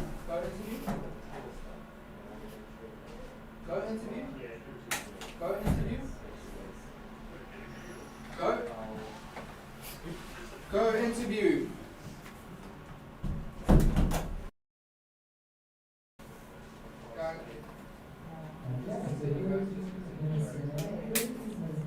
Okay, Emma, it seems like a little bit of a communication glitch with crossing over down to the beach camera. Nothing changed in the interim in the heat in the water. Gemma Hannafay in the lead with Sophia Jackson in second place. Our surfers in blue and red in first and second. And the heat settling down. We've had 7 minutes and 13 minutes to go. All the heat's still 20 minutes in duration. And it looks like this is our heat leader, Gemma Hannafay. I really like how she controls that top turn. Almost all the turns we've seen her do like that in the heat so far. Really nicely controlled, very smooth, no jerky sort of arm movements as she goes into those turns and controlling the heat at the moment. Emma, it sounds like we do have comms with the beach camera and Lilias Tobai on the beach. So let's see if we can get down to that heat interview winner, again. Lilia. So can you just run us through your strategy of that last heat? It did go a bit flat, so I'm sure you really had to adjust and just change up what you were thinking. I saw like the last 4 heats and everyone was like surfing at like in the inside. So I said I would stay in the inside. I saw the girls trying to get some waves in the out, like in the just far a bit from the pier, and it wasn't that good. But I was a bit stressed because at the end all the wave was short breaking, and yeah, I tried to manage and to change and to be active as the maximum as I can. So yeah, really happy that it's paid off. And it's actually your first time down here at Port Alfred. So what do you think of the wave and what do you think of the area? The thing is, I found it like pretty and really nice. It's like a little village, and like I love the waves. There is like a just west beach, really nice like left, and here on the right we didn't have like good waves for the moment, small one. But I hope tomorrow we're gonna have some waves with what they say the forecast. Yeah, so very well done on your heat, and good luck for the next one. Thank you very much. Back to you guys. Well done. Thank you. Thank you, Damien. Great to hear from her there. She did so well at the eThekwini Surf Pro. It was her first event last year, and that really set her up in terms of her Challenger Series points and potential qualification. And great to see her carrying that run into the round one of the women's heats here this morning. So really taking advantage of that. Great start. She would have been nervous going into that heat, waiting for that, watching the men surf all morning, and a great win there for Lilias Tobai. Yeah, no, Emma? I heard her in the dark when she was arrived at the beach this morning, just asking everyone, has it picked up? Has it picked up? So I think she maybe quite likes the bigger swell and probably hoping it picks up even more. Looking at the water, that's Sophia Jackson. So Sophia is actually from not too far down the coast from here. She's from Plettenberg Bay. Spends a lot of time at Seal Point and Francis and Jeffreys Bay. Her dad, Mark Jackson, would have been surfing these events back in the day. He was a long-time WQS competitor. He used to be on tour with the likes of Paul Canning, Greg Emsley, Jevon LaRue, and those type of surfers. So great to see the Jackson name still going strong in South African surfing. Keeping it in the family.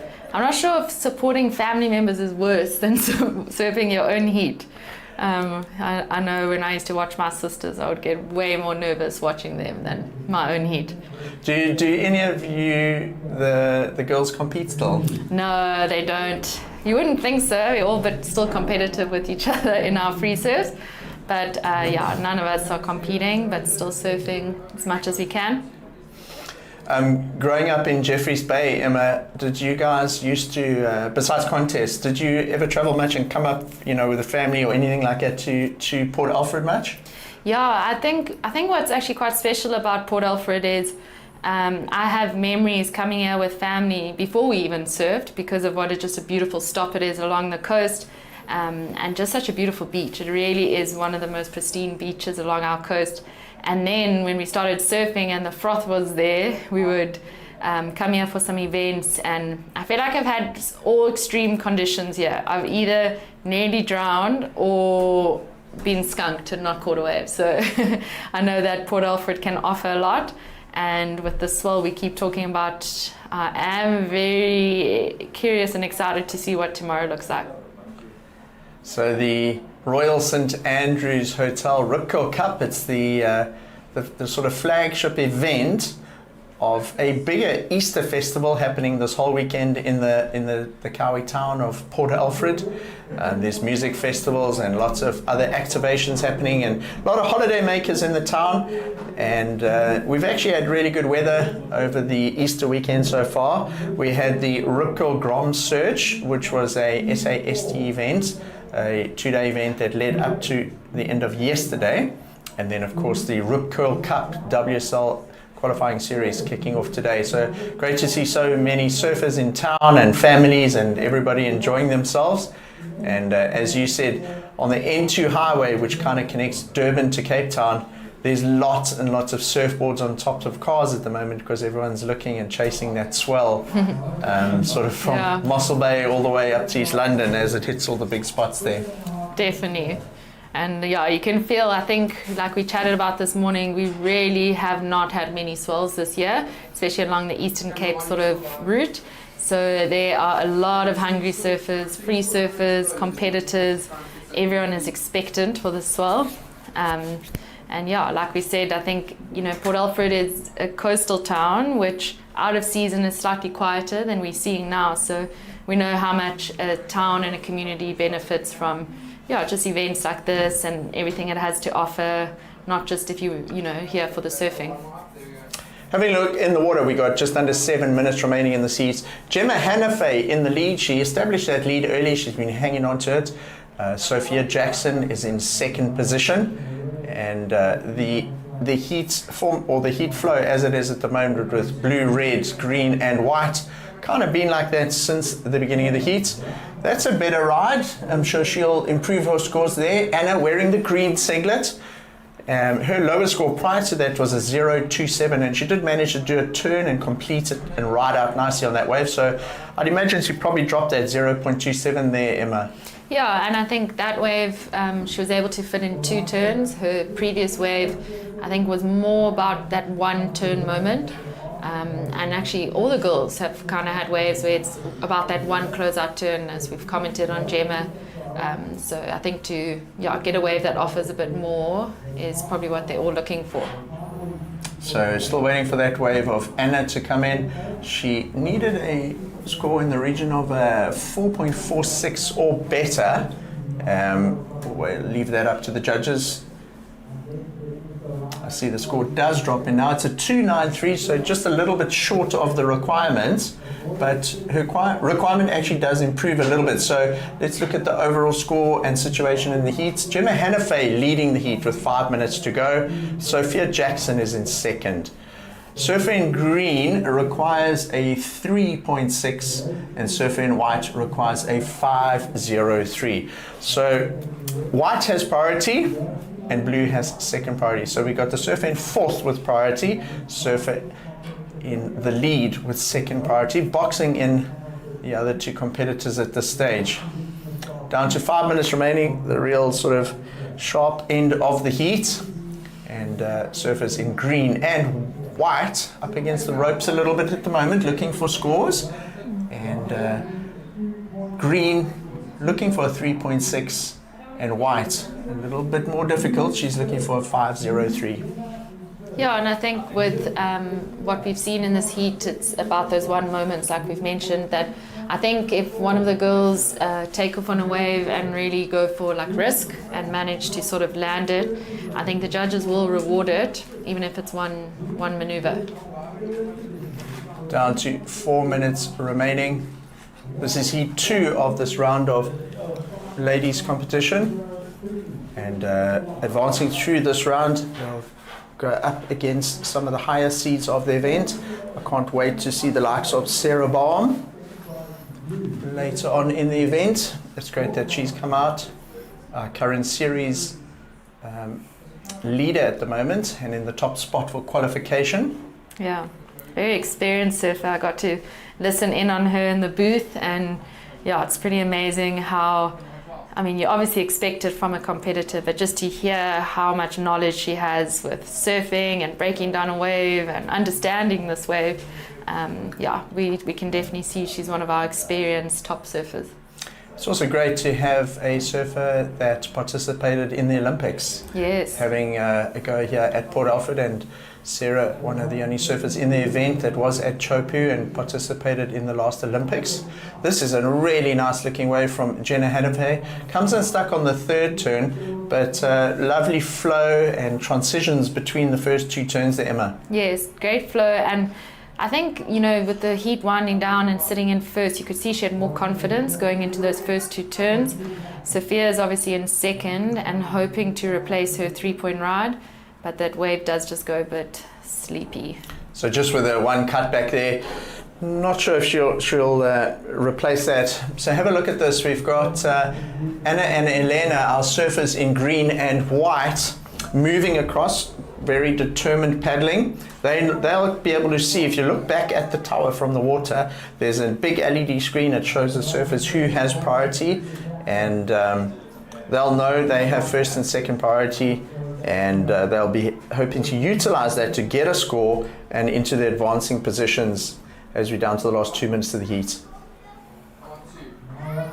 How much more fun are these waves looking, Emma? Yeah. And look at that. That was a great looking ride from Elena. She got 2 turns on that wave, by far her best wave of the heat so far. Yes. And looking for a mid-range score of 5.03. So she'd be looking for a score there which would be by quite a long way the highest score of the heat so far. So it would have to be better than that last wave of Gemma Hannafay, although we are still waiting for that score to drop in. So if you look at the screen right now and you look at the positions of the surfers, blue's in the lead, red in second, then green and white. However, there are still 4 scores outstanding from the surfers. So as soon as those 4 scores drop in, then there could be a bit of a shake-up in the situation, because we are still waiting for last of blue, her good wave, the 2 turns, Gemma Hannafay, and she's just had another one. So a lot of work cut out for the judges, still owing us about 5 scores, and I would say that there could be a little bit of a shake-up on the leaderboard there. Yeah, and I think needed at this sort of dying minute of the heat. Everyone's sitting really close, and probably just really trying to just push the limits a bit on a wave that allows it. Yeah, you could see Gemma got one nice crack in on that last wave. I didn't see if she did anything else, but we are waiting on 2 scores from her too. So we're down to 30 seconds, and still plenty action. There's Anna getting another wave. She didn't need a big score either, so we can't really give you the situation, because what you're seeing on screen is not entirely accurate, because some scores still have to be punched in by the judges, goes through the computerized scoring system, and it comes out on that black scoring system on the screen that you see. The one thing I can tell you is the heat is winding down. There's only just under 10 seconds remaining, so most likely the next heat will be put on hold, Emma, until all these scores come in. So what will happen now is there'll be a slight break between the 2 heats. The surfers in the water will be notified that their heat is on hold until these couple scores drop in. Once they come up on the system, the beach announcer will let the surfers in the water know, and we can let you know wherever you are in the world watching this heat and cheering for your surfer. Scores still owed. We're waiting for blue, red, green, and white. So quite an exciting end to the heat after quite a slow start. Ocean going a little bit sleepy, and scores starting to drop in. Emma, I'm quite amped to see what Gemma's wave was. Yeah, that's... Let's see if any of the surfers were able to go up into the 4s. The highest single wave prior to that was the 3.53 of Sophia Jackson. And I think Gemma's wave, you know, if there was a great approach to the wave, but on the first one she fell on the closeout turn, and on the second one I think it was just the one big turn. So it'll be interesting to see where it goes and if it breaks out of what she currently has. So ladies exiting the water in blue, that's Gemma Hannafay, also a rip curl team rider. So the rip curl crew will be hoping the score comes in for her and she can hold on to that lead. She high fives her fellow competitor Elena. Those 2 ladies, some great sportsmanship coming out the water. There's Sophia Jackson in red, all giving hugs and high fives, although they don't know the result yet. But that's girls, we bring the good vibes, hey? I saw some guys high fiving each other too. Yeah, but no hugs. No, they worked a lot. But so ladies exiting the water. And I can tell you that next heat is still on hold, because we're waiting for a couple of scores to drop in for blue, red, and for green. So we still don't quite know the results here. But if I had to risk a guess, I think that Gemma Hannafay most likely took the win there, because she had good waves, and there is still one outstanding. She was in the lead. Sophia Jackson needed a 3.24. I'm not sure if Sophia got a wave at the end there that would have improved on that. Yeah, one quick turn from Sophia, but on a bigger wave. But I do agree with you that I think Gemma is sitting quite comfortably in the lead. So Gemma with her family, and everyone's wearing the Rip Curl merch. And thank you to Rip Curl for putting on the event here in Port Alfred, and the Royal. Anxiously waiting for those results to come in. Still 2 scores to drop, so all greens are in, all whites are in. They are currently in 3rd and 4th, so now it's just to determine who is in 1st and 2nd. We will bring you the result of heat number 2. Stay tuned to the Royal St Andrews Hotel Rip Curl Cup. We will be right back.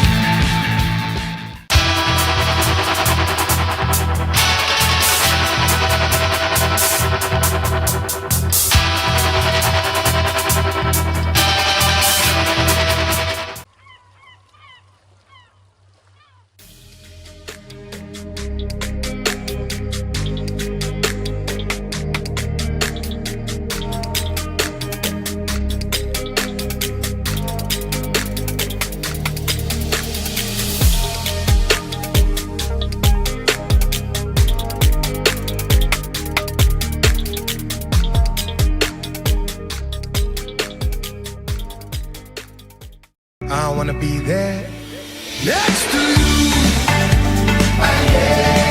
Next to you. Next to you. Next to you. Next to you. Next to you. Next to you.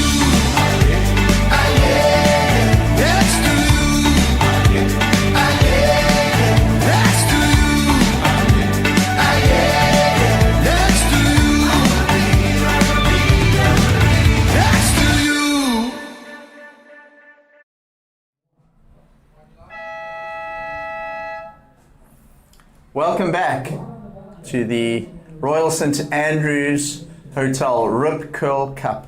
We are into heat number 3 of the round of 24 in the women's division, the QS 2000. And I have the results for you of that last heat. It took a little while for the judges to tabulate, but the results are out.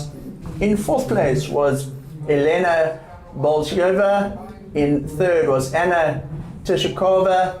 2nd place going to Sophia Jackson, and taking the win was Gemma Hannafay. So Gemma held the lead for most of that heat, and well done to her for a confident win. We'll see the Rip Curl team rider into the next round. Okay, let's see who's in the water now. We got heat number 3. Emma, in red in this heat is Jasmine Fenter. In white is Camilla Hoyer. Sorry, blue Camilla Hoyer. White is Alyssa Volgova. And in the green singlet is Taylor Emsley.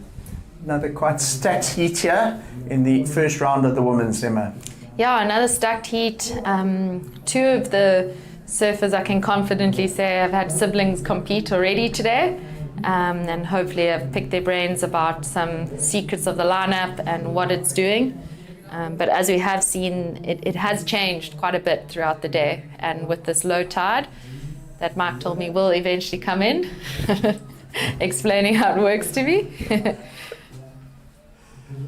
So low tide, I've got one for you, Emma. Yes. Low tide was at 11 o'clock. Okay. What time will high tide be? High tide is at 6 o'clock. No, 5 o'clock. 5 o'clock. Okay, well done. It was close. There's some Easter eggs you can grab on the way out during your break. Thank you. So high tide so if we add 6 hours, looking at about 5 o'clock this afternoon, and that is kind of, if you look at the swell chart, when that bulk of the swell has started to, should start filtering in. I was talking to Tom Lindhorst. Tom was in here with us calling a couple of heats earlier. We'll see Tom up this afternoon in some of the heats. But he was telling me that about 2 months ago, he came and surfed here. It was just after he came back from Hawaii. And he surfed a very similar size swell. It was also sort of in the 3 to 4 meter range. And he said at the end of the Kawi River here, so we've got these 2 piers, and the Kawi River goes out to sea in between these 2 piers. The one's called East Pier, which you see on the right-hand shot here. And then there's another one called West Pier, and Tom says they were taking off 50 meters outside of West Pier. I'll tell you a little bit more about that story, because I think we have the winner of the last heat, Gemma Hannafay, ready for an interview down on the beach. Yes, heat winner, Gemma. So you actually started off pretty quickly in that last heat, getting into the leading position, but it was pretty close. And do you think that eased off some of the pressure, or how were you feeling? Yeah, for sure. Starting nice and early helps a lot. I kind of, definitely put the nerves away, so that was nice. And I improved my scores at the end, so worked out pretty well. Yeah, and now you're only 1 heat away from making the quarters tomorrow. How are you feeling for that? And do you have the right equipment for the swell that's expected? Yeah, I'm feeling very calm. Definitely got the right equipment. This board goes in pretty much anything, so feeling good and excited. Yeah. Very well done on that heat, and good luck for your next round. Thanks so much. Back to you guys. Thank you very much. Well done. Thank you, Damien. I was just thinking during that interview, those top turns that we saw of Gemma, they're very nice and smooth. She's really got that closeout section down, very smooth surfing. And although the waves are quite tricky, it is still a little bit grindy out there. I think if she gets an opportunity on the open faces, we could see her go quite deep into the draw of this competition, Emma. Definitely, and I think it's great to feel like you can rely on just one solid move in your repertoire, and we have seen the judges are rewarding that closeout section, that end moment, and Gemma just managed to do that on both ways. That counted as a score and replaced actually both her heat waves towards the end of the heat. Up and riding, that is Jasmine Fenter. I feel like we've heard the name Jasmine Fenter a lot. Also very prolific competitor in the South African junior scene. She surfs all over the country.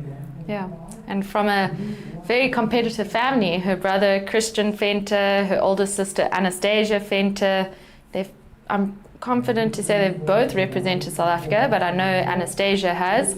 And recently they were both in Morocco competing together. And yeah, what a special thing to compete with your whole family. Yeah, we love seeing the Fenters at a surf event. The whole family's there, everyone's supporting everyone. And yeah, how special to do it with family. So 15 or just under 15 minutes, 14 and a half minutes to go. Another slowish start to a heat. Jasmine Fenter, the only one with two waves, a 1.5, and it looks like her second wave is going to drop in at about a 1. Surf in white, that is Alyssa Bulgova. Just a quick in and out for her. Just to pick up on that story, as we were talking about the swell that started or expected to fill in this afternoon. Have a look in the middle of your picture there. Can you see that set, Emma? I can. I starting can see to come lines. through. And we haven't seen lines like that, and we're going to see more and more of that as we go through the event and this afternoon. But Tom Lindhorst was saying at West Pier here a couple of, probably 2 months ago, very similar sort of swell. They had to jump off the end of West Pier to get out. And then what you do is there's a place called Fountain Rocks. If you look across to the left of the bay here, there's a whole lot of rocks that stick out called Fountain Rocks. So you jump off West Pier and you aim towards the left of Fountain Rocks. That's basically how you get out. And then you paddle around the bay. And he said here they were sitting about 50 meters off the back of West Pier, taking off there, and then they were kicking out probably 100 meters to the left of what you're seeing on screen here. So the playing field is massive when the swell's that big. And Tom said with the direction of that swell that's coming today, we could see very similar conditions to that tomorrow. And when I asked him if it holds like such a giant swell, he said this place can get enormous. You do often get caught by those big sets just off the pier here, but the medium-sized ones run nicely. And then the last thing you said is, if you really want to make it through a heat in those type of conditions, if you do a closeout turn, you're most likely going to have to do the run around. So you run from down there, jump across the river, run down West Pier, and then jump off. Or you can actually kick out. And if you kick out on the waves, there's so much deep water in that back section, you can actually paddle out without getting your hair wet. Sure. So it's going to be very interesting to see how things pan out much later today, and then of course whatever we're greeted with tomorrow. I'm quite excited, but it was interesting to hear that from Tom, and the ladies and the men could face some incredibly challenging conditions in the latter stages of this event. Yeah, and I think, we see big days like that hit a place like this, and you hear, Tom explain how to do it, but to be able to fit that into a 20-minute or 25-minute heat is another whole ball game. So I think that will be quite interesting to see as we see Jasmine Fenter manages to get around this section. Nice slash off the top and slight bog, and unfortunately unable to ride it out. But while we were chatting, Mark, great slash as well, but we saw a really good wave from Camilla. Oh, wow, busy. Nice carve off the top, great power. She threw so much speed on that. And unfortunately, Taylor doesn't manage to ride out that closeout turn. Yeah, looking at the scoreboard there, and what you're seeing on the screen, that 6.33 of Camilla Hoyer is not a combination of waves. In fact, it's just one wave, and that is one of the higher scoring waves that we've seen the whole morning. So 6.33 for the first wave of Camilla Hoyer, opening up her account in heat 3 of the round of 24. And of course, with such a significant score, that puts her directly straight up to the top of the leaderboard, and looking good, looking confident out there. Camilla also did surf the SAST heats the last couple of days, and she was looking very, very very sharp in her heats, as we see Taylor Emsley ending off on another wave. Yeah, we've definitely seen some power in rail surfing in this heat. Back to Camilla's wave, that second turn, she threw so much spray, and we see her up and riding again. She's had great wave selection, manages to just hit it under the lip there, and she'll cut back into the power. And unfortunately, all the girls seem to be facing that closeout section with another wave almost coming up against it, making it a bit tricky to ride it out. Yeah, great surfing. She's got a lot of confidence. You can kind of see it in the surfer's body language, the confidence going into those turns. Nice transition through the turn, and uses the speed projection into the next one. Some great surfing there. And Camilla will just add whatever she scores on that wave to the 6.33, and she could really extend her lead out quite significantly. Yeah, that confidence going into turns is so important. I think on a day like today, when you have quite limited moments, if you hesitate into those power sections, you're just not able to really project or, come down with the sort of explosion of the wave. And if you do and hit it with confidence, the judges will reward it, like we've seen with Camilla. So far, the smoothest closeout sections, or in terms of this ladies that I've seen today, was definitely was it Gemma Hanifa in the previous Yes. heat, and that's what you were talking about, carrying that flow through in the turns. So judges enjoying Camilla Hoyer surfing, a 6.33 just on her opening wave. So she just looks back at the beach, listening to hear if a score has been announced for her second wave, and then we've also got a score due to us for last of white. That's Alyssa Bulgova. Let's wait for those two scores to come in, Emma, and then see how things play out. We've got 8 minutes remaining in the heat. Yeah, and by the time those scores come through, especially for Taylor, who hadn't had a score on the board yet, there won't be a huge amount of time left in the heat. So it'll be interesting to see what happens, and definitely probably will all come down to the backup wave.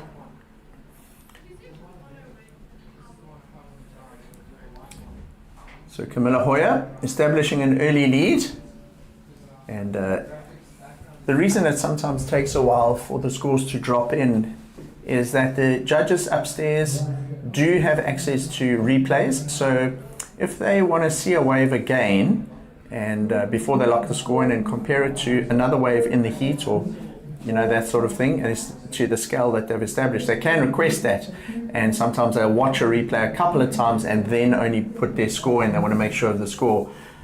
But it does look like all the scores are in now, and it's not on your screen, but I can tell you that Camilla Hoyer is in the lead with a 6.33 and a 3.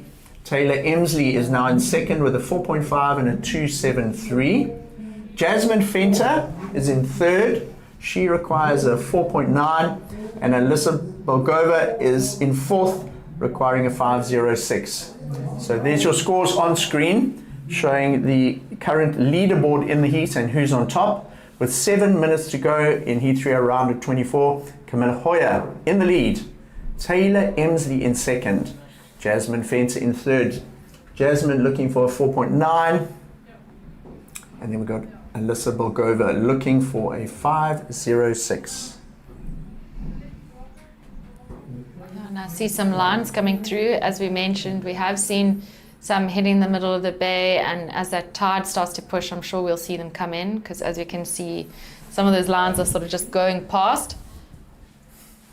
But 6.5 minutes is enough time for, I would say, what we saw in the last heat, almost every surfer to get another wave. Probably the conditions today, if you had to time the sets, maybe every 2.5 minutes. So with 6.5 minutes to go, two and a half waves. So you could actually change a whole heat with 6 minutes to go on a day like today. So not too much time to paddle out. What would you say, Emma? Less than a minute to paddle out if you're in the shore break all the way through to the back?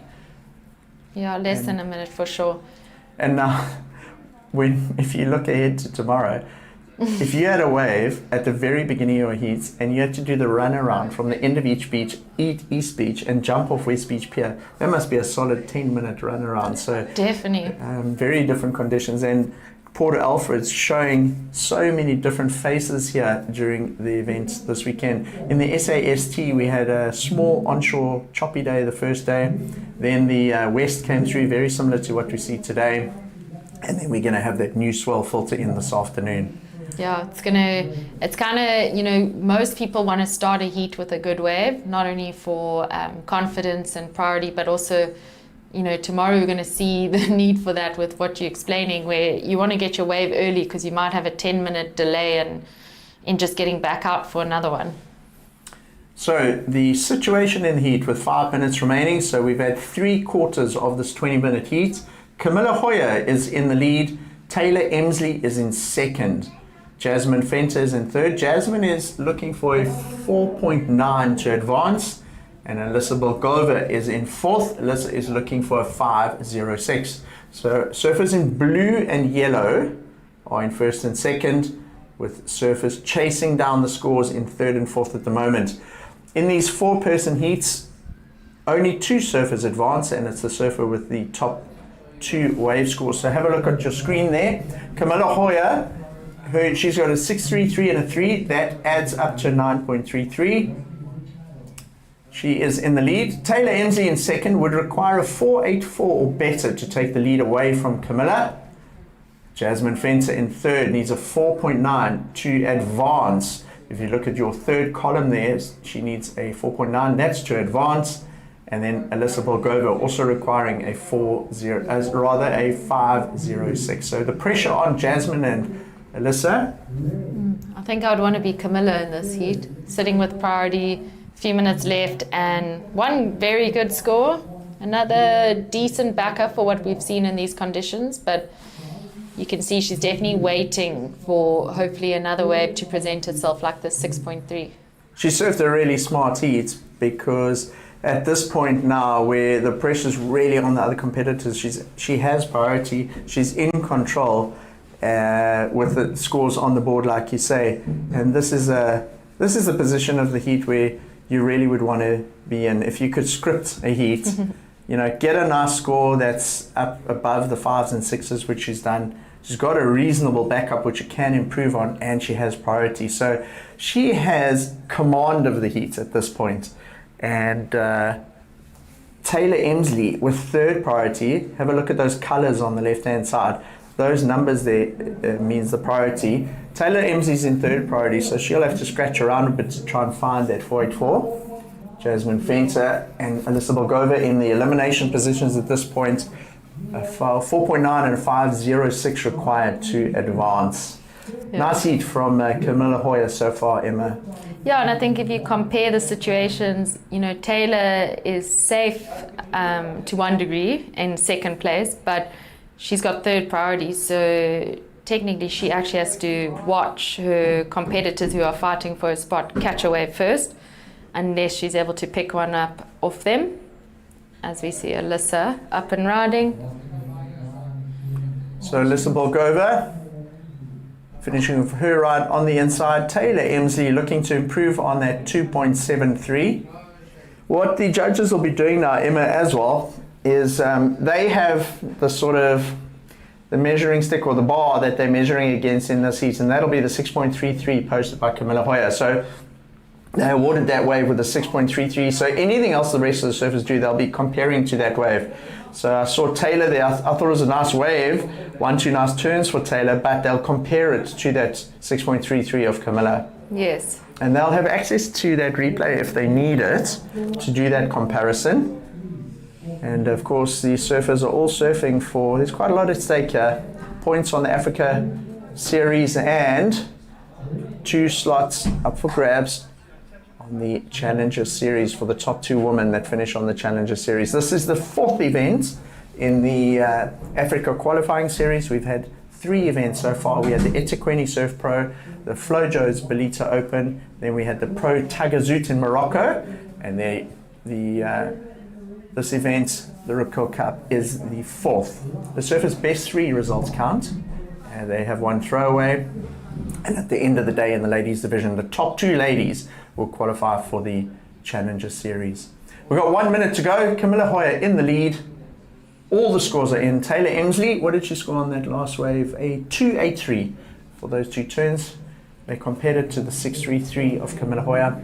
Jasmine Fenter under pressure now, looking for a 5, and Alyssa Bulgova looking for a 5.16 Emma. Yeah, and the sea is looking a little bit more sleepy than we've seen in the beginning of the heat. But as I say that, we see Taylor up and riding. She is in second place, so she is looking to drop the 2.83, which is looking quite close, so she could do that.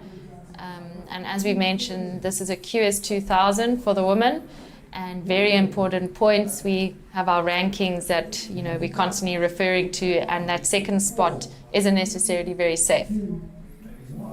So the heat counts down. There is just one score still due to us by the judges, and that is for Taylor Emsley's last ride. I feel like she could improve on that 2.83. She had 3 turns there.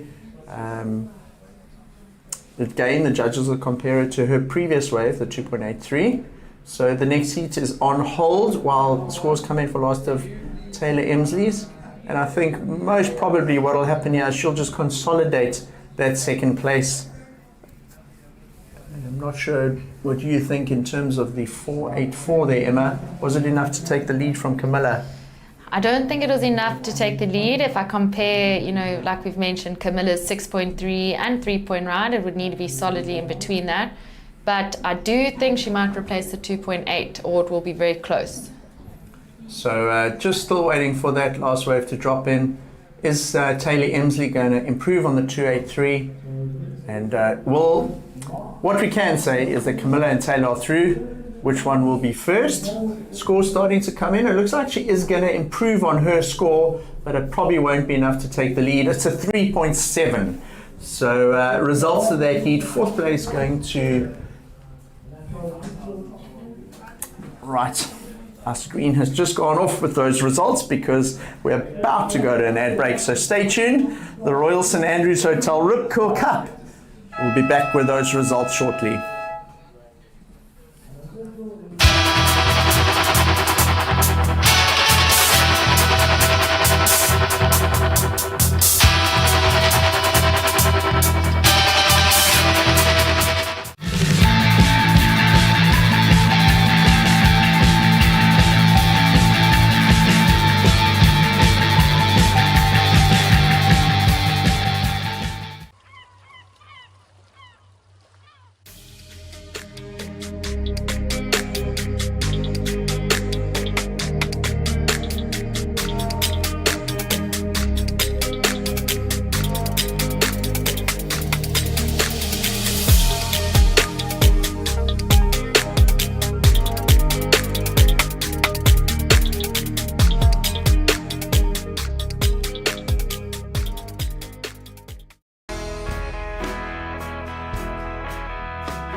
Welcome back. We have the results for you of that last heat. So the official results, 4th place in that heat was Alyssa Bulgova. 3rd place going to Jasmine Fenter and advancing through to the next round. 2nd place Taylor Emsley, and winning that heat. Well done to Camilla Hoyer. Nice heat there from Camilla. That's 6.33, one of the highest single wave scores of the heat so far. We are now into heat 4 of the round of 24 of the ladies, QS 2000.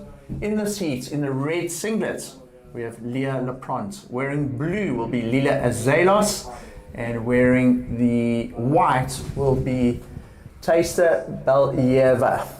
So another interesting heat here, and Camilla Hoyer looking really in some great form there, Emma, with the win in that last heat. Great form and just great surfing, really just surfing to the judging criteria. I really enjoyed the spray she was throwing. And I think for the girls surfing this heat, they're probably quite stoked it's a 3-man heat or 3-woman heat because the waves have been a bit limited. Nice slash into a cut, well actually a rebound off the foam again, bit of a redirect from Lila Zalos. Sorry. So, a couple of names in this heat, and one really stands out for me, the surfer in red. That is Leah Lapront. If you're thinking, I recognize that surname and the connection to surfing, you'd be right, because it's one of South Africa's strongest up-and-coming young junior surfing families. Leah is the younger sister of Leah Lapront and Luke Lapront. We've got Leah, Luke, and Louise, and they are certainly making a big name for themselves on the Africa and global surfing stage. So it looks like we've got the winner of the previous heat, Camilla Hoyer. She got that 6.33. I'm interested to hear what she thought the conditions were like out there. We'll throw it down to the beach interview. Okay, we're down in the beach with Camilla, the winner of the last heat. Well done, Camilla. You ended up scoring a wave in the sixes there, took out the highest score of the heat. How do you feel? Yeah, I'm super happy to have won the first heat. I think this is my first QS, so to get a 6 is really nice. And yeah. Yeah, and I mean, you competed in the Rookie Rippers. That went pretty good. And how do you feel to compete here with some of the older ladies in the QS? Yeah, it's super inspiring, and like it pushes you and motivates me to push my surfing harder and do better and just get good scores. Yeah, and you were saying that you live just down the road in East London, but you guys have a holiday house here, so you surf this break a lot? Yeah, we do. We try to come down as often as possible, as there's been so many sharks in East London. So yeah, I know this wave quite well and feeling pretty good for the next rounds. Awesome. Congratulations. Back up to you guys, winner of the last heat. Thank you. Thank you, Johan, and well done to Camilla Hoyer. Camilla actually, although she's not from Durban, she actually spends a lot of time in Durban. I often see her at the bowls in town. She's working with her shaper up there. And I know her brother goes to school in KZN at one of the schools up there. And she's surfing really nicely. So and to see how far Camilla Hoyer can go in this draw. In the water at the moment, we've had 2 scores on the board, just the 2 waves ridden. Emma Lila Zalos, a 3.27, and Tasia Belayeva, a 3.67. So we were talking about this young lady. It's Leah Lapront, the youngest of the 3 Lapront siblings. They're from Scottburgh on the KZN South Coast. And Leah's surfing has really come on in the last 18 months or so. She's actually gotten so tall, and her boards have had to get a little bit bigger as she's grown. Her dad is quite tall, and she's almost as big as her brother now, Luke, and it's great to see her performing in the women's QS here, Emma. Yeah, it's funny when you come to these events. I think you realize you're getting old when you used to look down, at some of the surfers, and now suddenly you're stretching your neck looking up because they've all just shot up in the boys and girls division. But yeah, it's always, that's also something to navigate for Leah. If you have a quick growth spurt, you've got to sort of adapt your surfing style, your approach to a wave. I think a lot of surfing, you're relying on like muscle memory. And then if you start, your whole heart has changed. You kind of have to, change up what you used to rely on. There were 2 surfers that I saw this morning. I couldn't believe how big they've got. And the one is Simon Winter, and the other one was Joel Fowles. I interviewed Joel Fowles the other day, a little bit earlier on this morning, and let's be honest, I've never looked down at any surfer. but it was quite incredible. Joel Fowles is really full down. He's a big guy, and he must be at least 6 foot tall. And the waves were in big this morning, and it's amazing to see how those big frame guys are attacking waves like this. Geordie Smith showed you how to do it as a big frame. And it's been great to see the level of surfing through the morning so far. The lot at stake in this event. So for the ladies, this is the round of 24, and they are surfing for 2 things really. There's the Africa Series qualification. There's the champion that'll be crowned because this is the last event of the 2025-2026 season. So we had the eThekwini Surf Pro, the Flojo's Belita Open, the Pro Tagazout in Morocco, and then this event. You take the surfers' top 3 events, and those points go towards the ratings. Whoever wins the ratings then gets crowned the Africa Series champion. Second to that, and sometimes even more important, is they qualify for the Challenger Series. And the Challenger Series is the next sort of tier of competitive surfing. It's held at 6 venues around the world over the next 8 months or so. And those surfers then surf those events to qualify for the World Championship Tour.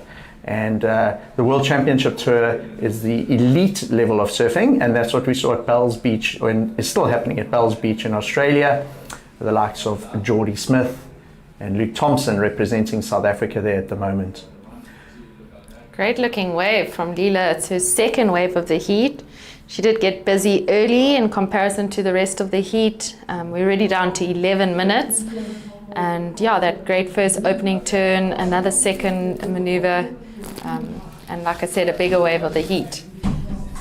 And I think, Mike, with what you were saying with these events, so much is on the line when it's the final counting event of a series. Either you've done really well leading up to it and you don't mind potentially a throwaway, or you're going into this event really needing it to not be a throwaway. So pressure's on. We see a lot of changes and upsets, even with the surfers qualifying for the CT. It all was up until that last event because of how many spots you can jump if you win this event. You had the ladies, the ladies' ratings there, and if you look at some of the points separating the ladies, Sarah Baum she's got quite a big lead at the moment, and she's seeded nicely in this event. And in second place is Lilias Tobias. So Sarah is still in the event. Lilias is still in the event. We still got Jessie van Niekerk, Louise Leprant, Natasha van der Kreen, and they all still coming up in later heats today. But this event has got 2,000 points up for grabs, and a lot of the surfers lower down the rankings, if they win this event, could easily jump into the top 2. I'm looking at somebody like Anastasia Fentu, who's on 1,500. If she won the event, got 2,000 points, she could jump right up into 3,500, which would put her ahead of Lilias Tobias if Lilias Tobias got knocked out now. So could see things shake up. Beric de Vries was actually talking to me about it, and he said, there's so many points here. The men's there's 4,000, the ladies there's 2,000 points, and whoever wins this event, if it's kind of like an outsider, you could really shake up the rankings here. Yeah, and Beric knows that firsthand. He jumped 20 spots after Morocco. Yeah, good point, Emma. Yeah, and so in this heat, 9 minutes left. It is a sleepier, slower heat than what we've seen, but like we saw in the last heat with Camilla, there is that at least one bomb set that's coming through. Not many waves ridden, only 5 waves in total in this heat. Lila Azelos, she got the first wave, Emma, if I remember correctly. She got a 3.27, then a 4 and 7. She finds herself in the lead, so she's been really busy, up and riding. This is that Tasia Balayeva. Tasia's got a 3.67 and a 1.5, currently in second. It's close. It's close for these last few minutes. Interesting, Emma, Tasia's board. She surfed in the SAST event over the last couple of days, and she did really nicely, made some finals there. And in one of the interviews, Damien was asking her about her board, and it looks like she's riding the same board in this heat. And basically, you see how dark the board is. It's a full carbon board. It was shaped in Bali. She picked it up when she was in Bali, and she's using Mason Ho signature fins. Wow. And that was quite interesting, because when you have a look at that board, it's got a bit of a sort of international look to it. It just looks very different to what a lot of the other competitors are riding. And it's really, really small. And even though it's quite a small board, it's 22 liters. and it's been there in the competitors board rack. We've seen a lot of people looking at it. It's just a very interesting board. It stands out from the rest, being carbon black. It's got those Mason Ho fins, and just really interesting. It's great to, you know, if you're into that technical stuff, to see some of the different equipment that the surfers are riding out here. It's been very interesting when we do the interviews to sometimes see up close what a lot of the surfers are riding. Yeah, great slash off the top from Leela. She has been keeping busier, as we've mentioned in this heat. And yeah, just back to the boards. It's funny the different approaches. I was talking to Graham Hines recently, and his whole approach for competitive surfing was make every board he owns look the same. So that when he arrived at an event, whether it was flat or it was huge, he would walk down with the same color, I think red board, and he would be like convinced he's getting in everyone's heads. They're going to look at him and think, what are you doing with the small wave board? It's so big. And then he said, I would clean up the heat and also no wetsuit. so he would have a quiver of boards that all basically look very, very similar, even though they got like minute, maybe a different bottom, a different tail, different, that's interesting. Exact same spray, exact same design. Everything he could do to make it look like it's the exact same board. I have a friend back home, I won't say who it is, and he paints all his boards. He asks for all the boards with exactly the same yellow spray, and he's got 3 kids, and he's got all these yellow boards. And every time he goes for a surf, his wife for the last 10 years thinks he's got the same board. And quite cleverly, he actually orders a yellow board every 6 months, and she thinks he's got the same board the last 10 years. Oh, sneaky, hey? He's not a competitive surfer though. Out in the water, we got 5 minutes remaining. It is the very sharp end of the heat. And, you know, we were talking about some of the names in this heat. Unusually, we see Leah Lapront. She's really been on a tear in the junior series and a lot of the events. She finds herself in 3rd place at the moment. It's quite unusual, I would think. And Leela Zalos is in the lead with a 417 and a 327. She surfed a very smart heat. She's got 2 scores. She just has to improve on that 327 to really lock down that lead in the last 5 minutes. Tia Belayeva riding that black carbon board. She's got a 367 and a 1.5. If she can drop that 1.5, she'll distance her 2nd place away from Leah Lapront. And Leah Lapront, just the one wave at 2.5, she really hasn't quite got going in the heat yet, eh, Emma? Yeah, but she is sitting with priority and very little time left on the clock. And with Leah's experience and, you know, surfing the last few days, we can completely back her to get the score if the wave allows it. But she does have Tazia right on her heels there, so it is going to all come down to that last wave. Okay, here we go. This is Leela Zalos. She surfed a smart heat. She carries the momentum through on this wave, makes a nice in section. Oh, I really thought she had great momentum. She was positioned nicely, had her body position was great, but just kind of came unstuck. There was a little warble as that left and right came together. Let's see if we're going to get another right here. There are some sets rolling through here at East Beach in Port Alfred. So Tia Believa opts not to go. Leah Lapront has a look at that. Now, interestingly, Leah Lapront did paddle for that wave. She had priority, so she's now lost priority. There are only 3 surfers out there, so a little easier in terms of priority if there's only 3 of you, Emma. Yeah, but, not ideal for Leah, desperately actually needing another wave and losing priority in these last 3 minutes. She is actually breaking away from the crowd. We can't see it on screen, but she is paddling off the peak and maybe opting to try just actually get any wave. Yeah. So I think this is also where her experience is coming into play, because she surfed so many heats that she's now realized that she lost priority. It was maybe a mistake losing priority in that situation, and very cleverly she's gone and paddled away from these 2 competitors to go and find a little peak on her own to try and get that score. She needs a 2.68. It's not a huge score required. You know, she needs to stick a turn or 2 on a wave and she'll manage to get that score hopefully. But Tia Believa now with priority she would be wanting to watch where Leah is quite carefully, because she could be putting pressure on Leah and keeping Leah off a wave. But she's let Leah get off to the left there. So Leah out of shot, out of the camera shot here, is looking for a wave. So, looks like she's come back across. So Leah hunting on the inside for something. Look how much further in she is than the other two competitors.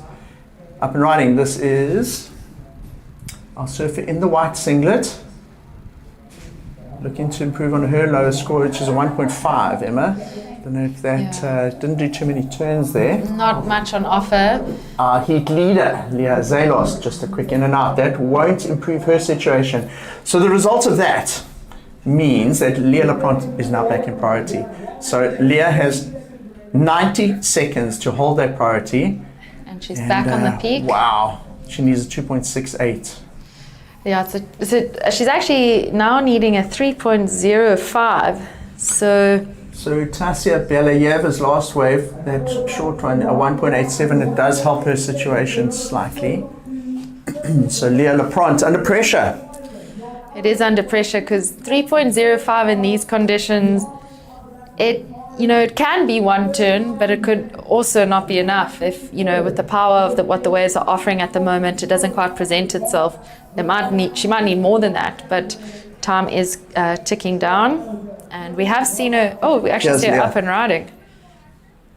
Right now, very important that Leah made that wave. Was that that sort of hand gesture in frustration or celebration, do you think, Emma? I think it might have been a relief claim. I think. We may have missed the beginning of the wave. She may have done more, but from what we have seen, I think it might have just been that end turn. 30 seconds remaining, and young surfer up and riding, looking to improve on her lowest score. She found a small little insider, but I was going to say a runner. Very important score now, outstanding for Leah Lapront in the red singlet. We didn't quite see the start of that wave for Leah, but we did see a relatively strong finish. But was it enough for a 3.05? The judges will compare it to Leah Zalos's 4.17 and the 3.27. So scores coming in. It was a slightly bigger wave too. So interestingly, Tasia Belayeva's wave comes in at 2.3 and it increases the situation for Leah Lapront. Leah leaned at a 3.48, and looks like are those scores all in. We'll wait for the judges to confirm. As we see Leah Lapront exiting the water. So the results of heat number 4, round of 24. In third place, so just not enough in the end for Leah Lapront in the red singlet. And advancing to the next round is Tasia Belayeva and Lila Zalos. So well done, ladies. Well done, Lila. We'll hear from her on the beach interview in a little bit. Some great surfing in what turned out to be a very, very tight heat. So stay tuned. It's the Royal St. Andrews Hotel Rip Curl Cup. We will be right back.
Welcome back. We are into the heat number 1 of the round of 32, the main seeds at the Royal St Andrews Hotel Rip Curl Cup here at Port Alfred in the Eastern Cape in South Africa. I'm Mike Free. I'm here with Johan Frey. We'll be talking you through this loaded round of heats in the men's division. Johan, you've just come from the beach. How's conditions looking out there? Yeah, it's looking great, Mike. Lower tide right now, so the surfers are really enjoying some steeper walls. Watching Stephen Sawyer get underway nice and early, riding that really cool ASIM that he shaped himself. And I think it might be an epoxy board as well, carrying that weight really nicely through that flat section. But so excited. The surfers are frothing to get out there. And round of 32, we're into the big dogs. We sure are. Let's have a look at who's in this heat. So in the white singlet, we've got Stephen Sawyer. In red, Aiden Mason-Camp. This is Aiden's opening wave. And suddenly the action intensity has ramped up a notch. Also in this heat, we've got Ben Esterhazy, who's the Rip Curl wildcard in this event. He's wearing blue. And then we've got Nathan Taylor wearing the green singlet. Yeah, we saw Aiden with a really good opening looking wave there. Score to come in for red, Aiden Mason-Camp, Stevie Sawyer. That one just bottoms out on him. So this is going to be a great heat. We've got a couple younger surfers in Ben Esterhazy in the blue, talented young surfer, and Nate Taylor, surfer from the North Coast, KZN. There's Esterhazy on his classic green board. I chatted with him yesterday. He competed in the Rip Curl Grom Search, and he likes to ride that green board because he was inspired by one of John John's old movies, and he used to ride a green board a few years ago, and then it just stuck.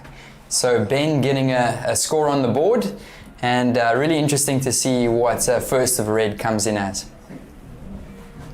Up and riding, this is green, Nate Taylor. So the young man finds a big finish, but unfortunately comes unstuck. Looks like he might have gotten a board to the face there. It's all happened to us at least once. And Nate Taylor is going to paddle back out. He looks all right. He's a tough young lad. And a couple scores to come in. We've got a score for red to come in as well as blue and white. So judges just really setting their scale for the round of 32, heat number 1. Mike, it feels like we've already covered so much ground today. We're already into the round of 32, which is more of the business end of the competition. And we're going to see our top seeds. Of course, such an important event for qualifying onto that Challenger Series. Aiden Mason-Camp, number 1 at the moment. So he's going and looking really confident into this one. Yeah, absolutely. The other big change in this round, of course, is that the heats are now 25 minutes in duration. So we had the men's round of 58, that went 54 rather, into the men's round of 48, ladies round of 24, and we're now into the men's round of 32. So the heats have extended by 5 minutes. These are 25-minute heats. And these really are the big dogs of South African surfing out there in the Africa Series. So it looks like we have a beach interview. The winner of the last heat down on the beach. Let's throw it down for the winner interview. You dominated that heat. It was actually a pretty tricky heat and a hard heat, but you managed to hold the lead from the start pretty much through that whole heat. What was your approach to that heat, and obviously having just surfed a couple of junior heats leading up to this? I wanted to start my heat off pretty early because sometimes I wait out there for too long and then I get super nervous and stuff. So I try to start pretty early, and I got 1 or 2 good ones. So yeah, that really helped for my nerves and stuff. Yeah. Nice. Well, you looked really confident. You surfed really strong. And we've all been talking about this swell that is potentially arriving this afternoon or tomorrow. And you are on standby to surf again. How are you going to approach the rest of the day if it does get quite a bit bigger? I'm not sure. We often get a lot of swell in Bolido, so I would like it if it's a little bit bigger. So yeah, I'm psyched.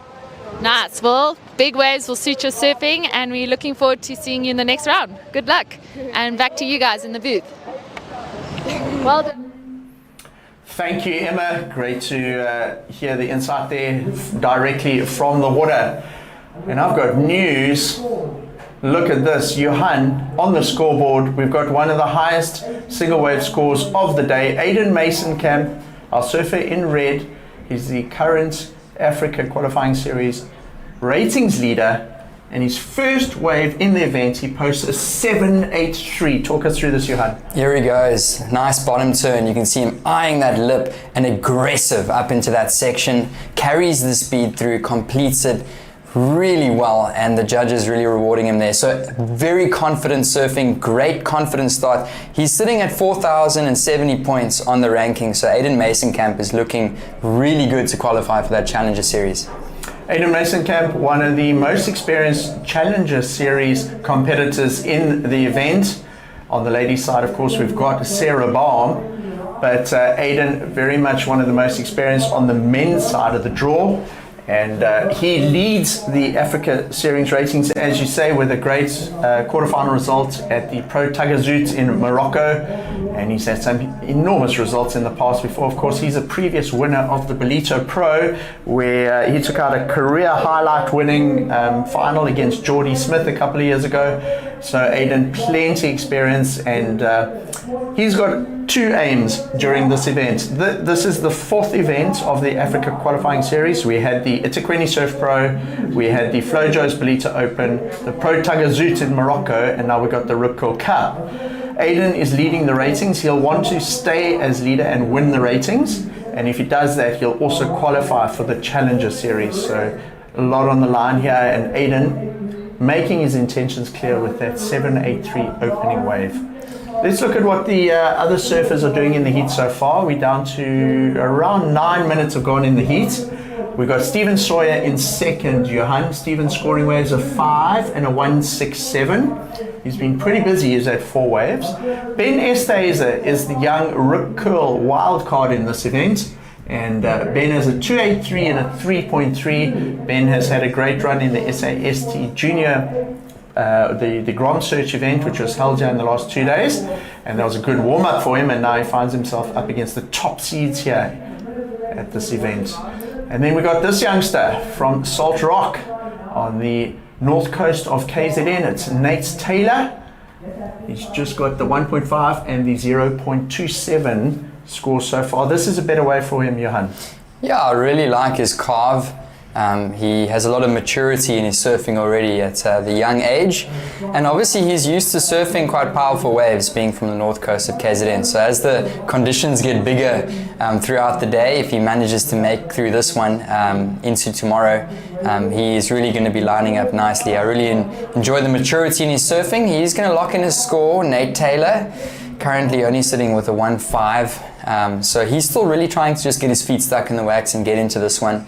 He's got a tall order, but definitely not impossible for the likes of Nate Taylor, talented young surfer from the north coast. There's a couple of threads of discussion you can look at in this heat. You've got Aiden Mason-Camp and Stephen Sawyer. You know, Stephen Sawyer was also, or is also, on the World Longboard Tour. He's a competitor there. He's won the event in Abu Dhabi, and he knows what it's like to stand on the very top step of the peak of surfing and claim victories. We've got Aiden Mason-Camp, as I was saying just now, also incredibly experienced. And then you've got the two youngsters. You've got Ben Esthazer. Ben Esthazer has been to World Juniors before. He's also spent a season in Hawaii, so he'll be no stranger to some solid power, should we see it later in the event. And then we got young Nate Taylor. So it's kind of two youngsters against two older, more seasoned competitors here. And at the moment, it's the slightly older guys with a bit more experience holding down the lead in the first 10 minutes of the heat. Yeah, Stephen Sawyer, Aiden Mason-Camp. So what Aiden will do now is he's already got a good score on the board, a 7.83. He's going to be patient. He has got priority. Stephen Sawyer, incredibly talented surfer, a world longboard champ. Here we go with Aiden up and riding. He's going to lock his second score on the board. Big turn. Wow. That was some critical surfing. It's just one turn for Mason-Camp, but he has really got a flare up into that lip, and he's going to lock a second score on the board, and I think that's going to be a counter, Mike. I think what struck me in terms of this wave was purely the speed. the amount of speed that he generated off those turns leading into this, he flared it out. Look at those other two competitors. You've got Stephen and Ben looking back at that, and they would have just seen 3 fins come out the water.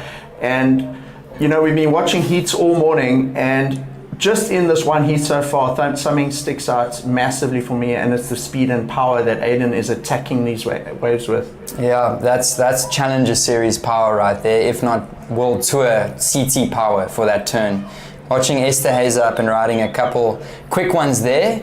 But you know what, in the end of the day, Mike, it's really quality over quantity. So I do think that score for Mason Camp is going to be a counter.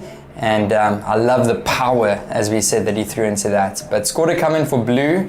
Let's look at this replay. Right, so the scores come in for this. Johan, I think this is the 7.0. So he generates a lot of speed, attacks the lip, flares it out. He threw a lot of risk, power, and flow at that maneuver. He rode it out nice and clean. You could tell from his body language, confident. He's hungry. It's his first heat. He's trained hard for this event, and he attacks it. He had a great result in Morocco. He finished a quarterfinal result there, so he's carrying that momentum through into the event with just 3 waves so far, Johan.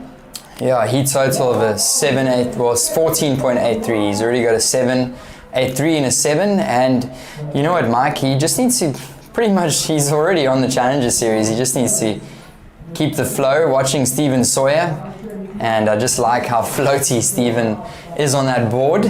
So he's going to end off. He's currently in second. Watching Blue, Ben Esterhazy now getting up into the lip. He's going to go down. So at the moment, it's a fight for second, Mike. Aiden Mason-Camp really throwing 2 statement scores down. There he is in picture. And he is just sitting pretty. He's going to wait and be patient. And the other surfers are trying to fight to get a second position at the moment. Surfer in the white needs a 9.83 to jump up into first. I almost feel like have a look at this. This is Stephen Sawyer on that asymmetrical board on his backhand. I love Stephen surfing on his backhand. It is just so smooth and calculated.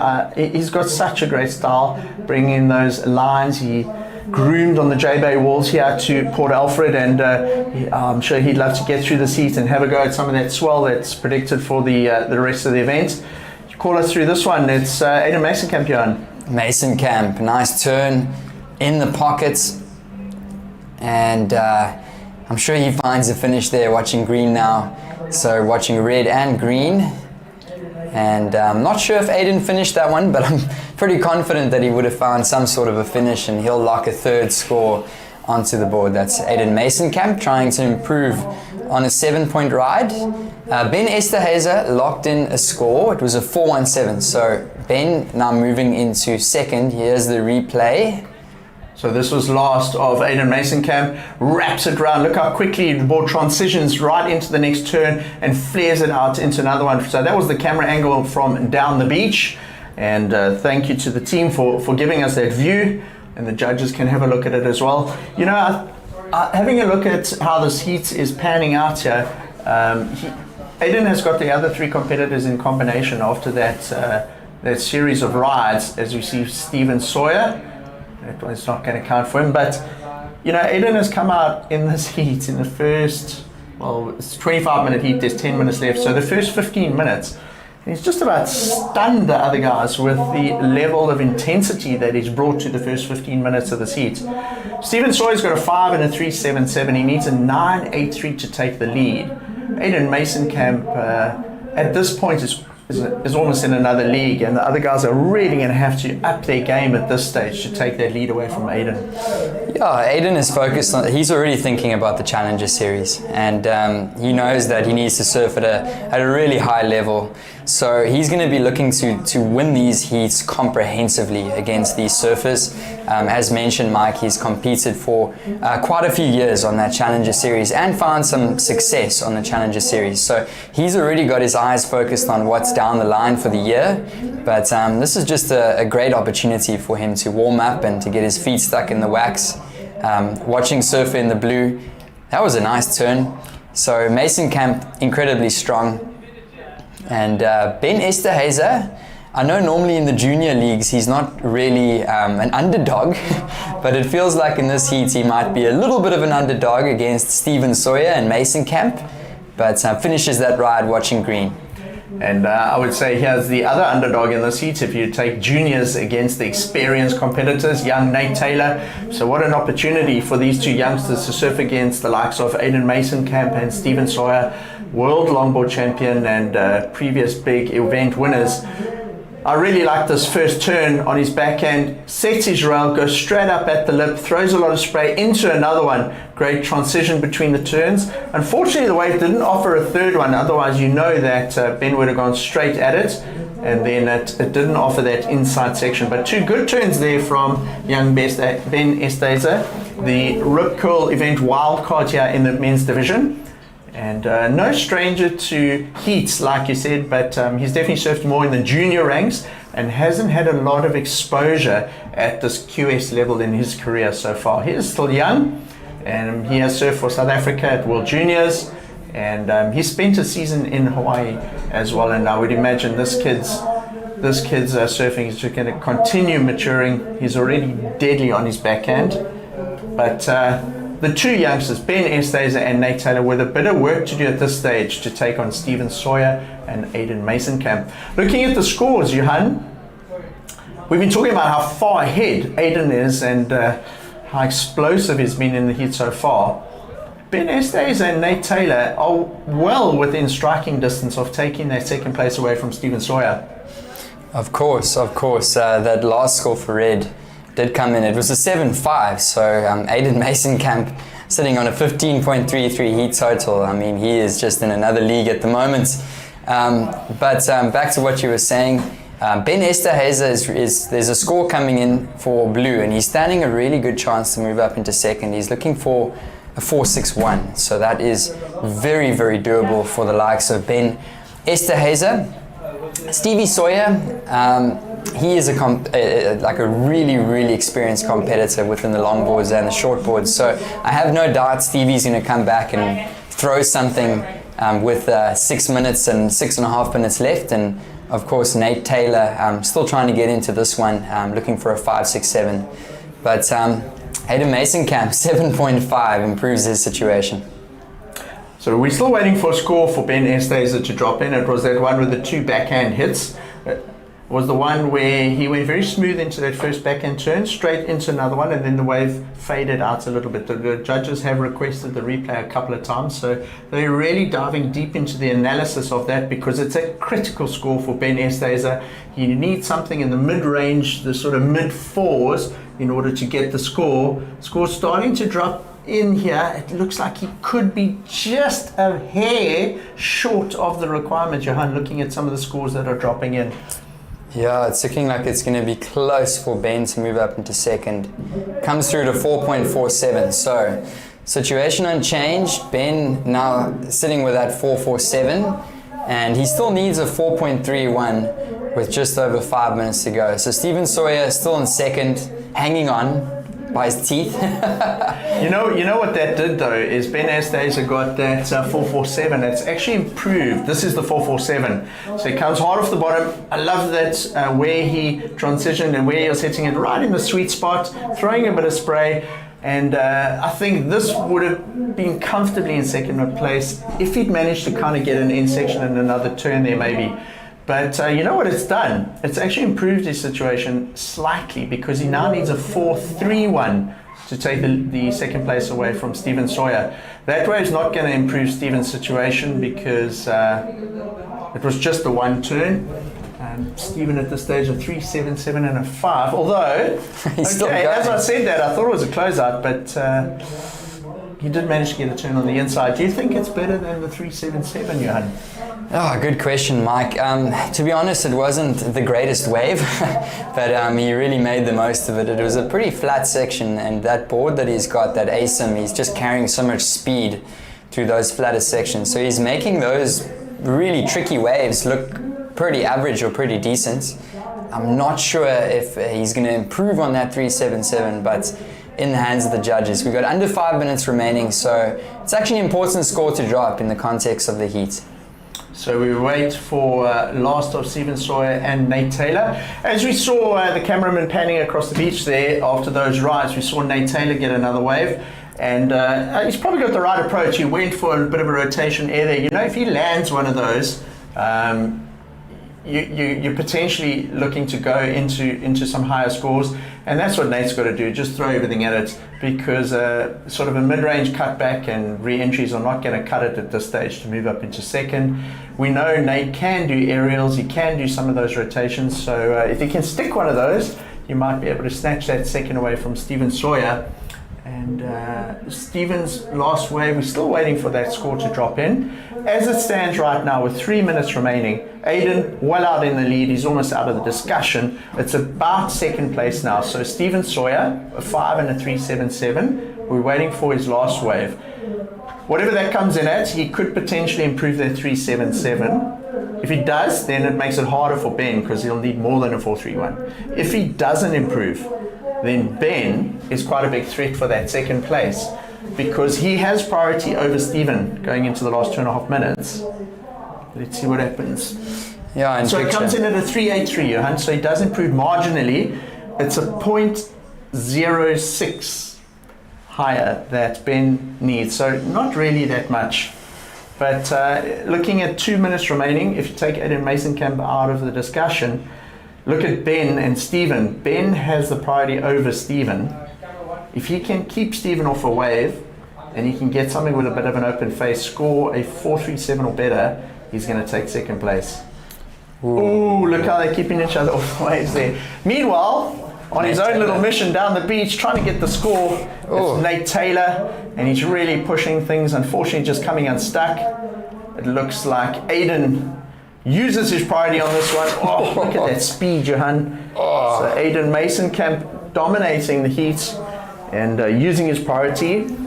Now this is important, because we've got 1.5 minutes remaining. Young Ben Esteza needs a 4.37. He's in third, just a 4.37. We saw he got a 4.47 with those two turns. So 90 seconds or so remaining. He has priority. He's probably just got to sit there now and hope that something comes through, because Stephen's in second. Stephen is right there. If he makes any kind of priority mistake, Stephen's going to get priority, and he'll keep Ben off the next wave. Yeah. So it's kind of all up to the ocean now. This is one of the things with surfing, is you get yourself into this position. It's not like just a running race against Stephen here. Ben has to actually just wait to see if the ocean is going to deliver something for him. So he opts not to go on that, eh? No, here goes Stephen Sawyer. All right, that's not going to be a counter. So now Stephen will look back, maybe doesn't want to look back, and hope that Ben Esterhazy doesn't get a wave. But Ben lets that one go with 30 seconds remaining. Is there going to be another wave here? He's seen something. He's having a paddle. He's got 20 seconds remaining. He goes out of camera shot. It looks like a closeout though. He's going to make it. He's going to go. He's going to go, Johan. He's got to do something One big turn, goes for a bit of a rotation, but that is not going to settle the judges. And it looks like it's going to be Aiden Mason-Camp and Stephen Sawyer, unless something happens here with Nathan Taylor. Wow, Johan, exciting heat there. Not sure if this wave counts. It was perhaps just after the siren. Actually, it does count. We can see on our scoreboard. The judges are going to score this, but I think the talking points of that heat was certainly Aiden Mason-Camp. Goodness me, he showed us what is required if you're going to win a QS event at this level. Oh yeah, he's looking really good as Mason-Camp. He's going to take the win. And it does look like Stephen Sawyer might be advancing in second, score to come in for green.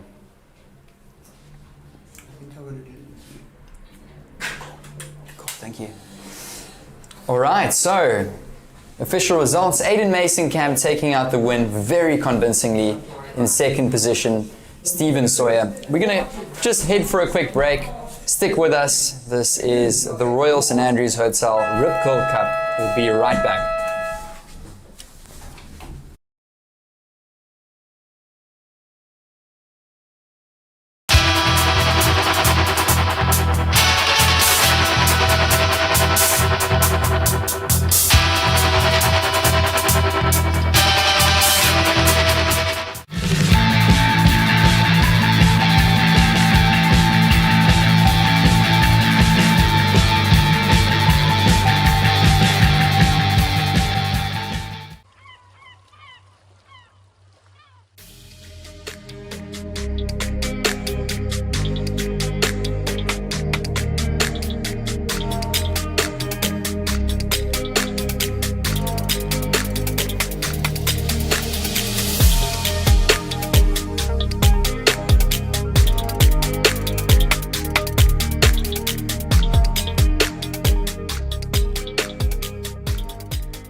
All right, so we are back here at the Royal St Andrews Hotel Rip Curl Cup. Welcome back if you're just tuning in. We're on the beautiful Sunshine Coast of South Africa.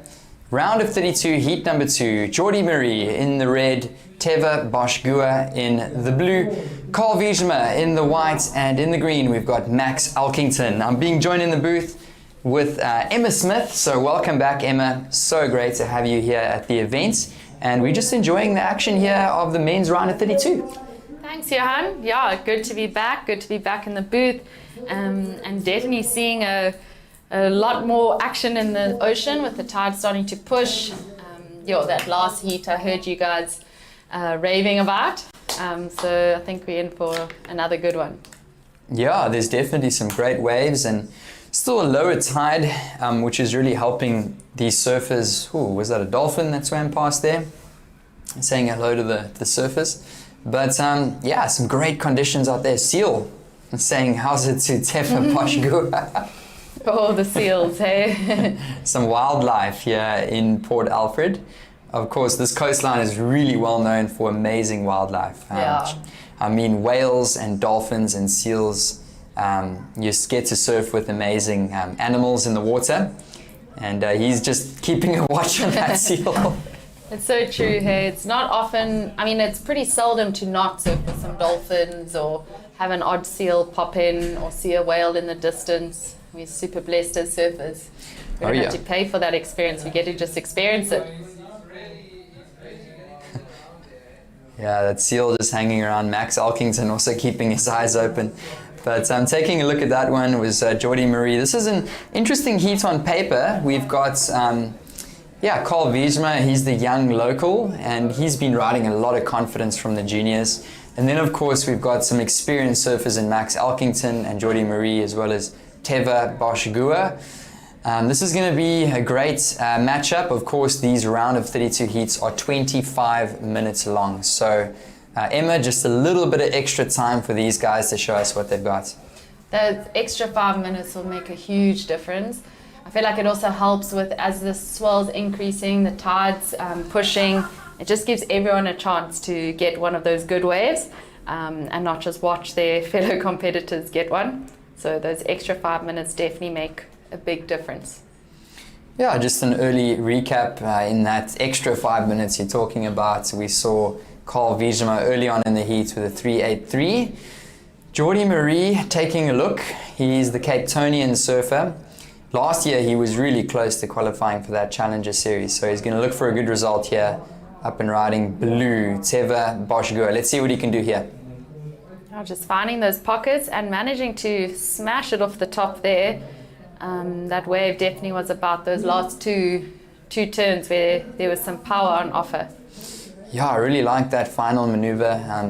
If we're lucky, we might get a replay of it. Teva Boschgua, let's see how he sets up here. So, cut back, and the money was on the inside. Yeah, definitely. That last turn was great. A lot of spray too. Bit of a bump in front of it, but he did ride it out. Yeah, I think the money will be on that final turn.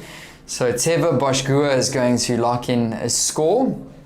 Of course, first of white was a 3.83. And last event for the 2025-2026 season, Teva is actually in the top 10. So this is a very important heat for him to advance and to get some points to potentially qualify for that qualifying series, or that Challenger Series event. This one's a qualifying series. So it's going to be really interesting to see how this unfolds. Yeah, and like we've mentioned throughout the day, a QS 4000, that is a lot of points and a lot of upsets if you win an event like this. You really are rewarded.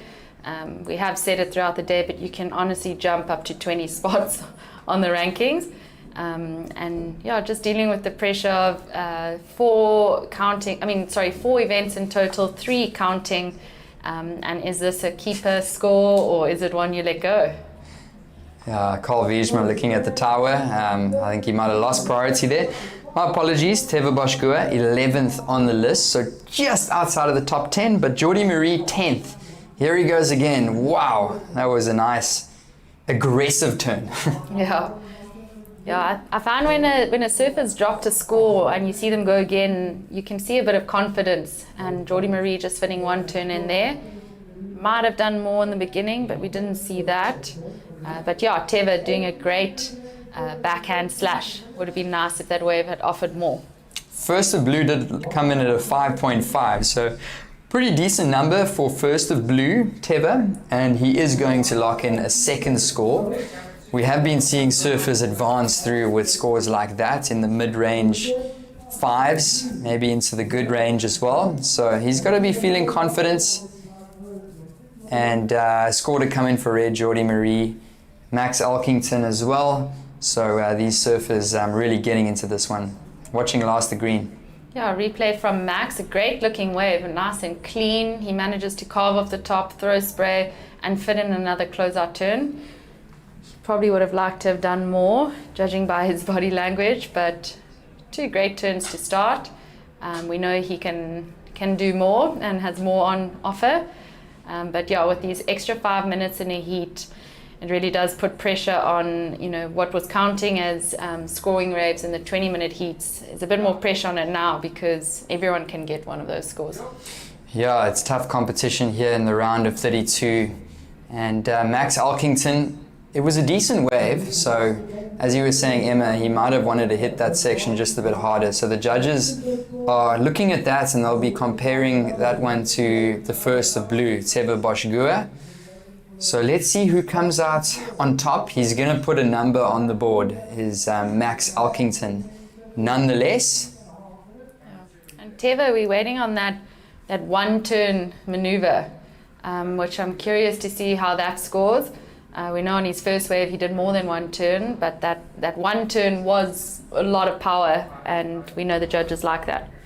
Yeah, well, Aiden Masonkamp in the last heat, he had a score in the high 7s for one turn, and if you hit that section aggressively, it's definitely quality over quantity. So here he goes again. Wow, great slash off the top. He's definitely can see he's building in confidence, you know, as the minutes go by, each wave he catches. Yeah, he locked in a 4.83. His second highest score is second score, 4.83. So one more to come through for Blue. Yeah, and obviously you were mentioning Aiden Masonkamp putting on an incredible heat. We have him down on the beach, so let's tune into him and hear what he has to say.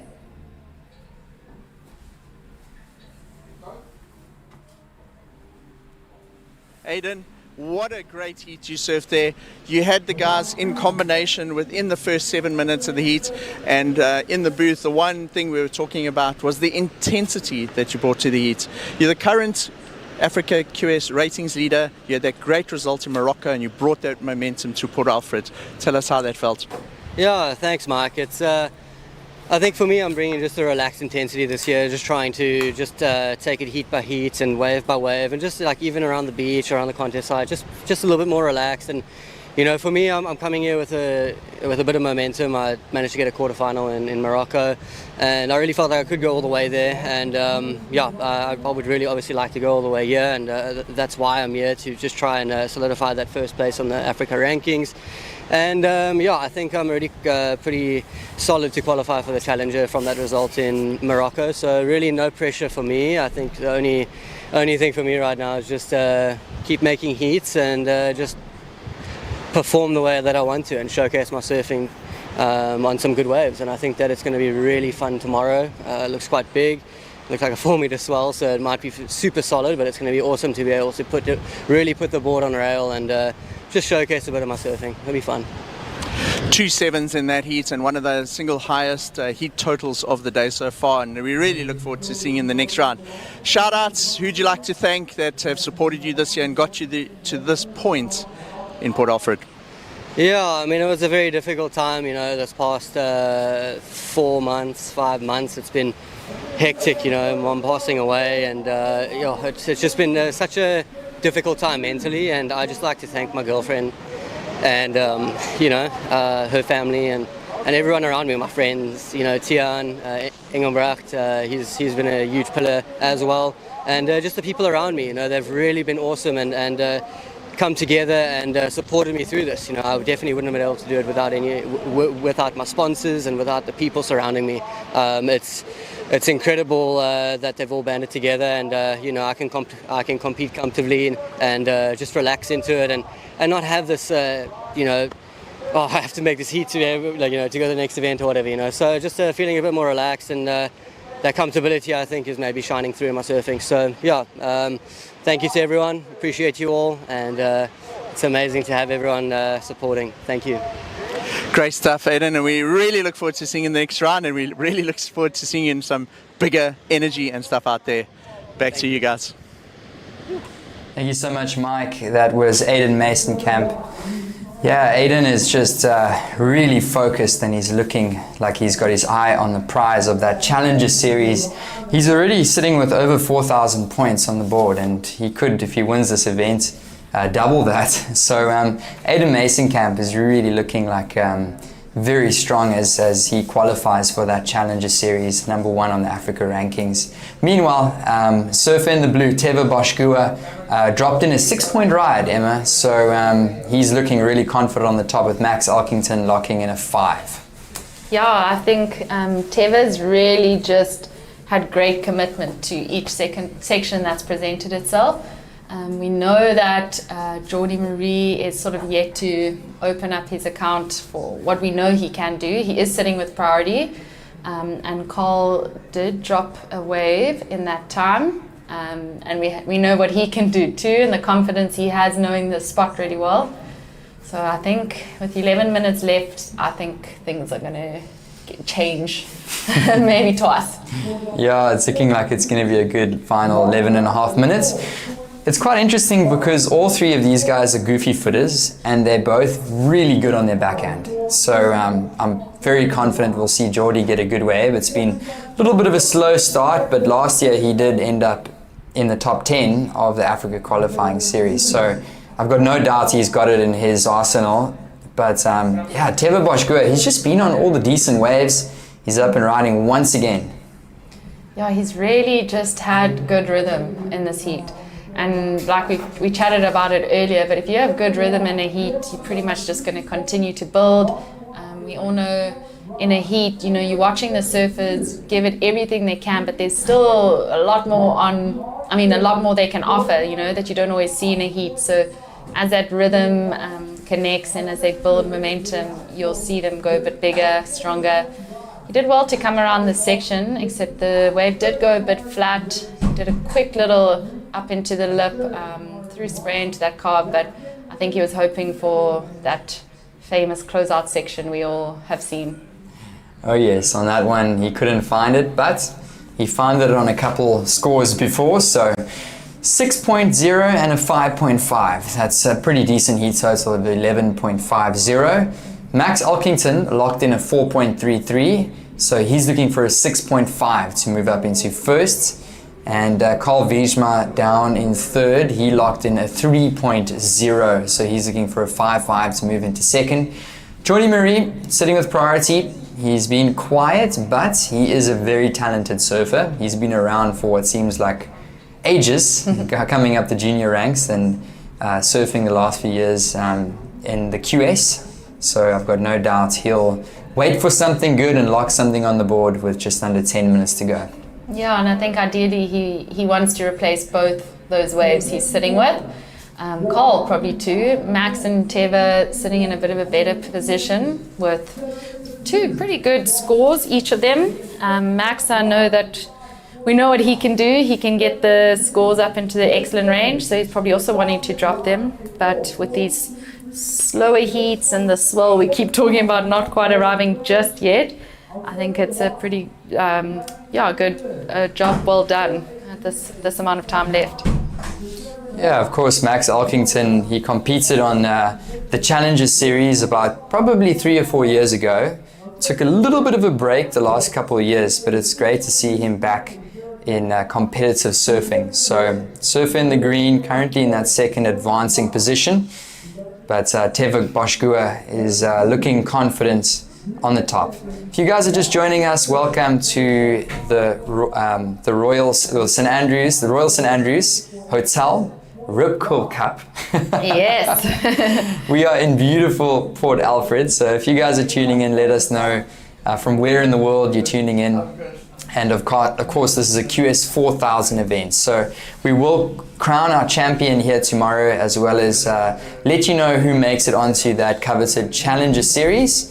And there's definitely opportunities to compete and qualify for that championship tour. We just saw Luke Thompson a couple of years ago, or a year ago, he was in this position. Yeah. And now he's surfing against the world's best and getting his jersey handed to him by Kelly Slater. I know, that's honestly, surfing is one of those sports where anything can happen in every heat you surf. And yeah, you go into an event like Luke, you know, the Bolito Pro, winning that, and how it just set him up for the rest of the year, and just the confidence it gives you to continue to grow and really just believe in the fact that you deserve to be on that tour. And yeah, we have mentioned it. It's a QS 4000, so that's a lot of points on offer. And yeah, just a very big day ahead. We've got the swell we keep talking about. You know, we have surfers qualifying. We have rankings that are, you know, about to change. So there's a lot to be shared and on offer for the next 24 hours, 48 hours. Yeah, I like what you said there, Emma. You've got to surf and believe like you are already on the tour, we're already on the Challenger Series. We saw Aidan Mason Camp do that. He surfed like he was on tour in the last heat, and carrying confidence through.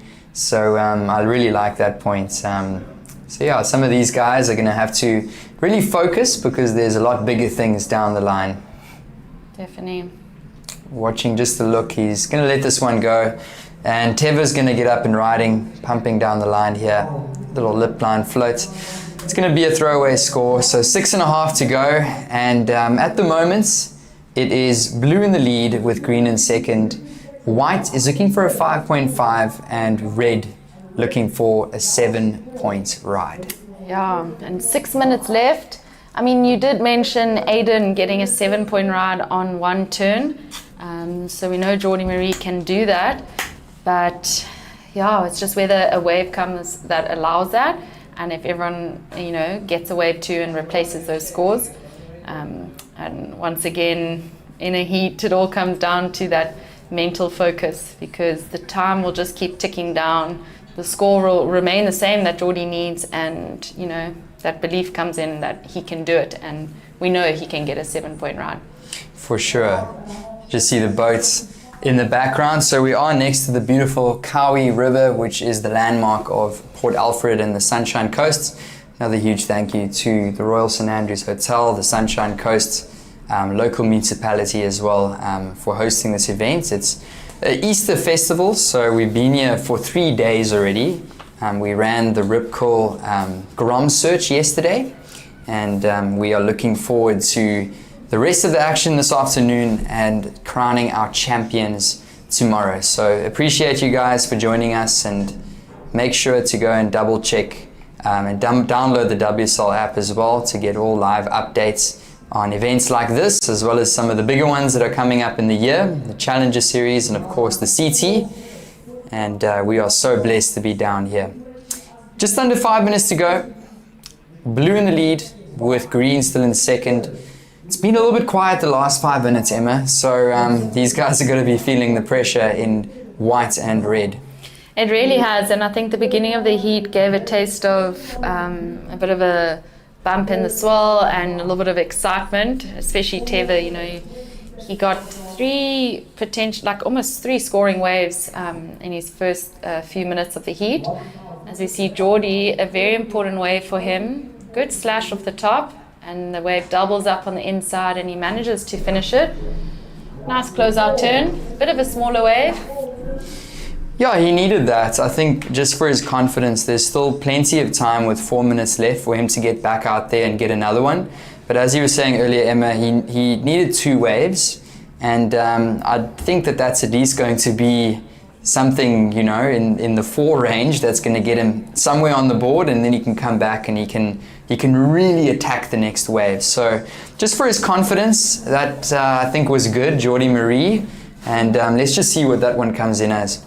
Yeah, I think that I agree with you that the confidence will help to know you've just stuck 2 solid turns, and then obviously you are chasing priority, but we have seen surfers catching a wave just off the peak or further down, and yeah, we also see sometimes surfers, you know, having priority, first priority, and not making the best decisions. So there's always still hope in a heat, no matter how many minutes are left, and especially when you have surfers like this. Yeah, definitely a lot of pressure when you need a score and you are in priority. Sometimes it's better to be down the beach in 4th priority. That's true. But yeah, let's see what the judges think of Last of Red. He did get a couple nice turns. That one sort of stood up on the inside, but it was a rather small wave. So we'll see what Red comes in as, and then we saw surfer in the white, Carl Wiesma, on a bit of a smaller wave as well. So on those smaller ones, you really need to find good sections and throw everything you've got at it to manufacture a good score. But you never know. I mean, not looking for massive scores. That last one for Geordie, I undercut him there. I said a 4, but it came in at a 5. Yeah. Watching the replay. Yeah, so we'll see a replay of Carl. Also a smaller wave, but it is a cleaner face, nice off the top. Putting a lot of effort into that tail slide there, or throwing the tail, but unfortunately didn't ride it out. You can see both Carl and Geordie trying to get busier as this heat is dying down, both taking off on smaller waves. Carl's up and riding again. Oh, see, he needs to go for something big. Carl Wiesma in the whites with under 2 minutes to go. So as mentioned, a little bit of a shake-up in this heat. Geordie Marie locked in a 5-point ride. So Red still in 3rd. Geordie looking for a 4.33. And surfer in the white now looking for a 5.5. Priority with green, 2nd priority blue. There's your 2 surfers in 1st and 2nd in picture. And Geordie Marie, he's going to be hunting somewhere else down the beach, trying to stay clear of these 2 gents. He's looking for a 4.33 to advance. Yeah, and these last minute actually of this heat, we see Max Elkington, another 2 slashes. It's been quite consistent throughout the heat, where he's managed to get 2 good turns in. I think that would be quite similar to what we have seen. And yeah, just the different feelings towards the last minute of the heat. You know, Max probably hoping another wave doesn't come through. Geordie hoping for another wave. A 4.33 is not a huge amount to ask for someone like Geordie. And the same for Carl, as we saw him, you know, going to the air, but unfortunately not landing it. Yeah, looking at the ocean, it's looking pretty flat right now, but there might be some bumps. But we've got minimal time, 25 seconds. It's blue in 1st, it's green in 2nd. Will there be enough time for Red and White to catch a wave? White's gonna hop off the back. That's gonna be a throwaway for White. And we do have 10 seconds, so I'm not sure if there's gonna be enough time for Geordie Marie.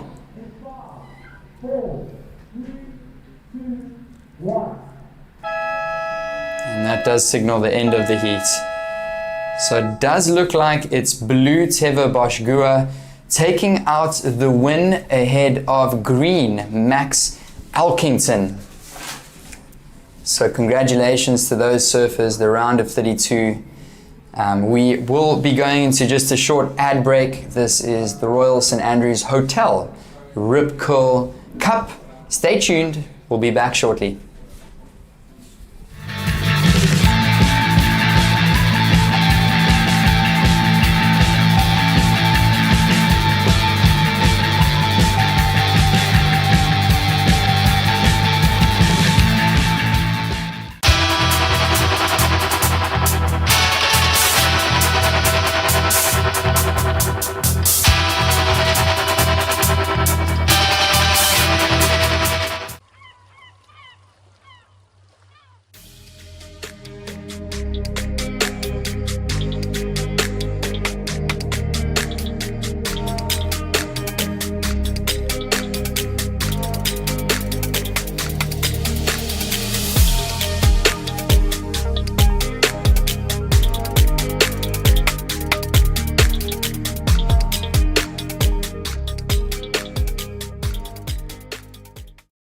wanna be there next to you. Next to you. Next to you. Next to you. Next to you. Next to you. Next to you.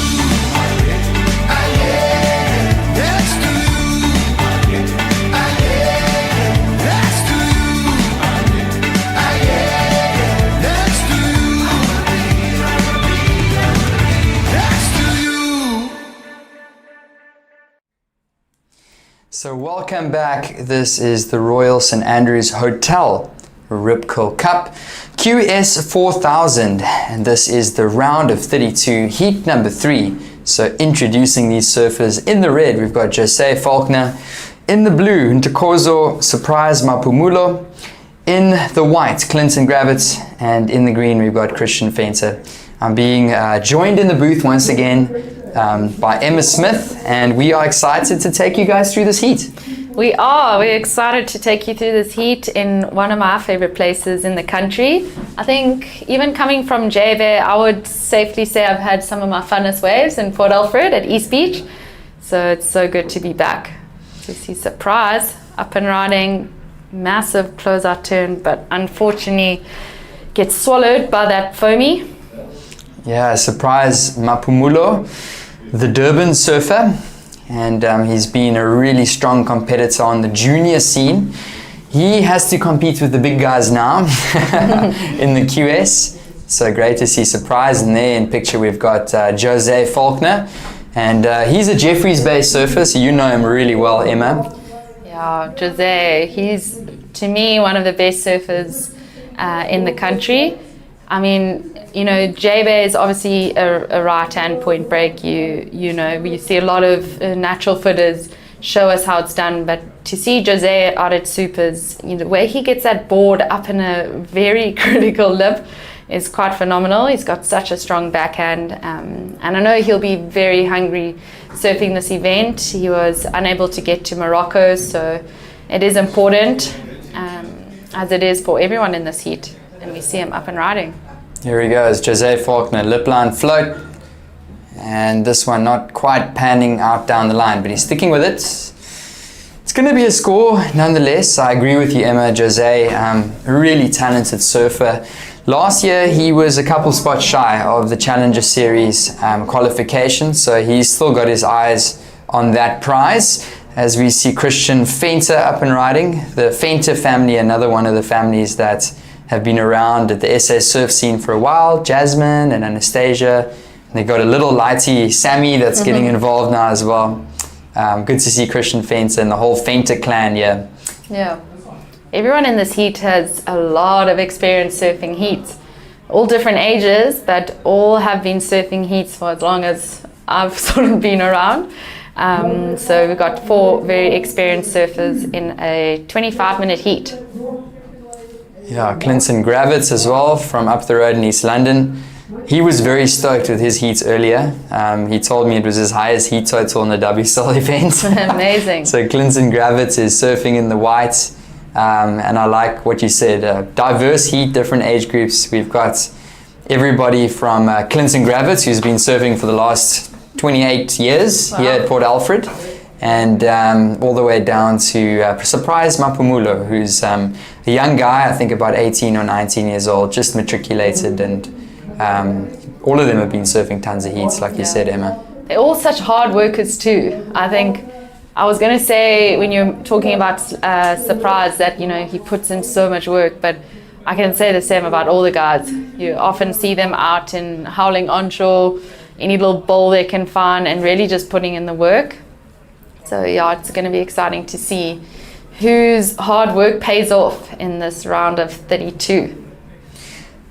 Of course, a couple scores dropping in, a 393 for, well, not 393, we'll get back to that in a sec. Up and riding Clinton Gravitz. He's going to look for a strong section. That was nice from Clint, and he hops off. Also another powerful goofy footer. He serves Port Alfred a lot, so told me that he had a family house here.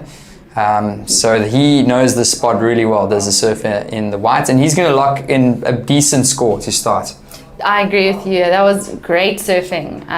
Very controlled. It's quite similar to what we saw this morning, just really hitting the lip in just the critical part of the wave. And yeah, I think experience in Port Alfred, but also Clinton's dad, also an experienced surfer, used to coach the border team when we were all younger, so a surfing family that he comes from. It comes in at a 4-point ride for first of white. To get something on the board, does Clinton Gravitz. First of green was a 2.83, and then he backed it up with a 1.1. So a couple smaller scores of coming in for Christian Fenter, and then Jose Faulkner locking in a 2-point ride. So far, Clinton Gravitz with the highest one in this heat, but with 18 and a half to go, we have got plenty of surfing on the cards. Yeah, and we are going to head down to the beach and hear from our previous heat winner right now.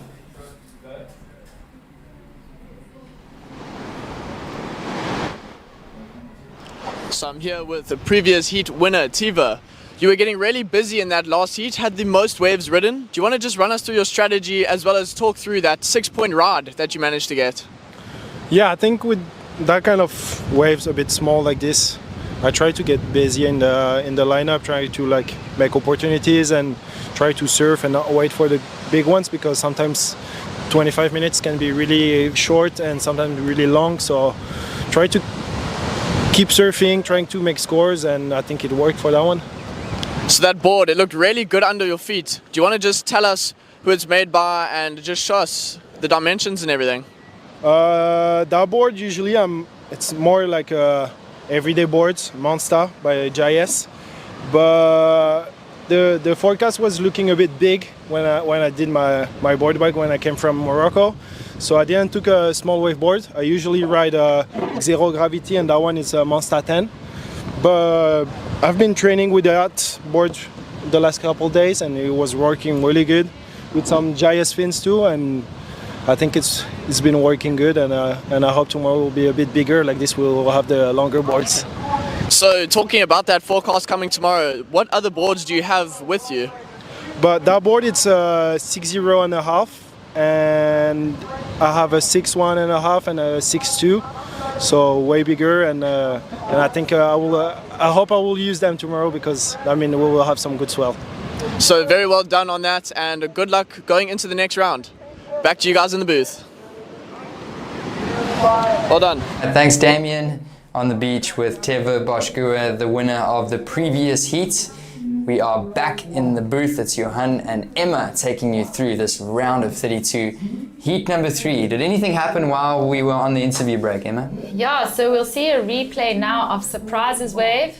A smaller wave, but he gets it in the pocket. He manages to sort of grind back into the pocket again, and then a great little closeout turn. His score came through at about a 3.5, and so that puts him in the lead. Yeah, Surprise Mapumulo with a 3.5. And Clinton Gravitz saw with that 4.0. So still plenty of time. It's been a little bit of a slow 10 minutes. The highest score of the heat so far, 4.0, but it's gonna heat up. Jose Faulkner's been a little bit quiet, and we do have green currently in priority. Christian Fenter, second priority white, third priority with red. So Emma, we're gonna see the tide start to push right now, and it's gonna make the conditions a little bit tricky on the high tide. We've got a little bit of a bumpy wind out the back as well, cross shore wind, so it's going to be quite tough. I think these surfers are going to look to really try and find that inside section and connect the dots if they want to find these good scores. Yes, I agree. I think it might get trickier, but there might also be a bit of a quicker push in the swell, you know, with the combination of the pushing tide. I think a bit of southerly wind, it might be bringing it in a bit more. But yeah, it's not too helpful if you have a big boost in swell, but the wave is hard to sort of link up. We see Surprise finding a left. Tries to go to the air. Oh, that would have been so cool. He just leaned back a little bit and he couldn't rotate his body.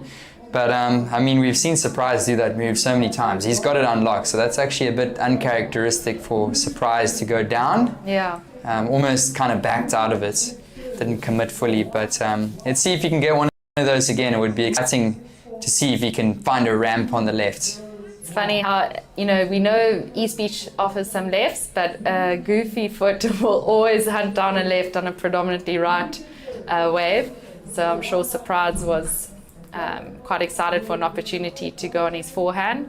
But like you said, it is something he normally lands, so might be a bit frustrated and want to try again. Oh, which he is right now. Oh, that'd be cool to see that one again. That was a really nice looking end turn from Surprise. He wasn't fazed by the fact they didn't land there. He just went back and he did a big mean layback. Yeah, exactly. Got back on the horse very quickly. I think mentally that can help you quite a bit, if you fall up on something you can normally do, to maybe just try get a wave quickly, show yourself you can still do it and just get a bit more confident.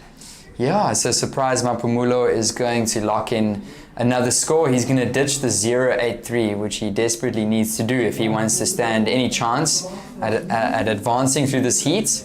Clinton Gravitt is literally biting at his heels. He's only looking for a 0.33 to move up into first. And then, of course, Christian Fenter down in third, looking for a 1.18. Jose looking for a 2.01. So still very tight heat. I mean, we're just waiting for one of these surfers to get a 6 and just make it more interesting. No, I agree. I think every one of these surfers will not be happy with the score they're currently sitting with and can all replace it. And especially if they were on the beach for the last 2 heats, hearing Aiden drop a 7-point ride, hearing 6-point rides drop, they know that there's opportunity. They're probably also pretty fired up. So I think all of them, with 12 minutes remaining, are all trying to get another scoring wave. Yeah, it looks like that wave from Surprise was just one turn. It came in at a 2.67, so we did catch the end of it, but it was the only turn of that wave for Surprise. So Surfer in the Blue is in the lead with a 3.5 and a 2.67. Clinton Gravitt in the white is only looking for a 2.17. And Jose, this is interesting, he's paddling almost into the river mouth at the moment, so looking for something bigger out the back is Jose Faulkner. Yeah, I think, Clinton this morning we saw played a bit more of that patient game. Jose, I think, feels like he gave that a go and is now wanting to hunt a bit harder, as you mentioned, going around the corner. And Christian just trying to pick up an insider, I think just really trying to drop that 1.10. But unfortunately that wave didn't offer much. Yeah, he looked a little bummed. He had priority there, did Christian Fenter, but it just wasn't a good enough wave to really fetch him a great score.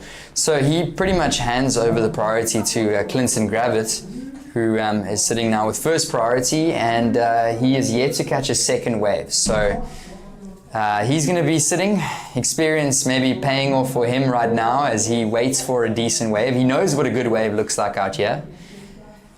Christian Fenter hops up to second, but Clinton Gravitt only needs a 0.33 to move back up the leaderboard. Yeah, Clinton sitting with the highest wave of the heat, and this morning dropping a 6-point-something. So yeah, I think he knows what he's looking for. He knows what he's waiting for. And I do think in this heat it's worth waiting for one of those bigger ones, because I think it's been such a long lull that I am guessing some bigger sets are going to start coming through as this heat does. Yeah, still plenty of time with 10 minutes remaining. This is the round of 32 heat number 3. So if you guys are joining us, welcome to the live stream broadcast. It looked like Clinton Gravitt had a wave there. Maybe we'll see a replay of that, but it looks like he might move up the leaderboard if he happened to do a turn there. We didn't get to see that one. Yeah, and I feel like we saw 2 waves across the screen, but unfortunately closing out, but they did look a bit bigger. And there's Clinton, a quick up and down. I don't think it will replace his 4-point ride, but it will definitely be his backup score. Yeah, there we go. A 2-4-3. So Clinton Gravitt does move into first, so there's a change in situation, but he's not going to be feeling too confident because blue only requires a 2-9-4, green looking for a 3-3-5, and Jose looking for a 4-1-7, which he can get that in his sleep if he gets the right wave. Yeah, exactly. I was actually just thinking Jose's they're all in the same boat. Even if Jose's in fourth, it feels like he's in the same situation as Surprise, because Christian, Jose, and Surprise can all get those scores on one wave. And I'm probably just desperately waiting for that opportunity.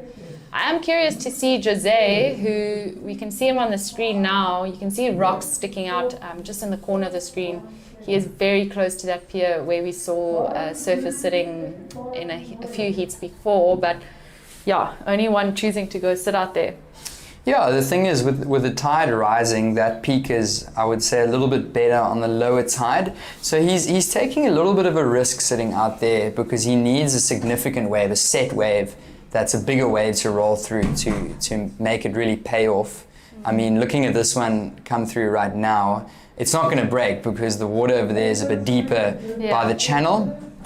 But let's see, he's playing a bit of a risky game sitting out there, but Jose he's surprised this before, so. Yeah. Speaking of surprise, here is Surprise. I feel like Surprise is doing well to not only stay active in this heat, but really just make sure he's landing those closeout turns. And here's Jose on that risky peak we were just mentioning. I do think Jose's surfing comes alive when there's a bit of an X factor on a wave and a bit of risk. He loves to go to the air, and I think he was hoping for that on that wave. But unfortunately, like you said, there's a bit too much water there and it is fading. So he might need to make a decision soon on whether he goes back out to that peak he's sitting on alone or joins the guys on the inside. Yeah, I'm pretty confident he'll move over to the left. There he is.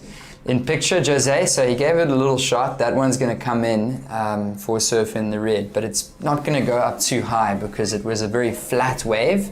He was just trying to stick with it. Meanwhile, Surprise Mapumulo caught a wave, and he's going to lock a score on the board as well. So a score for red to come in as well as a score for blue. At the moment, it's still anybody's game, Emma. 6.5 to go.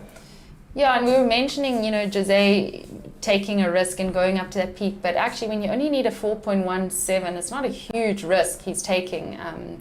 We see Christian up and riding. That was a good first turn, a bigger turn that we've seen him do, but unfortunately the only turn really. But yeah, as I said, a 4.17, a 3.35 and a 2.94, very low scores for what we know these guys can do. For sure. Watching a replay here, this is Christian Fenter. Looked like a pretty good wave to start off. Had a nice little slashing turn, but that was the only real turn. He got another little jam there, but yeah, most of the 90% of that score is going to be on that first turn. So Christian Fenter is looking for a 3.35, so it's not a massive score. Let's see what the judges think of that. Last of Surprise did come through to 3.1. So Surprise up to first, Clinton Gravitt up and riding. Yeah, Clinton really doing well to squeeze in turns on a wave that is moving quite fast and not a lot on to offer. Pretty similar turns, all of them, but he did do, I think, a minimum of 3. And Jose, you can just see looking a bit frustrating. A 4.107 is so easy for him. Surprise is actually on a better wave that we've seen him get, and he did well to end that and stamp it, and he's stoked too. Yeah, Surprises. He's always got so much energy. If you see him on the beach or if you see him out in the lineup, he's flying around the lineup, or he's friends with everybody on the beach and saying, how's it? Yeah. So Surprise, really awesome character, and trying to improve upon his scores. He's currently in first, but it's really tight. I do think that score for white, Clinton Gravitt, is going to be a very important score in the context of this heat. This is just the replay of green. We might be able to get the replay of white, because white, Clinton Gravitt, here he goes. He had a couple nice turns here. Yeah, quick up in the lip. He managed to get around it again. all pretty, I mean, that turn for me was where it counted, but those first two turns were helping him, you know, generate speed and make it all about that last 2 turns.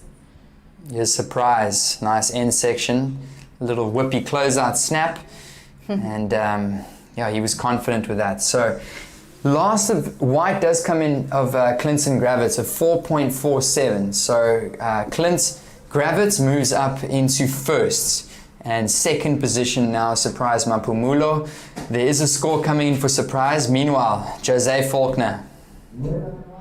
Jose throwing a lot of spray off that turn, catches the rail slightly, manages to fit in another one, but the wave not quite offering him what he's desperately looking for.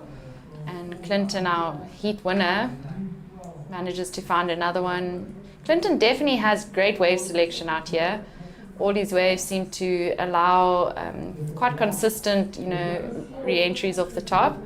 But yeah, that we're not really seeing that closeout section like we were seeing on the low tide. And I think Surprise, you know, he's got 2 pretty similar scores. I know we're waiting for another score, but I think it will pay in his favor to wait for a bigger set and start to separate himself. Definitely. Wow, all 4 of our surfers now really getting going with 3 minutes to go. That was Christian Fenter. So score to come in for Surf in the Blue, Surprise Mapumulo. Another one to come in for Clinton Gravitz and Jose Faulkner keeping busy. So scores to come on the board for all 4 of our surfers. We've got just under 3 minutes to go. Oh, it's stressful. Where do you think this is going to go, Emma? Oh, it's stressful. I think Jose and Christian had great moments on their wave, but the wave didn't allow much more. Surprise managed to find a bigger one that we were hoping for. Great slash off the top there. To me, that closeout turn was maybe a little bit better than that last one we saw, but pretty, yeah, very similar. I think this heat is really coming down to who can like break out of this very similar sort of surfing scoring potential that we're seeing. Yeah, a lot of scores in the 3s, a lot of scores in the 2s to 4s. So somebody needs to break out of that and break the mold to really take out the win. Jose Faulkner locked in a 3.3, so Jose still in 4th, but his requirement now is a 3.97. It does look like Clinton Gravitz, he does lock in a 4.33. So Clinton Gravitz, that goes into his top 2 and he slightly improves his situation.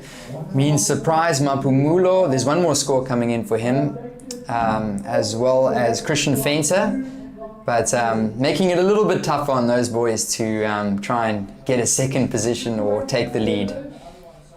Yeah, Clinton's consistent surfing and just consistent maintaining speed and power on a wave is definitely paying off. But Jose, I mean, a 3.97, if you got a 3.30 on his last wave, he knows he doesn't need to do much. And it's also a stressful position to be in because it could be 1 turn, it could be 2 if the wave is quite soft, but he knows he can rely on his forehand, so he's trying to look for a left, but just didn't offer. Oh man, was it a mistake to go for that? He's coming in with 40 seconds to go, Jose Faulkner. Really grindy heat, Emma. This has been incredibly close. Oh, incredibly close. And Jose coming in quite early. I mean, I know 30 seconds isn't much, but they are sitting quite close in. But if we're being honest, it has been a slow heat, and he knows that. Yeah, 17 seconds remaining. It's white Clinton Gravitz in first with Surprise Mapumulo in second. Christian Fenter looking for a score, but time might just run out. So round of 32, heat number 3 comes to a conclusion. It is going to be Clinton Gravitz with another heat win ahead of Surprise Mapumulo. And we are going to take a short break from the booth, Johan and Emma. It is the Royal St. Andrews Hotel Rip Curl Cup. So thank you guys for sticking with us. We're moving into the next heat. We'll take a quick 2-minute break and we will be back with live action shortly.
Welcome back. In the water right now, we've got heat 4 of the round of 32. In red, it's Daniel Emsley. In blue, Thomas Lindors. In white, Kai Stubbs. And in the green singlet, it's Avoyile Ndamas.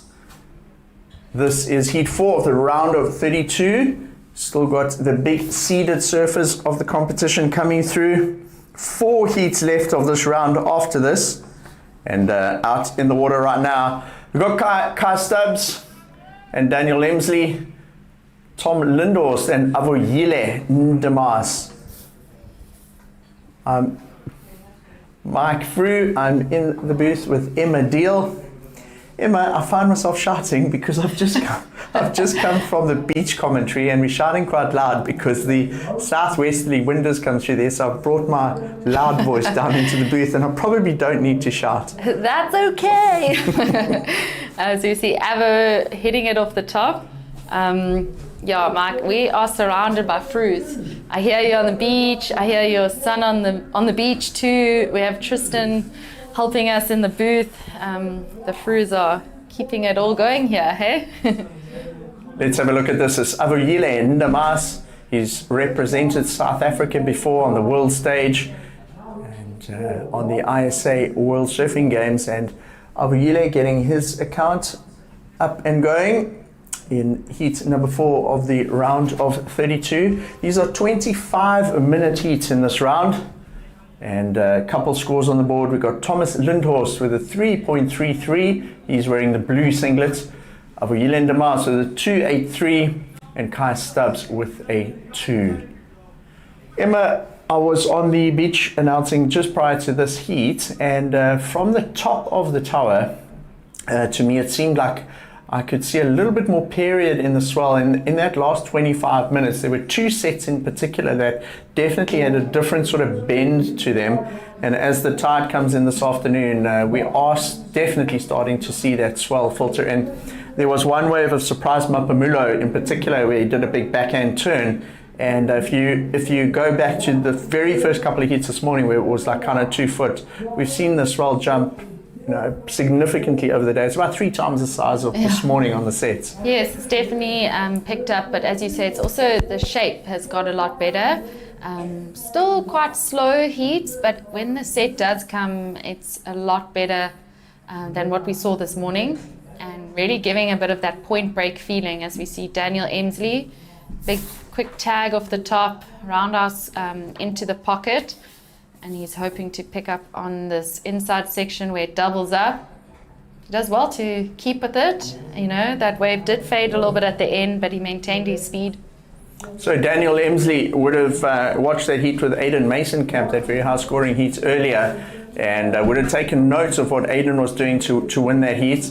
For Daniel Emsley in the heat surf in red and Thomas Lindors surf in blue, this is their first heat of the event where Kai Stubbs and Avoyile Ndamas have both surfed the heats already this morning. Yeah. So it's those guys' first times in the water. And if you have to reference some of the very high performances in these rounds so far, for me, the Nate Colby and Aidan Mason Camp are kind of the standouts of the day so far. They brought a lot more speed to their performance out there in relation to what a lot of the other surfers are doing on these waves. What are your thoughts so far through we're sort of 3/4 through the day? I agree. I was blown away by Nate Colby. I couldn't believe it was his first heat in about a year and a half. Avo has been obviously trying to keep busy in this heat. As you said, he has surfed this morning. 3 of the guys in this heat are actually, from the same place in East London, so also have surfed against each other quite a few times. But I have been very excited to see Daniel Emsley. He's been looking strong in the free surfs and just leading up to this event. And it does look like he's getting busy again for his second wave.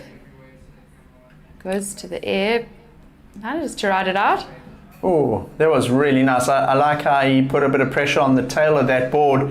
I wasn't sure if he was going to ride it out, and he actually put more pressure on the tail and created that forward momentum to drive him out of that turn. Behind him, that's young Kai Stubbs.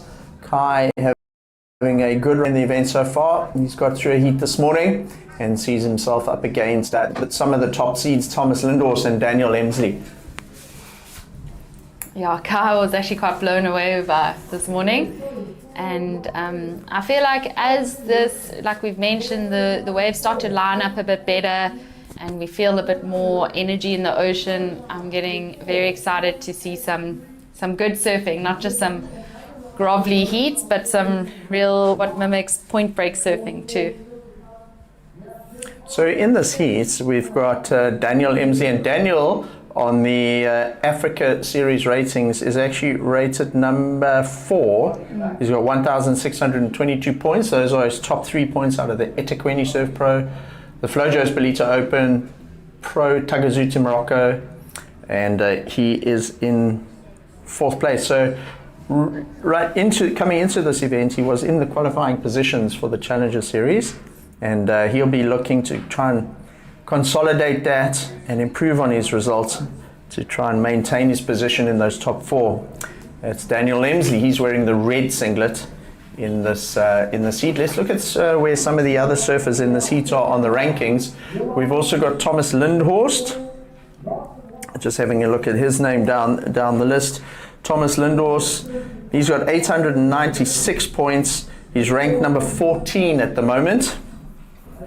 So he's got a bit of work to do, but like we've been saying, with 4,000 points up for grabs, Adrian Mason-Camp in total has 4,000 points in the rankings. And so if you won this event, it's certainly going to go a long way to qualifying for the Challenger Series.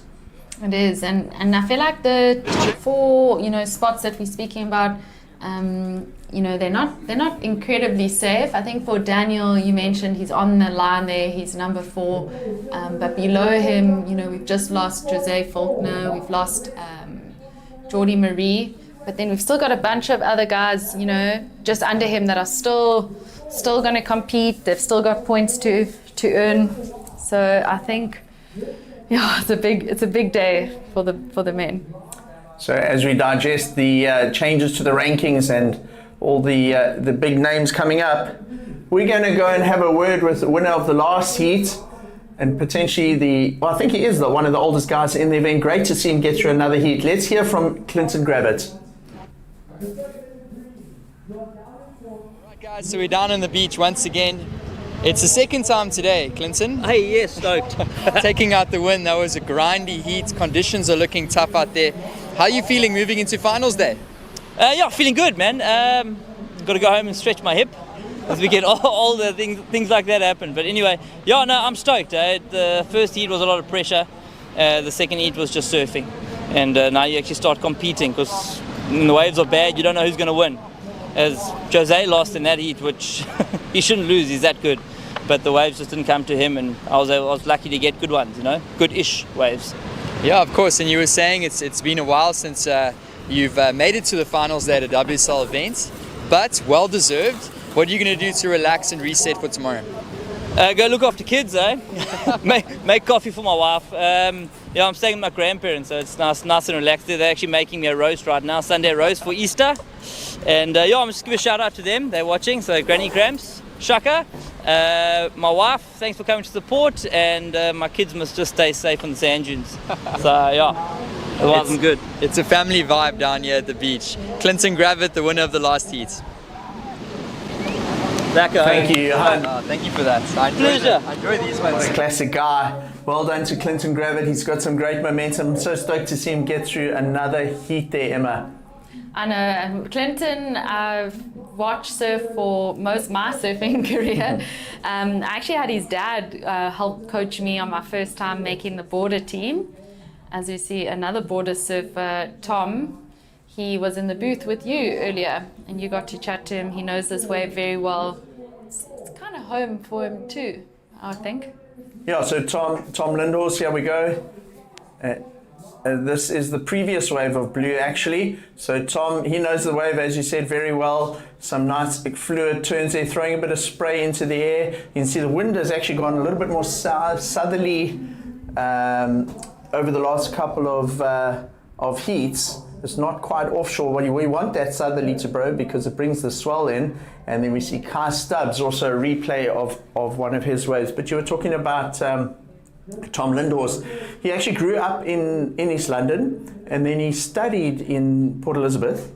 And between sort of living there and studying in Port Elizabeth, obviously Port Alfred is right in the middle of those two towns, and he spends a lot of his time here surfing at Port Alfred, so he knows the bay very well. And then he's actually won SA Champs here, and he's competed many times before, as you say, in border events and all sorts of things. So Tom Lindhorst in blue there, very experienced competitor, and he sees it as a privilege. He actually competed in the Pipe Challenger Series event.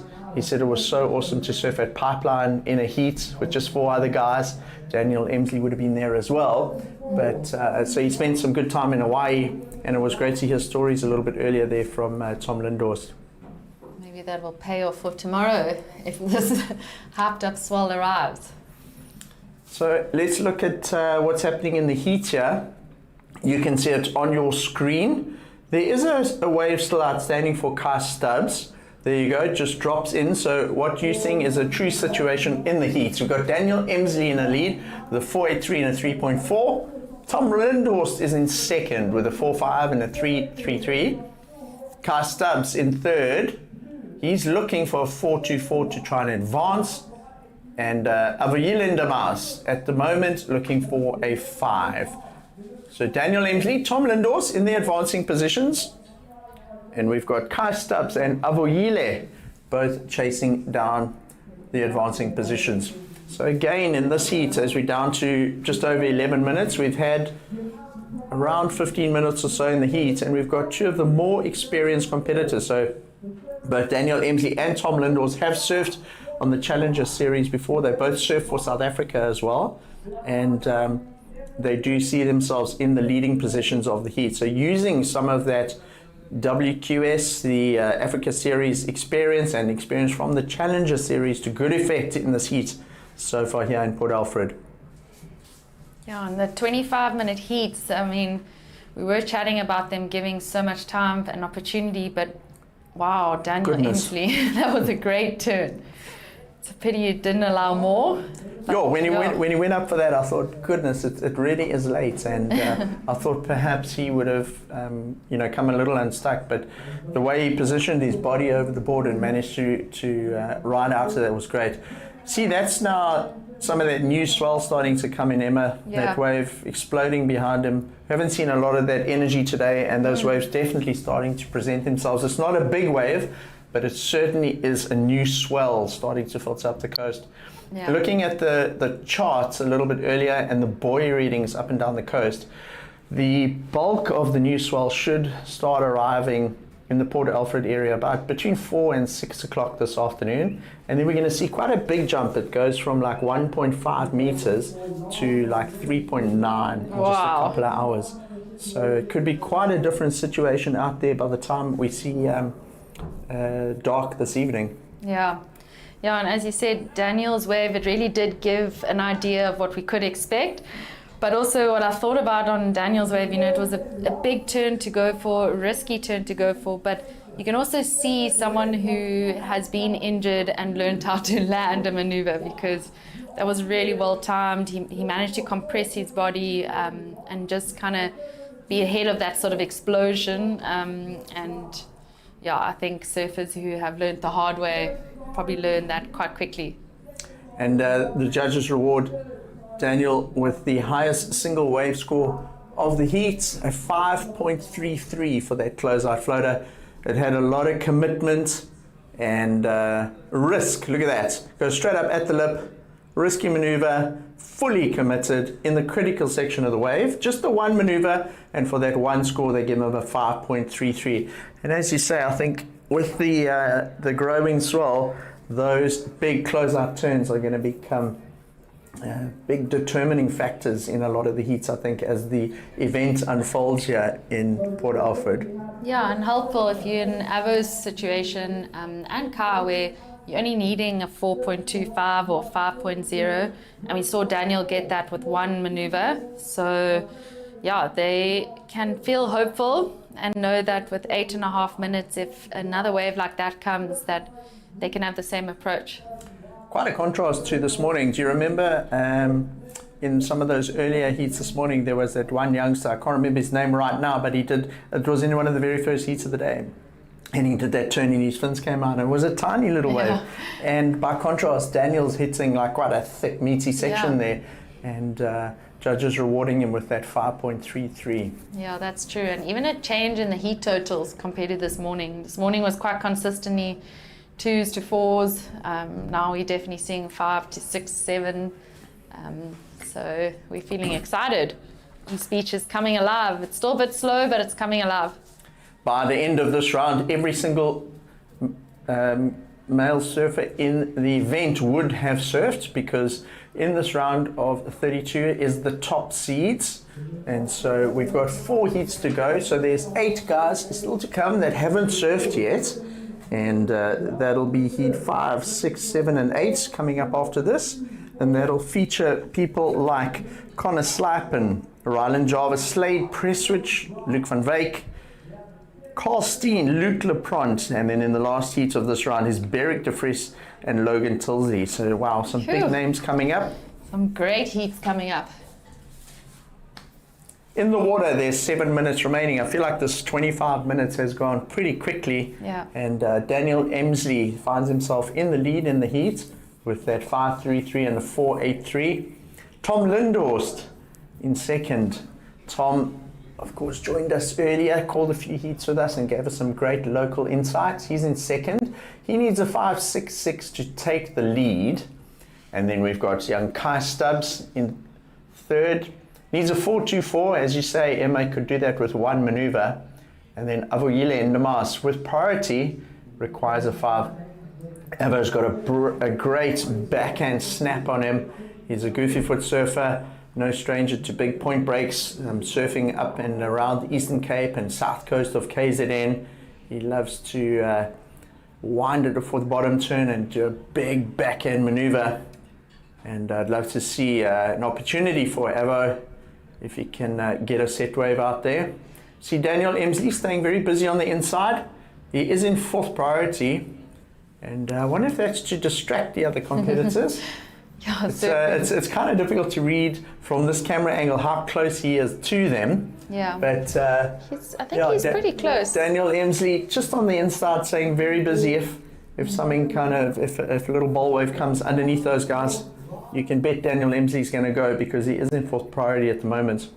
I did actually chat to Daniel before his heat, and it was just a good indicator of what today is really about, because I asked him, how he's feeling for his heat, and he was excited, but he was like, I've still got an hour and a half, so I don't want to look too carefully. And that's usually an indicator of a day where that not only the tide's changing, but the swell's changing, the wind's changing, and yeah, as we can see, even in this heat, you kind of mid-heat needing to take a bit of a different approach or change up your strategy, and that's the ocean for you.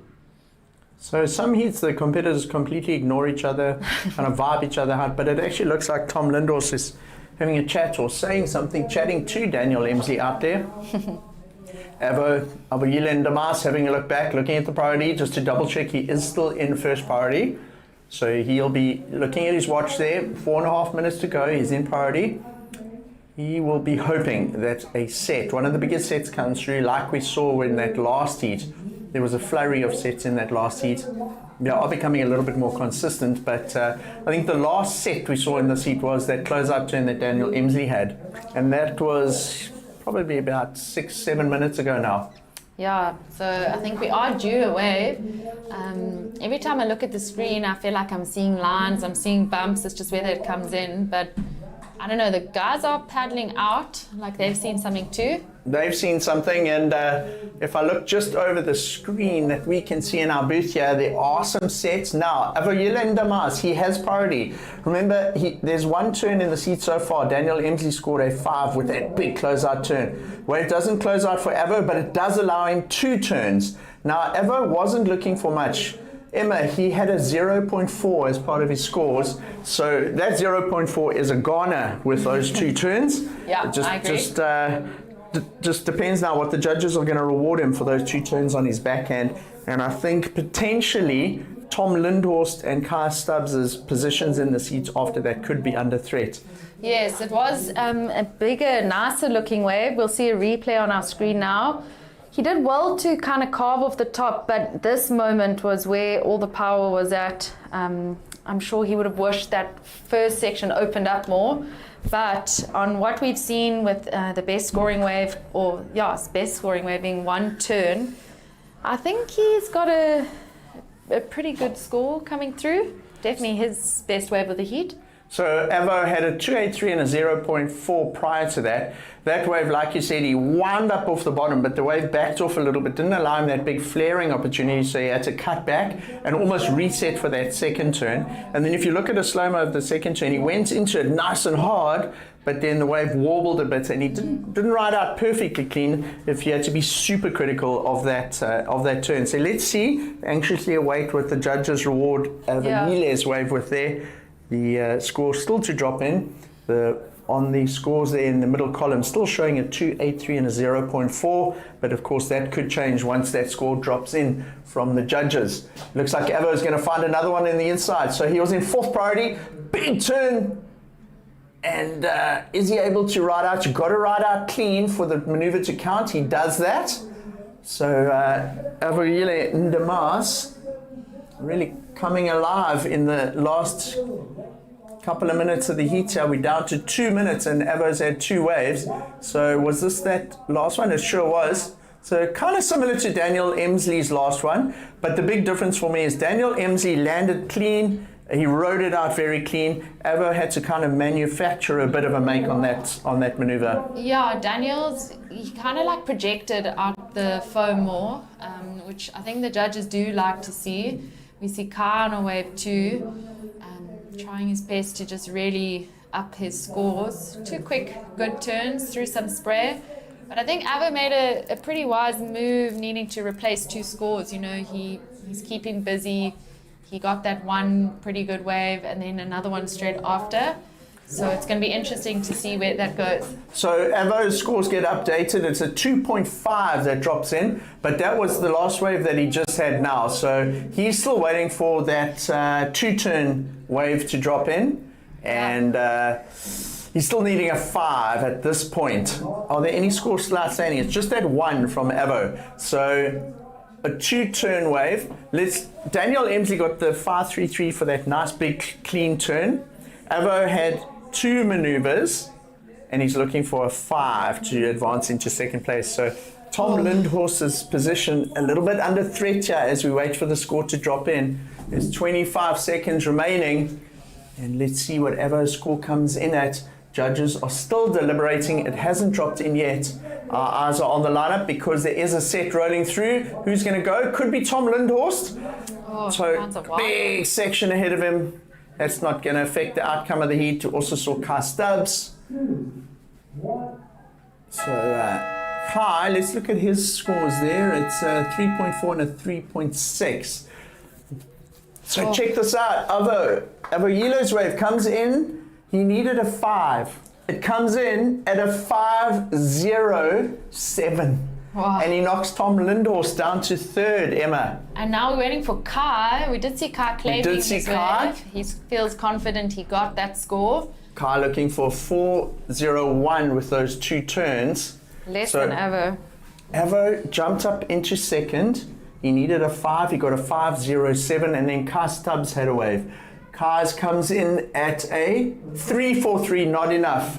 Whew, how was that? So Avo held on to that priority, used the priority, waited for a set, and he squeaked in by 0.7 to knock Tom Lindhorst down into 3rd. So results of that heat, we had Kai Stubbs in 4th, Tom Lindhorst in 3rd, Avoyele Ndamas advancing along with Daniel Emsley. So stay tuned. It's the Royal St Andrews Hotel Rip Curl Cup. We will be right back.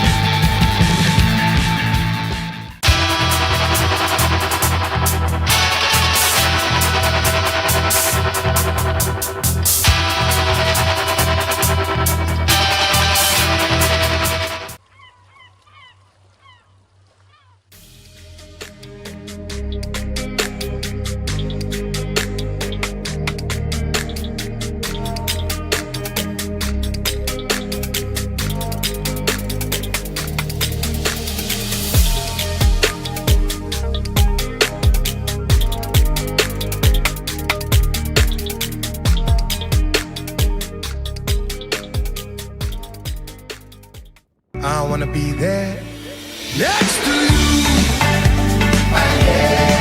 Next to you. Next to you. Next to you. Next to you. Next to you. Next to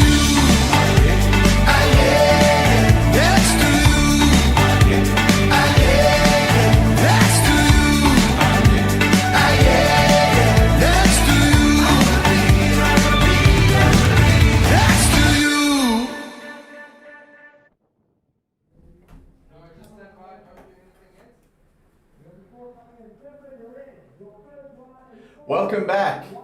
It's the Royal St Andrews Hotel Rip Curl Cup here in Port Alfred. I'm Mike Freer. I'm joined in the booth for 2 heats by Greg Emsley. Welcome, Greg. We've got another stacked heat ahead of us. In the water, we've got in red Connor Slappin, in blue Ryland Jarvis, Nate Colby wearing the white singlet, and Melakule Zochana wearing the green. This is a wave that happened during the break. It was Connor Slappin opening up his account, and it looks like Connor had 2 waves in the break, a 417 and a 317. It's a stacked heat. Greg and Connor Slappin getting to work very quickly. 2 quick waves. Yeah, Mark, I've enjoyed the surfing through the day so far. You've really got to, as a surfer, keep your eye on this lineup. There's a lot happening. Big changes through the tides. There's a couple of rips that move through the break and really change it up. We've also got this rip bowl that starts forming now on the higher tide through the inside, a little bit of a bonus section. And it looks like we got the swell starting to maybe fill in a little bit with this sort of southwest wind blowing. It's almost going a little bit south-southwest, and that might just be helping a little bit more swell come into the bay here. Yeah, Greg, and having a look at the surfers in the water, just an early lead established by Connor Slappin, a 7.34. That's a combination of his 2 waves. Greg, you're a very experienced coach. Let's just have a look at this wave. It's Nate Colby. It's his 2nd WQS heat in a long time. Just a quick in and out. It probably won't factor into his top 2. But I was saying, Greg, you're a very experienced coach. You know this wave very well. And I'm going to ask you to give us your opinion of the surfing today, the level of surfing in the men's and the ladies. But before you do, let's just throw it down to the beach and let's get the winner of the last heat.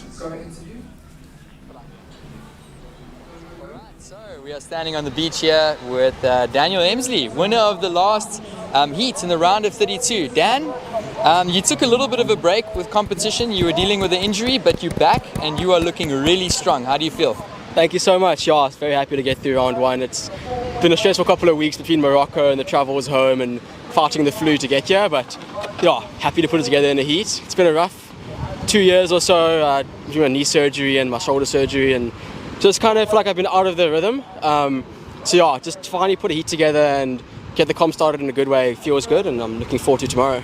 Yeah, you're looking sharp and you're looking ready for tomorrow. Is there anything you'll do in your ritual, your pre-surf ritual tonight or leading in tomorrow that's something unique? I think definitely get the protein in tonight. We're having a big brow with the family I'm staying with because I think tomorrow's going to be a big day of surfing and runarounds and heavy end section, so I want to put on some more muscle if I can.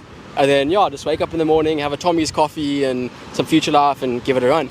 There we go. And Tommy, are you going to be surfing this board tomorrow? You got to step up with you. Yeah, I got this one. It's an inch longer than my standard board, funny enough, because I just want to make a choice and believe in my choices that I make. In Morocco, when I lost, I was a bit indecisive between boards and strategy, so coming here for this contest, I said, this is my board, this is my strategy, and whether it's big or small, that doesn't change it. Looking good. We're going to see Dan Emsley through to the next round and finals there. Well done. Thank you so much. Appreciate it. Thanks, Ruben. Thank you to Johan, and a great interview there from the heat winner Daniel Emsley, looking solid as we see out in the water. That is a quick in and out there for Connor Slappin. Greg, we were chatting just before the interview. I was going to ask you what stood out for you today, what names, what have you been seeing in the overall context of today so far on the level of surfing? It's always different, you know. You watch the free surfing, you see the standouts, and then when competition starts, you start seeing other guys rising to the occasion. I thought Dan in that last heat surfed very well. Guys you got to be nervous of is the likes of Stevie Sawyer. He's always going to be dangerous. I think Connor's going to be dangerous, but someone that I've definitely been watching for the last couple of weeks. I was in Durban 2 weeks ago, and Nate Colby, just in the free surfs, I was like, wow, back from injury. He's probably missed the last 3 years or so of his junior career, and it was just the speed and the flow he was surfing with. He's a lot bigger now. I thought he's looking impressive. So it's always a good story when an athlete can come back from injury, and he's looking solid. So let's keep an eye on Nate. I think it's going to be a good journey to watch him. I think he's going to have a lot of passion, a lot of drive after coming back from that injury. I agree with you. And looking at all the heats today, two surfers that have stood out for me was, I also thought Nate Colby, and then there was that heat of Aiden Mason-Camp. We had the Oaks comboed in the first 7 minutes, and what's really stood out for me with Nate and with Aiden in particular was just the speed that they brought to their maneuvers and the intensity of their approach to the heat compared to the rest of the guys. And Aiden's heat just highlighted that massively for me. Although he did have Stevie Sawyer, Stephen had the good wave, but gee whiz, Aiden had them comboed pretty quickly. So I've spent a bit of time surfing with Aiden actually this year. My son David's ended up at Stellenbosch University. So I've been there setting him up, surfing a bit of caves and strand and that. And I thought about, as Aiden took off on those first waves, found the next one, I thought about him being at like caves when it's closing out and all over the place. And he just moves and finds these waves. It's incredible how quickly he can make things happen on a wave. And that's what he did. He just took it away so quickly out there. I was free surfing 2 days ago, and there were a lot of groms that were out in the water for that SAST Grom search event, and there were two surfers out there. Daniel Emsley was out there and Nate Colby was out there, and when they took off on waves compared to the pack of juniors which were out there, they just stood head and shoulders above the rest. And again, it was just the speed and preciseness of their turns. Then also I noticed with Nate, a lot of his turns, his fins were coming out, and he was really using that rail to drive down the line. So they've been very exciting to watch. Having a look at the heat out in the water, there's 16 minutes to go. These 25-minute heats in the round of 32, and we've had around 9 minutes of this heat. Bit of a slow heat compared to some of them, Greg. Connor Slipen is in the lead with a 4.17 and a 3.17. No sort of big scores on the board yet. Nate Colby's in second with just a 1.6, which is made up of a 1.4 and a 0.2. And then Rylan Jarvis and Melakutli Zotchan are both not really out of first gear yet in the heat, Greg. Yeah, it's an interesting stage in the tide. I've actually been here since last week, Friday or so. I've been here for a long time, and it struggles through the changing of the tides. I don't know if you saw that previous heat, how you might not have seen on the screen, but it shifted quite far down the beach, the bigger peak, and it seems to be now moving back towards the pier. And there is a nice rip bowl that starts forming once it fills up with the tide, that gets closer to the pier and gets very fun, and then hits that inside rip bowl, which gives you a bonus section. But it takes a bit of time to almost transition from that more outside peak onto this inside peak. And with that, you do get a bit of a rip that can run through the lineup and starve the surfers for waves. So somewhere along the line, we're probably going to see that. It could be happening now. But then into the afternoon, we'll probably see some really fun waves on that inside section. So Connor Slipen, our heat leader, uses his priority on this wave and just kind of throws that away. It's not going to be one of his top 2 scoring waves because it's got more than that already. But Greg, what kind of advice have you been giving some of the surfers you coaching in the conditions today so far? What are they looking for out there? Are they waiting for sets? Or have you sort of encouraged them to get busy and get scores and build a foundation first? Well, just maybe talk through this one of Nate up and riding. So a couple of little turns there. So what I've noticed is we obviously, we've gone from the SAST onto the World Surf League 4000 QS. So Mela Kuchle, just having a look at this one. So the scoring's definitely changed, and we're seeing obviously a much stricter scale, a much lower scale, and I just feel the smaller waves, whatever you do, you're not going to get much more than a high 3. And that was a nice turn from Connor on that little left. But you know, Connor's been busy. He's 2 scores, a 417 and a 317. So you know, even if you really rip a wave and it's a smaller one, I'm not seeing anything into the 4s even. So it's important to get the 2 best waves. And before coming into the booth, I was sitting with Joel Fowles on the beach actually, and I said, you know, looking at the conditions, Dan Emsley got some really good waves, but Avuyile, I said to him, who's had the best waves in this heat?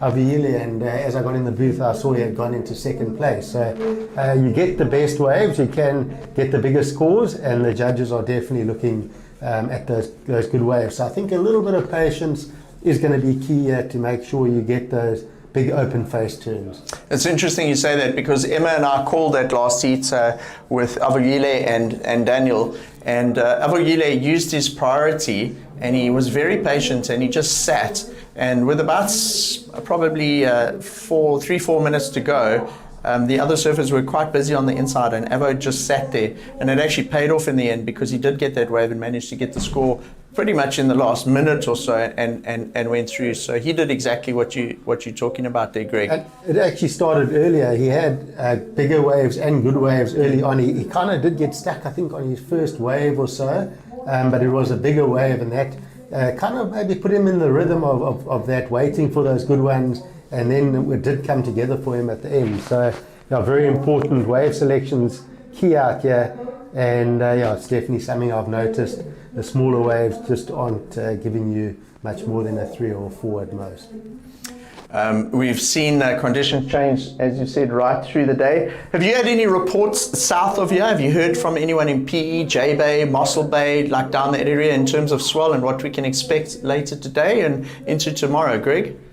I haven't heard too much from that side. I know there's a lot of talk about the swell and what's going to happen. I felt we might see a slight increase this afternoon with that pushing tide. It was showing moments of it, but you know, you look at it right now, it's looking, you know, fairly lully still. So yeah, who knows what tomorrow brings? Some guys are saying maybe too big. I just think let's wake up and see. I think it could be solid. It would be nice if it's borderline, you know, the odd sort of really big set and then some big double ups, and we see these guys really get tested with some solid maneuvers. Having a look, this is our heat leader, Connor Slappen. He's in 3rd priority, so nothing to really lose having a look at that wave. And he may use it to good effect. He's got a 417 and a 377. And let's see if this thing reforms on the inside. Doesn't really allow for a clean finish, so just those couple of maneuvers on the outside, Greg. Yeah, first turn, you know, he pushed really hard on that back foot. Got that sharp rotation, throwing spray into the air, so that's important.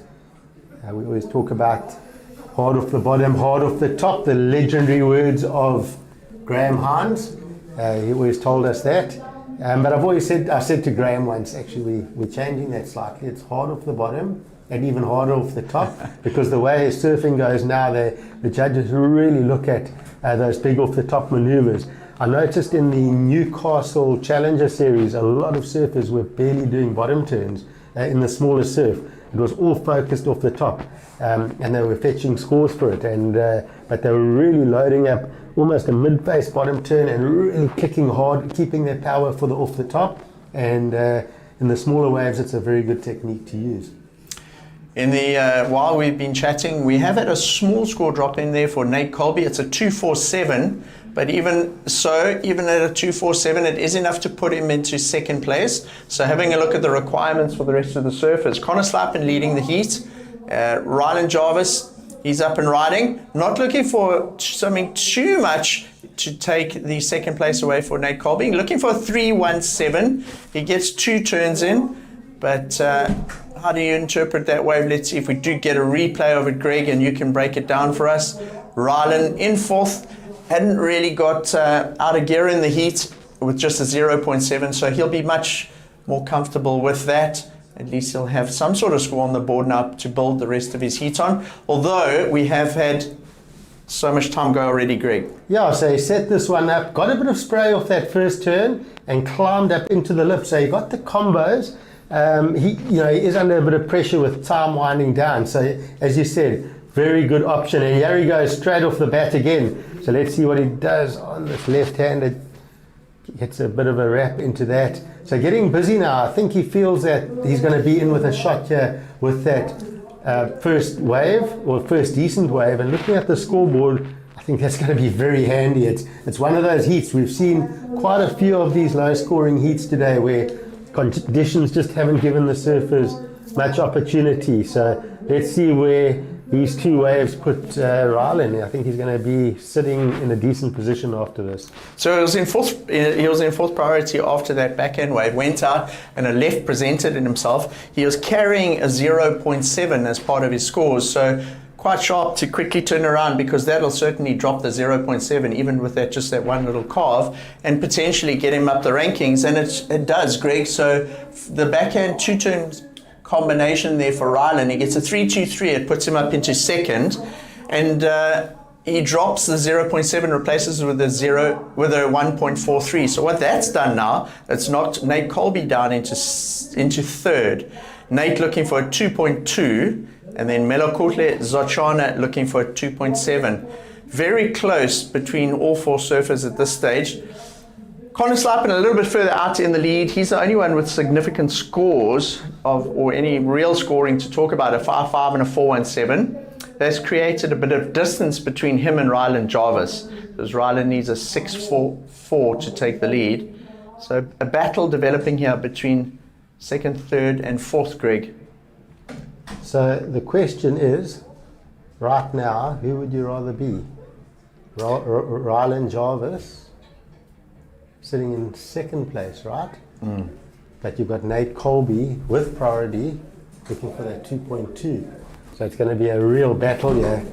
6 minutes 30 on the clock. You would think Nate's going to find that wave, right, to going into second. So Rylan's looking like he's keeping busy here. He wants to improve that score line. He does have the third highest score of the heat. Of course, Connor with the two best scores.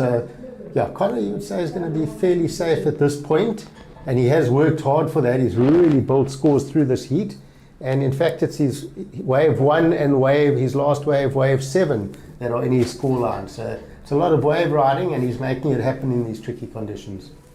So Nate Colby being very patient out there. He does have priority, so that certainly plays in his favor, Greg. And he has been off with an injury for quite some time now. But he's a very experienced competitor, and I don't know if you remember that one Belito Pro heat he surfed against Leonardo Fioravanti. He knows what it's like to surf against some big names. He knows what it's like to sit out there under a bit of pressure, and with that sort of experience, requiring a 2.2 and priority, you'd have to think that if a wave comes, he's more than capable of doing that. And Rylan Jarvis doesn't want to get involved in any sort of fight. He's just going to stay busy on the inside and look to improve and drop maybe that 1.43, Greg. If he does that, it's going to make it harder for Nate Colby. Yeah, so he's looking at just improving that requirement. Gets a couple of clicks on that one. So you would say he's going to kick that 1.43 into touch, replace it with something bigger, and just add a bit of pressure. And he's quite a crafty competitor, is Rylan. He knows what he's doing, and this is that replay. So he gets those two turns out the back, a smaller wave and a nice sharp finish. So it is one of those smaller ones. The score will stay down because of that, but certainly he should be improving that score line for him. So he's looking to replace his 1.43, which is still on the scoreboard there, because there's a score still to drop in for Rylan Jarvis. And if he does replace the 1.43 with something higher, what that's going to do is create a slightly tougher task there for Nate Colby. And he does. He replaces it with a 2.93. So clever surfing there, sharp surfing, and good heat strategy from Rylan Jarvis, staying very busy. And we see the youngster in the blue singlets holding down that second place and improving a little bit. So Now what that's done is just turned the screws a little bit on Nate Colby. You were saying earlier, would you rather be Ryland Jarvis or Nate Colby? And now just a little bit of extra pressure being added to Nate Colby's position in the heat, Greg. Yep, it's that's what I love about the sport of surfing, how things can turn and that scoreboard pressure becomes a real thing. Time ticking down, and just getting back to Ryland and strategy and all that. Quinton Jones and Shane Thorne were doing a training camp for about a day or two leading up to the event, and I thought it was a great initiative, and they had quite a crew of surfers, and the one sort of mid-morning I was having a surf, and Ryland paddled out, and I said, "Oh, you're part of the training camp?" He said, "No." So I said, "Oh, why not?" He said, "Well, look at all these guys doing it. They're all going to end up with the same strategy, aren't they, for the contest? I want to build my own strategy." So he was like a bit of positive thinking coming out of that, So yeah, always thinking is Ryland is a very good competitor. Yes, our heat leader has been quite quiet the last few minutes. He has the most number of relays. This is his 8th wave of the heat, and Connor Slappen looking to distance himself. He is quite far ahead at this stage. The Ryland prior to that required a 6.44. There was a very important wave there. We missed the start of it. It was a wave from Nate Colby. So it'll be interesting to see what Nate did at the start of that. It's got very busy here all of a sudden, Greg, and we've got a wave from Ryland Jarvis. The only surfer a bit quiet at this stage is Melakotle Zochana out there.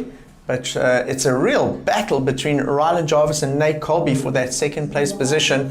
And while we've been talking, the clock is just ticking down. There's only 2 minutes left, Greg. And a couple of very, very key scores to drop in.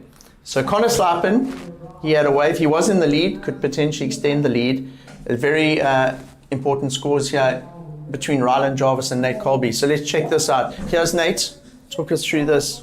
Okay, so climbs up that section. I do feel he had a bit before this. We do have a little bit of a window that I peeped out of. I cheated a little bit, and I did see him doing a couple of bigger turns out the back, nice flowy turns, a couple of carving turns back to the whitewater. So we'll see how the judges look at that. But then Ryland backing it up right behind him. Ryland hit that rip bowl that we were talking about, and he just managed to get a good flow on it.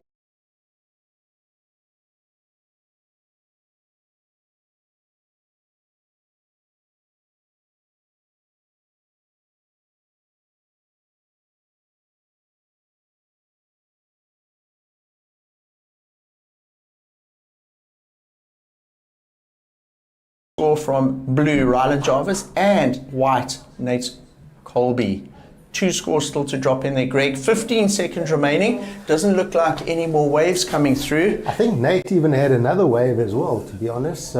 He had 2 waves to come in. What you're seeing on screen is not reflective of exactly what's happening in the heat at the moment, because Ryland Jarvis is in second with Nate Colby in third. But they both are due scores by the judges. So the heat in the water will go on hold as these scores drop in. Ryland Jarvis was in second with a score still to come in. It was that inside rip bowl you were talking about, Greg. And then Nate Colby, a score to drop in for Nate. Nate's wave would have been the one that you saw out the window. He did a couple of turns and then just those 2 floats on the inside. So very close between these 2 surfers. And just looking at the priority at the end of the heat, it looked like Nate possibly got another wave after that as well. So I'm not sure what the quality of that one was. But I think, we'll go one wave at a time. Let's see where we end up here. So the first Nate's wave drops in at a 4. That's his previous wave. It puts him provisionally in second. Ryland Jarvis looking for a 3.25. So now we're just waiting for one wave to drop in. Ryland Jarvis's last wave, a 3.25 is the requirement, Greg. Nate Colby got a 4 on his wave. The judges will be using Nate's wave as a reference to determine what they give Ryland. What do you think, Greg? It's going to be interesting to see how they look at this higher tide rip bowl that Ryland got and the size it looked, how big that wave looked to the judging tower. To me, it looked like it had a lovely run on it. It had a bit of power and he got a series of maneuvers. And I think that's key. The flow he had through those turns was important. I actually quite liked his first wave. I thought that 3-2-3 almost came in a touch low, but I feel this one's going to be better than that. I think the flow through those turns look good. All right, Greg, so we'll have the result for you as soon as we come back. Stay tuned. It's the Royal St Andrews Hotel Rip Curl Cup. We'll be back with the result of that last heat.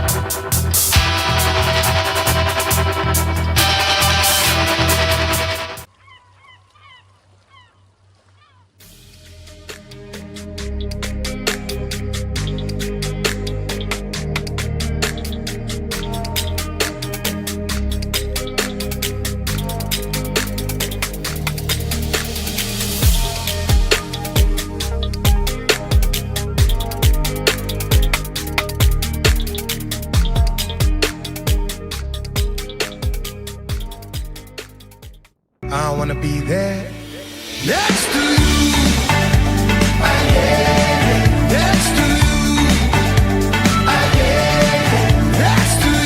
Next to you. Next to you.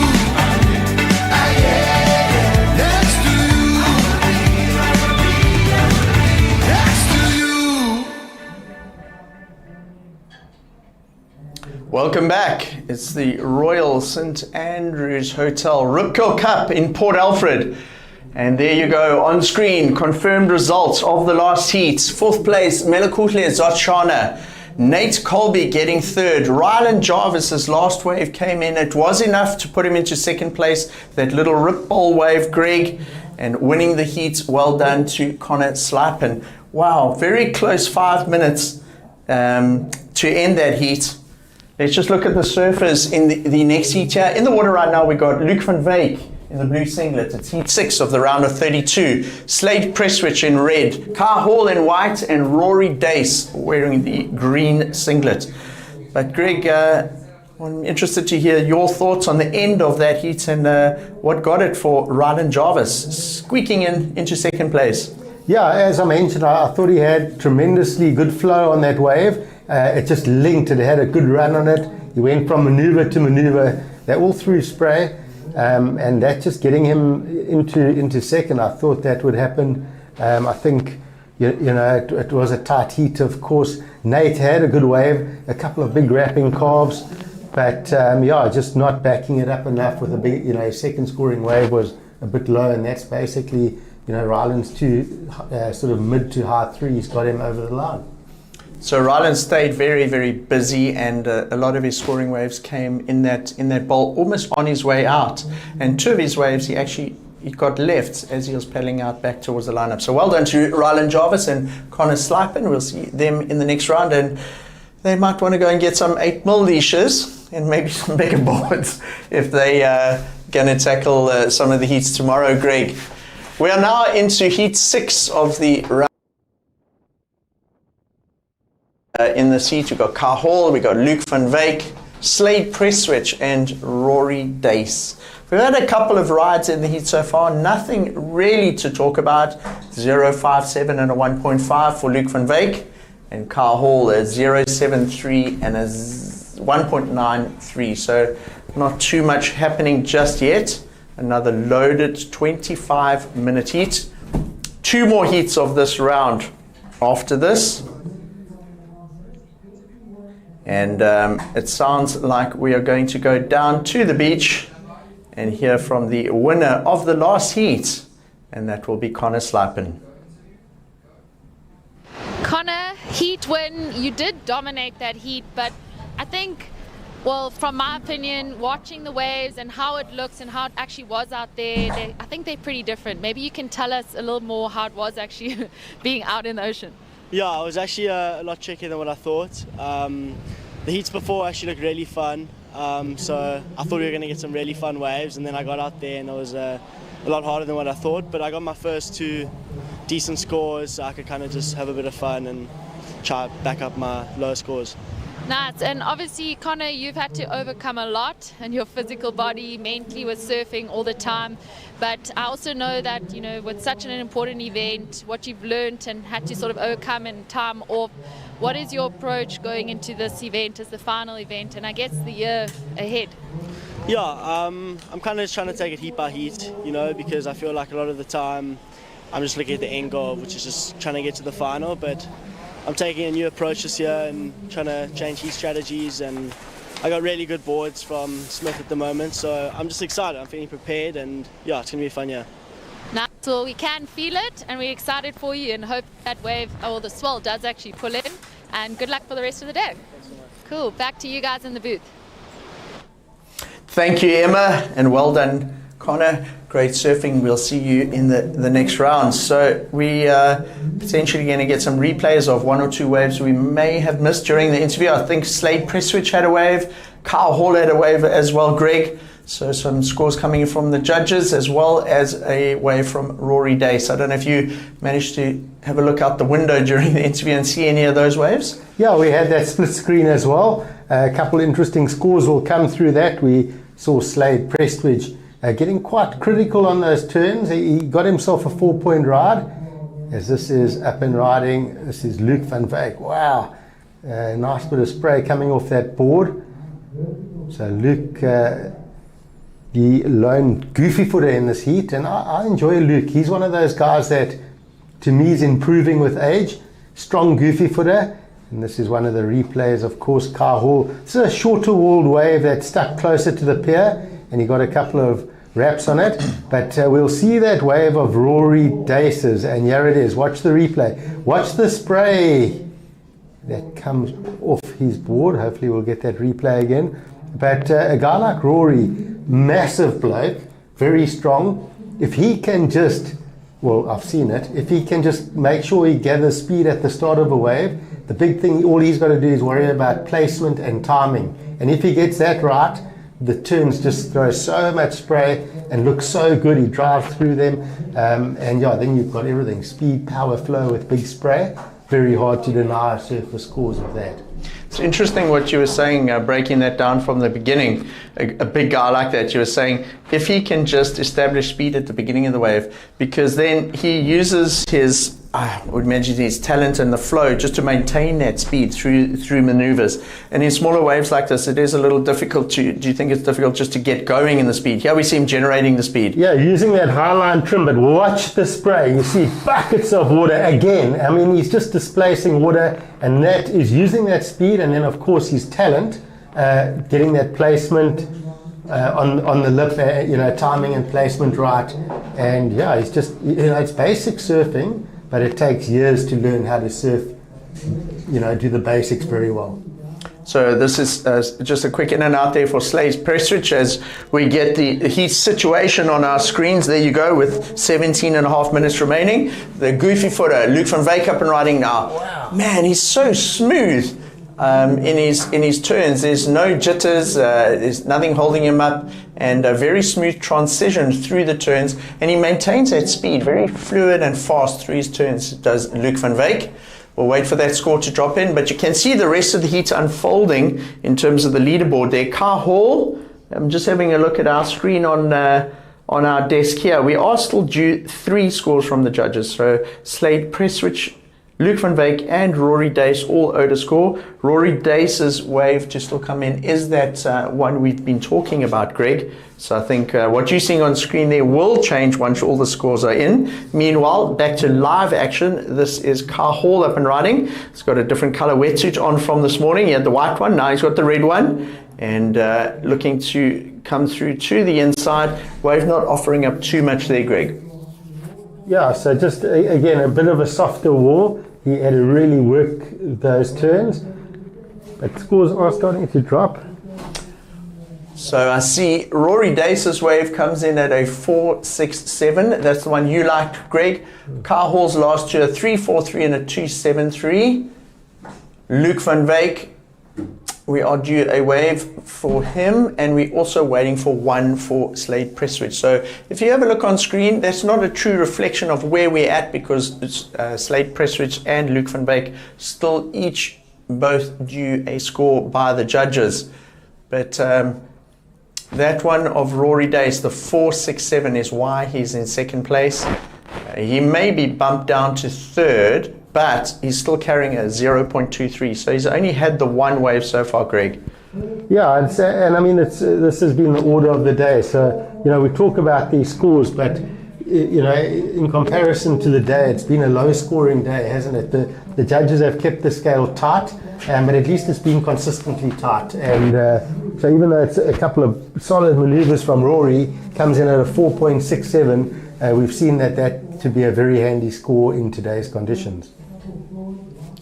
Here we go. This is live action again. It's Luke van Wyk. That board really looking nice under his feet. It's very whippy. It's generating a lot of speed, and it's giving incredible flow and connection between those turns, Greg.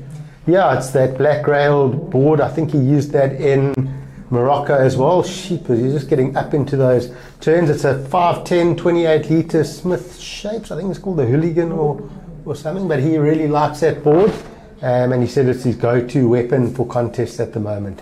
So we are still due a score to drop in for Slade Prestwich still. So he's got the 4 and the 0.43, but there is another score still to drop in there. And then Luke van Wyk's last wave that we just saw on screen, the judges are still due to post that. So we'll wait for Slade and Luke's waves to drop in. It's been quite a busy start to the heats in comparison to some of the previous heats. There's been around 9 waves or 12 waves ridden so far by the surfers out there.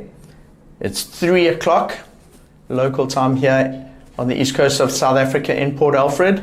We're definitely seeing an improvement in the waves in terms of the wave size. The wind that you're seeing out there, it was southwest, nice offshore this morning. It's gone a little bit more southerly, which is not a bad thing, because if you can get a bit of that wind out at sea, it'll start pushing that swell in. And you can just see sort of on the horizon some bumps starting to form. There's definitely a lot more action than we saw out there this morning. Greg, Slade Prestwich's second wave has dropped in. It was a 5.23, and look what it's done. It's taken him from 4th place, bang, straight up into the lead. Slade's very dangerous. I mentioned to you on that first wave how vertical and critical he got quite quickly on those turns, and that's going to look good from the judging perspective. A lot of carvy turns will happen on these rip bowls. If you can get that board up and vertical in the lip and throw a spray, it's going to look very good. But so many talking points as we see up and riding. This is Dace, the big man, looking at this rip bowl and getting a couple of turns. Pushes that tail through that last maneuver nicely. Again, you see that tail really spinning off the top. So very good technique from the large fella on those maneuvers, sitting down in 4th position now. And yeah, the talking points of these, you know, all the events through the Easter Festival, they all mean so much. You've got, you know, on the SAST side, you know, junior team selection talk. Then you've got on the pro side, I mean, guys just know they've got to get big results, and they make the Challenger Series. You know, I was speaking to Luke van Wyk, Slade Prestwich, and they just said, you know what, there's so many points on offer here, you can't think about it. You got to put your head down and surf well. There's no other way. The guys that surf the best are going to be getting ready for Belita, the Challenger Series, the first one. I saw in one of the free surfs, when I saw you in the water the other day, Greg, on that wide peak, I was, let's see, up and riding. This is Slade Prestwich on his 3rd wave. Looks like it's going to have a bit of a wobble there, possibly not one of his counting waves, that one. But yeah, that day I saw you in the water, I paddled across to where that left was, and Beric de Vries was down there, and I was chatting to him about his result in Morocco, and he didn't really intend entering that Morocco event. He took some boards over there on delivery, and the event was on. He entered, and he landed up getting a 5th. And that rocketed him 20 places up the rankings, and he's now kind of in the top 4. before there. And then I said, what were your thoughts coming down here to Port Alfred? And he said it's a points fest because there's 4,000 points on offer. If you get through a couple of heats, like you were saying now, bang, suddenly you find yourself in Belito and part of the Challenger Series. So he's just taking it as it comes, but he said the points and the traction of those 4,000 points are on offer were just too much to resist to come down and have a go at Port Alfred. Yep, the reality is on these with the big points you can jump 20 places, but you can also drop 20 places. Here we go, live action. So we're waiting for a score from Slade Prestwich. It's possibly not one of his top two. That's a nice move there from Car Hall. We saw Daniel Emsley in the last heat use that to good effect on those big closeouts. Daniels, I feel, was maybe a little bit more critical, Greg, in terms of where his positioning of the board was. He got a 5.33 on that, so let's see what the judges give Car Hall. It was a very similar maneuver, but I'm sure in the judges' minds they'll be referencing that move of Daniels earlier on. And there we go, pops it up over there. I think also the tide was quite a bit lower still, 20, 30 minutes ago when Daniel did that maneuver. It was a bit wider on the bank, it's really shallow down there. And I watched that live and I sort of cringed for Daniel because a year ago that is where he injured his shoulder bone and had to have surgery on that exact spot. And when he hit that section, there was almost a bit of a no claim, but like a bit of a victory, not for the judges or anything, but for that sandbar going, I've got you back. Yeah. Car Hall, live action. And manufacturing, in a sense, some of the scoring on that wave. He had to get around a couple of sections, looking back at the beach just to potentially, well, maybe he's looking at a coach or looking at priority scoring. And getting down to the sharp end of this heat, Greg. It's gone quite quickly. 9.5 minutes remaining. And look at this, Luke van Wyk has just quietly snuck up into the lead here. He's got a 5.1 and a 5.83 for that nice, smooth backhand surfing. Hasn't been massively flashy, but he's got the job done in a nice, clean way. I really like how smooth his backhand surfing is, and like you were saying, he's using that board that looks so good in Morocco, and he finds himself in the lead at the moment. So just one score still outstanding. It's that last wave of Car Hall's, the one where he did those couple maneuvers on the inside. Not sure whether that'll really factor into the overall heat at this point. Let's look at Car's scores. He's got a 3.43 and a 3, so he may not improve with that last wave because prior to that he had the big closeout turn. I might just check your temperature if you don't mind, because you're the first goofy footer that hasn't really gone at the wall. He's by far the best surfer in the water, the only goofy footer, and you being a goofy footer, you're quite tame on that. I actually think Luke's been, I thought those turns, that there was that one single maneuver, I'm not sure if that was the 5.1, but there was one single maneuver on a wave that he pushed so hard that I loved it. And then I think the 5.83 was the multiple maneuvers, just getting vertical. So I loved it, but I'm surprised that as a goofy footer, normally you guys are really like this goofy or nothing, right? We do try and sell the fellow goofy footers, but we do. We've got to be careful of overselling it. But I must say, when I saw that first wave, in all honesty, I thought, wow, that's nice, clean backhand surfing. No glitches between the turns, nice and smooth between the maneuvers, and a well-deserved place in the lead at the moment from Luke van Wyk. But thank you for underscoring that he is a goofy footer, Greg. You see, what we do is we make the regular footers. I created that little trap for you. Fell right in, and you claiming the goofy footer now. I've got one of them, the uncoachables. So 7 minutes remaining on the clock, and we are now down to the sharp end of the heat. This round of 32, we saw the big seeds come in, and in this heat it was Luke van Wyk and Slade Prestwich as the bigger seeds in the heat. They found themselves in the lead. They had to wait most of the day to surf their heat at 3 o'clock this afternoon. And Luke in the lead with a 10.93 total heat score. It's made up of a 5.1 and a 5.83.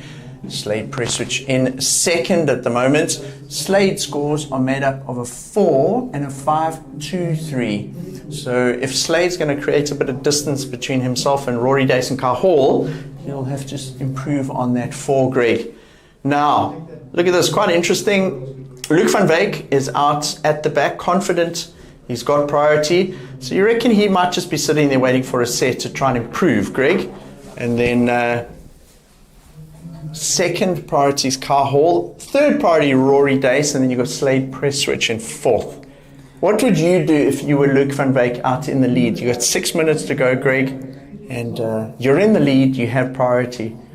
Just be patient? Or do you come and sit on the guys on the inside here?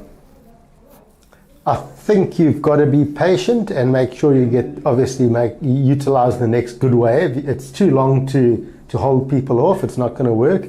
5 minutes. Yeah, I think it's too long. You still want to be surfing. So he's going to do that. And we've also got a wave, I think, still to come from Slade. No, the left. Just have a look there. 4.4, was that last left? It looks like it's all in, so yeah, 4.4. So he did improve his situation marginally at 4.4. That didn't take first, so it does keep Luke in the lead, and there we go, those 2 turns. What does that wave remind you of, that left? Almost had a Huntington Beach look to it, like a little towards the pier. And here we go, is this live action? Another little left. So Slade paddling out and getting another one very quickly there. Yeah, I think there's just too much danger out there to think that you can hold guys off. This is a very stacked heat. We see Car Hall looking pretty happy. So let's see what he got done on that wave. Strange how we've just had 3 left-handers ridden in a row. So 3 left-handers and Luke van Wyk opting not to go on any of them. Look, he's sitting right there in the mix.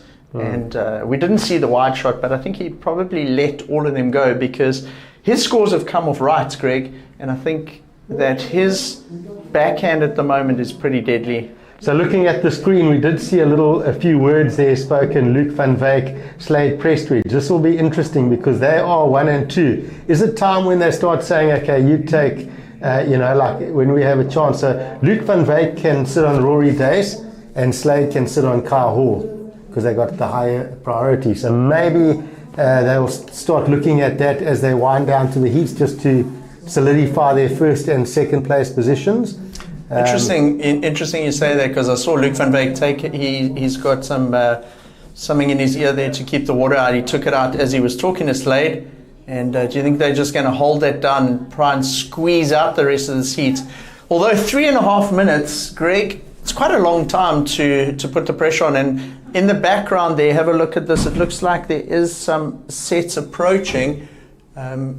We are seeing the swell start to lift a little bit as the tide comes in, just inching up as we go through the afternoon.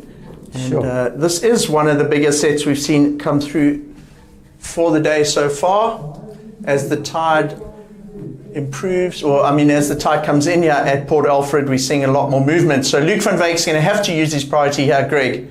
Yeah, up and riding, nice big wall. And he just pushes that tail nicely through that single maneuver. So he'll be looking to hopefully improve the scoreline. And let's see what happens out the back. Rory Dace with a bit of a wave that's chopped in half there by that rib that comes sideways off the pier wash. And here we go down the line, finding a rip hole. Car Hall. Car's needing quite a big number right now, so he's going to have to do some big work on the inside. And it looks like Slade as well getting into the mix.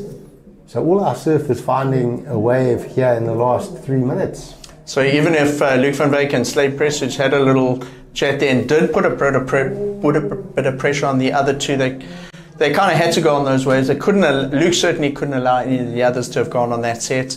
I really like that turn he did. It'll be interesting to see what score it comes in at. So we're waiting for scores for all 4 surfers, but Luke van Wyk knifed that thing. I loved how the board drifted a little bit and came straight down. Great control in that turn. I think that's just what we're going to see. Talk us through it, Greg. Yeah, let's just see this. So it's obviously a bigger set wave and really pushed it strong through that maneuver. This was Kai Hall's run down the line, so this was wider of the rest of the surface, and it really opened up nicely. There's a lot of sand on the inside, and what it created was a great little wall for Kai to work with, and it offered up quite a few maneuvers down the line, and he could improve there too. So I just feel a 6.2 today feels like almost like an excellent score, because you've seen the sixes we've seen today and higher have been out the back, big, crisp, clean sections. So I just think, I almost feel like Luke and Slade are letting Kai ride those waves. They've more got an eye on this man, Rory Dace, he's needing pretty much a 4.97, a 5. So I think that's the man they're going to be keeping a tight eye on. So Luke's closeout turn comes in at a 3.33. It doesn't factor in. We await last of red, green, and white. So reds drops in, it's a 2.8. It doesn't factor in either. Rory Dace's comes in at a 1.07. So now it's just Kai Hall that's owed a few scores by the judges. But like you say, he requires a 6.2. And are you going to get that on these insiders, Greg, with 20 seconds remaining? No, I don't think you are. You need, you've got to be looking at the maneuvers done out the back in this heat. And when the judges compare it to inside rip bowl waves, I don't think they're going to quite match up. So it's our two-seeded surfers, Luke van Wyk and Slade Prestwich, putting a bit of a stranglehold on the heat at the end, and they both advanced through their first heat in the Royal event here at Port Alfred. We just wait for confirmation of the result there. One score still to come in for Kai Hall. Let's just double check. Greg, you felt like an insider might not have the scoring potential required to get a 6.2 to advance. The judges still thinking about it as the surfers start making their way in. The next heat is on hold as we await that score from Kai Hall. He's looking for a 6.2. So we think about that wave. I mean, I'm just talking about what's happened through the day as well. Ryland Jarvis in that last heat, he did a small score. He got a 3.53 or something on that inside wave that gave him a good run. So we'll see how they will compare that wave of Kai's. Of course, he got some sort of outside turns. Score starting to drop in for Kai Hall.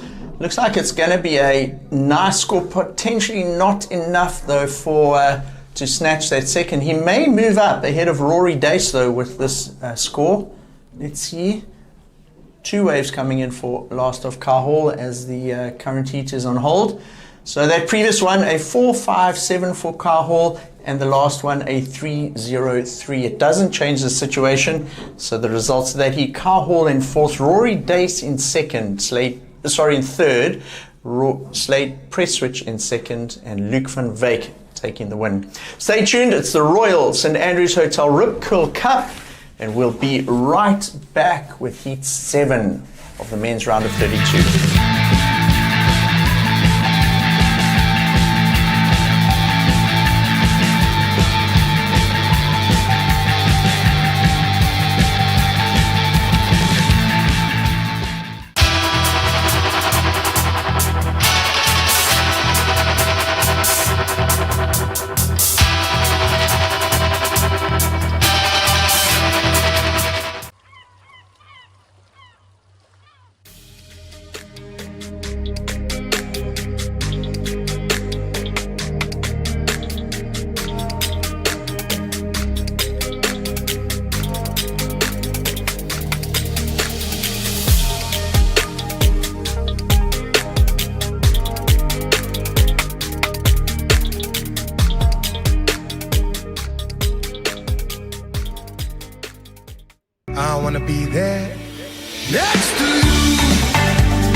Welcome back to the Royal St Andrews Hotel Rip Curl Cup. We are in Heat 7, round of 32 of the men. We have another stacked heat up for us all. We have Carl Steen in red, Luke Lapront in blue, Joel Files in white, and Josh Malherbe in green. Another big heat. As I said, Heat 7, one more heat left after this for round of 32 for the men. And yeah, the last heat offered some exciting surfs, so we are all sitting on the edge of our seats waiting for some great more action.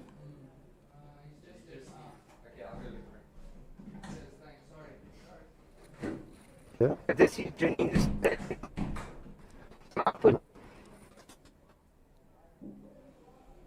But you So we see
Okay, we are back. Apologies just for the glitch in the sound, but back in the booth with Emma. She's been enjoying this heat so far, the round of 32, heat number 7. Maybe give us a little recap. What's happened in the first 5 minutes here, Emma? Yeah, first 5 minutes, a lot of waves have been caught. Definitely seen a little boost in the swell. Yeah, some hungry paddles into the wave to start it. But we do have our previous heat winner on the beach, so let's hear straight from him what it's like out there. I'm here with winner of the last heat, Luke. And we also have Alfie. It's Alfie's first interview as well, so let's see how it goes. Luke, what a great heat. You waited the whole day to get in the water and get the performance done there. And you were saying you built a little bit of momentum in Morocco and you brought that through here to Port Alfred. How do you feel? Yeah, I'm feeling great. I would have loved to have gone further in Morocco, but it's how it goes sometimes. But it really felt like a breakthrough's coming my way soon. So I'm feeling good, I'm confident, and I'm just hoping to keep going. The backhand surfing, as a goofy footer, I really could appreciate your surfing out there. The board looks really, really good. Tell us a little bit about what you're riding here. So this is a 510 28 liters from Smith Shapes. It's a hooligan model. It's kind of my go-to board in all conditions. I'll probably, even if it's 10 foot tomorrow, I'm probably going to be riding this. Yeah, the guys at Smith Shapes made this for me just before I went to Morocco, and I've kind of been keeping it on ice for my heats. It really does feel good, and it's pretty magic. So it's a keeper, that's for sure. Looks like it's got a quite a deep swallowtail there. I guess the only thing you'll maybe change tomorrow is the leash, maybe pop a 8mm on, but yeah, it's looking really good. Stoked for you. We really look forward to seeing your surfing in the next round. And I think you're going to have to keep Alfie around because he's obviously a bit of a good luck charm for you. Hopefully you see him in a couple more interviews, eh? Sharp Mike. All right, great. Back to you guys. That was the first interview that I've seen with a beautiful little doggy like that. Yeah, first post-heat interview with some tips from his coach. Yeah, Luke van Wyk really with a strong performance there. It was a close one, really good heat to watch, that one. Really good battle heat. between Slade and Luke, and it was Rory Dace that just couldn't make it there. But yeah, looking at the rankings of the QS for Africa, it is Luke van Wyk down in number 11, spot number 11. So, I mean, this is going to be a great help to his points, and he's going to shoot up the leaderboard. Luke van Wyk. So, that was the winner of the last interview. And I'm sure he's got some fans of that little doggy as well. Yeah, we love it, eh? Those fur babies creep into our heart and we want to take them to everything. And that's what's great about the East Beach in Port Alfred. We've got families on the beach, we've got dogs on the beach, we've got surfboards, fishing rods. We've seen a lot. Yes. Yeah, it's great family vibes, of course, Easter weekend, and we're just really enjoying it. Watching Red, this is Carl Steen. He's another surfer that's looking good on the rankings right now. Wow, that had some flair watching this one. Sure.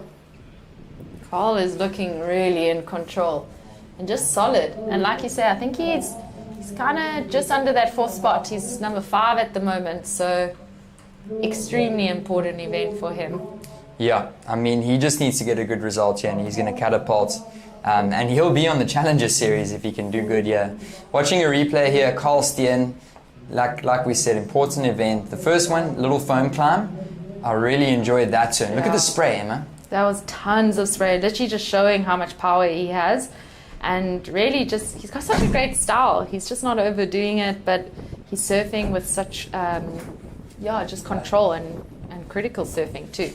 Yeah, Carl Steen is one of those characters that is an excellent surfer. He's been around for a long time. He's a real dark horse in events like this, and he always takes out big names. So I'm confident that Carl is carrying a lot of momentum through to this heat. And as you can see, he's number 5 on the rankings. So he's already had quite a good season, running in from last year into 2026. And that score is going to lock in shortly. His first one was a 4.97, one more to lock in for Red. Good start to the heat. We have said it all day, but those are counting scores, important scores. And as you mentioned, I think Carl is one of those surfers who, small or big, I've really seen him surf so well. And we have also mentioned some of the other guys in this heat too. Like, I'm not sure if it was you or Mike, but we were saying how Joel Fowles has just become a giant of a human, and his surfing has caught up with it, which is really cool to see. Luc Lepront, honestly, he has been a standout in South Africa over the years. And then Josh Mulherby, I've seen Josh Mulherby do insane things coming from such a surfing-rich family. Yeah, I feel like all of these guys have actually met each other before in the junior ranks. Josh Malherbe maybe a little bit younger than the rest of these guys in the competition, but Carl Steen, Luc Leprand, Joel Files, these guys were all competing pretty much in the same age group just a couple of years ago in the juniors. Yeah, that's for sure. And here we see Luc Leprand going for a bit of a smaller one, but seems to have a bit more power. Definitely the waves that we've noticed, guys sort of hunting down. You can see this section starting to double up. And if he can make a good turn in that moment and squeeze in another one, did well to squeeze in another turn after that second last turn. Yeah, you know what, that wasn't the greatest wave, but he made it look pretty decent. He surfed it well for what he had. And he's going to lock in a score, Luc Leprand. So 13 minutes and 40 seconds remaining in this one. Currently it is Josh Malherbe in first. He's sitting with a 4.3 and a 4.13. But literally knocking on the door there is Luc Leprand in blue, Carl Steen in red, and I'm excited to see what the score drops in for red and blue. It's going to be interesting. Yeah, and I think, okay, we have watched some great heats today, but it feels like a lot of waves have been surfed in quite a short amount of time, nearly 15 waves amongst all the surfers. And yeah, like you said, I think Carl's going to drop a pretty nice score. Maybe better than his first one. Yeah, that's a good point, Emma. I think it's going to be right there or just over. Let's see what the judges think. 13 minutes remaining, and it does come through at a 4.93. So on the money there, a little bit higher than his first ride, his opening ride. So Carl Steen in the lead with a 4.93 and a 4.67. Josh Malherbe now in second. Still a score to come through for Luc Leprand.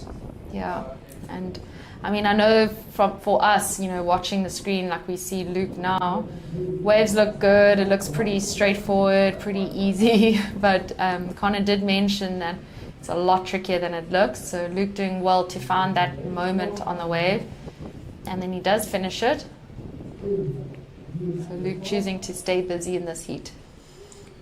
Yeah, both of these competitors in red and blue competed at the Tagazoot's WSL QS 4000. Both of them got 49th place finishes, Carl Steen and Luc Leprand.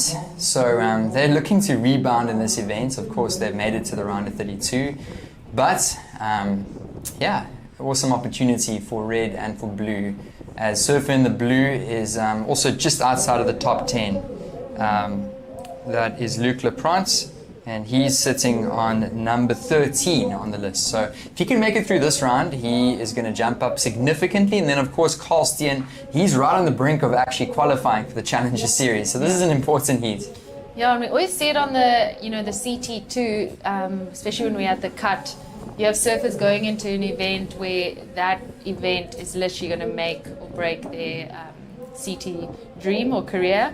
And I think with surfers, because of having to handle pressure so much, uncontrollable events, you really see some of the surfers do so well with just some extreme pressure. And I think, like you mentioned, Carl will be feeling it, just under that sort of Challenger Series line, if we see a cut line on the rankings. Yeah, so with 11 minutes remaining, still plenty of time. So if you guys are just joining us, welcome. This is the round of 32, heat number 7 here at the QS 4000. And we've got one more in the round of 32 after this for the men's. And then we're going to be moving into the women's round of 16. So thank you guys for tuning in and enjoying the action here at the Royal St. Andrews Hotel, Rip Curl Cup. And it's been a great couple days of competition. We ran through the juniors, and of course now we have got the QS 4000. So we'll be back tomorrow, and it's been an awesome time so far. Here we go, surfer in the blue, and that's not going to work. Just an in and out. When you mentioned we're going into round of 16 of the women, I was like, wow, we've got through a lot of heats today. It's been a long day. It's been a big day for the surfers. Gone are the days of waking up and only needing to make one heat, eh? You got to be fit, you got to be strong, and tomorrow we'll probably see another level of that if the guys and ladies are needing to do runarounds with the big swell. Yeah, for sure. I mean, if you came through from the round of 50 forward, it was 3 heats that you would have had to make it through. Most of these surfers getting through 2 heats today to get this far. And then tomorrow we'll run through quite a few heats as well. So if you end up being crowned champion, you're surfing through quite a number of heats to get there. And there's no easy way to the top. Every heat is tough, especially from the round of 32. So yeah, great competition here. Of course, this is WSL Africa. So if you guys are tuning in from around the world, how it works is there's different regions in the WSL, and this is a specific event for WSL Africa. We've had, I think it's 4 events in the calendar so far, and this is the final one. So this is where we get to decide who's on the Challenger Series and who gets actually to represent Africa on that global stage. Yeah, and I think we saw that Challenger Series ranking, or sorry, schedule ahead, and it's a pretty exciting year if you do make that Challenger Series. You know, we've got Australia, Belito, Brazil, America, all those spots to look forward to. So I think, so what you're saying is if you want to be a pro surfer, you got to like traveling, right? You got to like traveling, you got to like surfing good waves. Being on planes. Being on planes, exploring new cultures, communities. You got to like it all. There we go. It doesn't sound too bad to me. Yeah, although we also know it comes with a lot of grind. And yeah. I mean, I've heard a lot of rumors of guys sleeping in board bags or just, not being able to afford a late night check-in and kind of sleeping on the floor. So, yeah, the guys dig deep, the women dig deep, and even just overcoming things like jet lag, different foods. Yeah, you really have to just be operating at a level where you're not ruled by how you're feeling. Oh yeah, I was actually speaking to Jessie van Niekerk earlier, and she was just updating me on her travel, her routes and her plans and how they got changed, and flying from Australia to Morocco and Europe and back to South Africa. And it can be crazy, the life of a pro surfer. We'll be seeing Jessie up in the round of 16 up next. I think she traveled 51 hours. I think I saw on Instagram. 51 hours. 51 hours. You got to enjoy travel. Exactly. Yeah. Ooh. In and out. Yeah, uncharacteristic fall there for Josh Malherbe. I'm not sure if the judges will score that if he got 2 feet onto the board. But he's just laying there and he's just thinking, what just happened? Yeah, it's true. Hey, you watch these events, the CT2, and it's like the world's best surfers, and then you see certain things just happen, and you're like, oh, they also fall. Here we go. Yeah, I agree with that. It makes us feel like these guys are human, so we don't have to feel so bad in a free surf if we cook it, you know? Yeah, I want to go over the falls most waves. Oh, yes. All right, so just good laughs and good banter here.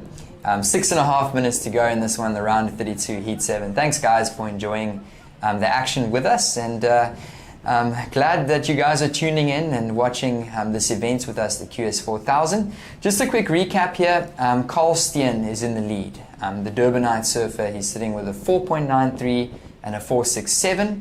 Josh Malherbe is in second, the surfer in green, and he's looking for a 5.3 to jump to first.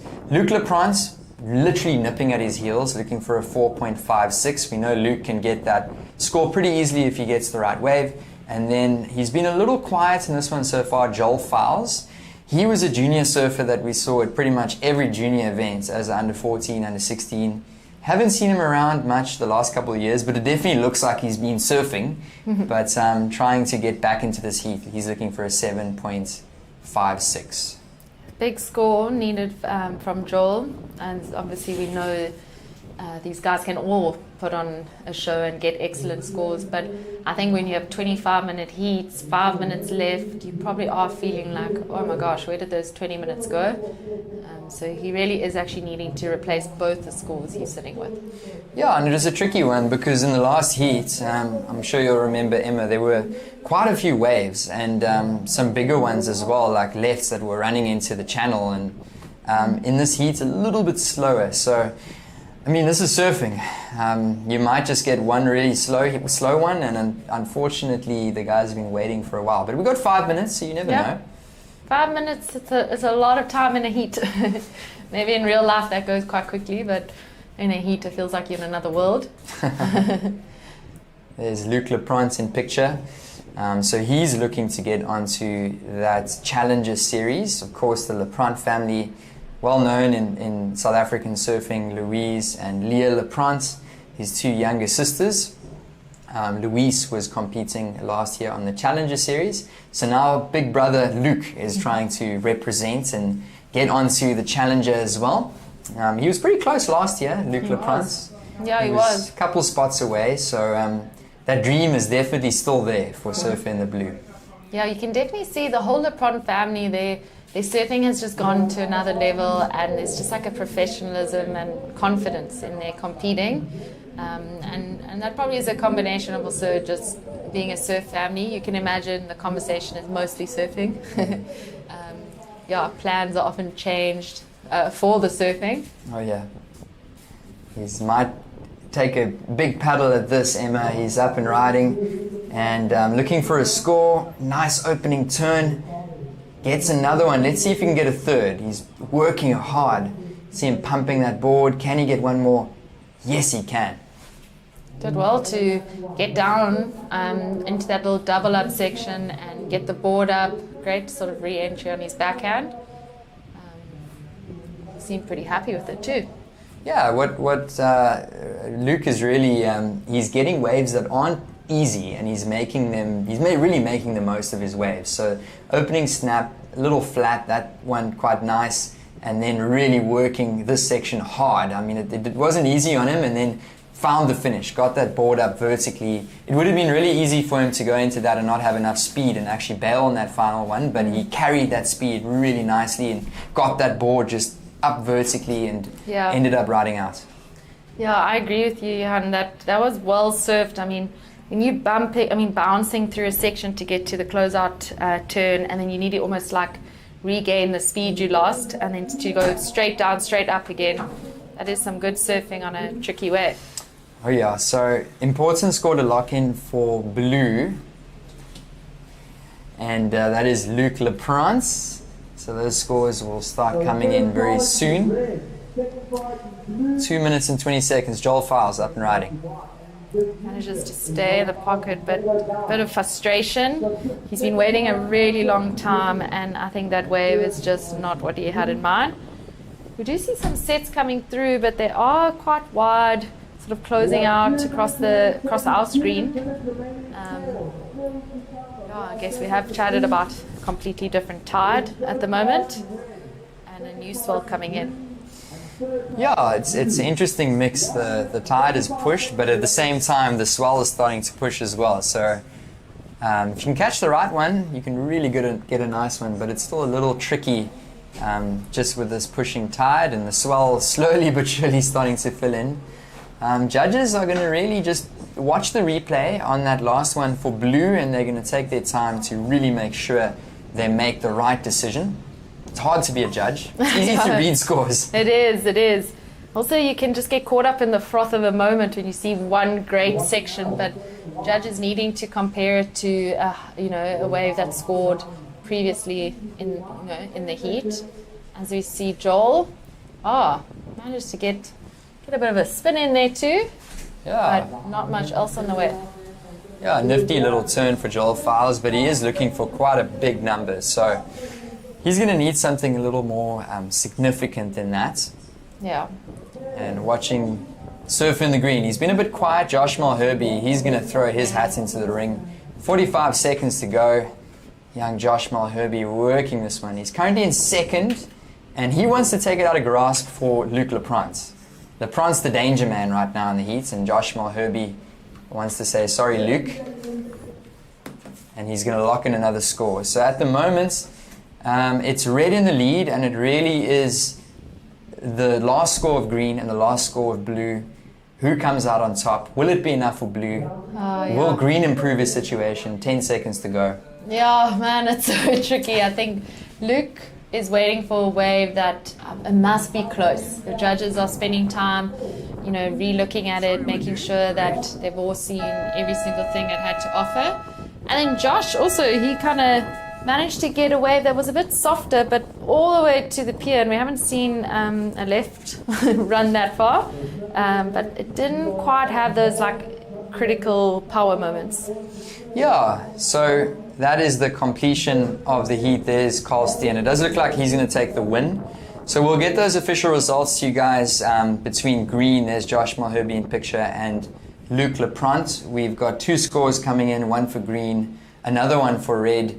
We'll be back shortly. Thank you guys for sticking by. We're going to go on a short 1-minute break. Stay tuned. The Royal St. Andrews Hotel Rip Curl Cup. We'll be right back.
All right, welcome back, guys.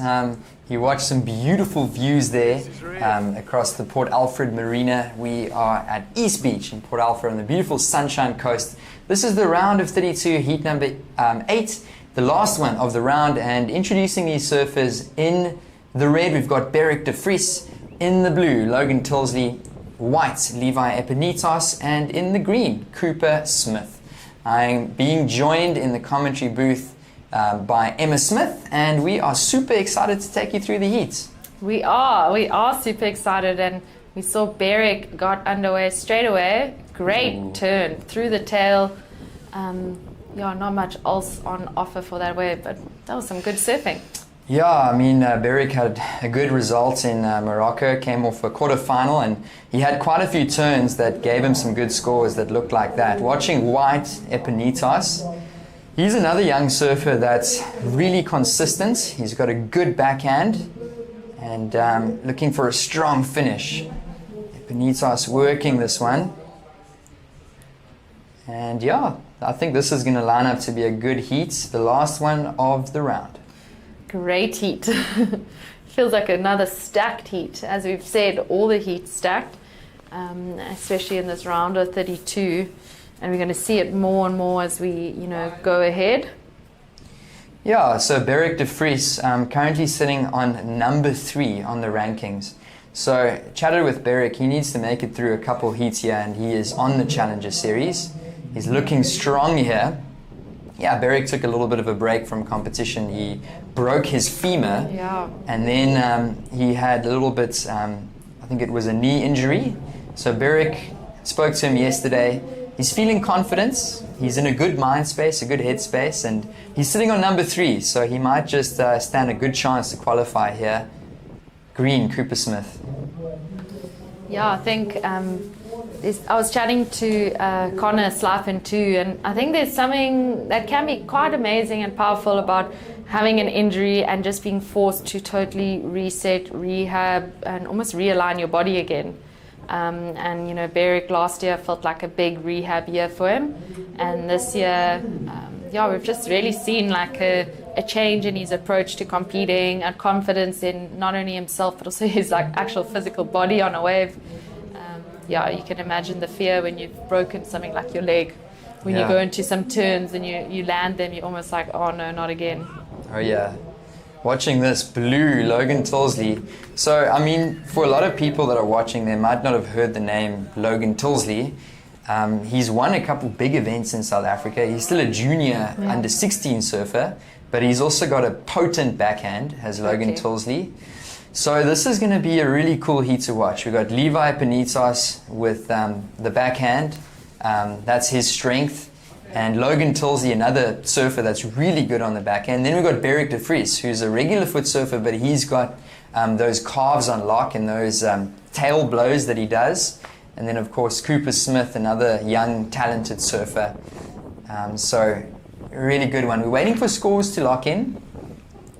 And we'll see what happens. Battle of the natural and goofy footers. Who's it going to be? Who's it going to be? We've got two naturals in the booth here, but plenty of goofies with Mike and some of the crew as well. So we have to be careful what we say. Oh yeah. Speaking of the natural. Yeah, Cooper Smith. And on the high tide, it sometimes reforms. So looking for that bonus section. Here we go, Tilsley. Yeah, so Tilsley on his backhand, he managed to get the board up quickly, but just unfortunately, not managing to bring it back down quick enough. And I think, like we mentioned, the natural and goofy foot approach. The goofy foot, I feel like you can get it nice and up in the pocket more. Natural, maybe you bring a bit of innovation. But yeah, we have our natural footer, previous heat winner, Carl Steen on the beach, so we are going to throw back to them. Carl, what a great win. You had to wait almost the whole day to surf that heat. You were saying you only had breakfast at 11 a.m. to settle the nerves and everything. Tell us, how was it out there? Yeah, I kind of just wanted to get going early, get 2 waves under the belt before having to wait around. I knew it was slow, so I got average scores, nothing amazing, but I'm just happy I got them early on in the heat instead of kind of stressing towards the end, I don't know if you saw what's going on in KZN today, but the beachfront looked like 6 to 8 foot, and we missed some good swell there. But you had to get through that heat, and now you're in the game for swell tomorrow. Yeah, Flip, I saw photos this morning of town, well, New Pier. It looked, like the waves are really good, probably the swell of the year so far. A little bit bleak about that, but I mean, we're here anyway, happy to get the win, and I think tomorrow is going to be really good, And then Carl, shout out to anybody back home or anyone you want to give a shout out to? Oh, I think my parents are at Splashy, maybe shout them out in the Berg. Friends and family back home, they all support me. Really grateful for them. Well done, Carl. We're stoked you got through, and we'll see you in the next round tomorrow. All the best. Back to you guys. Thanks, Mike. That was Carl Steen, the winner of the last heat. And while we had that interview, some scores locked in. Emma, why don't you tell us a little bit about Last of Red? Yeah, Last of Red, he dropped 2 scores, a 6-point ride and a 5-point ride, and really just showing that, just that confidence we were chatting about in his surfing ability. He's really maintaining just flow, and I think obviously we know the judges love that. He's making the most of sections, but yeah, he just looks confident, and I think, that shows in your surfing. Whatever wave you take off on, if you can see a surfer is confident, approaching a section with confidence, it is rewarded. Yeah, right on, and rewarded there with a 6 and a 5. And those scores have been getting people through heats. Logan Tilsley dropped a 5.27, so that's also a pretty decent number for blue.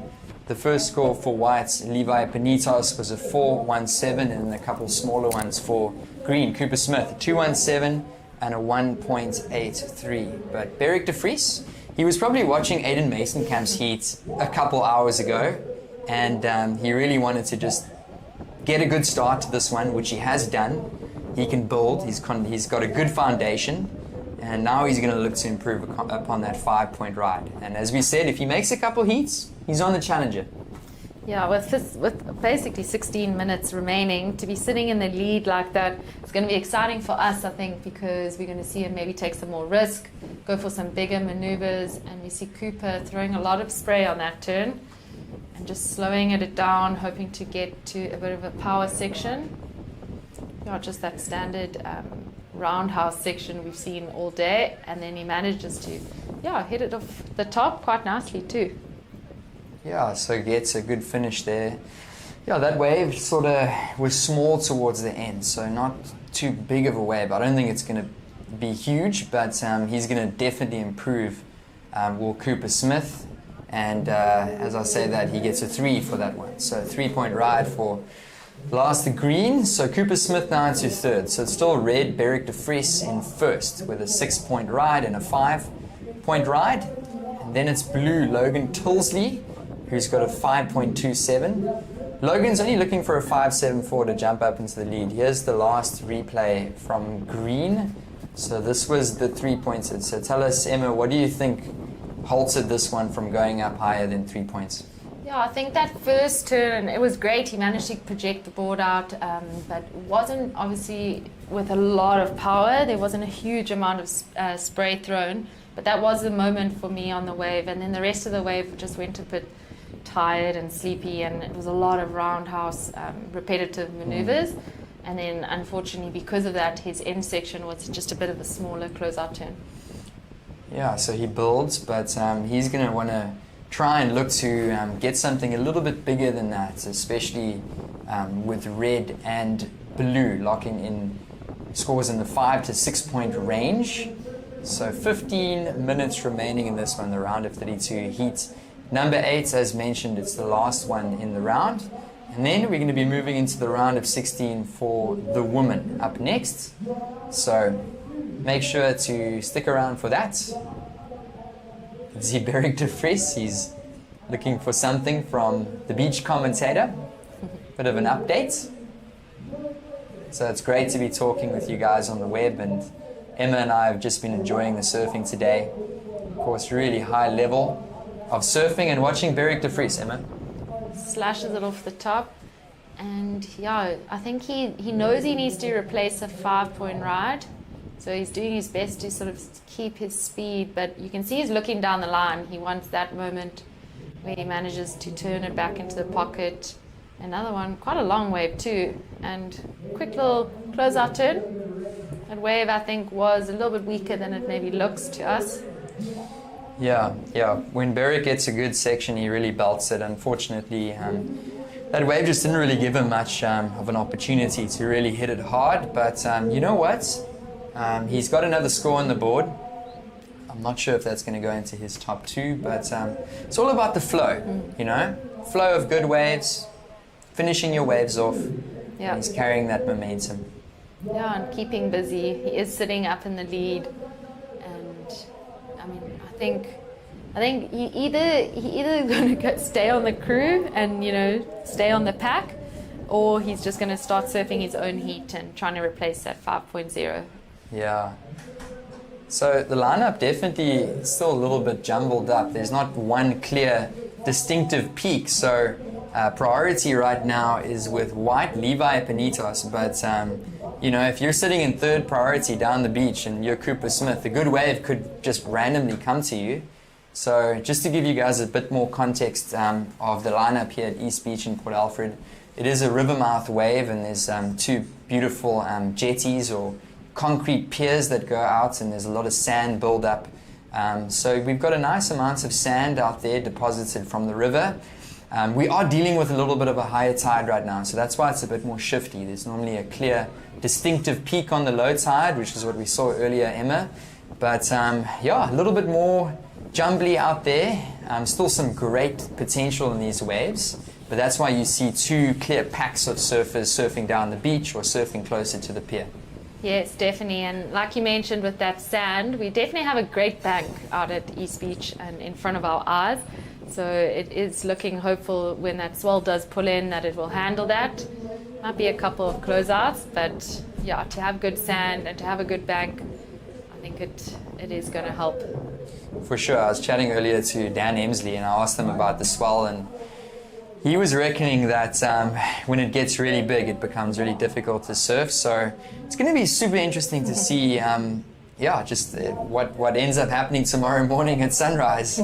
Some of these guys might need a little bit of a step-up board if it really does get big, but that swell should be pulling in tomorrow for finals there. Yes, and I think all the surfers probably aware that as much as the charts are showing that the swell is going to arrive and it is going to come, there's always a chance it doesn't, or there's always a chance it's a day late.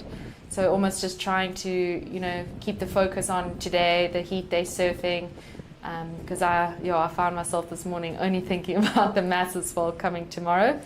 We're actually quite late in the day, and, we haven't seen a massive increase in the swell. We've definitely seen a bump in it, but yeah.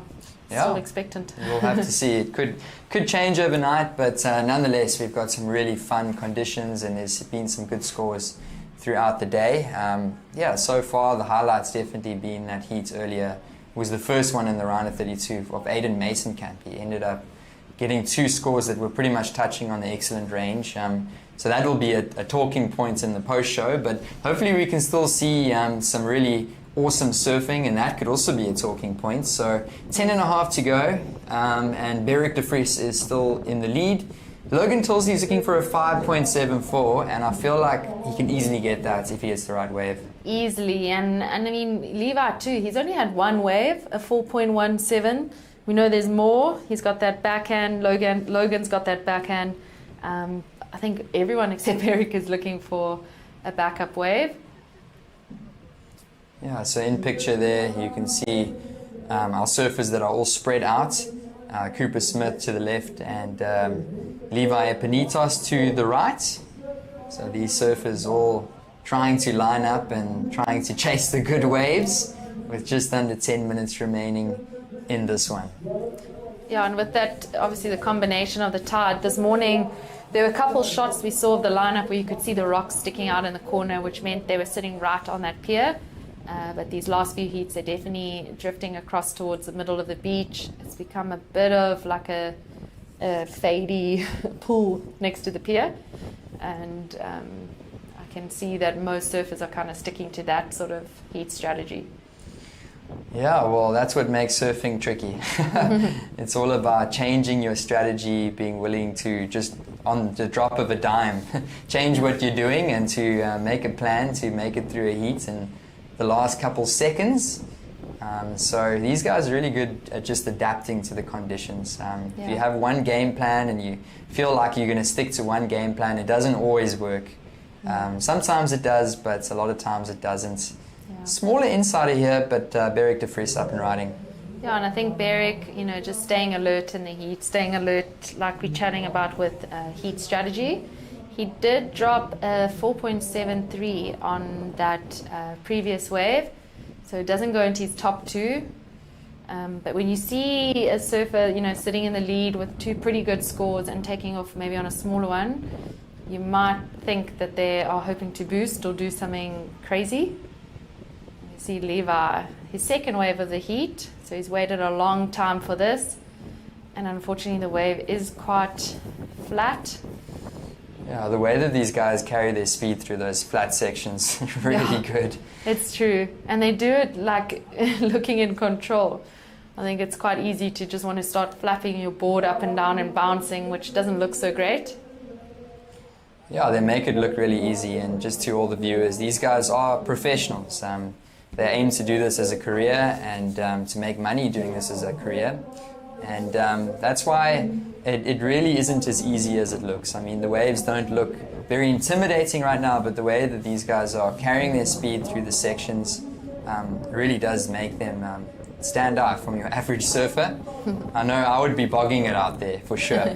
And also just their fitness level. I mean, this heat hasn't had as many waves, but I mean, the surfers are catching up to 10 waves in a very short space of time while keeping focused, having natural adrenaline from feeling stressed. And there really are just so many factors to consider and think about surfing a heat outside of just your ability to surf the wave. And that's what makes surfing one of the it's not just the sport, it's a lifestyle, but one of the coolest sports to watch. It's extreme sport, but it's so entertaining just because things can change at any given moment. Yeah. And to be able to have live surfing on and just look at the screen at a random time and know it will look completely different to what you saw a few minutes ago. Every wave is different, and we see Levi hoping this wave is going to be different and offer him just that inside section. We see him slashing. Yeah, Levi is coming alive now. He was quite quiet in the beginning. He just got a 4.17, and then he locked in a 3.03, and that's going to be his third scoring wave for Levi Epinitos in the white. And there's our other 3 surfers in the heat out the back in the red, green and blue. Watching this one, Emma. Yeah, obviously the replay we just saw of Levi. That first section, he was really hoping he could just go up and down, but it was sleepy. That moment was a bit better. He He is behind this section and then manages to squeeze in a closeout turn. He does project off the foam, but that wave didn't quite like open up and have a clean face for him to really hit it. Yeah, he carried his speed really nicely, like that 3.03. So that one comes in at a 3.9. So that actually makes a big difference in the heat because he's jumped up to second, has Levi Epinitas. Logan Tilsley down to third and Cooper Smith still in fourth. Cooper Smith up and riding. Here's that flat section, so sticking in the power pockets, progresses down the line, and that is going to be a throwaway for Surfer in the green. So Logan Tilsley is now looking for a 2.8 to move back up into second. Priority is with blue, Logan Tilsley.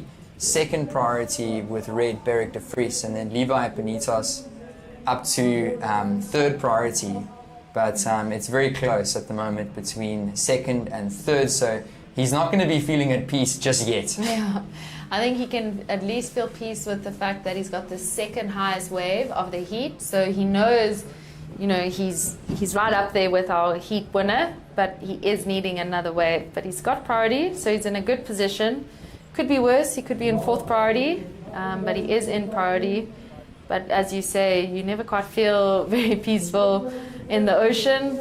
I mean, 4.5 minutes in other heats has been plenty of time for a set, but you just never know what the sea could do. For sure. I mean, a couple of heats ago, I think it was that heat with Dan Emsley and Avo Damase. He ended up getting that score in the final seconds of that one over Tom Lindhorst, and that was a unexpected walking up the beach. I mean, his emotions were clear, and he flipped it in the last couple seconds. So let's see what happens here. We've got 4 minutes remaining. Like you were saying, Emma, that's actually a long time in terms of this heat. I think Avo really displayed exactly what's on the inside of every surfer surfing this event. It's so important. It's the final stop of the series, and when he got that score, you could literally see his smile from the booth. I was in the booth. So there really is just so much passion, a lot of sacrifice that goes into being a professional surfer, a competitor, an athlete, and every surfer's just hoping that this heat will help them, you know, towards their goal. Of course. So 3.5 minutes to go. Just an update on this heat. If you guys are just tuning in now, it has been the surf in the red, Beric de Vries, controlling this one with a 6-point ride to start off. He backed it up with a 5 pretty early, and he's just been sitting and waiting patiently. Looks like he's having a fat chat to Levi Epinitas, who's currently in second position. Levi dropped in a 4.17 and then a backup of a 3.9. So he needs a 6.83, a rather significant score to jump up to first. Blue, Logan Tilsley, he is the danger surfer right now in this heat. He locked in a 5.27. And his backup, not much of a score, is 0.5. So he needs a 2.8 to move back up into second. So Levi Epinitas, like we were saying, he's not feeling comfortable just yet. Logan Tilsley is hunting down the beach somewhere. I'm sure we'll get a visual of him soon. And then Cooper Smith is looking for a 5.07, which isn't totally out of the wheelhouse of Cooper Smith. So this one's still pretty wide open. It's a bit of a battle for second with 2.5 minutes to go. It is a battle, and you know, Logan is sitting with that 5.27 like we mentioned, but 2.8 right now it feels so achievable, but also just so frustrating because he knows he just needs to do a turn, but you know, he's trying to find a peak where he doesn't have everyone on top of him, but he is luckily in priority like we mentioned. And we've seen a lot of paddling up and down. I think it's been a bit of a shifty peak and a bit of, the surfers trying to get in each other's head maybe. Oh yeah, it's been tricky with this tide pushing a bit, but let's see how it unfolds. Under 2 minutes ago, you can see Logan Tilsley looking out to the ocean and he's thinking, come on, he needs something. Levi Epinitas is like, please? Nothing. I don't need any sets right now. Yes. And it's tricky because, I mean, I keep seeing like what looks like a bump on the edge of the screen, and then I kind of try to look over the screen and I hear some whistles on the beach. I think there's some waves coming. 1 minute 15 and the heat still could flip. Here we go, and it's a paddle for Beric de Vries. Up and riding, big turn. Nice, I like that one. No, that was great Beric, surfing. 1 minute to go. Beric calls it a day. He calls it a day. He worked hard, he worked smart, he surfed smart. Never mind, he's paddling back He's decided maybe that doesn't look how he wants it to look, so he's going back out. He was like, oh wait, okay, we got a minute to go. Yeah. And a lot can happen in a minute, 30, 40 seconds now. But that unfortunately was just a one-wave set. But yeah, interesting that Beric got that, because I thought Logan had priority, but we might have missed him paddling for a wave in between that. Yeah, I see Logan Tilsley now in third priority. So either we missed something, we might have had a paddle there, which would have been unfortunate for blue. So priority now with white, and it does look like blue scratching hard. I think he might have paddled and lost that priority in the dying seconds of this heat. Which is a hard feeling when you see what Beric just did on that wave. So a little bit of heartbreak in this final heat of round of 32. Yeah, Logan Tilsley unfortunately doesn't find the wave, and it does look like it's going to be Beric de Vries. There's still one more score to lock in for red. Of course, the experienced competitor here, Beric de Vries. And of course, Levi Epinitos does look like he's going to advance in second position. Some nice camaraderie there between the guys. That was the last one for the round. The round of 32, heat number 8. We are going to go on a short break. We appreciate all the viewership. It's Johan and Emma in the booth, and we'll go on a short break. We'll see you guys back shortly.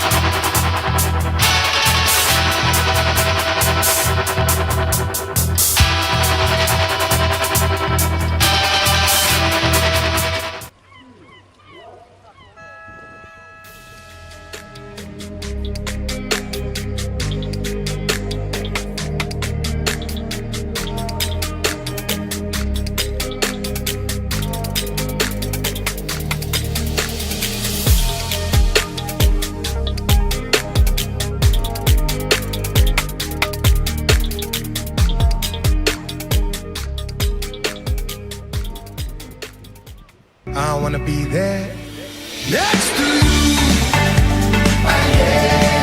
Next to you. Next to you. Next to you.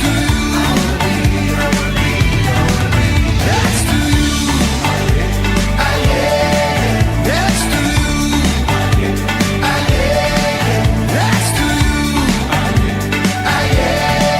Next to you. Next to you.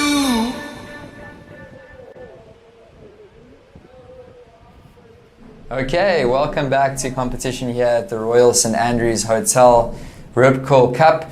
This is the round of 16, heat number 1, and introducing these surfers. And the ladies are in the lineup. It is Max Kaufman in the blue, Sarah Baum in the red, Lilias Tabai in the white, and then we have Sophia Jackson in the green. I am being joined in the studio once again. It is Crystal Hewlett, now Crystal Sawyer. Yes, hello. And got the ladies up and riding. It's Miss Sarah Baum. Let's go.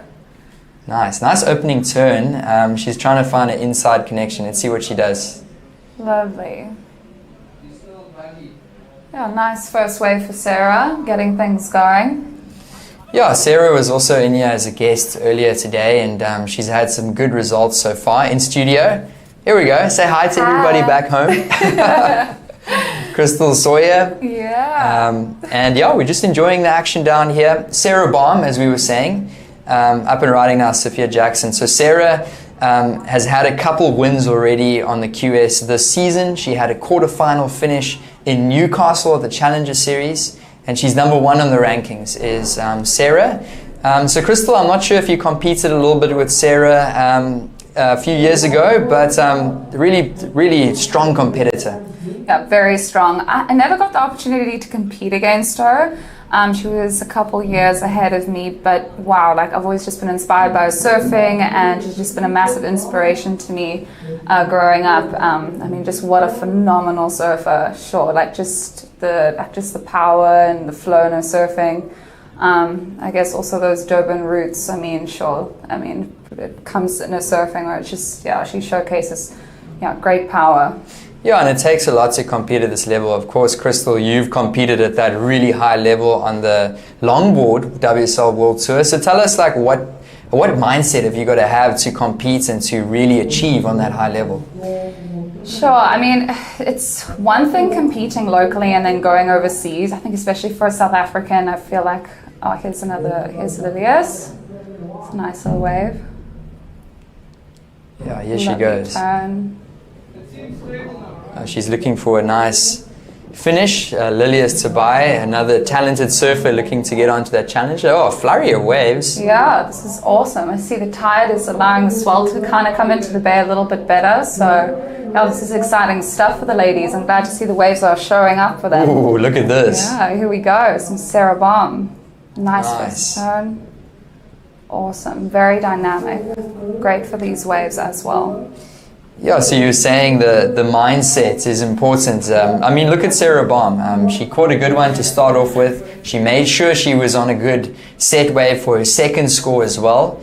So staying focused out there at this high level is important. Yeah, and I would also say like just big match temperament, that BMT, you know, and just like just knowing your strengths in the lineup and just having that confidence. I think that goes so far.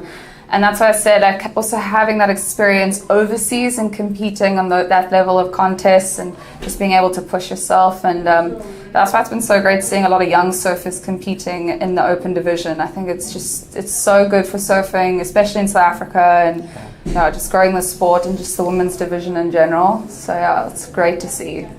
Yeah, I mean, South Africa has always produced excellent surfers over the last few decades, and I think Africa, the region of Africa, surfing is definitely on the move. And it used to just be South Africa, but a lot of African countries getting involved and really doing great. Up and riding here is surfer in the white, that is Lilias Tabai. A nice little bowl wave on the inside. Some of those bowl waves on the inside are actually really showcasing quite nicely and giving a nice punchy section. Compared to some of the ones that are a bit wider and like get a little bit more flatter. So good opportunities there. Okay, I think we just got to cut into a quick beach interview. Winner of the previous heat on the beach. Beric, great heat win there. You waited a while to surf that heat. When I saw you in the free surf the other morning, you were looking really, really sharp, and I was so amped to see you surf out here. It's great to see you get that result. Give us a bit of insight in the conditions out there. The swell is being a bit lazy, eh? But that's what happens when everyone gets their expectations up. The bank is still here, the bank is good. Just got to find the waves that hit the bank right, and I was grateful to do that. It didn't really feel too good, but I'm very glad with a 6 and a 5. You had a nice quarterfinal result in Morocco, and you seem to have carried that momentum now into the event here in Port Alfred with a bit of swell on the way. What are you looking forward to tomorrow? I'm looking forward to surf. I've fallen in love with surfing again. Surfing made me want to change my diet. Surfing made me want to paddle out every day. I've lost 10 kilos because of surfing. I have a lot of joy because of surfing, and I'm very grateful to be surfing. You know, after a snapped leg, a bit of a sprained nose, and working all the way back through all of those types of things. I'm grateful for surfing, and it looks like tomorrow is going to be a nice day for surfing. Beric, I've been watching you surfing for many years, from when you were a little grom back at Wave Wizards, and I'm sure your mom, Julie, was watching, or she was watching through someone down on the coast. Do you want to give a shout out to the crew back home? Yeah, thank you. Shout out to my family for watching, but Mike, I think it being Easter and all, it's nice to make it through the heats. I feel pretty cool making it through heats and stuff, but this weekend is Easter. It's about my Lord and Savior Jesus Christ dying for my sins, and Mike, Lord knows that I've got a lot of them, and I have done a lot of them, and I will do a lot more of them. But I believe he died, and I believe he rose again, and this is a shout out to Jesus. Thank you very much for everything he's done for me. Great stuff, Beric. We can't wait to see you surf tomorrow in a little bit more power. All the best. Have a great evening. We'll see you tomorrow morning. Back to you guys. Good stuff. All right, thank you so much, Mike. Back in studio with Beric de Vries down on the beach. He's looking stoked. I think he needs to make 1 or 2 more heats, and he's pretty much on that Challenger series, competing against some of the world's best all over the globe. So congratulations, Beric de Vries. To update you on some of the scores, Sarah Baum dropped in a 7.83. She backed it up with a 6.67. That is some solid surfing right there. Lilias Tobias dropped a 4.33. And Sophia Jackson a 3-point ride with Max Kaufman 2.33. So, I mean, Sarah Baum is definitely the experienced competitor here, Crystal, and she's showing the other girls, the other ladies, how it's done. Yeah, true veteran. And I mean, these girls, really, when it comes to competing with someone like Sarah, I mean, it's great to show up and just, I think the playing field is still somewhat open. There's some great waves out there, so I'm sure the girls, there's still 16 minutes to go, so lots of time remaining. I'm just keen to see some more waves get ridden. Yeah, just to talk a little bit about the rankings. Of course, this is the last event of the 2025-2026 Africa QS season. Sarah Baum sitting on 3,220 points. So she's already looking very confident to qualify for that challenger. And then Jessie van Niekerk, we'll see her coming up soon, is sitting on 2,746 points. So top 2 women get to qualify for that challenger. Louise Leprance, not far behind on 2,546 with Natasha van Kroonen on about 1,900 points.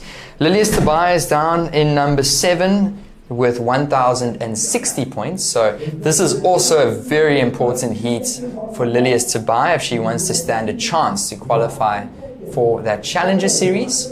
So this is a really, really important event in terms of the careers of these surfers. Yeah, wow, I didn't actually realize how close it actually is in terms of points and just making a breaking heat. So yeah, that makes it very exciting and a little bit more interesting with only 2 qualifying for the Challenger. So yeah, I'm looking forward to seeing what plans out here.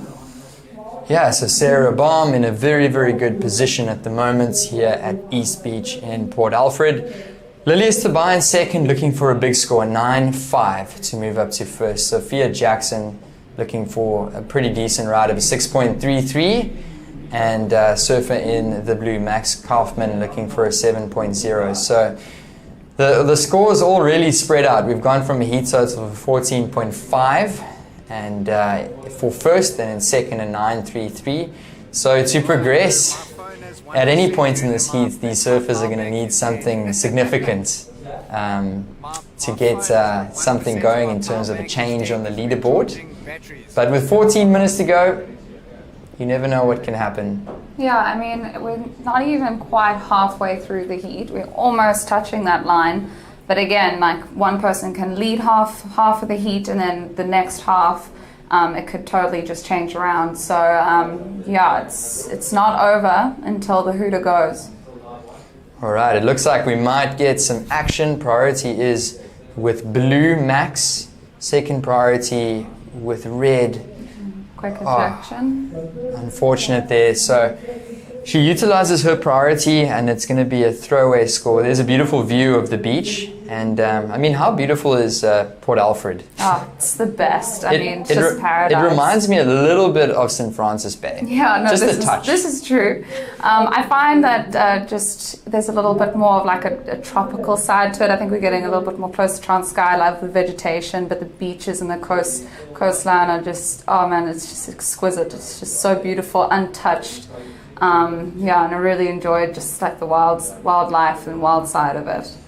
Yeah, we saw some seals actually in the heat earlier. The surfers were scoping them out, and they were wondering what these guys were doing. I saw that. I chatted to someone in the NSRI and said it was a friendly local seal, so he went back to his home in the canal system here. Up and riding. This is a surfer in the white. It looks like she's getting some good work done here, Crystal. Yeah, this was a nice wave. I think she's done well here. yeah, she's got 2 nice mid-range scores. She could definitely improve on that 4.33 just to solidify that second place. Here goes Sarah looking. Yeah, so Lilias Tobias, she's really looking to just, try and just better her situation. Her low score is a 4.33, and that score is going to come through. Sarah Baum had a wave, but it might have just been an in and out. It looks like it was. So score to come in for Surfer in the white. And then, of course, we've got Surfer in the green and Surfer in the blue in 3rd and 4th, respectively. But if you guys are just tuning in, welcome. This is the Royal St. Andrews Hotel Rip Curl Cup. I'm in the studio here with Crystal Sawyer. Hello. The guest commentator. And it's so cool to just take you guys through this heat. And no better place than to just be watching surfing on a nice Sunday afternoon. What do you think? Absolutely, and happy Easter to everybody out there. I hope you guys have all had a good day. The sun has been shining here today, the weather's been good, not too much wind, the waves have been picking up throughout the day. And it's so cool to see these girls getting some waves, and we're just looking forward to tomorrow as well. Yeah, it's difficult for me to imagine what life would be like without the beach and without surfing. Yeah, no, it's a great Sunday, a great way to spend the day, the weekend, and just got good community. I think we're so blessed in the surfing culture and community just to have such amazing people around. And it's always a great time just to reconnect and get together and see what everyone's been up to. True. Amazing community down here. Of course, we are in the Africa region. So how the WSL works is in the qualifying series, we do section each region off, and competitions do get run in different regions. So this is an Africa qualifying event. It doesn't mean that you can't compete if you're a different nationality, but this is an Africa qualifying event, and the top 2 surfers for the ladies will get to compete on the Challenger Series against all the regions in the world and the winners across all different regions. But it looks, look at these surfers. They are drifting across the lineup. Yeah. Looks pretty tricky out there. Yeah, a lot of water moving. And the thing is, like with the pushing tide, it did allow the swell to come in a little bit more. So we are seeing more swell, but it does make it a little bit more tricky, and you're seeing a lot more of those sections that are closing out. So again, wave selection being a thing. Earlier, the girls were surfing on the low tide, just on the low pushing. So also again, like this wave is it changes a lot with the tide, and so your discernment then changes as well in terms of wave selection. Yeah, there is. It's difficult to really see on your screens, but you can get the idea. But there's a really strong rip current that's running next to the pier, and you can see these ladies are getting pulled pretty much towards the pier. So something's happening out there with the swell and with the sand and with the tide, and there's a bit of a rip that's making it a little bit tricky for these surfers. But yeah, that's what makes surfing a competition and tricky. So it's about dealing with the conditions that are ever changing. Yeah, absolutely. Gosh, it makes it so much more exciting as well. For years, like even just with my husband, watching him, he spends hours watching the surf, even the day before, seeing what the waves are doing at that specific tide and just seeing how things shift and align on the bank. So there's a lot that goes into competing and just getting your headspace right for these heats and just preparing for it. Yeah, I'm thinking now, Crystal. Obviously Stevie competing on the World Longboard Tour. You're on the World Longboard Tour. You guys must be the only married couple in the world that are both competing on a world tour. Yeah, we've been doing this for a while. Obviously, we've recently married, but I think since 2018, Stevie and I have been requalifying since then. So, I'm so grateful to have had that experience, and the community overseas. It feels like family, and I love the longboarding community. I really enjoy just the community of athletes and how we all push each other. And it's a lot smaller than the shortboarding in terms of just the number of competitors. But it's great. It's still surfing. It's still we grew up with the shortboarding background, so it prepared us a lot. That going into the longboard scene.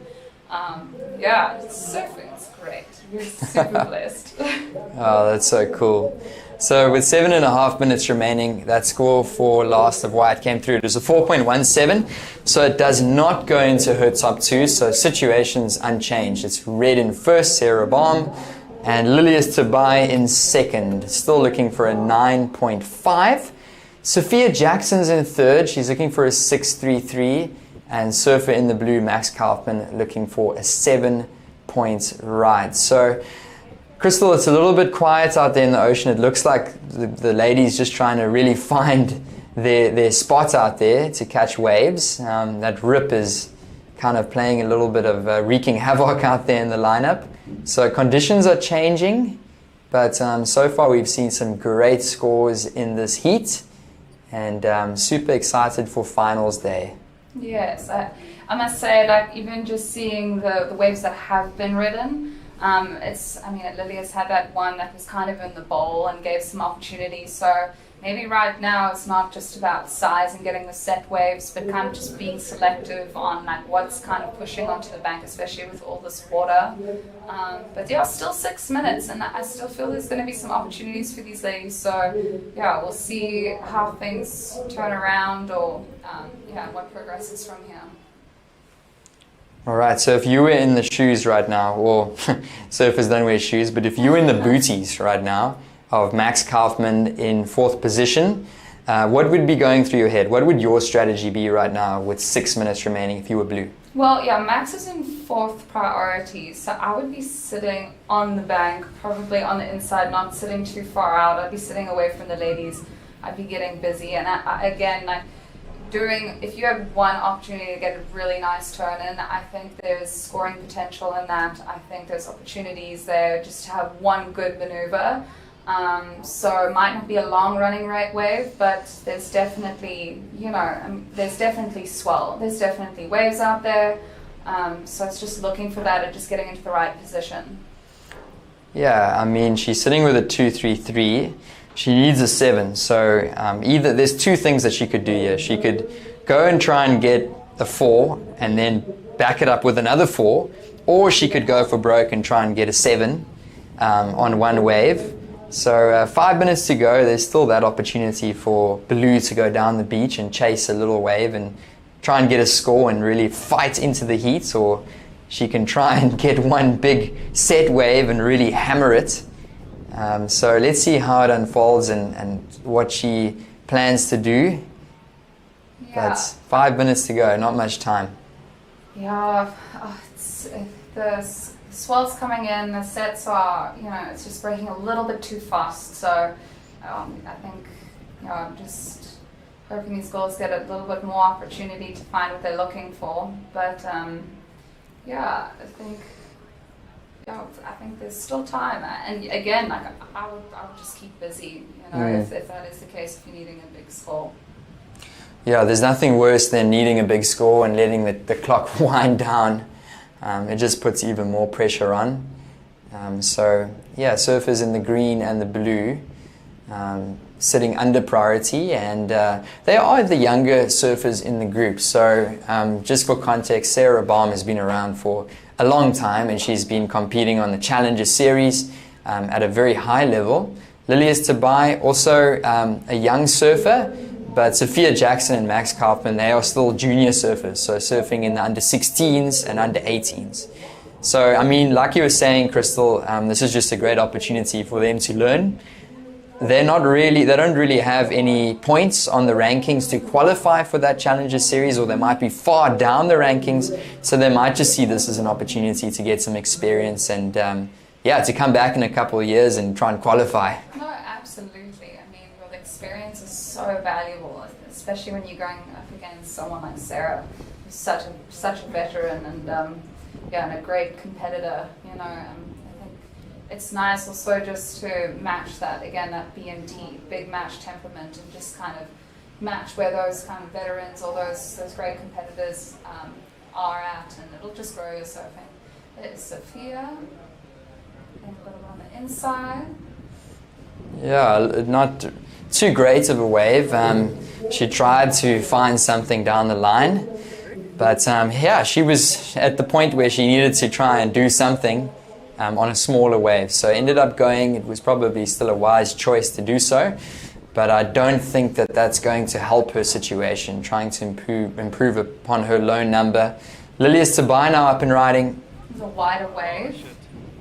A little bit flat, as you can see. It's a little bit off the bowl, but Yeah. still a little bit of size. That's Ooh. nice. Lovely. That was a good looking turn, Max. One more. That was awesome. That's what I'm talking about. You can hear the whistles from the beach. That was great. So still 2 minutes. I believe she can get another wave. So yeah, I just have to keep busy, especially with these beach breaks. You know, I mean, there's opportunities all over, especially with the high tide again. Lots of swell moving around, and yeah, just have to take your opportunities as they come. She definitely did that. Yeah, it would be awesome to see a replay of that. Surfer in the blue, Max. She had 2 strong-looking turns. Her highest score so far is a 2.33, so I definitely think she's going to improve on that score. If she's going to get another one, I hope she can for her situation. Watching this, Crystal.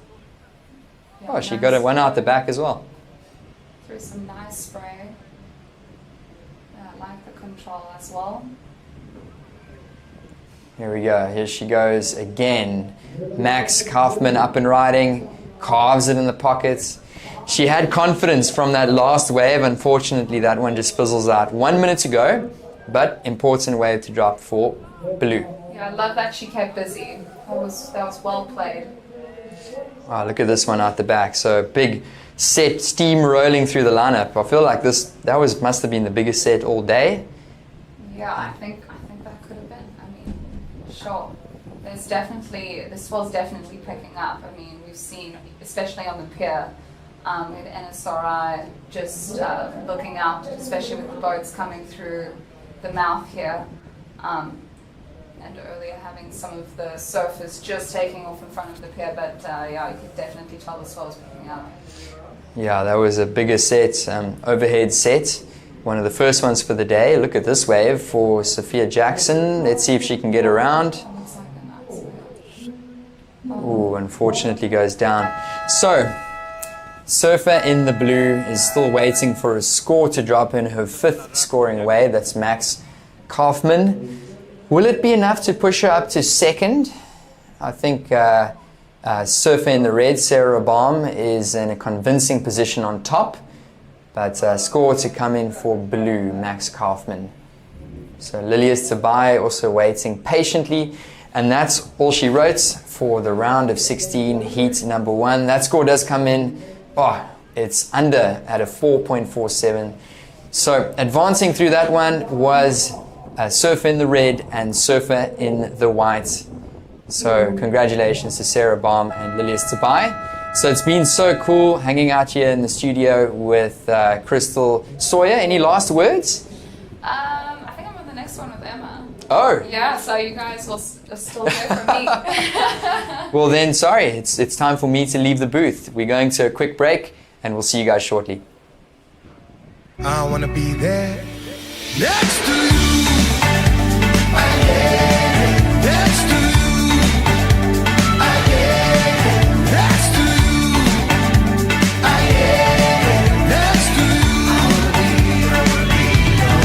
Next to you. Next to you.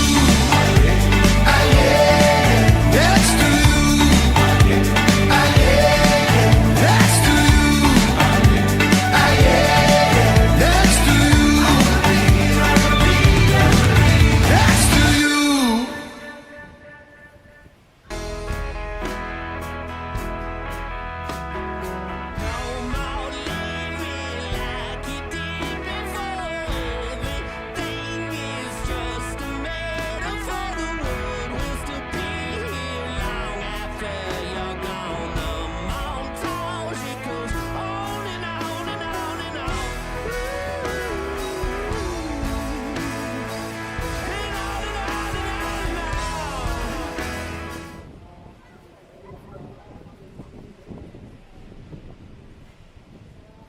welcome back to the Royal St Andrews Hotel Rip Curl Cup. We are in Heat 2, round of 16 of the women. We have Gemma Hanafe in green or yellow, some may call it, Natasha van Grienen in red, Anastasia Venter in blue, and Nina Bone in white. And I'm really excited because I have one of my favorite people with me in the booth, and it's been a long time since we've caught up, so I'm very excited for this opportunity. And yeah, I'm joining Crystal now Sawyer in the booth with me. Hello, hey, hello. Crystal. I'm getting used to that. But that's awesome. Very stoked to be here with you, Em. Watching the ladies commence in the round 2, or Heat 2, round 16. Yeah. Yeah, it's so nice to see a little bit more swell. It's just so exciting. Yeah, and Crystal, you were in the booth for that last heat, the first heat of the women. I feel like there was a boost or bump in the swell compared to the last few heats I've kind of been watching. Yeah, for sure, and a lot more water moving. So the sets are coming through, there's a little bit more of a current. The bowls also showing up, so it doesn't have to be a set, but some of the insiders had some great scoring opportunity. And just nice to see the ladies just pushing it and putting on a show. Yeah, I think that's true what you're saying. You know, in the water, sort of the tide keeps pushing, there's more water. You're actually wanting those ones that hit that bag, not really those big ones that seem to sort of fade. And Sarah Baum showed us how it was done in the last heat. Oh, she's awesome. Such a veteran, huh? It's true. You and I have served plenty heats with her. And I feel like in this heat, you know, Natasha van Grienen, she has served plenty of heats in South Africa. She's been a great representation of South Africa. Gemma and Anna, they've also spent a lot of time competing against each other. Nina Bone had a great heat earlier in the day. So I think we've got a good heat. Yeah, Natasha's surfing has really improved a lot, and especially competitively. I've really enjoyed watching her compete and just progress in the sport. And I think Natasha's the older, the veteran, I guess you could call it, in the heat here. So yeah, nice to see what the ladies can do. Yeah, that's true. I think surfing is one of those sports, you know, we all think we've had a moment where we've peaked, but there's always opportunity to grow and keep growing. I think when I think back to you and I surfing contest, it was actually shortboarding that we, you know, first started competing together, and you beat me quite a few times too. And then you're now on the longboard scene and continuing to sort of grow and improve in that area. Yeah. Which is pretty cool. Oh, you would take out a lot of the events as well. You were definitely someone I looked up to big time. I mean, wow, and like the years have stop. flown by. But yeah, it's great to see these up and coming ladies as well, Yeah. and just seeing where the sport's going. And I mean, again, like even watching Sarah in the previous year, it's just it's so awesome to see her like still competing and also just doing so well. It's so exciting, and you can see, obviously, just back to this heat, we've got 25-minute heats, which I think in the morning, you know, we saw 20-minute heats, smaller swell, and now these 25-minute heats with some improvement in the swell. So I think the girls are pretty excited to get out there. But we have already seen almost 6 minutes go. But yeah, while there's a break in the surf, we're going to use this opportunity to catch up with Sarah Baum on the beach and hear about the last heat. So I'm here with the previous heat winner, Sarah Baum. So going into this event ranked number 1 on the Africa rankings, how are you feeling? Do you think it was a bit of pressure, or do you think you went in with a bit more confidence? Yeah, there's definitely some little added pressure that, you know, I just put on myself as we do. But it also feels good coming in number 1. You know, big confidence coming into the start of this Challenger Series here. The waves are super fun. Really just trying not to think about it too much. Just want to go out there and enjoy myself. And then with all the traveling that you've been doing lately, where has most of your surfing and training actually been? So I live in Newcastle now in Australia, so basically just surfing around the beach breaks there. I've spent the last week or so with my family in Rito, so that's been pretty good. There's been some really fun banks there. Honestly, just trying to surf as much as I can. I've been surfing the little left over the other side, which has been super fun. Probably not the best for going right out here, but I'm just honestly just trying to enjoy myself and just have fun, yeah. So very well done on that heat, and good luck for tomorrow with that new spell pulsing in. Yeah, it's looking like it's going to be pretty interesting, and yeah, I'm excited. I guess we'll have to just wait and see. Back to you guys. And we are back. It was great to catch up with Sarah Baum. As Crystal mentioned, she is a veteran in our South African surf scene, but also just such a strong competitor based in Australia and sort of South Africa, which we like to still claim South Africa as her home. And yeah, just a recap in this heat, Natasha van Gienen sitting with 2 scores, a 3.83 and a 0.5. Gemma is sitting with a 2.10 and a 0.5. And then Anastasia Venter, just a quick in and out. She's needing a 2.50 to advance. And Nina yet to put a score on the board, which, yeah, it's interesting. I think, you know, Crystal, you mentioned in that last heat, there was quite a jump in the swell. Every time I looked at the sea, I felt like I saw a wave. And this heat feels a little bit slower. Yeah, a lot of water moving around. You do want to be selective, so Nina is in priority, which is good. She can kind of pick what she wants, but also you don't want to be sitting too long without a score on the board. There is still a lot of opportunity to be had, as we have Anastasia, a nice little insider. Yeah, I think that's true. I actually, when I think back, you know, I'm reminded of competing because I'm sitting here with you, but I feel like I was always the panicker in a heat, so I didn't do well with like having to sit and wait for a wave. But Crystal, for you, and you've been competing far more recently than I have by years. What do you find easier in a heat? Like, are you comfortable with sitting and waiting, holding priority, or do you like need to keep busy and keep going? I think it's so nice when it's like when you have priority, you want to like hold on to that, and the mindset is like get the best of the best, and you know, you want to be super selective. But then there's also like these moments competing where it's like, oh, you know, it should have been a little bit more dynamic. So it's nice sometimes to be under priority, to have a little bit more of like an ease. Yeah. To set up to, you know, just get kind of whatever wave, especially at a beach break like this where there's just so many varieties, especially with the swell again coming in. So there's a lot going on along this beach. So yeah, this is a nice wave for Natasha. Yeah. I'm loving the sections. Yeah, and that's true. It's like you said, under priority, she actually got that. And then it feels like there's pressure off. And then look how she manages to throw the board up in that little moment we've all noticed, you know, people getting the scores on at that end section. Absolutely, and again, I think that was more of like a wave that kind of just, as it came onto the sandbank, just pushed onto the bowl and just allowed her to have a little bit more of like a section to hit and get a little bit more vertical. Yeah, that was great. I'd be interested to see where that score comes in. Yeah, and you wonder if you know, if she was holding on to priority, if she maybe would have not gone, you would have overthought it. But like you said, you know, the start of that wave didn't have as much, but then as it got onto that bank, it started to look so nice. Yeah, I think there's always just a fine balance when you're using priority, and especially just in heats like this where you do want to stay busy, but also wave selection. And it's always so important competing. Yeah. And especially at this level of surfing. Yeah, exactly. Speaking of wave selection, I'm reminded of like you surfing a heat in a wave pool, which I will get back to that as we see Anastasia Venter on a great looking wave, but just going a bit hard for that section.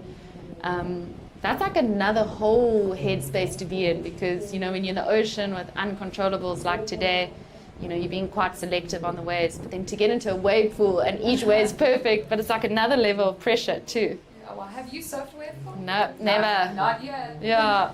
But yeah, as you said, oh my goodness, I remember it was like this for all the competitors, the nerves you get, because it's like one wave, that's it. So it's so easy to just either paddle in and miss it, or you know, do a turn and you just miscalculate, and again it's like the wave is popping up underneath you. You're not seeing the wave down the line. So I definitely, you know, going from a wave pool back to the ocean, you are grateful for just the nuances and the experience of the ocean that provides you opportunities and just the ability to play, I guess. Yeah.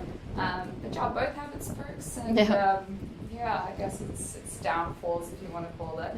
Not really, but I mean, you know, it's surfing, so yeah, I mean, it can get raw and real. Yeah, that's true. And I think no matter how perfect a wave pool is, you know, when you look at, you know, East Beach and Port Alfred, we had seals in the lineup this morning, a beautiful sunrise, waves that are kind of changing throughout the day. That is like an exciting part about surfing. Yeah, absolutely. And again, I love this wave. I think it's such a great zone to compete in. It's always had such great waves. I don't think Port Alfred's ever really disappointed. And again, tomorrow I think we're looking forward to some really good swell. And I think the competitors are getting excited. So I can feel it. You can feel it in the air. I think a lot of the guys, I mentioned it earlier, kind of came down to the beach hoping it's already picked up. But we have suddenly seen a change. Actually, as the women's round of 16 started, we started to see the sea look a bit bigger, more alive, and I'm hopeful for tomorrow. I think, Crystal, you've also seen this place huge. yeah, absolutely. And we surfed it on a longboard. Yeah. It's still like such an incredible wave. So much opportunity, I wouldn't think. But yeah, I think with some size, I think just the sand plays an important role. And with the pier being here, it just has a great formation to it. Great banks. So yeah, I'm looking forward to seeing what will happen and how the swell will perform on the banks that we have currently. Yeah, that's true. It is actually something that we can be quite hopeful in is when a swell arrives, we've got good banks. There are a lot of places in the world where there's this big swell forecasted, but there's no banks for it to properly line up on. And I do feel like East Beach has a great bank. You can see the girls are constantly paddling in. There must be quite a current. No, definitely. I mean, I saw it just start coming through the last heat, and you just again, like there's some waves on the ball. I've seen some girls get some nice scoring potential on the inside. So again, just finding that balance, and there is swell pushing in too. So you don't want to be too far out, too far in. You know, it's a fine balance. It is, and I think this heat, you know, if we look at who's in this heat, especially for Natasha and Anastasia, they are very high up in the rankings. Only 2 women are selected in this QS 2000. And if we have a little bit of a recap on this heat, we don't have the scores on the screen now, but we have Natasha van Kroonen in the lead in red. She's sitting with a 4.5 and a 3.83. And then we have Gemma Hanafe in second, just sitting with a 2.10 and a 0.73. And Anastasia Fenter, similar boat, just a 1.70 and a 0.73. And Nina holding on to that priority with 10 minutes remaining. So we've passed the halfway mark. There's still opportunity again. I mean, you know, 5 minutes for one wave, 5 minutes for another. I think there's still plenty of time, personally. Again, like you could have this being a 25-minute heat. You could have, you know, 12 or half of the heat going one way for one surfer, and then it can just completely swing for someone else. So true. You can't count anyone out here. Yeah, it's so true. That's the nature of surfing. And it is amazing. I always think when you surf a heat, like compared to a free surf, you just, you know, you catch a wave, you may only have a few minutes left, and you just manage to get out faster than you've ever got out. And we see Natasha going. She was, second priority, hey. Yeah, and stage had to give way for Tash. Let's see if she gets this inside reform. She's definitely done well to find the waves that are opening up all the way onto that bank. She's got good wave selection. Yeah, she's been busy, and I think it just shows her level of competitiveness and her experience. Yeah, it is true. I think Natasha, for I can't say how many years, but for as many years as I can remember, she's really been in the competitive scene, and like I said, a great representation to South Africa. And I think, I mean, I don't know, 9 minutes left, and you are Nina and Anastasia. What do you do? Do you just, I mean, you've held on to priority for so long. Do you just continue to wait and hope that one of those bigger sets are coming, or do you start to maybe just replan and redirect in the heat and come onto that bank we've been talking about? Yeah, well, I'm still seeing. I mean, I feel like the opportunity is still out there, and yeah, I mean, you can still get into the lead with one really good turn, find a good section. So, yeah, I think it's still very much open at this point. I think Natasha has secured some nice waves, but still not 100% safe. I feel that these ladies have been patient, they've been hunting for the right waves. Yeah, you don't want to be too selective, but you do want to have the right section just to capitalize on the scoring potential.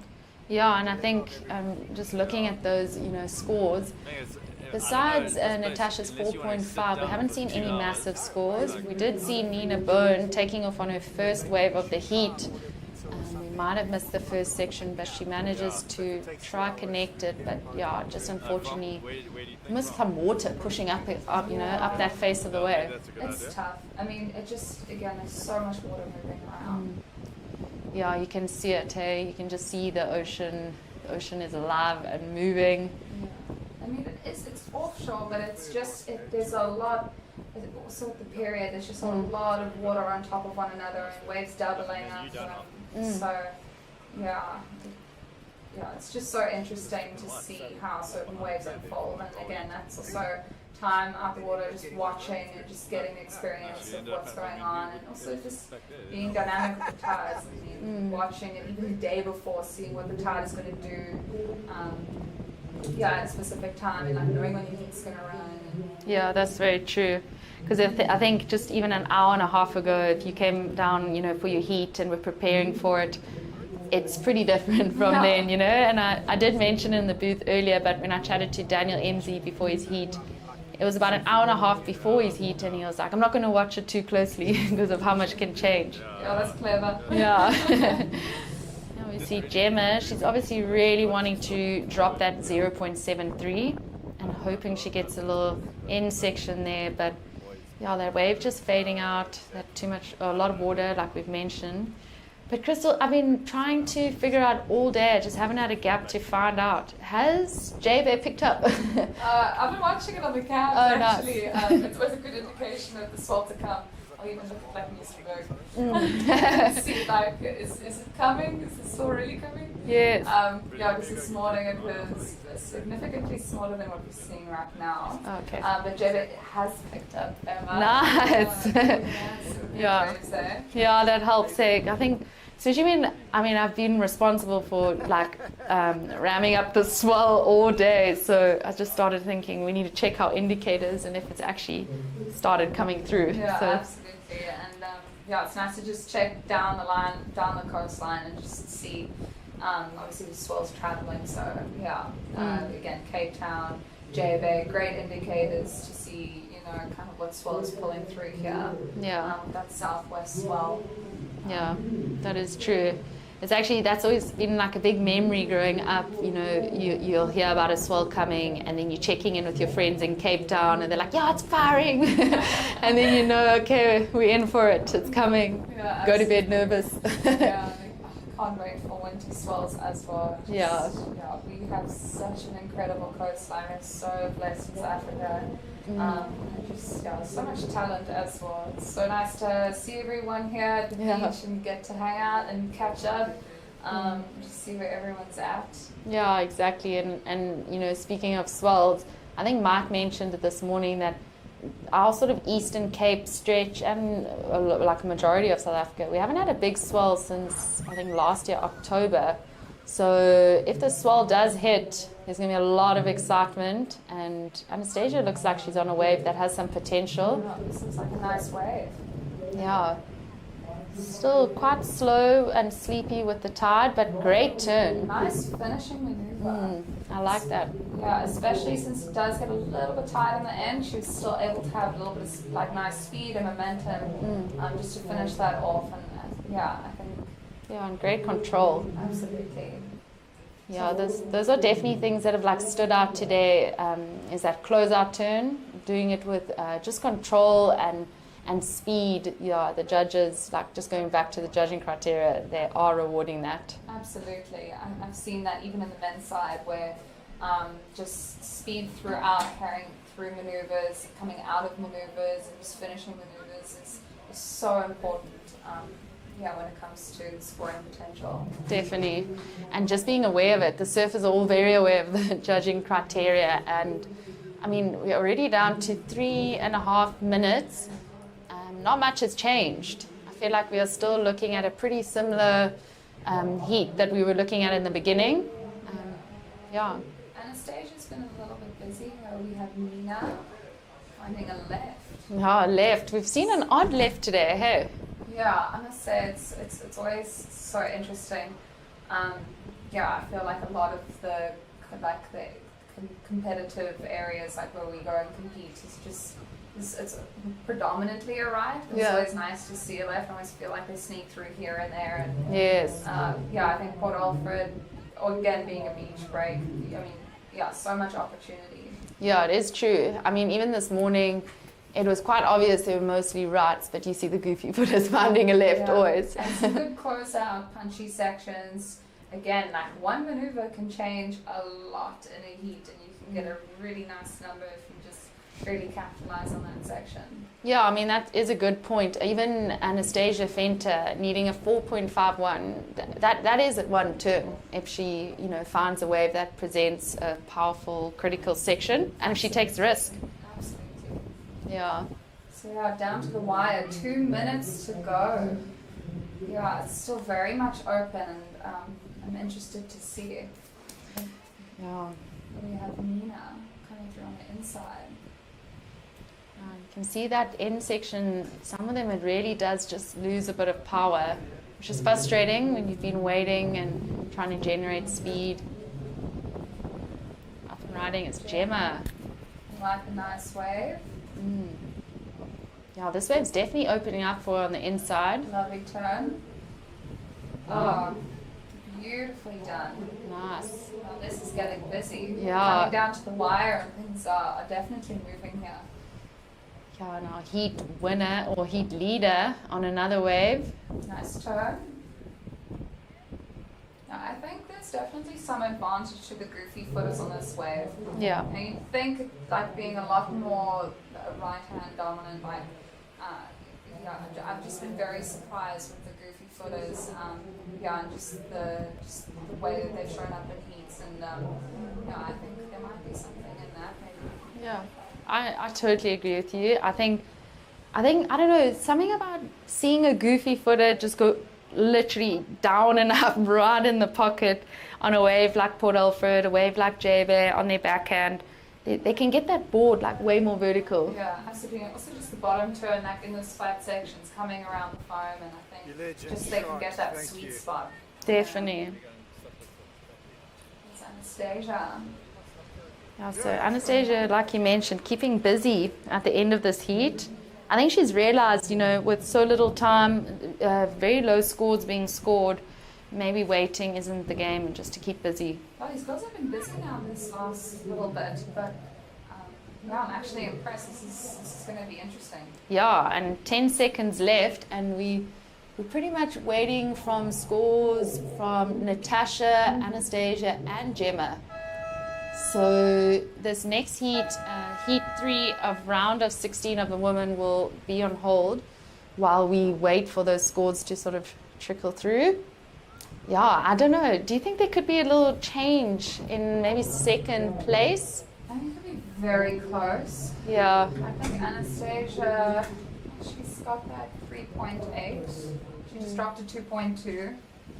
Yeah, so Anastasia keeping busy at the end, but she is needing a score that kind of breaks into sort of the category that replaces what she already had. Yeah, she did up her second score, yes. So she did improve. Yeah, so we are staying tuned, and to those who have joined us live, thank you so much for joining us. We will be back at the Royal St Andrews Hotel Rivco Cup soon.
welcome back to the Royal St Andrews Hotel Rip Curl Cup.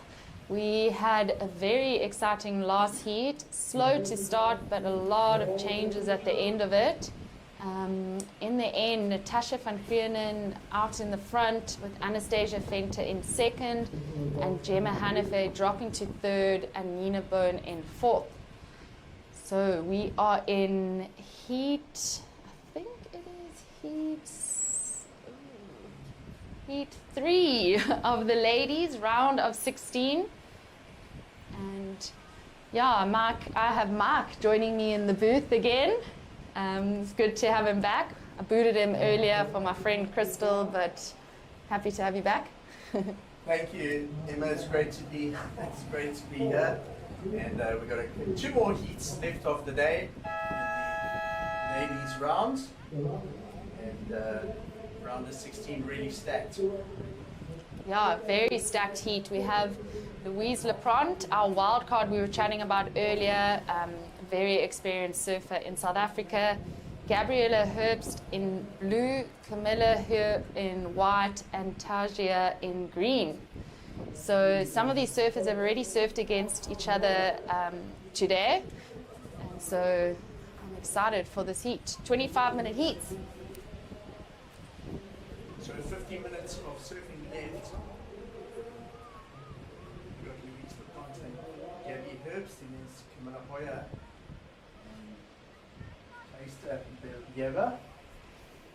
Yeah, I mean, Crystal and I were chatting about it in the last heat.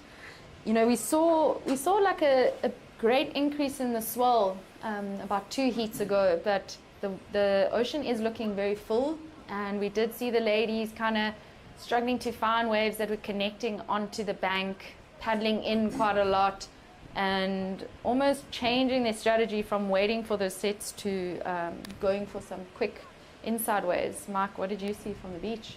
I had a look from the top of the tower, and there's definitely some big swell lines. The period has increased quite a lot. What you can see from the top there's those big lines. You see from the Hill and J Bay when those lines bend like that? So there's a couple of those out there now starting to bend as they come into the bay here. You're not really seeing the full size of the swell yet because the tide is so high, and a lot of it is sort of running over the bank, but there's been a significant increase. Looking at some of the sets now, especially a little bit further down the beach, I'd say probably 4 times the size of what we saw this morning. Emma? Yeah, I definitely agree with you, Mark. We were on those first 2 heats this morning. We felt like we were reaching, saying it was about 1.5 foot, and like you say, it's definitely 3 to 4 times the size now. And if you look on the screen, there's a great set that's come through. We have Tajia on a great looking wave. She wraps back to the pocket, but unfortunately the wave kind of running away without her. And Mark took us through Camilla. So Camilla Hoyer has been very impressive through the SAST event, which was the precursor to the Rip Curl Cup here this weekend, and Camilla carrying that form into the event nicely. She's really been one of the 4 surfers of the weekend so far for me in the ladies division. And she's looking to obviously carry that form through into tomorrow. Look at that! You can see how much thicker the lip was on that wave. There's definitely a lot more energy coming onto this inside sandbank now. And you remember we were calculating the tides earlier. We used that that we used that formula, that algorithm to figure it out. That it was going to be at 5 o'clock. That's right now. So we saw that 11 o'clock low tide, and 6 hours later it's the high now, and a lot more energy out there, Emma. The other thing that I noticed this afternoon, just looking at the pier, is a lot of the waves are starting to hit the end of West Pier and the end of East Pier, and it's making a bit of an explosion over the pier. This is Tayesta Belyeva. She's small in frame, but wow, she does some nice big turns. And then this was the wave from Camilla Hoyer, the white, and the 16.3 here. Big heat for the ladies and just high expectations. I think what you were chatting about earlier, seeing those lines coming through the bay, there's something like so exciting about that feeling, you know, getting ready for a heat and you're just looking at lines, but whether they're coming in yet or not, you know, you're just having to stay sharp, stay alert. And you see Louise, one of our sharpest surfers in South Africa, unfortunately not making that turn.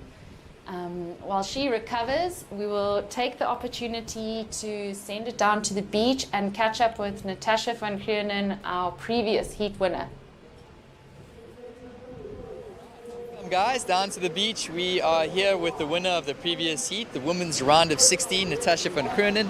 Tell us, Natasha, how did you get the job done there? To be honest, it was really challenging. I saw a set before the heat and it was looking really good, but I could see that it was going to get like a little bit slower again after that because that's the only set I saw. So as soon as I kind of made that call, I just decided to keep busy and like find opportunities underneath everyone with priority as much as I could. Yeah, I mean, super grindy one. You pulled it through. I remember last year you took out your win at the QS 1000, but what would it mean to you to win an event of a QS 4000? Yeah, it would be great to win this event. Last year I actually won the one here, which was a Surfing South Africa event. So, you know, coming back, I'm feeling quite positive, and that win in Vic Bay like meant so much to me because I really started to love my surfing again. And I feel like I've just been carrying that through. So to know that I'm loving my surfing and doing well in contests is just a bonus. There we go. That's why we're in it, for the love of surfing. Natasha van Groenen, winner of the last heat. Thank you. Thank you, Johan and Tash. Really great to hear from our previous heat winner. Tash is, as Crystal and I were saying, a really experienced surfer in South Africa. And I feel like another experienced surfer in this heat is Louise Lepront. We've been chatting about the Lepront family all morning, a surf family. And yeah, so we're looking forward to seeing what she can do. We have 18 and a half minutes remaining. And just a recap of where we're at.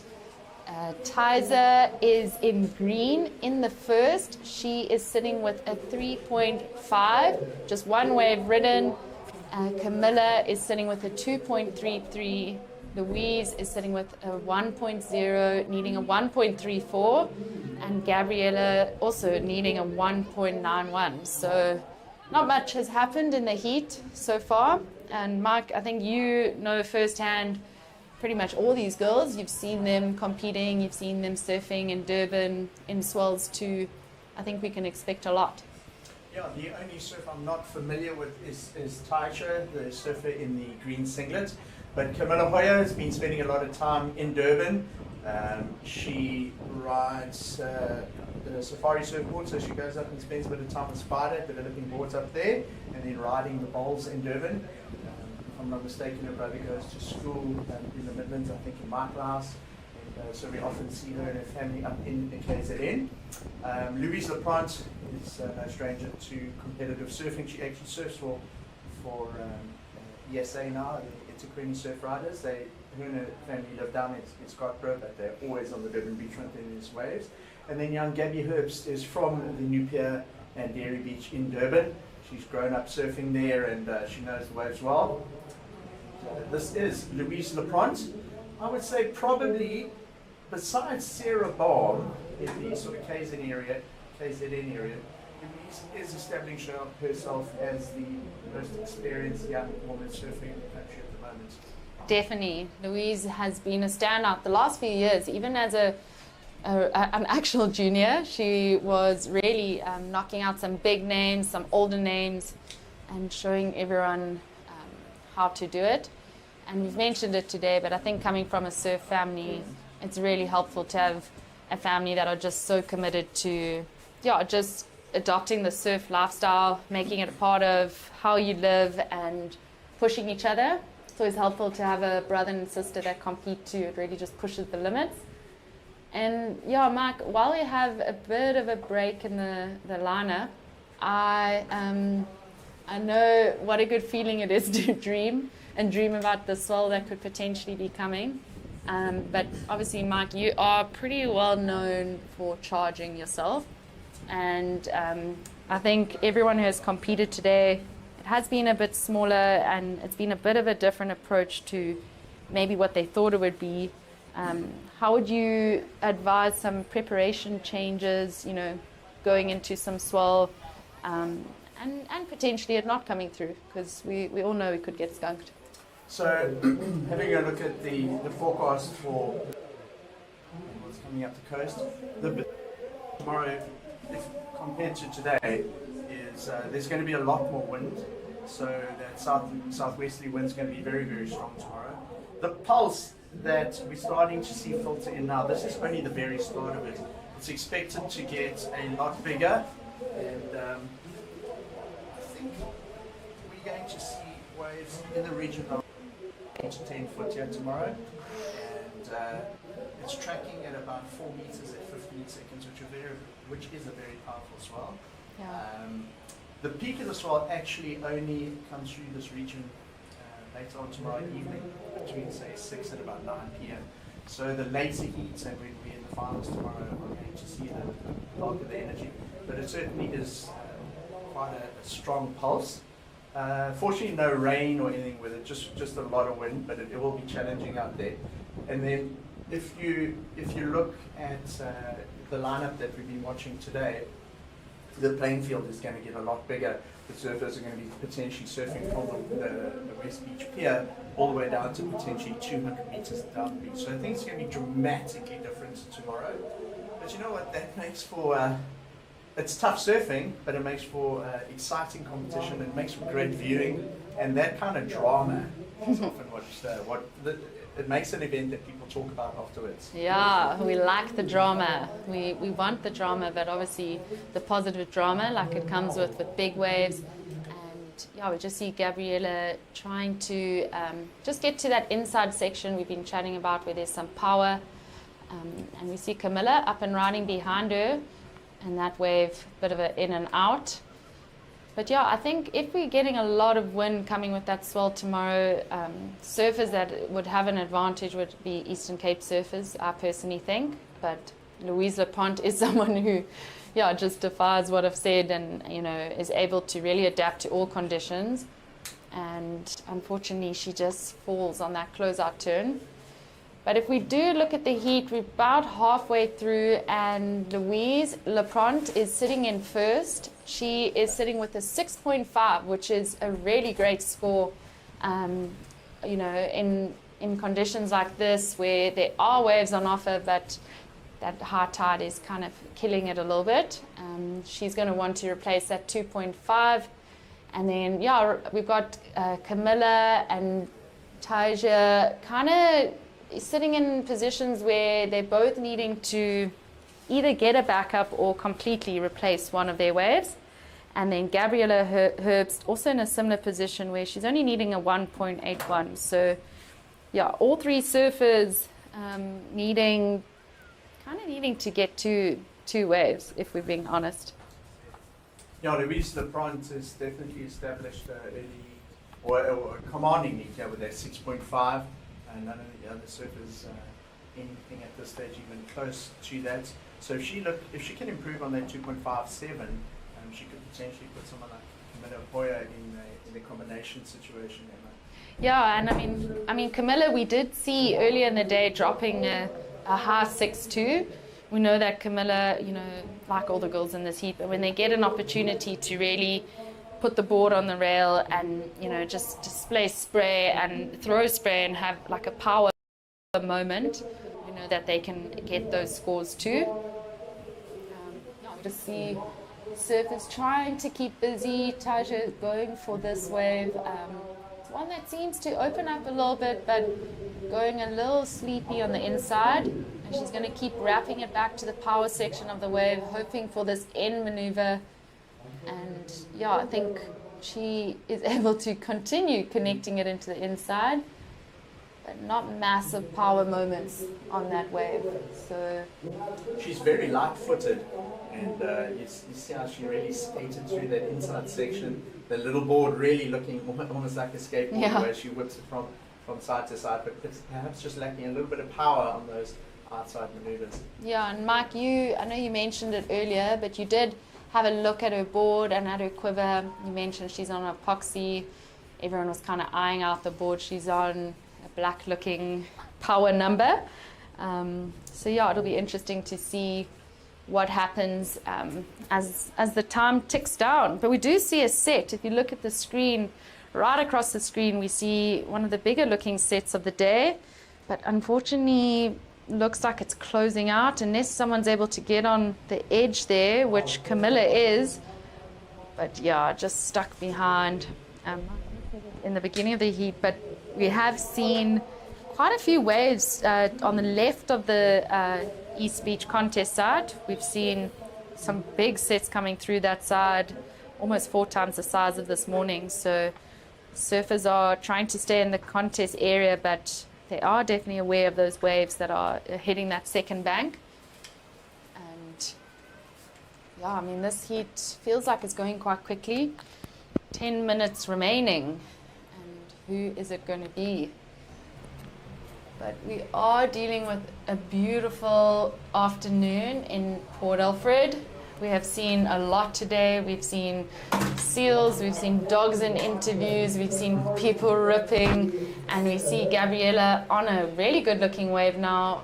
A nice end section, bit of a bog, but she's able to stay on it and find this closeout section that presents slightly weaker than I think she hoped. But she needed that score. She was only needing, I think it was a 1 point something ride, so a very small score. And as we've mentioned, time is ticking and winding down. Currently with priority we have Louise Lapront, and second priority we have Camilla. And so I think Louise, sitting with a high score of a 6.5, I think it was. I think she's going to hold on to that priority. And yeah, Louise is actually a surfer who I've really seen handle stressful, high pressure situations. So I don't think she has a problem waiting and holding on to priority and kind of just hoping to replace that 2.5. Yeah, Louise, no stranger to pressure situations. She surfs for South Africa on the world stage at the World Open Surfing Champs, ISA, World Juniors. She's been on the Challenger Series before as well. She's surfed Challenger Series events, so she knows what it's like to surf at a very high level. But of course, you need the waves to surf on, and she's positioning herself quite well in this heat now after a bit of a shaky start. She's in the lead and has priority and has the highest single wave score. So things are looking good here for Louise Lapront, and she's going to look to defend that position going into the rest of this heat and maybe even just consolidate and look at dropping and improving on that second scoring ride. Yeah, what she could do on this wave, a great looking wave, starting to open up towards this inside section. It is slow, but she's maintaining speed and manages to have a little tap, redirect, but unfortunately comes unstuck. And I think that wave didn't give those sort of wow power moments like she was hoping. And we see Camilla quick in and out. You can see that the pressure is starting to hit the girls. There's a lot more paddling in the lineup, shifting peaks, trying to take off on waves that maybe they weren't taking off in the beginning of the heat. I think 25 minutes feels like a lot of time when you start a heat, but when you start winding down and needing a small score, you kind of feel like maybe it's time to get busy. I'm really impressed by this Tasia Balayeva. She's currently in second in this heat, and she's a real small little young girl. Doesn't carry a lot of weight. She's very light on her feet, almost like a skateboard when she takes off on some of the waves, and finds herself in second place and advancing position at this stage. So goodness, if she made it through here, she'd be in the top 8 in the contest. And she's 6.5 minutes away from that happening. She uses her priority here to take off on this wave. It's quite a flat one, but because of her light frame, no problem dealing with the little bit of power that wave has on offer. Now let's see if she can make the inside connection. Oh, just not able to do the Huntington hop and over into that extra section there, but did well with what she had to work with on that wave. As we see the waves pouring through here at East Beach, it continues. So Gabby Herbst now having a look. Gets a little caught behind the section on the takeoff, and just a big section shutting down in front of her. Now, I feel like in the last 45 minutes, you're really now starting to see the real pulse of the swell starting to happen, Emma. I think I would say the sets have increased definitely by a foot or two in the last 20 minutes. Having a look out the window here, here's one of the biggest sets now rolling into the bay. And if you look way to the left-hand side, I would imagine far down the beach, it's now starting to touch on like 5 foot down there. So, it's going to be quite exciting. You might feel your accommodation rumbling in Port Alfred by 12 o'clock tonight. Yeah, and I think it's, we've been, like you're mentioning, we can visibly see the ocean has changed, the ocean's come alive. We have one more heat of the day, and I'm sure you're kind of sitting on the beach, aware that it's probably time to paddle out, and wondering, do you change up your quiver? Do you just stick to what you've been seeing throughout the day? Because we have had moments where we feel like this is it, and then moments where it's not. But I think most surfers kind of riding pretty all-round boards. Tajia obviously just being quite a small human. I did see her board on the beach and I thought it was a skim board. But I think that's obviously got more to do with her height. I think you needed to start hitting the 6 to 8 foot range before looking at possibly riding along the board. The only difference along the board would make in these conditions is it could make it easier just to catch the wave, which gives you a second or two slightly earlier into the wave, and then that obviously gives you a little bit more time going into your bottom turn and setting up your first couple of turns. But it's still quite fat on the inside and reforming, so you want that small board to still be able to skate around and do the maneuvers on the inside. But I think tomorrow some of the youngsters that maybe have packed a slightly longer board, bit more foam, might find that they are able to do a bit better tomorrow. Tomorrow's going to be very physical. I think there's going to be a heck of a lot of paddling. There's going to be a lot of running along the beach and a lot of run-arounds, I think. With the Kawi River that goes out to sea here, a lot of the surfers are going to be using the river and the West Beach Pier to actually get out. So it's going to be a totally different environment to what we're seeing today. And I think it will live up to the hype. Everyone's been talking about the swell, and it is starting to filter in. A good indicator will be sort of if you looked at the cameras at J Bay at about 6:30 tonight, and if it's really starting to pulse there, then we know we're on. We're on. I am usually guilty of harping up things and just jumping on the froth. But Crystal did confirm she was checking the live webcam in J Bay, and it was quite a bit bigger than this morning, so I think that's a good sign. Hopefully our South African surfers maybe got a bit of a swell in Morocco, because South Africa has not had swell for quite a long time. As we see Gabriella Herbst in a great critical section, but the wave just fading out as she gets to the top of it. And it looked like we were going to get such a great opportunity for her to hit it. And Louise Lapront on another good looking wave with a huge crack. For just getting swallowed up by the whitewater. So Louise, it feels strange to say because she's so young, but it does feel like our veteran in this heat. As you see Camilla, another incredible surfer with a great style up behind her, but just one sort of maneuver in and out. So 2 minutes, we're down to the sharp end of the heat, and Camilla Hoyer has moved from 4th into 3rd. Still looking for a score to get out of 3rd into 2nd. She needs a 4.57. Gabby Herbst looking for a 4.74. So not massive scores you see on your screen there. And if Camilla can get that 4.57, she's only got 2 minutes though in order to try and unseat Tasia Beljeva out of 2nd position. Remember, only the top 2 go through, and at this stage it's Louise Lapront and Tasia that are getting through. Top 2 for our QS 2000 in the women's. It's the final stop of the regional series and a really important event. As Louise Lapront is someone who is very high in the rankings. She's our event wildcard. But all the girls just really wanting to be able to jump up some spots and rankings in this event and qualify for our Challenger Series, which we've all chatted about and seen firsthand how incredible that's been for our South African surfers. And I think it's really just sparked so much hope and excitement in our South African community, seeing Luke just break through that level and just reach that level. So I think our South African surf scene and South African surfers and African region in general are pretty hyped up and excited. It's so great for WS South Africa to be able to put this event on. The Royal St Andrews Hotel Rip Curl Cup, and just watching Bells over the last couple of days, you realize we haven't had a CT event for 6 months, and you forget how sort of exciting and how much you miss those events.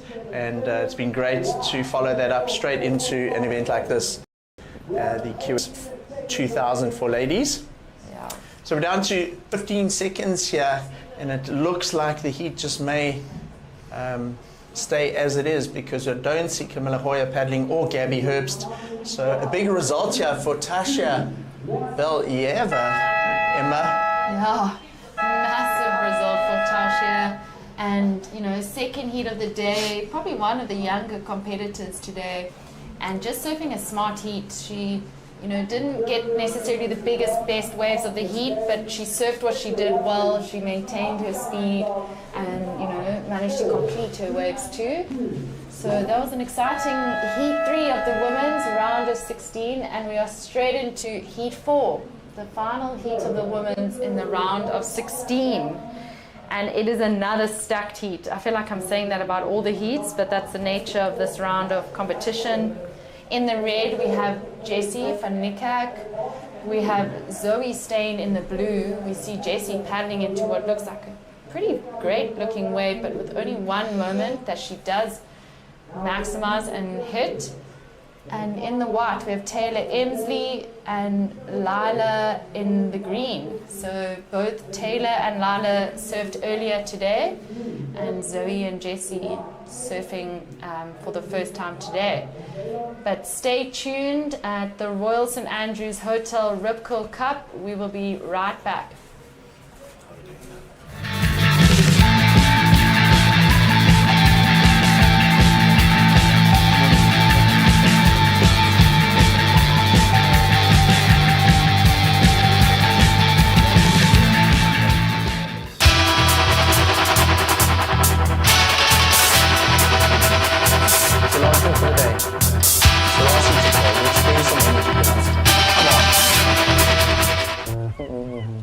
Okay, and it's a Yeti pressure.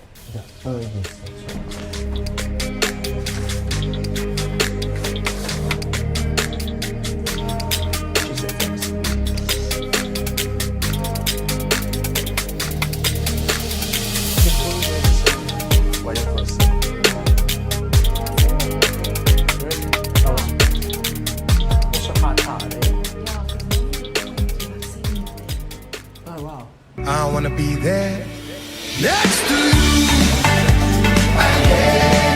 Next to you. Next to you. Next to you. Next to you. Next to you.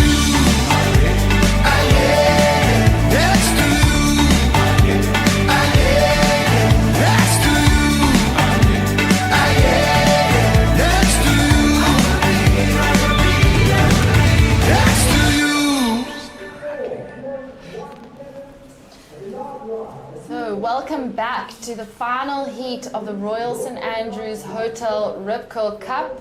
We are in heat 4 of the women's round of 16, and yeah, I just feel like the views you saw on the screen in that ad of Port Alfred just completely showing off. We've had that all day. That's kind of been a bit slow but building throughout the day, but we have had such great weather. The sun's been shining, not much wind. We really are grateful for just such a blessed Easter Sunday in South Africa.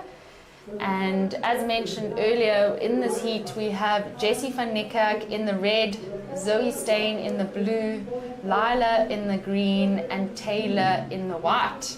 So, Mike, you have seen most of these surfers compete a lot. Where are you thinking we're going to see something? I see we've actually had quite a few scores drop too. So Jessie van Niekerk got started very early with a 4.17. She backed that up with a 2.83. You can see that on screen. Zoe Steyn has got a 3.67, and then Lila Azelos has a 1. We still await an opening ride for Taylor Emsley. So looking at the surfers in the water and their type of experience, I'd say Zoe Steyn, maybe the most experienced surfer in this heat. She has been on the series and the Challenger series and tour for a very long time. She's also surfed Worlds for ISA. Jessie van Niekerk, a Challenger series competitor. And then we got young Taylor Emsley and Lila Azelos. So kind of two juniors or in their late teens type of surfers surfing up against two much more experienced competitors. So I'm interested to see if surfer in green and white can get the better of surfers in red and blue. Yes, definitely. And speaking of experienced surfers, I like to figure out what they were thinking and what they had in mind. But it's always great to just hear from them ourselves. So on the beach, we have one of our most experienced surfers and previous heat winner, Louise Lepront.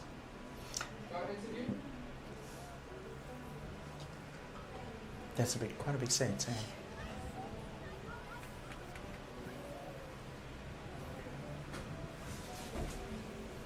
Is this at L?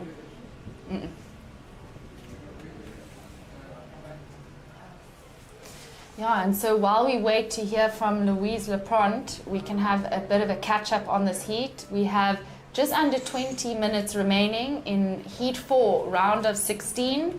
We've seen Jessie van Niekerk catch 2 waves already, a 4.17 for that one big crack off the top and a 2.83.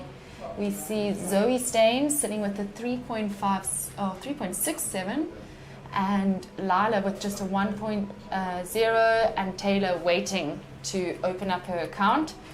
Yeah, and I think as Mike mentioned, we've got experienced surfers in this heat.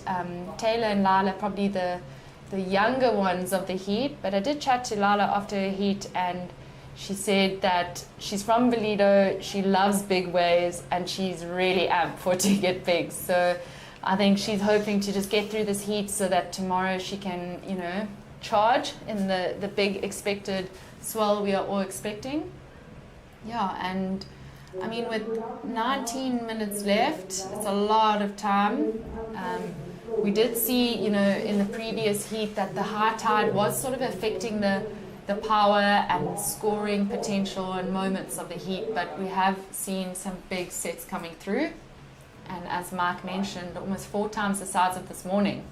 So keep your eyes peeled. Thank you for joining us live and watching the girls battle it out in Port Alfred, East Beach.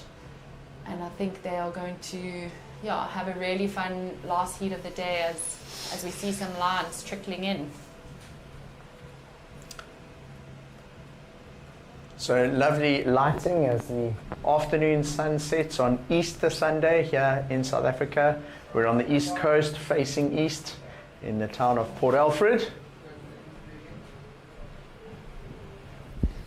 And we just see red up and riding Jessie van Niekerk. She's going to try to stay with the power moment of the wave, but that wave does just fade out. Oh, and a wide, big one, unfortunately, also just closes out. So while we wait for scores, we'll use this moment to try catch up with Louise Lepront on the beach. Happy. I got a couple double up insiders that really gave some scoring potential. So yeah, super stoked to get that out the way. Amazing, and like we said, the swell might jack a little bit tomorrow. You prepared with your boards? Oh yeah, I got the same boards I brought to Australia and Morocco, so they'll be going everywhere, so hopefully tomorrow brings up the waves. Well, you're doing good on them, so we're excited to see you tomorrow. Thank you. See you tomorrow. Good vibes only from Johan and Louise. I think when you've been waiting all day to surf and you manage to win the heat in some pretty unpredictable surf, it's just such a good feeling. And yeah, just taking us back to the heat in the water. Not much has changed during that interview. Most surfers sitting with only one wave. With Jessie van Niekerk, she's caught 2. But sitting, yeah, I think probably wanting to try drop that 2.83. And yeah, Mark, we see lots of paddles and Zoe up and riding. Quite interesting that Zoe's one of the only surfers in the event wearing booties. Something I noticed in the free surf the other day. All the other surfers, just got their feet in the wax, and Zoe opting to surf with booties. She does spend quite a lot of time in Cape Town, if I'm not mistaken, studying, and she's been down there for a couple of years now. So I wonder if she doesn't maybe surf in booties all the time when she is surfing, so she just finds it a little bit more comfortable to continue surfing with booties here and feel as if like she's surfing every day, as opposed to changing it up and not wearing the booties. Yeah, I mean, I've surfed with Zoe Stain plenty the last few years. We've watched her plenty. I've never seen her in booties, and I think the one thing that has changed, like you've mentioned, she's studying in Cape Town. She's probably getting in the water, and every time she is, it's cold. And so I think what is quite cool about booties, apparently, I haven't quite experienced the positives of them, but if you do get used to them, I think they can be pretty great. You're like stuck on that board. You see, I've seen surfers over the years who are used to them, even riding them in Durban in the warm water. I might be mistaken, but I remember, I think it's Brendan Gibbons coming up to KZN a couple of times and surfing in booties in like super warm water, and everyone else is in boardies. He's in a wetsuit and booties. Might be Brendan, I can't remember, but it's someone similar to that. And times at the Belita Pro or some of those events. But the Cape Town, a lot of the Cape Town guys, surfing for them is wetsuits and booties, and it feels a little sort of foreign, especially when you're looking to surf at your peak. You're not trying to try something new, rather just go with what you're familiar with, and if it's the booties, then wear them. It's either that, or sometimes if you've been surfing on rocks or a reef break and you've got a couple of cuts on your foot, and it's bugging you a bit, then sometimes you would wear booties to surf. That could be the other reason that Zoe Stone's wearing booties, but most likely she's been surfing in booties and just feels comfortable at the moment. Most probably. That is a good point. It could be an injury, but at least for Zoe, it has not at all affected her surfing potential. She dropped a 6.17, which is an incredible score to drop in these last few heats. We haven't quite seen scores go that high in the last 2 heats at least. So Zoe will be feeling confident. She really just surfed that wave according to I think like almost a bit more of a traditional like criteria. She just went hard off the bottom, hard off the top, and she's also sitting with a 3.67. She's got that 6.17, so she is going to be feeling pretty happy. And we see her up and riding again, straight, hard off the top. I mean, you saw her fin popping out when she was bottom turning there, and Zoe really has that backhand turn waxed. I mean, I think it's an iconic turn we've all seen from Zoe over the years. So Zoe, over the years, if I think back maybe 5 or 6 years ago, was very much touted as being the surfer to potentially qualify on the women's side for the WCT. She went onto the Challenger Series, and since then has sort of fired here and there, but it is great to see Zoe back in an event like this and competing for some solid points on the Africa QS, and potentially having a run at that qualification for the Challenger Series position. Yeah, and I think when I was chatting to Connor Slythan actually after his heat, he was saying, he's battled injuries and he took that 4-month break, but he feels like it was such a good thing for his surfing and his competitive surfing.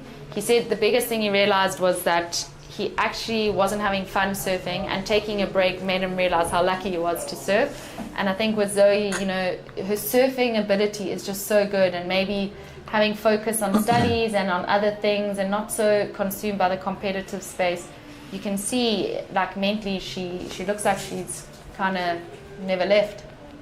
Yeah, so we got at the moment, as we were chatting earlier, and he still got the more experienced competitor, Zoe Stain.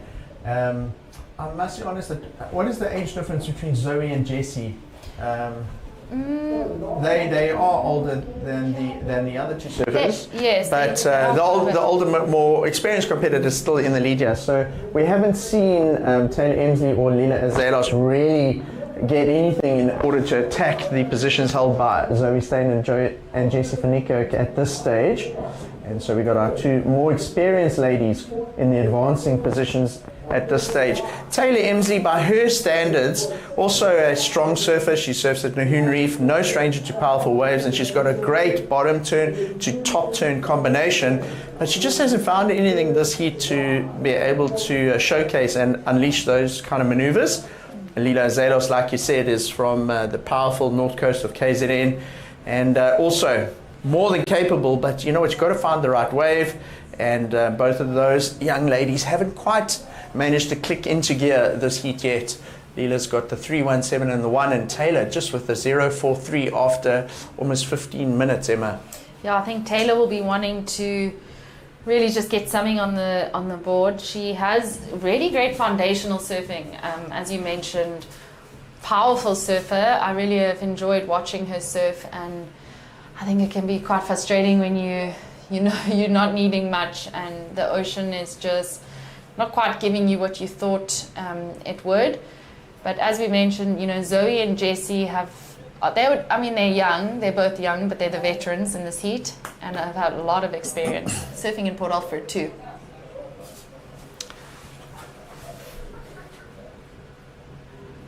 So we're counting down 10.5 minutes remaining. I was just seeing in shot there, Zoe Stein paddling across to put a bit more pressure on Jessie van Niekerk. Jessie holds priority, and Zoe and Jessie sitting together out there. Yeah, I think, you know, Zoe has the obviously surfing ability to win a heat, but she's also a very strong competitor. She's always had really great strategy. I know Greg Emsley has helped her over the years, and she's always just remained calm and focused. Yeah, and you know, Jessie's come straight from Morocco, so Jessie's coming in with a whole bunch of fire and a long travel to get here. This wave was looking like it was going to be a great one. Went a bit slow. She's managing to just try stay in the pocket and hoping to have that moment, which was a great turn from Jessie and pretty needed, as she is looking at trying to drop that 2.83. I thought that was a really neatly surfed wave. It didn't offer too much initially, but that little snap she did halfway through the ride kind of set up that end section, and Jessie really finishing off the wave very nicely, nice and clean. And it's almost like as she went through that wave, it got better and better. She got more and more momentum, and was able to finish it with a nice bit of flair. And I think that once that score comes in, she might minimize her requirements, having or the distance between her and Zoe Stein in the seats. Yeah, I think, Mike, you're right on that you know, we're watching a locked off screen of a wave and only looking at the sort of opportunities we want them to hit, but they are dealing with an ocean that's got a bump, it's got a current, it's got flat sections. You're kind of trying to keep an eye down the line to get that inside moment, as we see Zoe Stein up and riding, also on another set of the day, doing the same, just trying to link her maneuvers, staying in the power and hoping for this moment, which unfortunately maybe just going up just a little bit late and then getting met with a whole bunch of water under her. So yeah, looking back at the last two waves and that exchange, Jessie did surf that wave well. She surfed it smart, and the judges have rewarded her. So she's dropped a 4.83 to add to her 4.17. So that's quite a good place to be in with 7.5 minutes remaining. But only a 5.83 needed for Lila from Belito and Taylor Emsley, ideally needing to replace both waves she's sitting with. And yeah, she's got 7.5 minutes remaining, and if she gets busier on the inside and perhaps comes a little bit closer in and takes sort of two waves, she could very easily replace that 0.43 Taylor Emsley. So if she moves in a bit, gets rid of that 0.43 with say like a 2.5, then she's only going to require something in the region of about, I don't know, like a a high 5 in order to get back into second. But she has definitely got a bit of work to do. Zoe staying in a commanding lead at the moment. The requirement for Jessie van Niekerk is a 6.51. And for Jessie to take the lead now away from Zoe, she would have to surf the best wave of the heat. And the conditions have been kind of, although the swell is improving and getting bigger, it's been a bit hit and miss out there. And the whole day, the surfers have seemed to have found it quite tricky out there. It's not like the waves are beautifully running across the point here at Port Alfred. It's been relatively tricky with this new swell that's filtering in. Yeah, I think throughout the day, and especially the last few heats, we noticed that maybe the bigger sets that are looking quite promising and exciting aren't necessarily the better waves of the day. Some of those bigger ones sort of just roll out or sort of fade out into deep water, but it's definitely those waves that are hitting that sort of inside shelf, that inside bank. As we see Jessie taking off on what looks like one of those, as you can see it's sort of doubling up on the inside. She gets straight back up and kind of slashes the board back into the pocket and carving. She's doing well to stay with it, but unfortunately that closeout section shutting down a bit earlier than I think she would have hoped. But she's choosing to stay busy. She was a bit patient in the beginning of the heat, and in the last sort of 10 minutes we've seen her drop more scores than we saw in the beginning of the heat. So Taylor Emsley still only with that 2 in the 0.43. It's been an uncharacteristically slow heat for Taylor.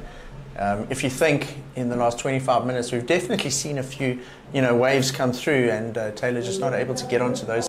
Lila Zalos, she's got a 3.17 as her highest score. Lila has had 3 waves, Taylor's had 2 waves, and then Jessie van Niekerk's had 5. So Jessie's had 5 waves, Zoe's had 4 waves, so they've had the most, they're in the lead, and they really are controlling the heat and getting the better of the 2 younger surfers at this stage. There's now 4.5 minutes left, so still enough time to get 2 waves, but you're going to have to get, if you're going to get 2 waves, you're going to get the next one within the next probably 90 seconds, Emma. Yeah, definitely. I mean, we've seen Jessie, this is her 3rd wave in the last few minutes, so it's possible they are there, but she hasn't necessarily, or maybe on this wave in the last one, replaced what she has. But currently, with 4.5 minutes remaining, Taylor is holding priority. She's been holding on to it for some time, hoping for it to pay off, but unfortunately pulling out of that one. And in second priority, we have our heat winner, Zoe Stain. She's sitting with a 6.15 and a 5.17. And third priority is Lila sitting with a 3.17 and a 1.0. So time is ticking down. I often refer to a heat as though it's not the real world, but in the real world, 3 minutes 40 is like nothing. But in a heat, that is a lot. 3 minutes 40 is like an ad break. But in a heat, if you need a score, it's going to feel so fast. If you are in the lead and you've got somebody chasing that score, it's going to feel like forever. And for Zoe and Jessie, it will feel long. For Lila and Taylor, it's going to feel 3 minutes 20 is going to feel like 20 seconds. It's like standard in a heat, hey? There will always be 2 people praying it ends and 2 people praying it has more time. Yeah. So let's see. We're down to 3 minutes 10 now. Now it's becoming a little bit more challenging and unlikely that you're going to get 2 waves, Emma. Yeah. And just looking out the window here, there really is now a proper pulse in the swell. Yeah. Looking down the beach, there's like a 45-foot wave that's unloading on the bank. There's a couple more behind that. The face height of that is definitely 4 or 5 foot. You can't quite see it in frame because the sets are rolling to the left of us here at East Beach. But we are seeing the swell filling in on cue between sort of 4 and 6 o'clock this afternoon, and I think we're going to see some major action here tomorrow. Yeah. Some big waves. There's going to have to be some brave surfing, and I tell you what, you're going to want to have a good meal tonight. You're going to want to have a good sleep because it's going to be very physically demanding out there tomorrow. Yeah. There's going to be a lot of running around, a lot of paddling, a lot of duck diving. And if you can make it through that and commit, there's going to be some big reward for a lot of risk tomorrow. Eat pasta, serve faster. Is that how it works? Is that off the Nina's menu? Yeah, that's like our slogan. But you could see that last set, it was, like you mentioned, the biggest set of the day, but the girls obviously weren't expecting it because I felt like they were in between where that wave was hitting. I saw, part of that wave kind of hitting the bank and going left, but it was almost on a different peak to where they've been. And then, as you mentioned, all the way down the beach, another wave hitting. And this is kind of what we've been expecting today, that, the last few heats of the day, the ocean's going to change quite dramatically from when they first paddled out, which can just make it quite tricky if you are needing a score and you start to overthink. So we're down to 1 minute. Unlikely now that anyone's going to get 2 waves in the time that's left. So Taylor Emsley is looking for a 7. Lila Azalos is looking for a 5-8-3. Up and riding is our heat leader. That is Zoe Stain, looking to consolidate the lead. Now, is Taylor Emsley or Lila Azalos going to find something in the last 45 seconds? Looking out to see from where we can see our vantage point. There are some sets coming through, and let's see if we can get a surfer onto one of these last couple of waves. Yeah. They've seen it because they are paddling. It looks like this one is quite a big closeout, doesn't have much of a section, and it's Jessie van Niekerk that's going to go. However, wide of her, it's Taylor Emsley. Oh, Taylor going for the big turn, just not able to hang on. So unfortunately, Taylor won't be advancing through this heat with that non-make.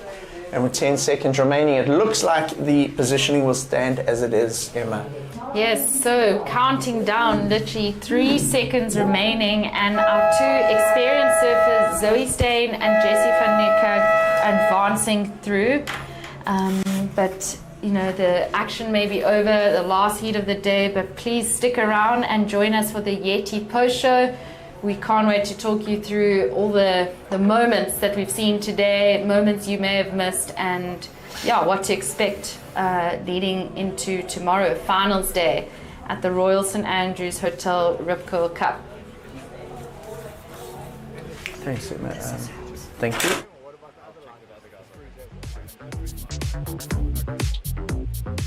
Tristan, can you hear me? Can I pack up brew, or do you want me to, what else do you want me to do?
I wanna be there next to you.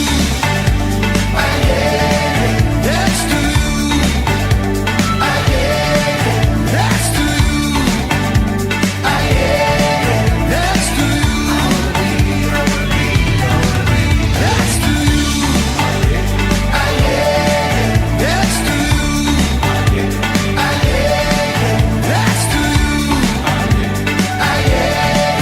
Next to you.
Welcome back. This is the Yeti post show. I'm Mike Frew. I'm joined by Johan Frey to take you through some of the highlights of the day here from Port Alfred on the east coast of South Africa. What a day it's been, Johan. It started out 1 to 2 foot, really gentle offshore conditions, and we ended the day with 5 to 6 foot sets down the beach, and we're seeing that swell starting to pulse in. Yeah, it was a great first day of competition. The window obviously opened up and the waves came through in the afternoon. As you mentioned, Mike, we've got so many discussion points, so many highlights throughout the course of day number 1. And of course, it's always great to be in sunny Port Alfred on the Sunshine Coast. One thing that struck me today is the competitors in the morning heats, they kept talking about how tough it was and tricky out there. They said they were groveling to try and get through the heats. And that sort of niggle didn't really go away through the day, because even in some of the lacy heats when the swell did start picking up, they were saying it is quite tricky out there. The new swell was still filtering in, and it wasn't lined up point breaks, and the surfers really had to work quite hard to get the scores and find waves in their heats. Of course, yeah, I think the tide really made a big difference today, and we had a low tide about midday, and the wave completely changes at the high tide. The guys are moving down the sandbank, and it makes things significantly different and significantly more tricky. So we saw some really, really good heats, and some of them were slow. So it really just depended on what time you surf throughout the day, because things changed up a lot, as you mentioned, Mike. And as that tide started filling in this afternoon, on cue that each heat we saw one set bigger than the previous one. And I don't know if you were on the beach, or you were actually on the beach commentary for those last 2 heats, and did you see how those lines were starting to bend into the bay? There's a place called Fountain Rocks just off to the left out of shot here, and from your vantage point it must have started looking quite incredible up there. Oh yes, yeah, so the swell really started wrapping through, and I remember about 3 hours ago on the broadcast when we first saw that first big set come through, that was like, that's an overhead set, and then it clicked. The swell starting to fill in. So we wouldn't have seen it on the broadcast yet if you were following and watching online with us over the last couple of heats, because the beach is at a little bit of an angle like this, but on the left-hand side of the beach we certainly are starting to see that swell fill in. And there were just so many highlights, but one thing that also stood out for me was the beautiful nature of Port Alfred. What a great Easter Sunday it was here. I mean, it was sunny, there wasn't a cloud in the sky all day. It was just such a great afternoon. We had so many people down here. We'll talk more a little bit about that. Let's throw it down to the beach for now, because I think we've got Damien with Zoe Steyn, winner of the last heat. Here with Zoe Steyn, a previous heat winner. So Zoe, do you want to just talk us through your strategy going through that last heat, and how you went into it with the mindset that there was going to be a bit of a rise and swell during your heat, and maybe just talk us through that 6.17 you had? Yeah, I'm super stoked. All the heats I watched before mine, just changing so much, that rip going through the lineup. So I knew I didn't want to have too much of a game plan, because I knew it was going to change, and I guess my game plan was just to adapt and be adjustable. Stoked I managed to get 2 decent waves. That's 6, I think I had priority when it came through, and I just managed to link it through. Some of the waves have been quite hard to read with the ripple and the bump in the wave, but it stood up quite nicely on the inside. I almost bogged, but I kept it together, so stoked. And then just tell us, so the last comp you did was actually in Vic Bay last year. So what have you been doing in that time off, just to get ready for this year and mentally prepare? I've been surfing as much as I can. I've been studying in between the comps, but I definitely do miss the stoke and the joy that I get out of competing. So it's good to be back in Arashi. Stoked to be able to surf again tomorrow with the swell that's picking up. So very well done on that heat, and good luck for tomorrow. Thank you. Back to you guys. Thank you. And well done, Zoe. Can't wait to see her in the bigger stuff tomorrow when the swell starts filling in and into the ladies' next round. Our next storyline today was the story of Aiden Masonkamp. He's our current QS, the Africa QS leader, and he came absolutely firing into this event. And within 7 minutes of his heat, he had his fellow competitors in combination situation, Johan. Yeah, I remember that one. Yeah, he went in with intent, Mike, and I just remember he had one turn on his front side where he just went and he just unleashed the tail.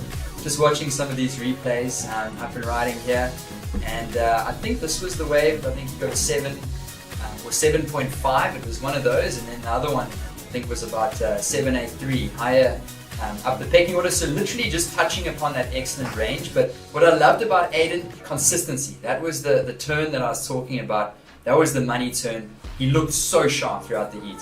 What he brought to this particular heat was speed and flow, and he really, I felt like he almost stunned his fellow competitors with the intensity that he surfed at in the beginning of that heat. This was towards the end of the heat. The wind sort of came up a little bit, but Aiden really took it to another level in that heat, and he certainly was the men's standout for me. So he was certainly one of the big storylines, and you know, he's had a lot going on personally in his life. He came back from Morocco. He brought that momentum from Morocco into the event, and his blistering run of form does continue, and he's very fired up to get going again tomorrow.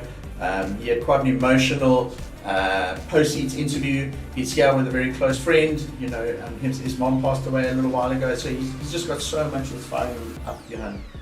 Yeah, Aiden is just such an incredible guy, and he's so driven.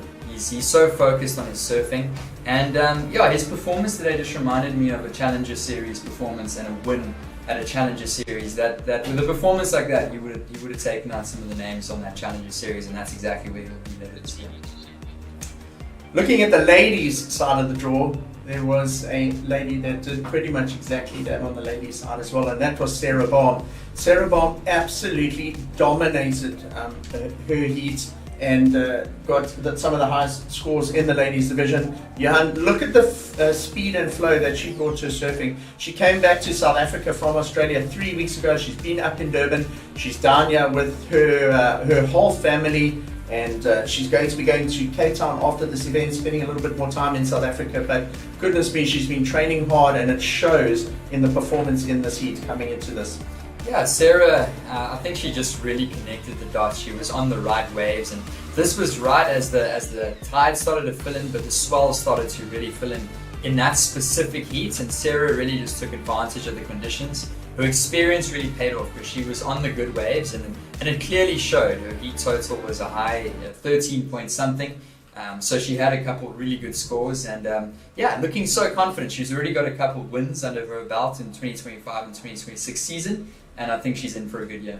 I saw Sarah just after the heat, and she was big smiles, and she felt very confident. She actually looked quite relaxed, but something that I noticed in Sarah and in Aiden was that just little bit of extra spark that those top competitors seem to have. They've got that little bit of something extra that's maybe lacking in some of the more inexperienced competitors. Of course. Experience really helps, and they've been in this position, you know, 20, 30, 40 times at all these events, year upon year for the last 15, 20 years of their life. So it definitely is different, Mike, and these guys bring something special. Sometimes you can't always put your hand on it, but I agree with you. There's something different that they've got. Then looking at our next storyline in the Yeti post-show, the top 4 survive on the men's side. So Aiden Masonkamp, Connor, Beric, and Daniel, they were the top 4 in terms of leading the charge to try and qualify for those Challenger Series spots. They all through to the next round. So Aiden Masonkamp, of course, we've spoken about him. Connor Slipen had a great heat. This is Aiden up and riding. Talk us through this, the top 4 getting through all the heats. Yeah, of course, we spoke about Aiden. He's looking super sharp, and I'm very confident we'll see him on that Challenger Series. Here's Aiden once again, just to run through some of his waves. Aiden Masonkamp stomping his authority. And then, of course, a big talking point, Dan Emsley came back from an injury a year ago or so, and he's been really training and trying to get back into the scene, and I really felt like this event he's properly going to break through and potentially qualify for that challenger. Of course, Connor Slipen was on the challenger last year, and he's showing a lot of maturity in his surfing. And then, of course, Beric de Vries. He's been away for the last few years, also dealing with some injury, but he's looking sharp as if he was 20 years old on the QS 15 years ago. Yeah, in his interview, he was feeling relaxed. He's fired up.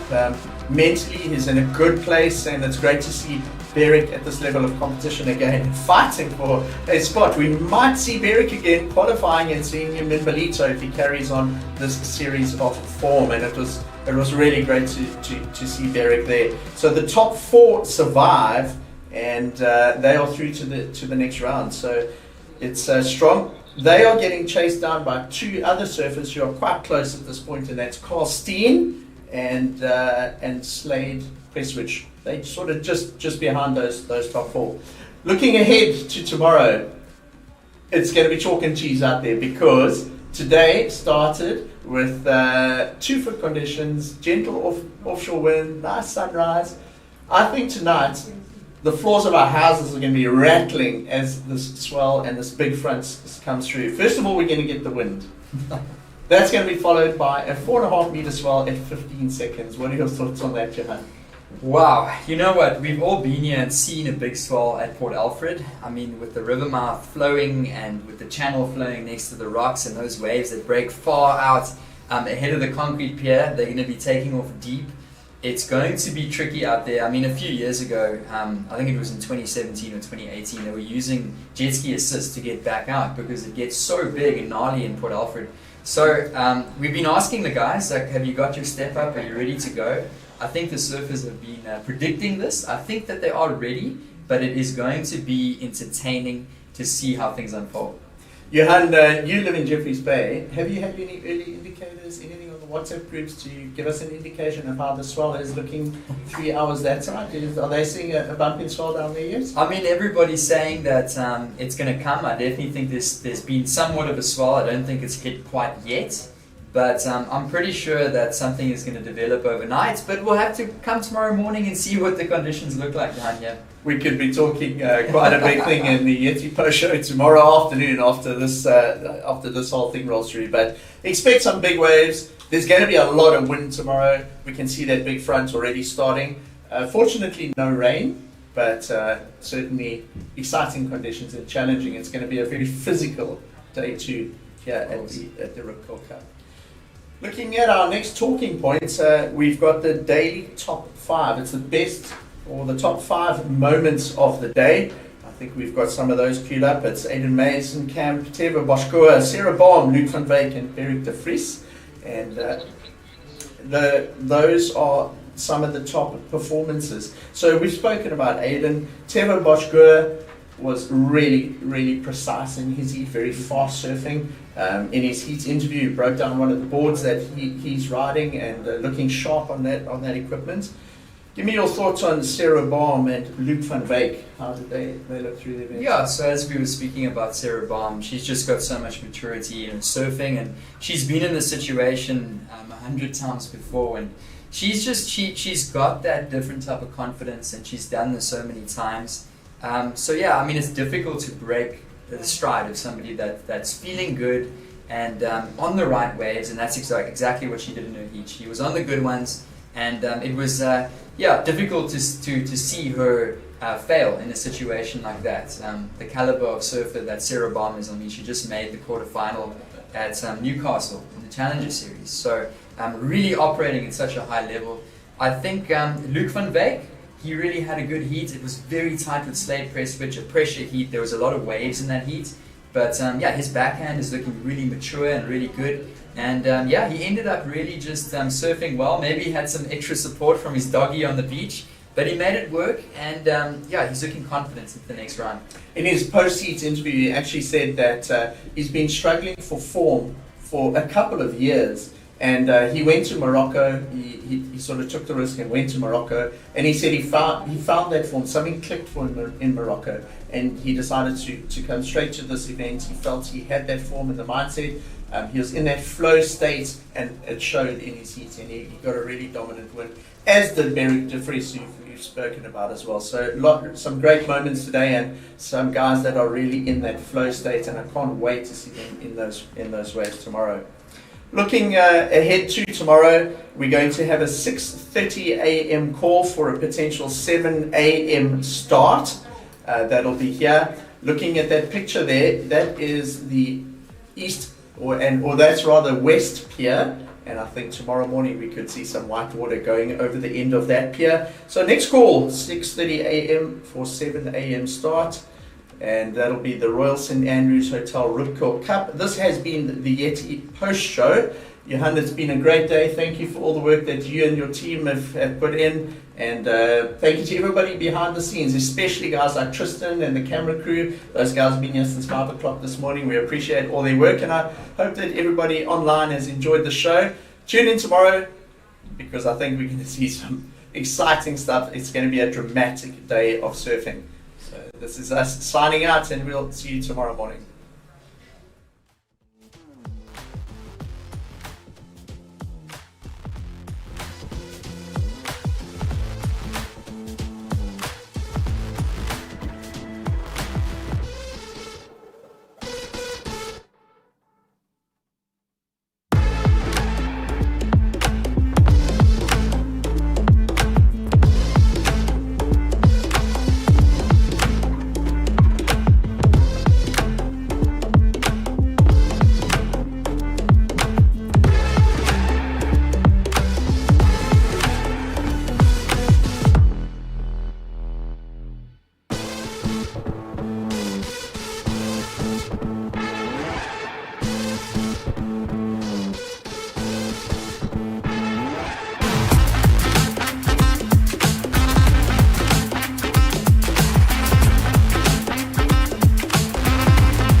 Bye.